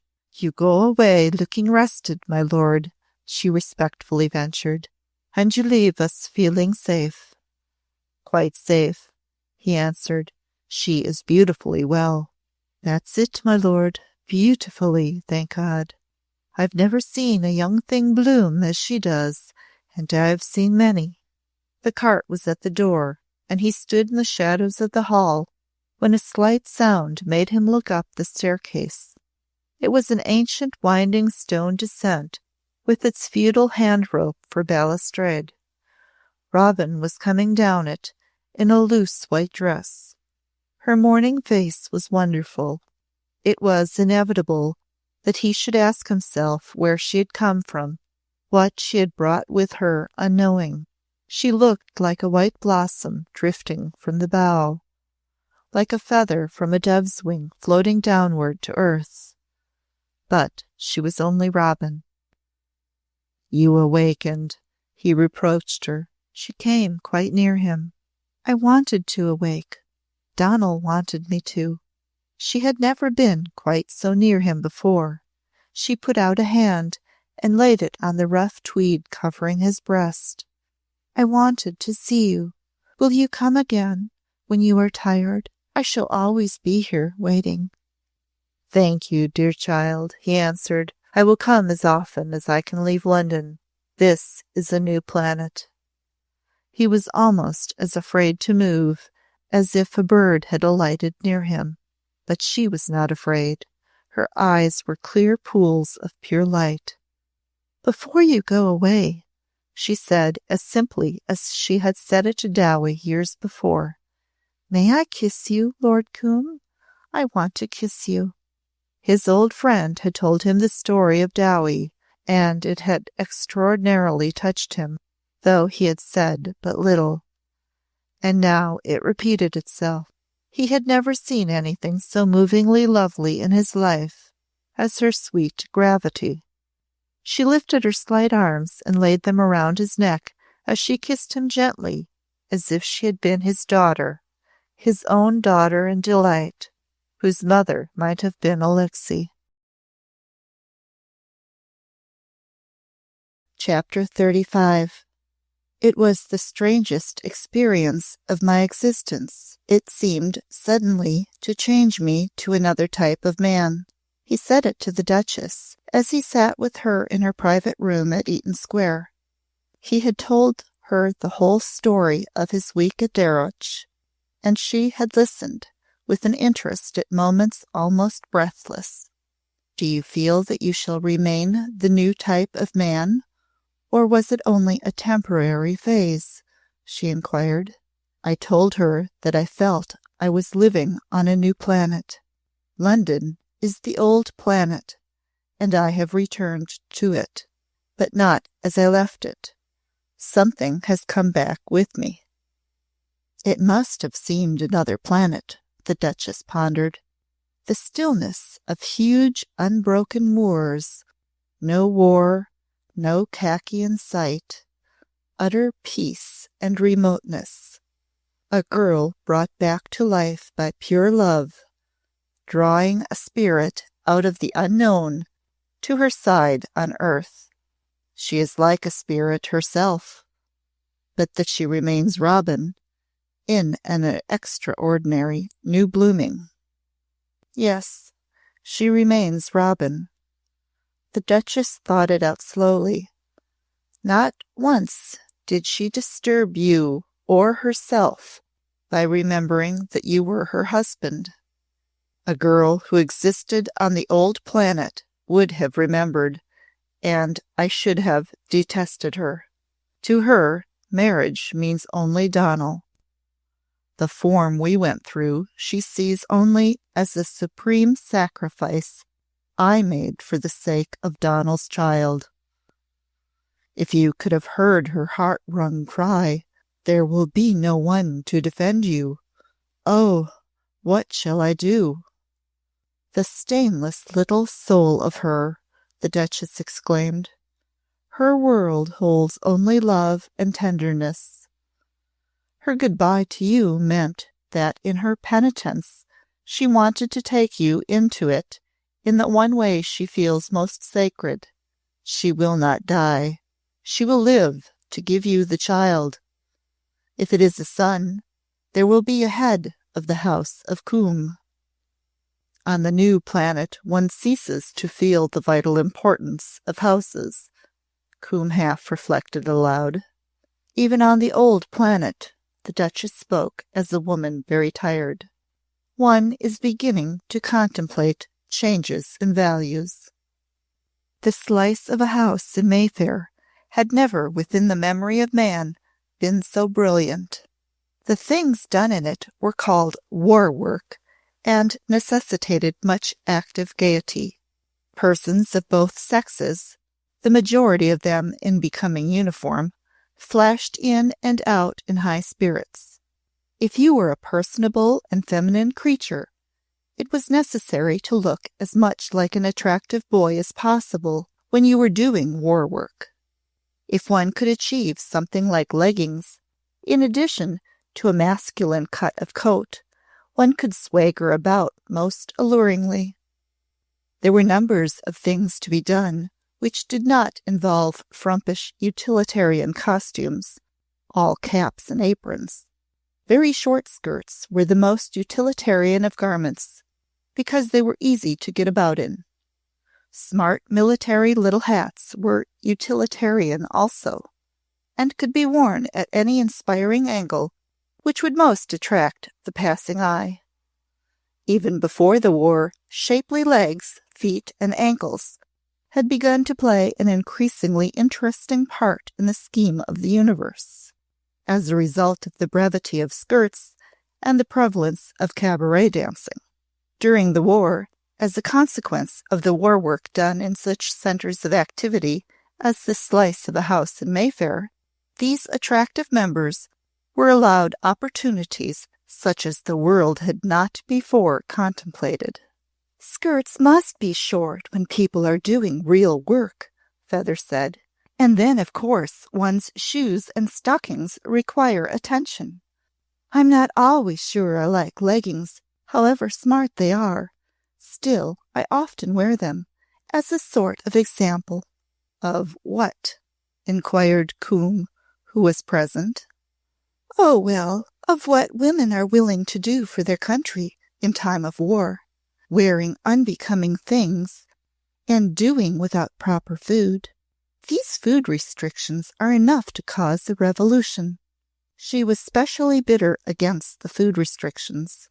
If there was one thing men back from the front, particularly officers, were entitled to, it was unlimited food. The government ought to attend to it. When a man came back and you invited him to dinner, a nice patriotic thing it was to restrict the number of courses and actually deny him savories and entrees because they are called luxuries. Who should have luxuries? if not the men who were defending England. Of course, the Tommies don't need them, she leniently added. They never had them and never will. Men who are officers in smart regiments are starving for them. I consider that my best war work is giving as many dinner parties as possible and paying as little attention to food restrictions as I can manage by using my wits. For some time, in certain quarters, even from early days, there had been flowing through many places a current of talk about America. What was she going to do? Was she going to do anything at all? Would it be possible for her hugeness, her power, her wealth, to remain inert in a world crisis? Would she be content tacitly to admit the truth of old accusations of commerciality by securing as her part in the superhuman conflict the simple and unadorned making of money through the dire necessities of the world? There was bitterness, there were sneers, there were vague hopes and scathing injustices born of torment and racking dread. Some few were patiently just, because they knew something of the country and its political and social workings, and were by chance of those whose points of view included the powers and significances of things not readily to be seen upon the surface of events. If there were dollars to be made out of it, of course America would rush in, was Feather's decision. Americans never do anything unless they can make dollars. I never saw a dollar myself, but I believe they are made of green paper. It would be very exciting if they did rush in. They would bring so much money and they spend it as if it were water. Of course, they haven't any proper army, so they'd have to build one up out of all sorts of people, which was what we were obliged to do ourselves, by the way, Coombe threw in as a contribution. But they will probably have stockbrokers and Wall Street men for officers. Then some of them might give one tips about how to make millions in corners. I don't know what corners are, but they make enormities out of them. Starling, with a hilarious tinkle of a laugh, you know that appallingly gorgeous house of cherry chestons in Palace Garden?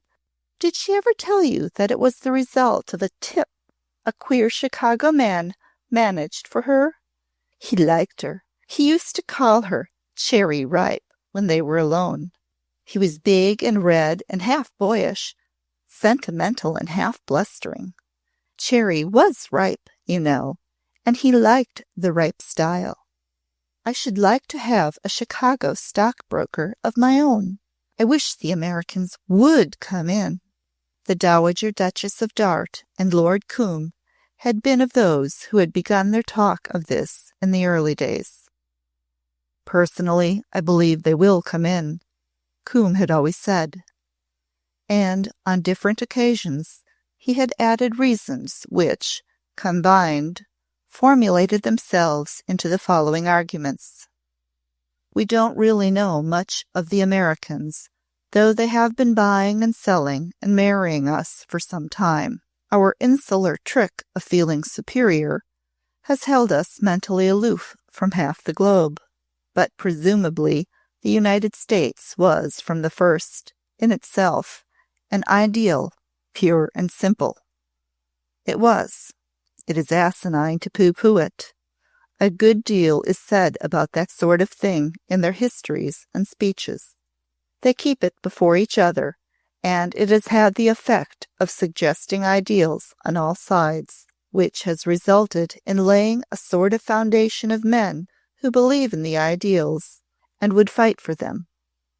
They are good fighters, and, when the sincere ones begin, they will plant their flag where the insincere and mere politicians will be forced to stand by it to save their faces.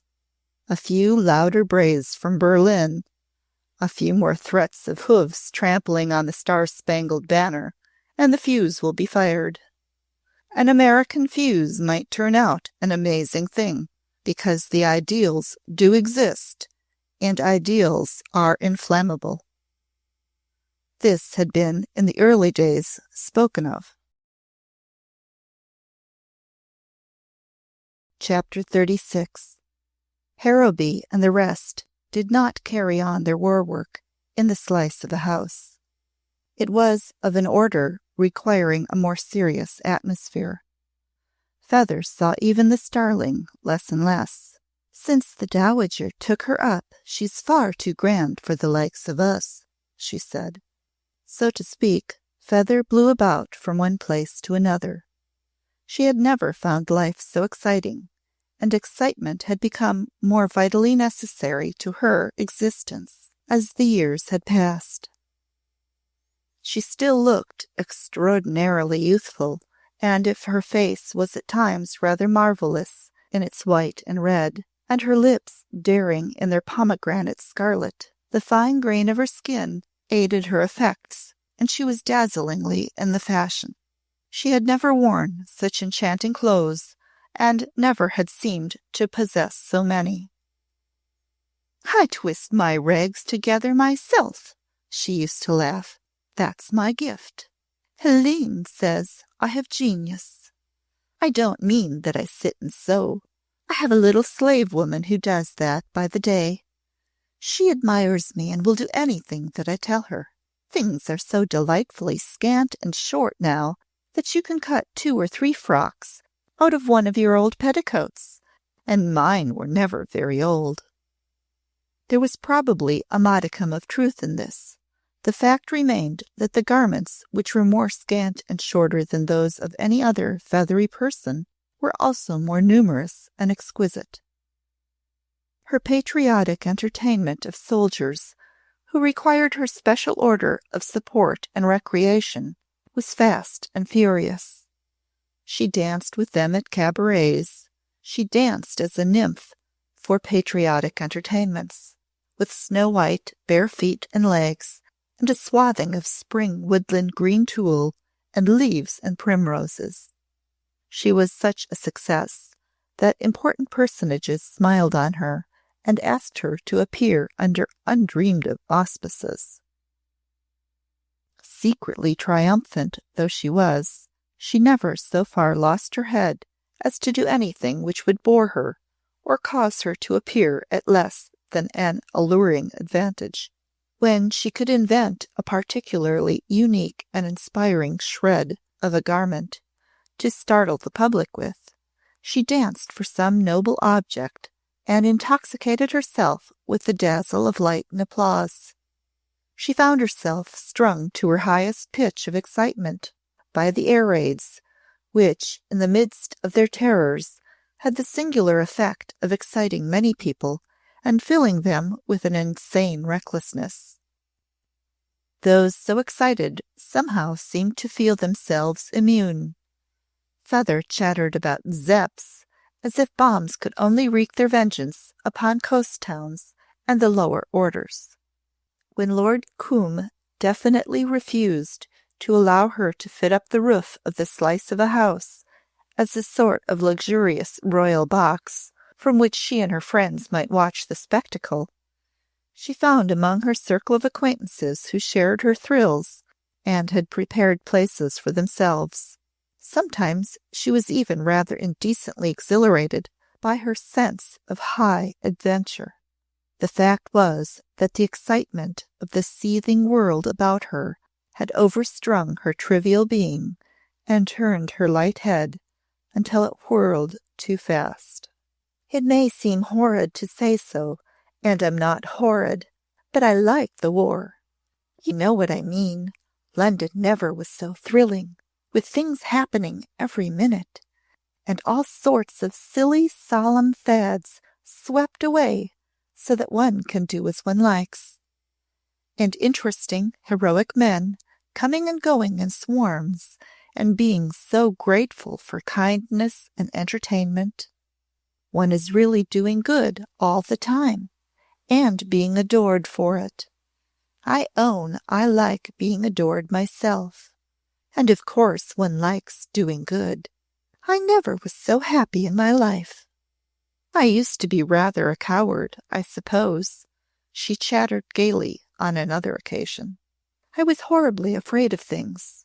I believe the war and living among soldiers has had an effect on me and made me braver. The Zepps don't frighten me at all. At least, they excite me so that they make me forget to be frightened. I don't know what they do to me exactly. The whole thing gets into my head and makes me want to rush about and see everything. I wouldn't go into a cellar for worlds. I want to see. She saw Lord Combe but infrequently at this time, the truth being that her exhilaration and her war work fatigued him, apart from which his hours were filled. He also objected to a certain raffishness, which, in an extremely mixed crowd of patriots, rather too obviously swept away silly old fads, and left the truly advanced to do as they liked. What they liked he did not, and was wholly undisturbed by the circumstances of being considered a rigid old fossil.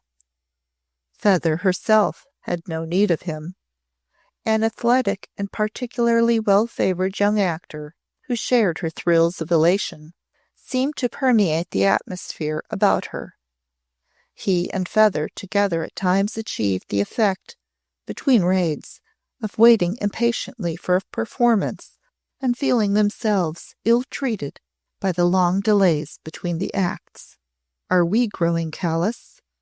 Or are we losing our wits through living at such high temperature? The Duchess asked. There's a delirium in the air. Among those who are not shuddering in cellars, there are some who seem possessed by a sort of light insanity, half defiance, half excited curiosity. People say exultantly, I had a perfectly splendid view of the last Zepp. A mother whose daughter was paying her a visit said to her, I wish you could have seen the Zepps while you were here. It is such an experience. They have not been able to bring about the wholesale disaster Germany hoped for, and when nothing serious happens, there is a relieved feeling that the things are futile after all, said Combe. When the results are tragic, they must be hushed up as far as is possible to prevent panic. Dowie faithfully sent him her private bulletin. Her first fears of peril had died away, but her sense of mystification had increased and was more deeply touched with awe. She opened certain windows every night and felt that she was living in the world of supernatural things. Robin's eyes sometimes gave her a ghost of a shock when she came upon her sitting alone with her work in her idle hands. But, supported by the testimony of such realities as breakfasts, long untiring walks, and unvarying blooming healthfulness, she thanked God hourly. Dr. Benton says plain that he has never had such a beautiful case, and one that promised so well, she wrote. He says she's as strong as a young doe bounding about on the heather. What he holds is that it's natural she should be. He is a clever gentleman, with some wonderful comforting new ideas about things, my lord, and he tells me I need not look forward with dread, as perhaps I had been doing. Robin herself wrote to Combe, letters whose tender-hearted comprehension of what he was doing always held the desire to surround him with the soothing quiet he had so felt when he was with her. What he discovered was that she had been born of the elect, the women who know what to say, what to let others say, and what to beautifully leave unsaid. Her unconscious genius was quite exquisite. Now and then he made the night journey to Darreuch Castle, and each time she met him with her frank, childlike kiss, he was more amazed and uplifted by her aspect. Their quiet talks together were wonderful things to remember. She had done much fine and dainty work, which she showed him with unaffected sweetness. She told him stories of Dowie and Mademoiselle, and how they had taught her to sew and embroider. Once she told him the story of her first meeting with Donal, but she passed over the tragedy of their first parting. "It was too sad," she said. He noticed that she never spoke of sad and dark hours. He was convinced that she purposefully avoided them, and he was profoundly glad. "I know," she said once, "that you do not want me to talk to you about the war." "Thank you for knowing it," he answered. "I come here on a pilgrimage to a shrine where peace is. Darrach is my shrine." "It is mine, too," was her low response. "Yes, I think it is." His look at her was deep. Suddenly, but gently, he laid his hand on her shoulder. "I beg you," he said fervently, "I beg you never to allow yourself to think of it. Blot the accursed thing out of the universe while you are here. For you there must be no war." How kind his face looked, was Robin's thought as he hesitated a second and then went on. "I know very little of such sacrosanct things as mothers and children, but lately I have had fancies of a place for them where there are only smiles and happiness and beauty as a beginning." It was she who now put her hand on his arm. "Little Darrach is like that, and you gave it to me," she said. Chapter 37. Lord Combe was ushered into the little drawing-room by an extremely immature young footman who, doubtless as a consequence of his immaturity, appeared upon the scene too suddenly. The war left one only servants who were idiots or barely out of board schools, Feather said, and in fact it was something suggesting a scene upon which Combe was announced. The athletic and personable young actor, entitled upon programs, Owen Delamore, was striding to and fro, talking excitedly.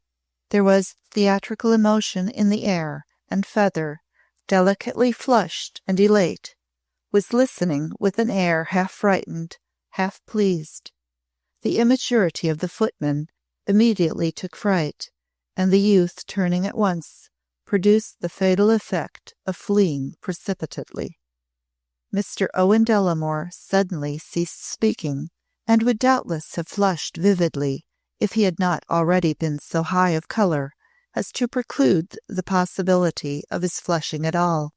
The scene, which was plainly one of emotion, being intruded upon in its midst, left him transfixed on his expression of anguish, fleeting and reproachful protest, all thrilling and confusing things.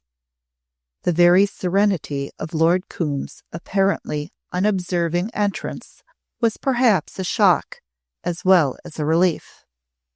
It took even Feather 2 or 3 seconds to break into her bell of a laugh as she shook hands with her visitor. "Mr. Delamore is going over his big scene in the new play," she explained with apt swiftness of resource. "It's very good, but it excites him dreadfully. I've been told that great actors don't let themselves get all excited at all, so he ought not to do it, ought he, Lord Combe?" Combe was transcendently well behaved. "I am a yawning abyss of ignorance in such matters, but I cannot agree with the people who say that emotion can be expressed without feeling." He himself expressed exteriorly merely intelligent consideration of the idea. That, however, may be solely the opinion of one benighted. It was so well done that the young athlete, in the relief of relaxed nerves, was almost hysterically inclined to believe in Feather's adroit statement and to feel that he really had been acting. He was at least able to pull himself together, to become less flushed, and to sit down with some approach to an air of being lightly amused at himself. "Well, it is proved that I am not a great actor," he achieved. I can't come anywhere near doing it. I don't believe Irving ever did, or Conklin. But perhaps it is one of my recommendations that I don't aspire to be great. At any rate, people only ask to be amused and helped out just now. It will be a long time before they want anything else. It's my opinion." They conversed amiably together for nearly a quarter of an hour before Mr. Owen Delamore went on his way, murmuring polite regrets concerning impending rehearsals, his secret gratitude expressing itself in special courtesy to Lord Combe.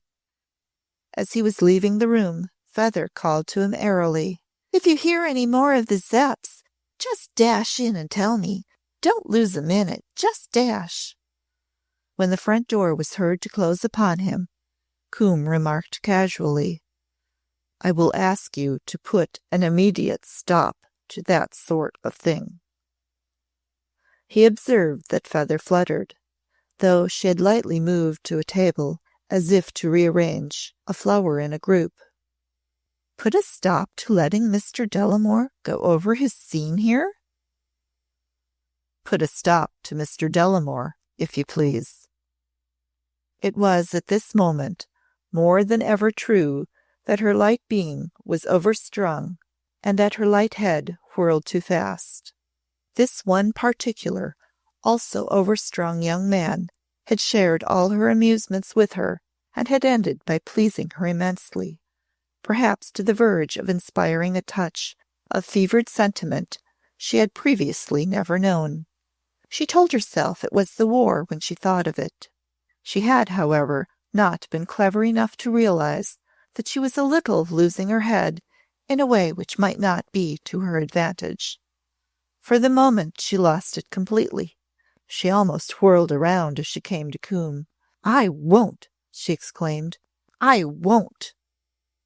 It was a sort of shock to him. She had never done anything like it before. It struck him that he had never before seen her look as she looked at the moment. She was a shade too dazzlingly made up. She had crossed the line on one side of which lies the art, which is perfect. Even her dress had a suggestion of wartime lack of restraint in its style and colors. It was of a strange green, and a very long scarf of an intensely vivid violet, spangled with silver palettes, and was swathed around her bare shoulders and floated from her arms. One of the signs of her excitement was that she kept twisting its ends without knowing that she was touching it. He noted that she wore a big purple amethyst ring, the amethyst too big. Her very voice was less fine in its inflections, and as he swiftly took in these points, Combe recognized that they were the actual result of the slight tone of raffishness he had observed as denoting the character of her increasingly mixed circle.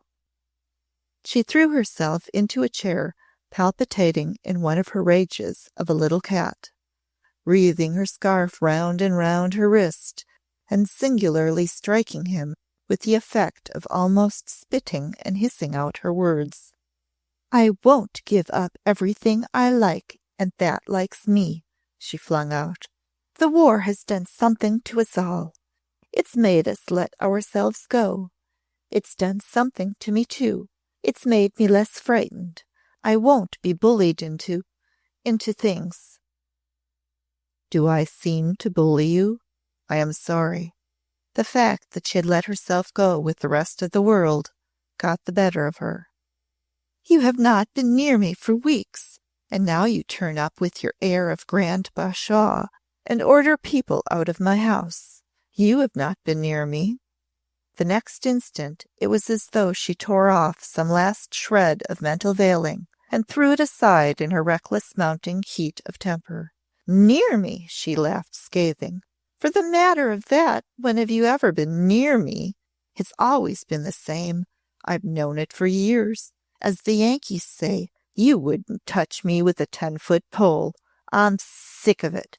What did you do it for?" "Do what?" take possession of me as if I were your property. You never were in love with me, never for a second. If you had been, you'd have married me. Yes, I should have married you. There was no reason why you should not. I was pretty. I was young. I'd been decently brought up, and it would have settled everything. Why didn't you, instead of letting people think I was your mistress, when I didn't count for as much as a straw in your life? You represented more than that, he answered. Kindly listen to me. That she had lost her head completely was sufficiently manifested by the fact that she had begun to cry, which made it necessary for her to use her handkerchief, with inimitable skill, to prevent the tears from encroaching on her brilliant white and rose. If you had been in love with me, she chafed bitterly. On the morning some years ago when I came to you, I made myself clear to the best of my ability, he said. I did not mention love. I told you that I had no intention of marrying you. I called your attention to what the world would assume. I left the decision to you. What could I do without a penny? Some other man would have had to do it if you had not. The letting go rushed her into saying, or you would have been obliged to return to your parents in Jersey, which you refused to contemplate. Of course I refused. It would have been mad to do it, and there were other people who would have paid my bills. Solely because I knew that, I made my proposition. Being much older than you, I realized that other people might not feel the responsibility binding and permanent. She sat up and stared at him. There was no touch of the rancor of recrimination in his presentation of detached facts. He was different from the rest. He was always better dressed, and the perfection of his impersonal manner belonged to a world being swept away. He made Mr. Owen Delamore seem by contrast a bounder and an outsider. But the fact which had, in the secret places of her small mind, been the fly in her ointment, the one fact that he had never for a moment cared a straw for her, caused her actually to hate him, as he again made it, quite without prejudice, crystal clear. It was true that he had more than kept his word, that he had never broken a convention in his bearing towards her, that in his rigid way he had behaved like a prince. But she had been dirt under his feet. She had been dirt under his feet. She wanted to rave like a fishwife, though there were no fishwives in Mayfair. It was at this very moment of climax that a sudden memory beset her. Rob always said that if a woman who was pretty could see a man often enough, again and again, he couldn't help himself, unless there was someone else. Her last words were fiercely accusing. She quite glared at him a few seconds, her chest heaving pantingly. She suddenly sprang from her sofa and dashed towards a table where a pile of photographs lay in an untidy little heap. She threw them about with angrily shaking hands, until at last she caught at one and brought it back to him. There was someone else, she laughed shrilly. You were in love with that creature. It was one of the photos of Alexei, such as the Bond Street shop had shown in its windows. She made a movement as if to throw it into the grate, and he took it from her hand, saying nothing whatever. I'd forgotten about it until Owen Delamore reminded me only yesterday, she said. He's a romantic thing, and he heard that you had been in attendance and had been sent to their castle in Germany. He worked the thing out in his own way. He said you had chosen me because I was like her. I can see now. I was like her. If you had been like her, his voice was intensely bitter, I should have asked you to be my wife. You are as unlike her as one human being can be to another." "But I was enough like her to make you take me up," she cried furiously. "I have neither taken you up nor put you down," he answered. "Be good enough never to refer to the subject again." "I'll refer to any subject I like. If you think I shall not, you are mistaken. It will be worth talking about. An early Victorian romance is worth something in these days." The trend of her new circle had indeed carried her far. He was privately appalled by her.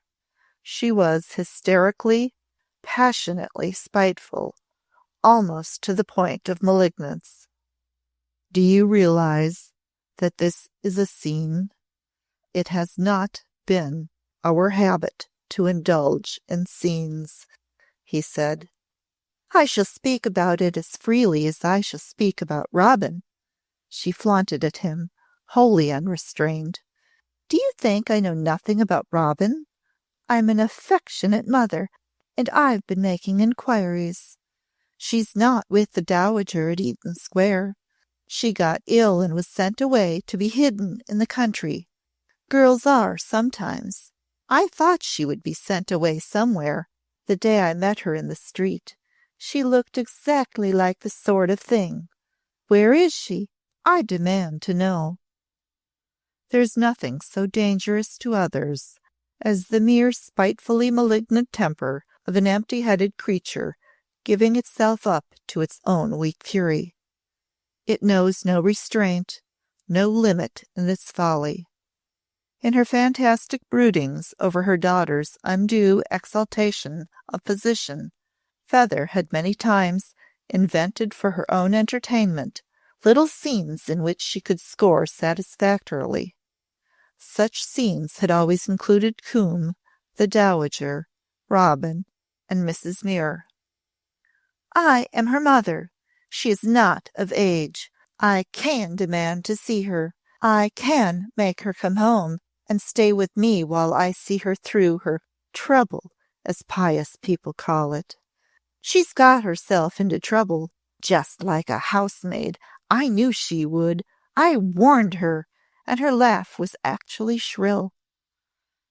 It was inevitable and ghastly that he should suddenly see Robin with her white eyelids dropped over her basket of sewing by the window in the tower room at Darreuch. It rose as clear as a picture on a screen, and he felt sick with actual terror. "I'll go to the Duchess and ask her questions until she can't face me without telling me the truth. If she's nasty, I'll talk to the war-work people who crowd her house. They all saw Robin, and the wide-awake ones will understand when I'm eternal and tragic and insist on knowing. I'll go to Mrs. Muir and talk to her. It will be fun to see her face and the Duchess's." He had never suspected her of malice such as this, and even in the midst of his ghastly dismay, he saw that it was merely the malice of an angrily spiteful, selfish child of bad training and with no heart. There was nothing to appeal to, nothing to arrest and control. She might repent her insanity in a few days, but for the period of her mood, she would do her senseless worst. "Your daughter has not done what you profess to believe," he said. "You do not believe it. Will you tell me why you propose to do these things?" She had worked herself up to utter recklessness. "Because of everything," she spat out. "Because I'm in a rage. Because I'm sick of her and her duchesses. And I'm most sick of you hovering about her as if she were a princess of the blood and you were her grand chamberlain. Why don't you marry her yourself, baby and all? Then you'll be sure there'll be another head of the house of Coombe."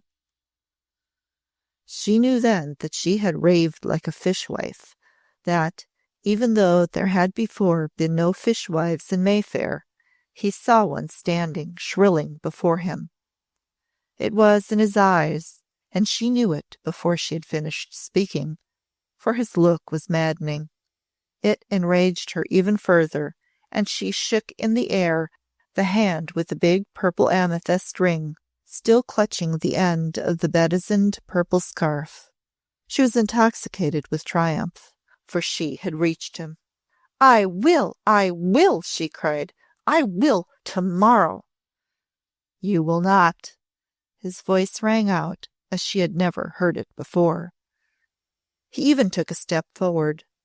Then came the hurried leap of feet up the narrow staircase, and Owen Delamore flung the door wide, panting. You told me to dash in, he almost shouted. They're coming. We can rush round to the Sinclairs. They're on the roof already. She caught the purple scarf around her and ran towards him, for at this new excitement her frenzy reached its highest note. I will, she called back to Coombe, as she fled out of the room and held up and waved at him again the hand with the big amethyst. I will, tomorrow. Lord Coombe was left standing in the garish, crowded little drawing-room, listening to ominous sounds in the street, to cries, running feet, and men on fleeing bicycles shouting warnings as they sped at top speed and strove to clear the way. Chapter 38. It was one of the raids which left hellish things behind it, things hushed with desperate, combined effort to restrain panic, but which blighted the air people strove to breathe and kept men and women shuddering for long after, and made people waken with sharp cries from nightmares of horror. Certain paled faces belonged to those who had seen things and would never forget them. Others strove to look defiant and cheerful, and did not find it easy.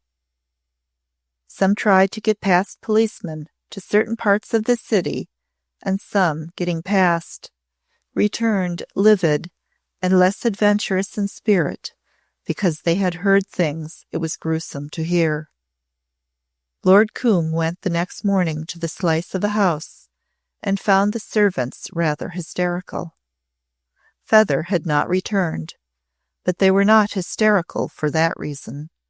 She had probably remained at the house to which she had gone to see the Zepps. After the excitement was over, people like the Sinclairs were rather inclined to restore themselves by making a night of it, so to speak. As tomorrow had now arrived, Lord Coombe wished to see her on her return. He had, in fact, lain awake thinking of plans of defense, but had so far been able to decide on none. If there had been anything to touch, to appeal to, there might have been some hope. But she had left taste and fastidiousness scattered in shreds behind her. The war, as she put it, had made her less afraid of life. She had, in fact, joined the army of women who could always live so long as their beauty lasted. At the beginning of her relations with Lord Coombe, she had belonged, in a sense, to a world which now no longer existed in its old form. Possibly there would soon be neither courts nor duchesses, and so why should anything particular matter? There were those who were taking cataclysms lightly, and she was among them. If her airy mind chanced to have veered and her temper died down, money or jewels might induce her to keep quiet, if one could endure the unspeakable indignity of forcing oneself to offer them. She would feel such an offer no indignity, and would probably regard it as a tremendous joke. But she could no more be trusted than a female monkey or jackdaw. Lord Coombe sat among the gewgaws in the drawing-room, and waited, because he must see her when she came in, and at least discover if the weathercock had veered.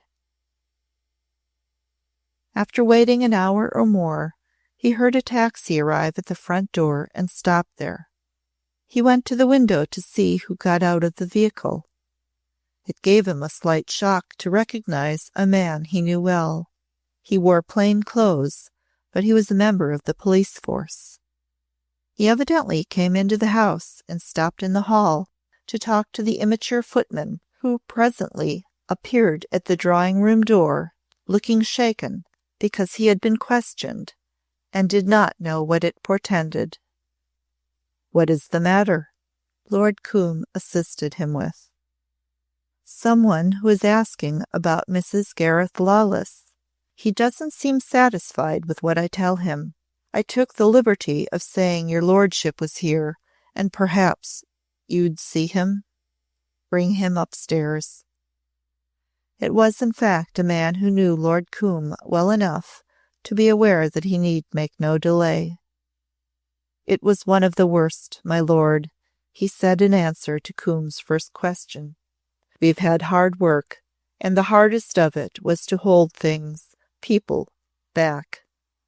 He looked hag-ridden as he went on without any preparation. He was too tired for prefaces. "There was a lady who went out of here last night.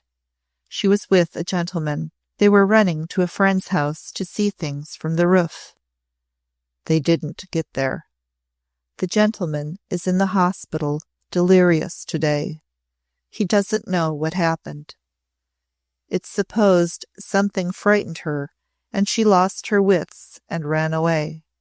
The gentleman tried to follow her, but the lights were out, and he couldn't find her in the dark streets. The running about and all the noises and crashes sent him rather wild, perhaps, trying to find a frightened woman in the midst of all that, and not finding her." "What ghastly, damnable thing has happened?" Combe asked with stiff lips. "It's both," the man said. "It's both." He produced a package and opened it. There was a torn and stained piece of spangled violet gauze folded in it, and on top was a little cardboard box, which he opened also to show a ring with a big amethyst in it set with pearls. "Good God!" Combe ejaculated, getting up from his chair hastily. "Oh, good God!" "You know them?" the man asked. "Yes, I saw them last night, before she went out. She ran the wrong way. She must have been crazy with fright. The man hesitated a second here and pulled himself together. "This is all that was found, except—" "Good God!" said Lord Combe again, and he walked to and fro rapidly, trying to hold his body rigid. "The gentleman, his name is Delamore, went on looking after the raid was over. Someone saw him running here and there as if he had gone crazy. He was found afterwards where he'd fainted, near a woman's hand with this ring on and the piece of scarf in it. He's a strong young chap, but he'd fainted dead. He was carried to the hospital, and today he's delirious." "There was nothing more?" shuddered Combe. "Nothing, my lord."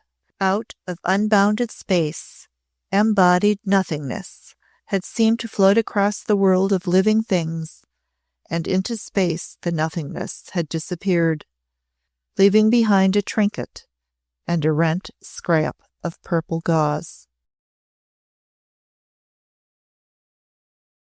Chapter 39. 6 weeks later, Combe was driven again up the climbing road to Darrach. There was something less of colour than usual in his face, but the slightly vivid look of shock observing persons had been commenting upon had died out.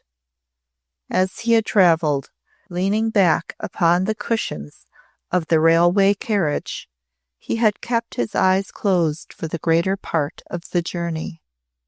When at last he began to open them and look out at the increasingly beautiful country, he also began to look rested and calm. He already felt the nearing peace of the shrine, and added to it was an immense relaxing and uplift. A girl of a type entirely different from Robin's might, he knew, have made him feel during the past months as if he were taking part in a melodrama. This she had wholly saved him from by the clear simplicity of her natural acceptance of all things as they were. She had taken and given without a word. He was, as it were, going home to her now, as deeply thrilled and moved as a totally different type of man might have gone, a man who was simpler. The things he might once have been and felt were at work within him. Again he longed to see the girl. He wanted to see her. He was going to the castle in response to a telegram from Dowie. All was well over. She was safe. For the rest, all calamity had been kept from her knowledge, and, as he had arranged it, the worst would never reach her. In course of time she would learn all it was necessary that she should know of her mother's death. When Mrs. Macaur led him to one of his own rooms, she glowed red and expectantly triumphant. "The young lady, your lordship. It was wonderful." But before she had time to say more, Dowie had appeared, and her face was smooth and serene to marvellousness. "The Almighty himself has been in this place, my lord," she said devoutly. "I didn't send more than a word, because she's like a schoolroom child about it. She wants to tell you herself." The woman was quivering with pure joy. "May I see her?" "She's waiting, my lord." Honey scents of gorse and heather blew softly through the open windows of the room he was taken to. He did not know enough of such things to be at all sure what he had expected to see, but what he moved quickly towards, the moment after his entrance, was Robin lying fair as a wild rose on her pillows, not pale, not tragic, but with her eyes wide and radiant as a shining child's. Her smiling made his heart stand still. He really could not speak, but she could, and turned back the covering to show him what lay in her soft, curved arm. "He is not like me at all," was her joyous exulting. "He is exactly like Donal." The warm, tender-breathing, semi-dormant, scarcely sentient-seeming thing might indeed have been the reincarnation of what had in the past so peculiarly reached bodily perfection. Robin, who mysteriously knew every line and curve of the newborn body, could point out how each limb and feature was an embryonic replica. "Though he looks so tiny, he is not really little," was her lovely yearning boast. "He is really very big. Dowie has known hundreds of babies, and they were none of them as big as he is. He is a giant, an angel giant," burying her face in the soft red neck. "It seemed to change me into another type of man," Coombe once said to the Duchess. The man into whom he had been transformed was he who lived through the next few days at Darreuch, even as though life were a kindly, faithful thing. Many other men, he told himself, must have lived as he did, and he wondered if any of them ever forgot it. It was a thing set apart. He sat by Robin's side. They talked together. He retired to his own rooms or went out for a long walk, coming back to her to talk again, or read aloud, or to consider with her the marvel of the small thing by her side, examining curled hands and feet with curious interest. "But though they look so little, they are not really," she always said. "See how long his fingers are, and how they taper, and his foot is so long, too, and narrow and arched. Donal's was like it." "Was," she said, and he wondered if she might not feel a pang as he himself did. He wondered often, and sometimes, when he sat alone in his room at night, found something more than wonder in his mind. something that, if she had not forbidden it, would have been fear because of strange things he saw in her. He could not question her.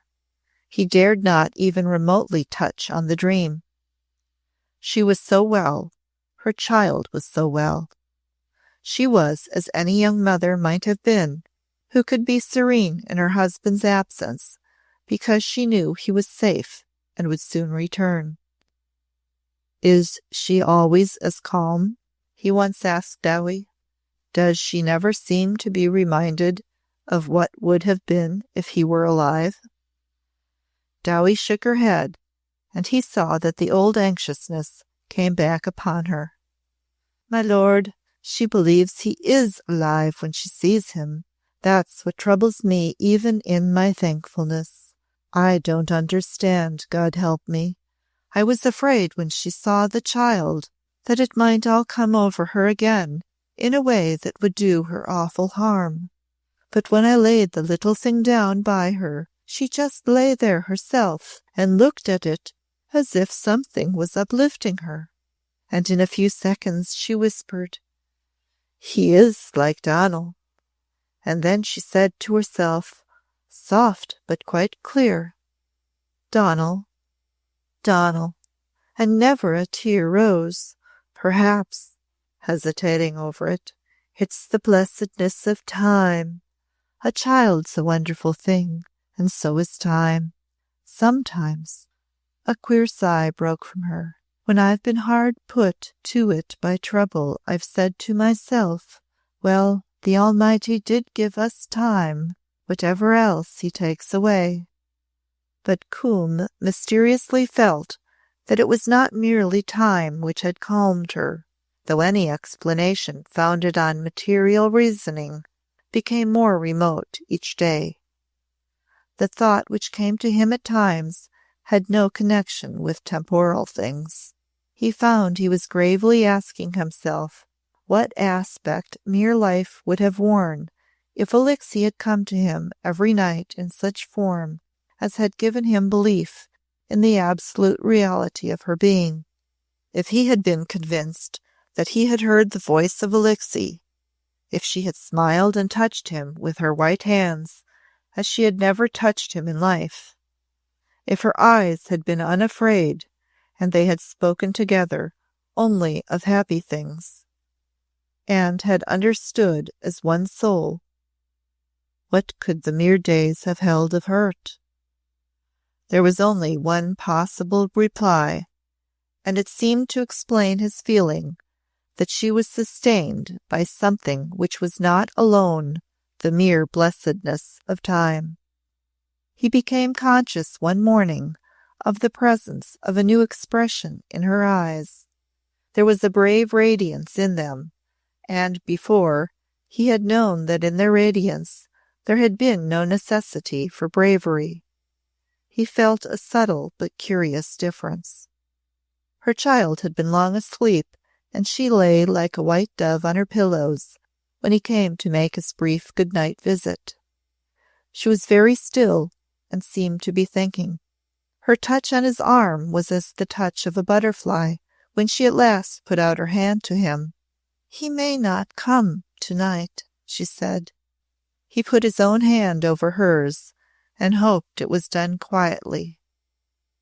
"But tomorrow night?" Trusting that his tone was quiet also. It must be quiet. "Perhaps not for a good many nights. He does not know. I must not ask things. I never do. But it has been so wonderful that you know." On what plane was he? On what plane was she? What plane were they talking about with such undoubtingness? Heaven be praised, his voice actually sounded natural. "I do not know much, except that he is Donal, and I can never feel as if I were dead again. Never." "No," he answered, "never." She lay so still for a few minutes that if her eyes had not been open, he would have thought she was falling asleep. They were so dreamy that perhaps she was falling asleep, and he rose softly to leave her. "I think he is trying to come nearer," she murmured. "Good night, dear." Chapter 40. Ominous hours had come and gone. Waves of gloom had surged in and receded, but never receded far enough. It was as though the rising and falling of some primeval storm was the background of all thought and life, and its pandemonium of sound foretold the far-off heaving of some vast tidal wave, gathering its unearthly power as it swelled. Coombe, talking to his close friend in her few quiet hours at Eaton Square, found a support in the very atmosphere surrounding her. "The world at war creates a prehistoric uproar," he said. "The earth, called out of chaos to take form, may have produced some such tempestuous crash, but there is a far-off glow. You believe something. I believe too, but the prehistoric darkness and uproar are so appalling. One loses hold." The Duchess leaned forward, her voice dropping. "What do you know that I do not?" "The light usually breaks in the east," Coombe answered. "It is breaking in the west today.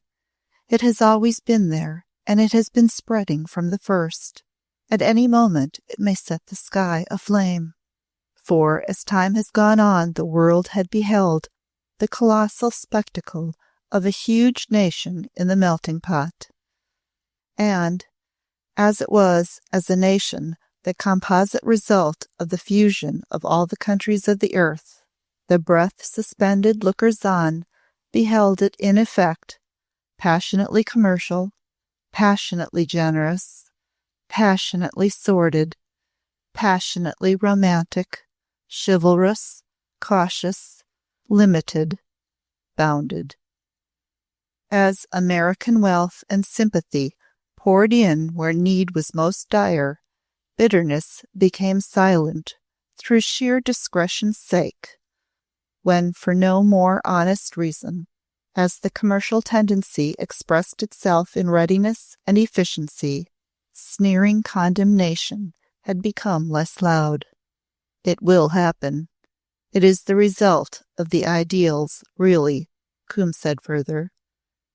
"And it will come to pass at the exact psychological moment. If they had come in at the beginning, they would have faced the first full force of the monstrous tidal wave of the colossal German belief in its own omnipotence. And they would have faced it unawakened, unenraged by monstrosities, and half incredulous of the truth. It was not even their fight then, and raw fighters need a flaming cause. But the Tower of Agonies has built itself to its tottering height before their blazing eyes. Now it is their fight, because it is the fight of the whole world. Others have borne the first fierce heat and burden of the day, but they will rush in, young and untouched by calamity, bounding, shouting, and singing. They will come armed with all that long-born horrors and maddening human fatigue most need. I repeat, it will occur at the exact psychological moment. They will bring red-hot blood and furious, unbounded courage. And it will be the end. In fact, Coombe waited with a tense sensation of being too tightly strung. He had hours when he felt that something might snap. But nothing must snap yet. He was too inextricably entangled in the arduous work even to go to Darreuch for rest. He did not go for weeks. All was well there, however, marvelously well it seemed, even when he held in mind a letter from Robin, which had ended, "He has not come back, but I am not afraid. I promised him I would never be afraid again. In dark and tired hours he steadied himself with a singular, half-realized belief that she would not, that somehow some strange thing would be left to her, whatsoever was taken away. It was because he felt as if he were nearing the end of his tether. He had become hypersensitive to noises, to the sounds in the streets, to the strain and grief in faces he saw as he walked or drove. After lying awake all one night without a moment of blank peace, he came down, pale, and saw that his hand shook as he held his coffee cup. It was a livid sort of morning, and when he went out for the sake of exercise, he found he was looking at each of the strained faces as if it held some answer to an unformed question. He realized the tenseness of both mind and body had increased. For no reason whatever, he was restrung by a sense of waiting for something, as if something were going to happen. He went back to Coombe House, and when he crossed the threshold, he confronted the elderly, unliveried man who had stood at his place for years, and the usually unperturbed face was agitated so nearly to panic that he stopped and addressed him. "Has anything happened?" "My lord, a Red Cross nurse has brought—" He was actually quite unsteady, too unsteady to finish, for the next moment the Red Cross nurse was at his side, looking very whitely fresh and clean, and with a nice, serious, youngish face.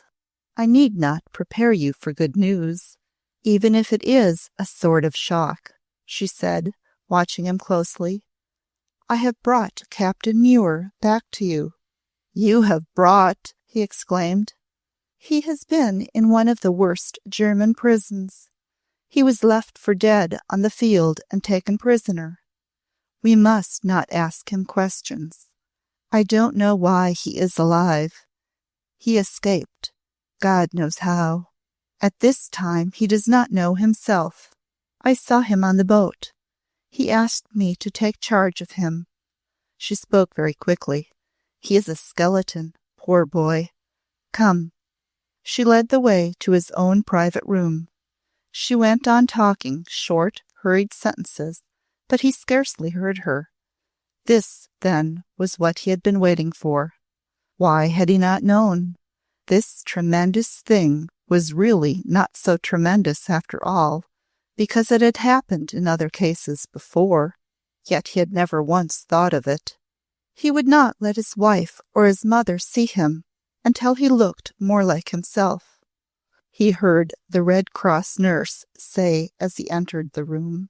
Donald was lying stretched at full length on a sofa. He looked abnormally long because he was so thin that he was, as the nurse had said, a skeleton. His face was almost a death's head, but his blue eyes looked out of their great hollow sockets, clear as tarn water, and with a smile which Coombe would not have forgotten, howsoever long life had dragged out. "Be very careful," whispered the nurse. He knew he must be careful. Only the eyes were alive. The body was a collapsed thing. He seemed scarcely breathing. His voice was a thread. "Robin," Coombe caught as he bent close to him. "Robin." "She is well, dear boy." How his voice shook. "I have taken care of her." The light leapt up into the blue for a second. The next, the lids dropped, and the nurse sprang forward because he had slipped into a faint so much like death that it might well have rent hope from a looker-on. For the next hour, and indeed for many following, there was unflagging work to be done. The Red Cross nurse was a capable, swiftly moving woman, with her resources at her fingers' ends and her quick wits about her. Almost immediately, 2 doctors from the staff in charge of the rooms upstairs were on the spot and at work with her. By what lightning-flashed sentences she conveyed to them, without pausing for a second, The facts it was necessary for them to know was incomprehensible to Coombe, who could only stand afar off and wait, watching the dead face, its sunken temples, cheeks and eyes, and the sharply carven bone outline were heart-gripping. It seemed hours before one of the doctors, as he bent over the couch, whispered, "The breathing is a little better." It was not possible that he should be moved, but the couch was broad and deeply upholstered and could be used temporarily as a bed. Every resource of medical science was within reach. Nurse Jones, who had been on her way home to take a rest, was so far ensnared by unusual interest that she wished to be allowed to remain on duty. There were other nurses who could be called on at any moment of either night or day. There were doctors of indisputable skill who were also fired by the mere histrionic features of the case. The handsome, fortunate young fellow, who had been supposed to torn to fragments, had by some incomprehensible luck been aided to drag himself home, perhaps to die of pure exhaustion. Was it really hours before Coombe saw the closed eyes weakly open? But the smile was gone, and they seemed to be looking at something not in the room. "They will come in." The words dragged out, scarcely to be heard. Jackson said they would. The eyes dropped again, and the breathing was a mere flutter. Nurse Jones was in fact filled with much curiosity concerning and interest in the Marquis of Coombe. She was a clever and well-trained person, but socially a simple creature, who, in an inoffensive way, loved a lord. If her work had not absorbed her, she could not have kept her eyes from this finely conventional and rather unbending-looking man, who, keeping himself out of the way of all who were in charge of the seemingly almost dead boy, still would not leave the room, and watched him with a restrained passion of such feeling as it was not natural to see in the eyes of men. Marquis or not, he had gone through frightful things in his life, and this boy meant something tremendous to him. If he couldn't be brought back— Despite the work, her swift eye darted sideways at the Marquis. When at length another nurse took her place, and she was going out of the room, he moved quickly towards her and spoke. "May I ask if I may speak to you alone for a few minutes? I have no right to keep you from your rest. I assure you I won't." "I'll come," she answered. What she saw in the man's face was that, because she had brought the boy, he actually clung to her. She had been clung to many times before, but never by a man who looked quite like this. There was more than you could see. He led her to a smaller room nearby. He made her sit down, but he did not sit himself. It was plain that he did not mean to keep her from her bed, though he was in hard case if ever man was. His very determination not to impose on her caused her to make up her mind to tell him all she could, though it wasn't much. "Captain Muir's mother believes that he is dead," he said. "It is plain that no excitement must approach him, even another person's emotion. He was her idol. She is in London. Must I send for her, or would it be safe to wait?" "There have been minutes today when, if I'd known he had a mother, I should have said she must be sent for," was her answer. "Tonight, I believe— yes, I do— that it would be better to wait and watch. Of course, the doctors must really decide." "Thank you. I will speak to them. But I confess I wanted to ask you. How did he cling to her?" "Thank you," he said again. "I will not keep you." He opened the door and waited for her to pass. as if she had been a marchioness herself, she thought. In spite of his desperate eyes, he didn't forget a single thing. He so moved her that she actually turned back. "You don't know anything yet. Someone you're fond of coming back from the grave must make you half mad to know how it happened," she said. "I don't know much myself, but I'll tell you all I was able to find out. He was light-headed when I found him, trying to get on the boat. When I spoke to him, he just caught my hand and begged me to stay with him. He wanted to get to you. He'd been wandering about, starved and hiding. If he'd been himself, he would have got help earlier, but he'd been ill-treated and had seen things that made him lose his balance. He couldn't tell a clear story. He was too weak to talk clearly. But I asked questions now and then and listened to every word he said when he rambled because of his fever. Jackson was a fellow prisoner who died of hemorrhage brought on by brutality. Often I couldn't understand him, but he kept bringing in the name of Jackson. One thing puzzled me very much. He said several times, 'Jackson taught me to dream of Robin.' I should never have seen Robin if I hadn't known Jackson. Now, Robin is a boy's name, but he said her and she 2 or 3 times as if it were a girl's. 'Robin is his wife,' said Coombe. He really found the support of the door he still held open useful for the moment. An odd, new interest sharpened in her eyes. "Then he's been dreaming of her." She almost jerked it out, as if in sudden illumination, almost relief. "He's been dreaming of her, and it may have kept him alive." She paused as if she were asking questions of her own mind.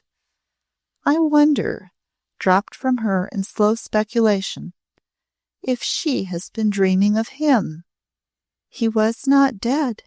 He was not an angel. He was Donal. Robin had persisted from the first. He had not been dead. In some incredible, hideous German prison, in the midst of inhuman horrors and the blackness of what must have been despair, he had been alive and had dreamed as she had. Nurse Jones looked at him, waiting. Even if nurses had not been, presumably, under some such bond of honorable secrecy as constrained the medical profession, he knew she was to be trusted. Her very look told him. "She did dream of him," he said. "She was slipping fast down the slope to death, and he caught her back. He saved her life and her child's. She was going to have a child." They were both quite silent for a few moments. The room was still. Then the woman drew her hand with a quick, odd gesture across her forehead. "Queer things happened in the last century, but queerer ones are going to happen in this, if people will let them. Doctors and nurses see and think a lot they can't talk about. They're always on the spot at what seems to be the beginning and the ending.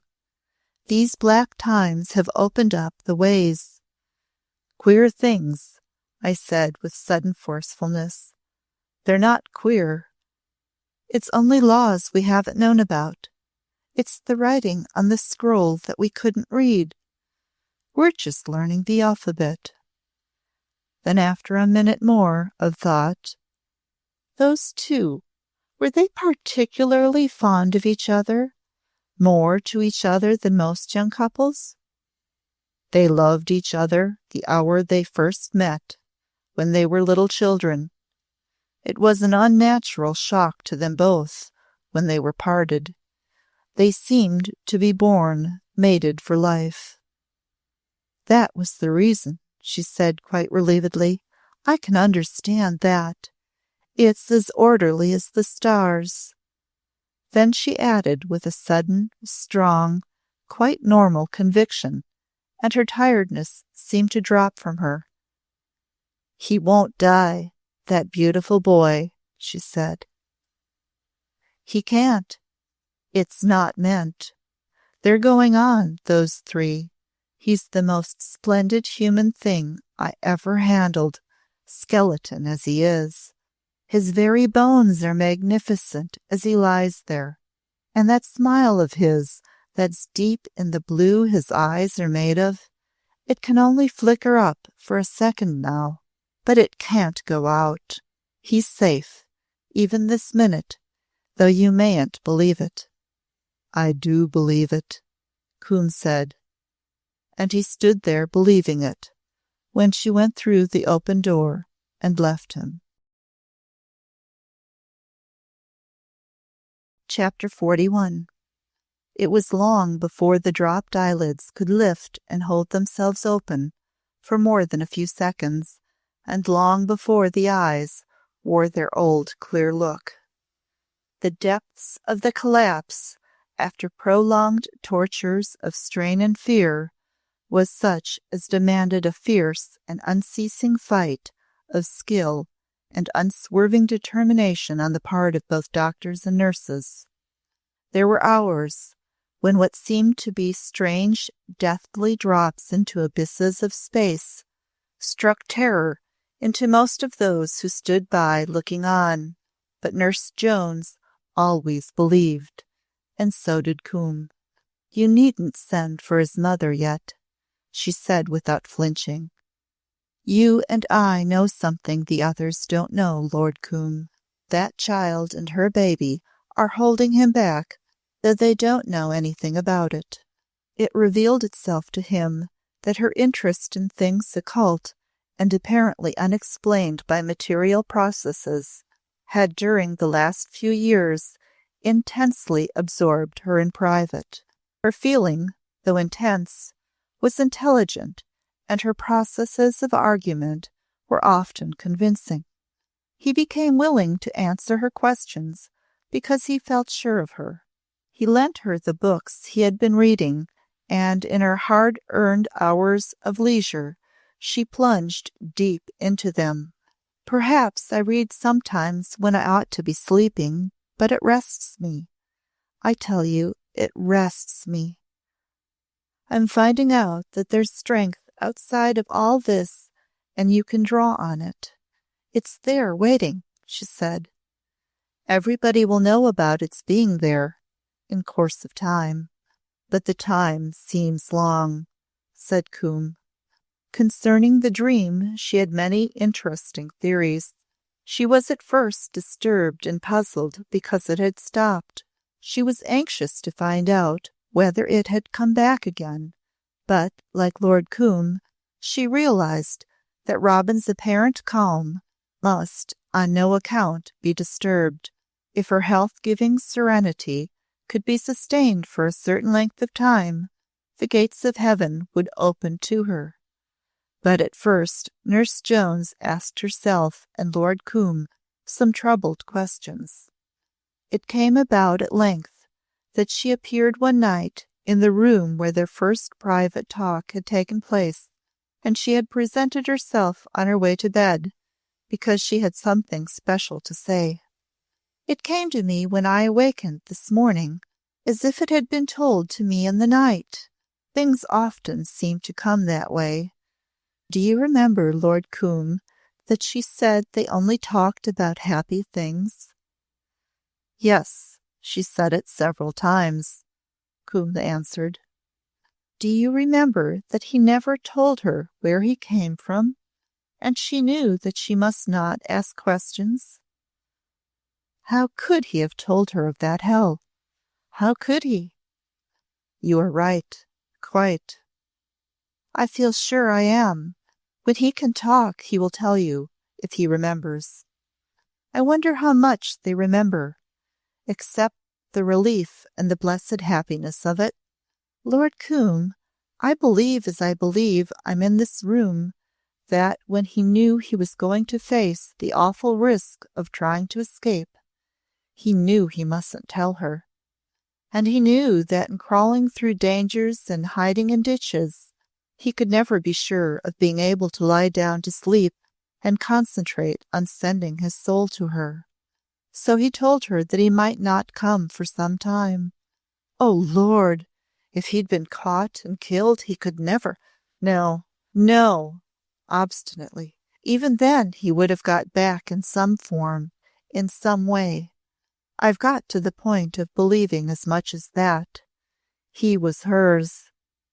Yes, yes, yes, was all his slow answer. But there was deep thought in each detached word, and when she went away, he walked up and down the room with leisurely steps, looking down at the carpet. As many hours of the day and night as those in authority would allow him, Lord Coombs sat and watched by Donal's bed. He watched from well-hidden anxiousness to see every subtle change recording itself on his being. He watched from throbbing affection and longing to see at once any tinge of growing natural color, any unconscious movement, perhaps a shade stronger than the last. It was his son who lay there, he told himself. It was the son he had remotely yearned for in his loneliness. If he had been his father, watching his sunk lids with bated breath, he would have felt just these unmerciful pangs. He also watched because, in the boy's hours of fevered unconsciousness, he could at times catch words, sometimes broken sentences, which threw ghastly light upon things past. Sometimes their significance was such as made him shudder. A condition the doctors most dreaded was one in which the monstrous scenes seemed lived again, scenes in which cruelties and maddening suffering and despairing death itself rose vividly from the depth of subconsciousness and cried aloud for vengeance. Sometimes Donal shuddered, tearing at his chest with both hands.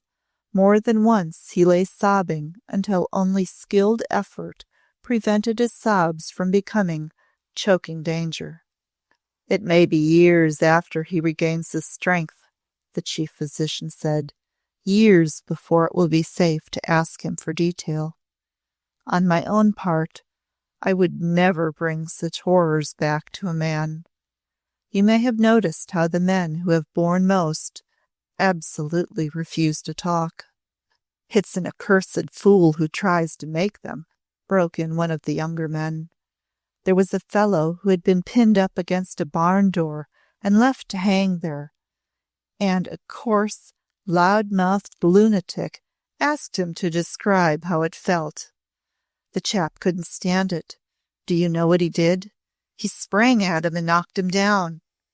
He apologized afterwards and said it was his nerves, but there's not a man who was there who will ever speak to that other brute again.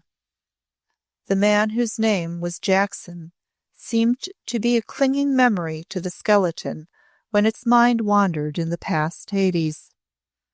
He had been in some way very close to the boy. He had died somehow, cruelly. There had been blood, and no one would help. Some devil had even laughed. When that scene came back, the doctors and nurses held their breath and silently worked hard. Nothing seemed quite as heartrending as what had happened to Jackson, but there were endless other things to shudder at. So the time passed, and Nurse Jones found many times that she must stop at his door on her way to her rest to say, "Don't look like that, Lord Coombe. You need not send for his mother yet." Then at last, and it had been like travelling for months waterless in a desert, she came in one day with a new and elate countenance. "Mrs. Muir is a quiet, self-controlled woman, isn't she?" she asked. "Entirely self-controlled and very quiet," he answered. "Then, if you will speak to Dr. Beresford about it, I know he will allow her to see Captain Muir for a few minutes. And, thank God, it's not because if she doesn't see him now, she'll never see him alive again. He has all his life before him." Please sit down, nurse. Boom spoke hastily, and placed a chair as he spoke. He did so because he had perceiving eyes. She sat down and covered her face with her apron for a moment. She made no sound or movement, but caught a deep, quick breath 2 or 3 times. The relaxed strain had temporarily overpowered her. She uncovered her face and got up almost immediately. She was not likely to give way openly to her emotions. "Thank you, Lord Combe," she said. "I've never had a case that gripped hold of me as this has. I've often felt as though that poor half-killed boy was more to me than he is. You might speak to Dr. Beresford now. He's just gone in." Therefore, Lord Combe went that afternoon to the house before which grew the plane trees whose leaves had rustled in the dawn's first wind on the morning Donald had sat and talked with his mother after the night of the Dowager Duchess of Dart's dance. On his way his thoughts were almost uncontrollable things, and he knew the first demand of good sense was that he should control them. But he was like an unbelievable messenger from another world, a dark world unknown because shadows hid it and would not let themselves be perceived by streaming human eyes. Donald was dead. This was what would fill the woman's mind when he entered her house. Donald was dead. It was the thought that had excluded all else from life for her, though he knew she had gone on working as other broken women had done. What did people say to women whose sons had been dead and had come back to life? It had happened before. What could one say to prepare them for the transcendent shock of joy? What preparation could there be? "God help me," he said to himself, with actual devoutness as he stood at the door. He had seen Helen Muir once or twice since the news of her loss had reached her, and she had looked like a most beautiful ghost and shadow of herself. When she came into her drawing-room to meet him, she was more of a ghost and shadow than when they had last met, and he saw her lips quiver at the mere sight of him, though she came forward very quietly. Whatsoever helped him in response to his unconscious appeal brought to him suddenly a wave of comprehension of her and of himself as creatures unexpectedly near each other as they had never been before. The feeling was remotely akin to what had awakened in him by the pure gravity and tenderness of Robin's baptismal good-bye kiss. He was human. She was human. They had both been forced to bear suffering. He was bringing joy to her. He met her almost as she entered the door. He made several quick steps, and he took both her hands in his and held them. It was a thing so unheard of that she stopped and stood quite still, looking up at him.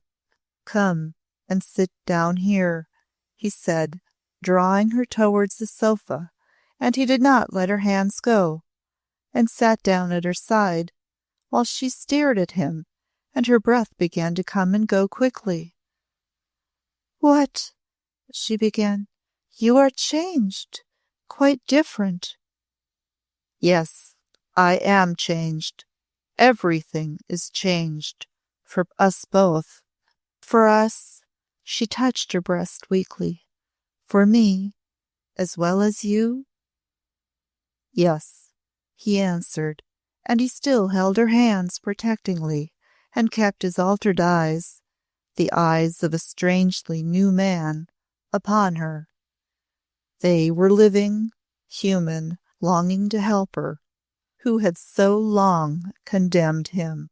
His hands were even warm and held hers as if to give her support.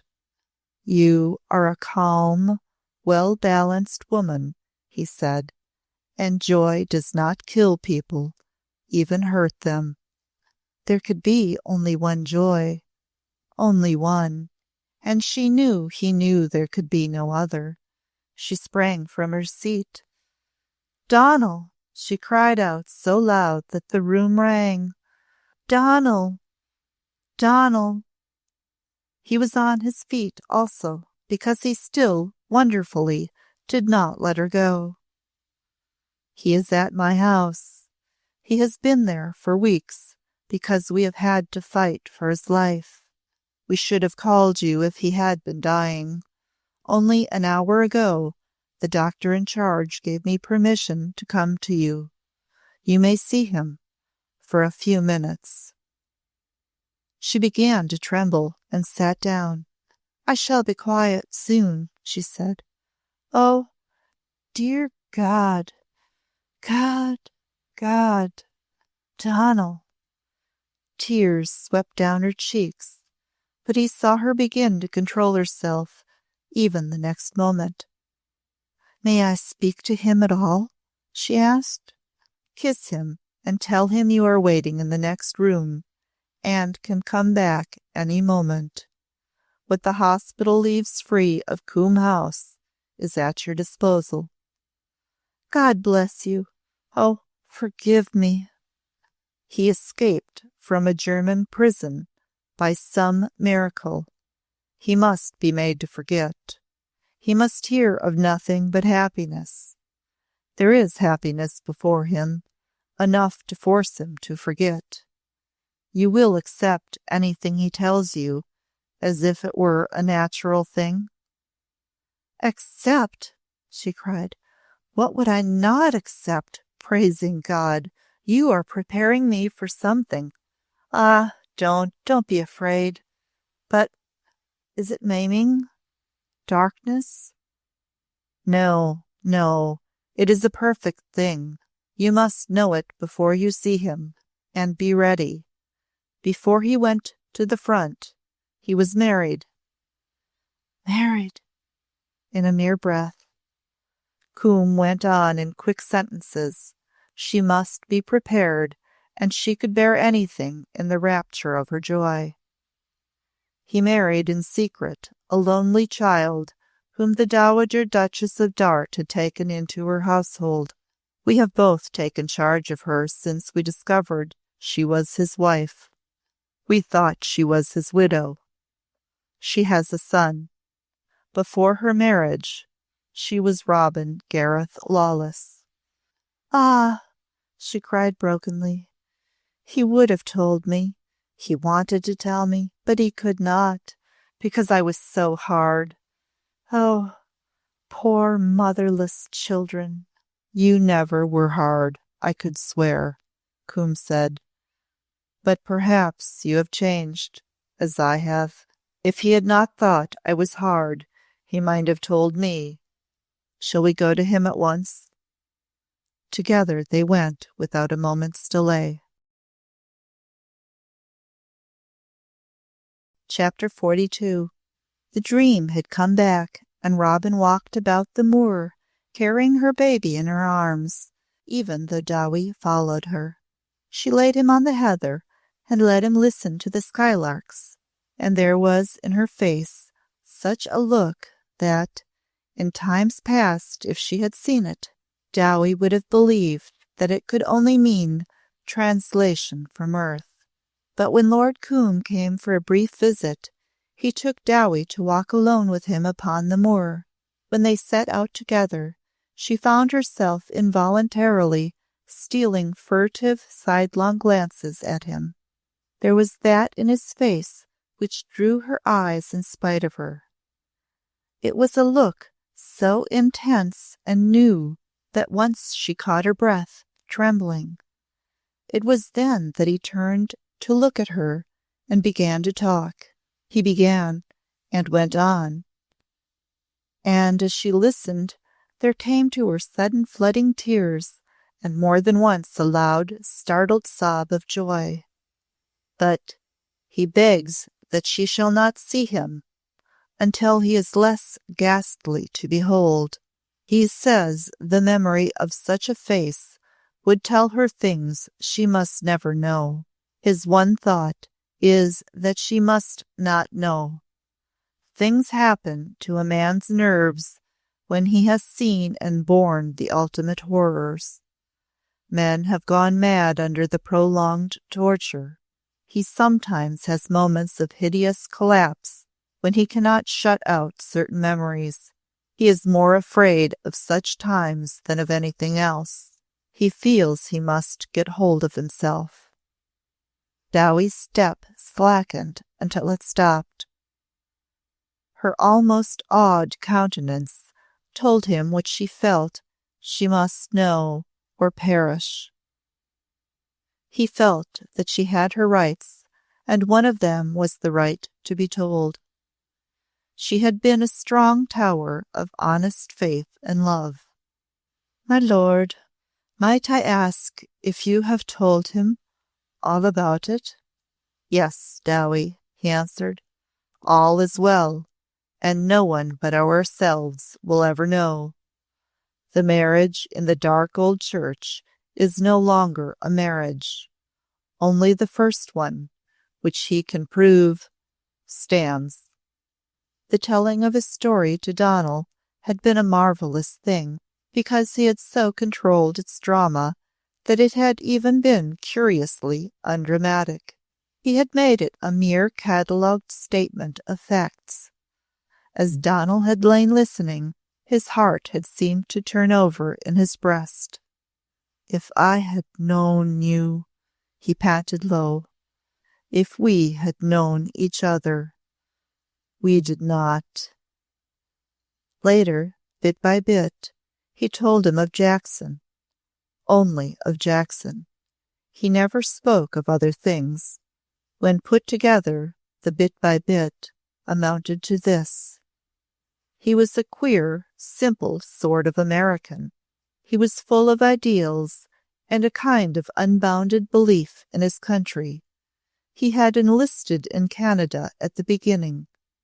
He always believed America would come in. He was sure the Germans knew she would, and that was why they hated Americans. The more they saw her stirred up, the more they hated the fellows they caught, and the worse they treated them. They were hellish to Jackson. He had stopped at this point, and Coombe had noted a dreaded look dawning in his eyes. "Don't go on, my boy. It's bad for you," he broke in. Donal shook his head a little, as if to shake something away. "I won't go on with that," he said. "But the dream, I must tell you about that. It saved me from going mad, and Jackson did. He believed in a lot of things I'd not heard of except as jokes. He called them New Thought and Theosophy and Christian Science. He wasn't clever, but he believed, and it helped him. When I'm stronger, I'll try to tell you. Subconscious mind and astral body came into it. I had begun to see things, just through starvation and agony. I told him about Robin when I scarcely knew what I was saying. He tried to hold me quiet by saying her name to me over and over. He'd pull me up with it.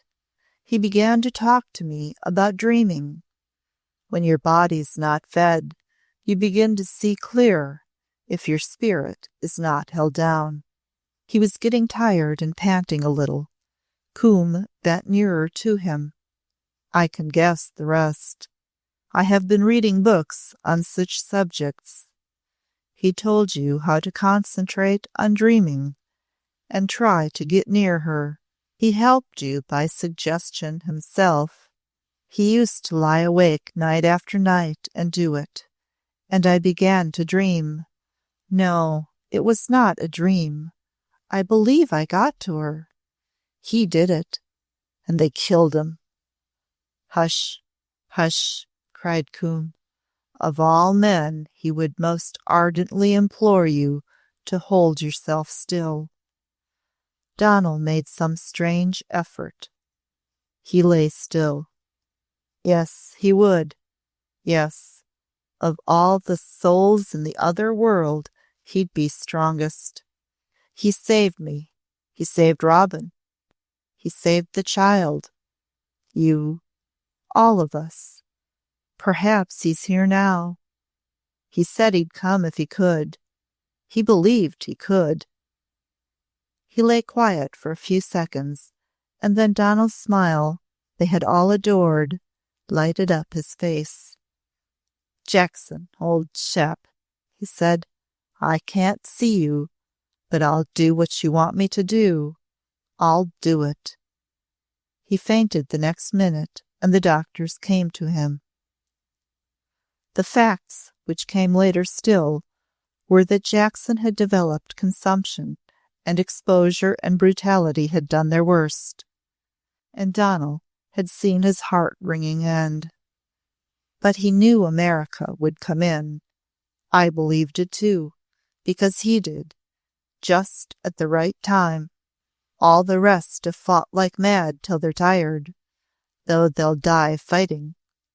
He said, "America's not tired. She's got everything, and she sees red with frenzy at the bestiality. She'll burst in, just at the right time." Jackson knew. "I must not go trembling to her," Donald said on the morning when at last, long last, it seemed, he drove with Coombe up the moor road to Darreuch.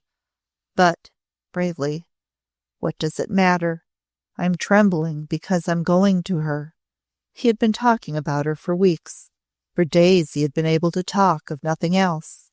Coombe had listened as if he heard echoes from a past when he would have so talked, and dared not utter a word. He had talked as a boy lover talks, as a young bridegroom might let himself pour his joy forth to his most sacredly trusted friend. Her loveliness, the velvet of her lifting eyes, the wonder of her trusting soul, the wonder of her unearthly, selfless sweetness. It was always the same kind of marvel every time you saw her, he said boyishly. You couldn't believe there could be such sweetness on earth until you saw her again. Even her eyes and her little mouth and her softness were like that. You had to tell yourself about them over and over again to make them real when she wasn't there.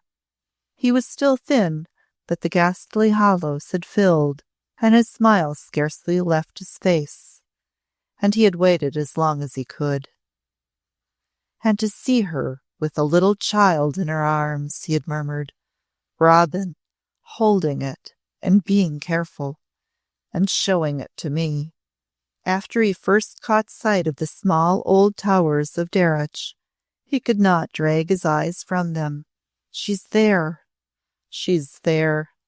They're both there together, he said over and over. Just before they left the carriage, he wakened, as it were, and spoke to Coombe. She won't be frightened, he said. I told her, last night. Coombe had asked himself if he must go to her, but marvelously even to him, there was no need. When they stood in the dark little hall, as she had come down the stone stairway on the morning when she had bade him her sacred little goodbye, so she came down again, like a white blossom drifting down from its branch, like a white feather from a dove's wing. But she held her baby in her arms, and to Donald her cheeks and lips and eyes were as he had first seen them in the gardens. He trembled as he watched her, and even found himself spellbound, waiting. Donald, Donald, and they were in his arms, the soft warm things, and he sat down upon the lowest step and held them, rocking and trembling still more, but with the gates of peace open and earth and war shut out. End of Robin by Frances Hodgson Burnett.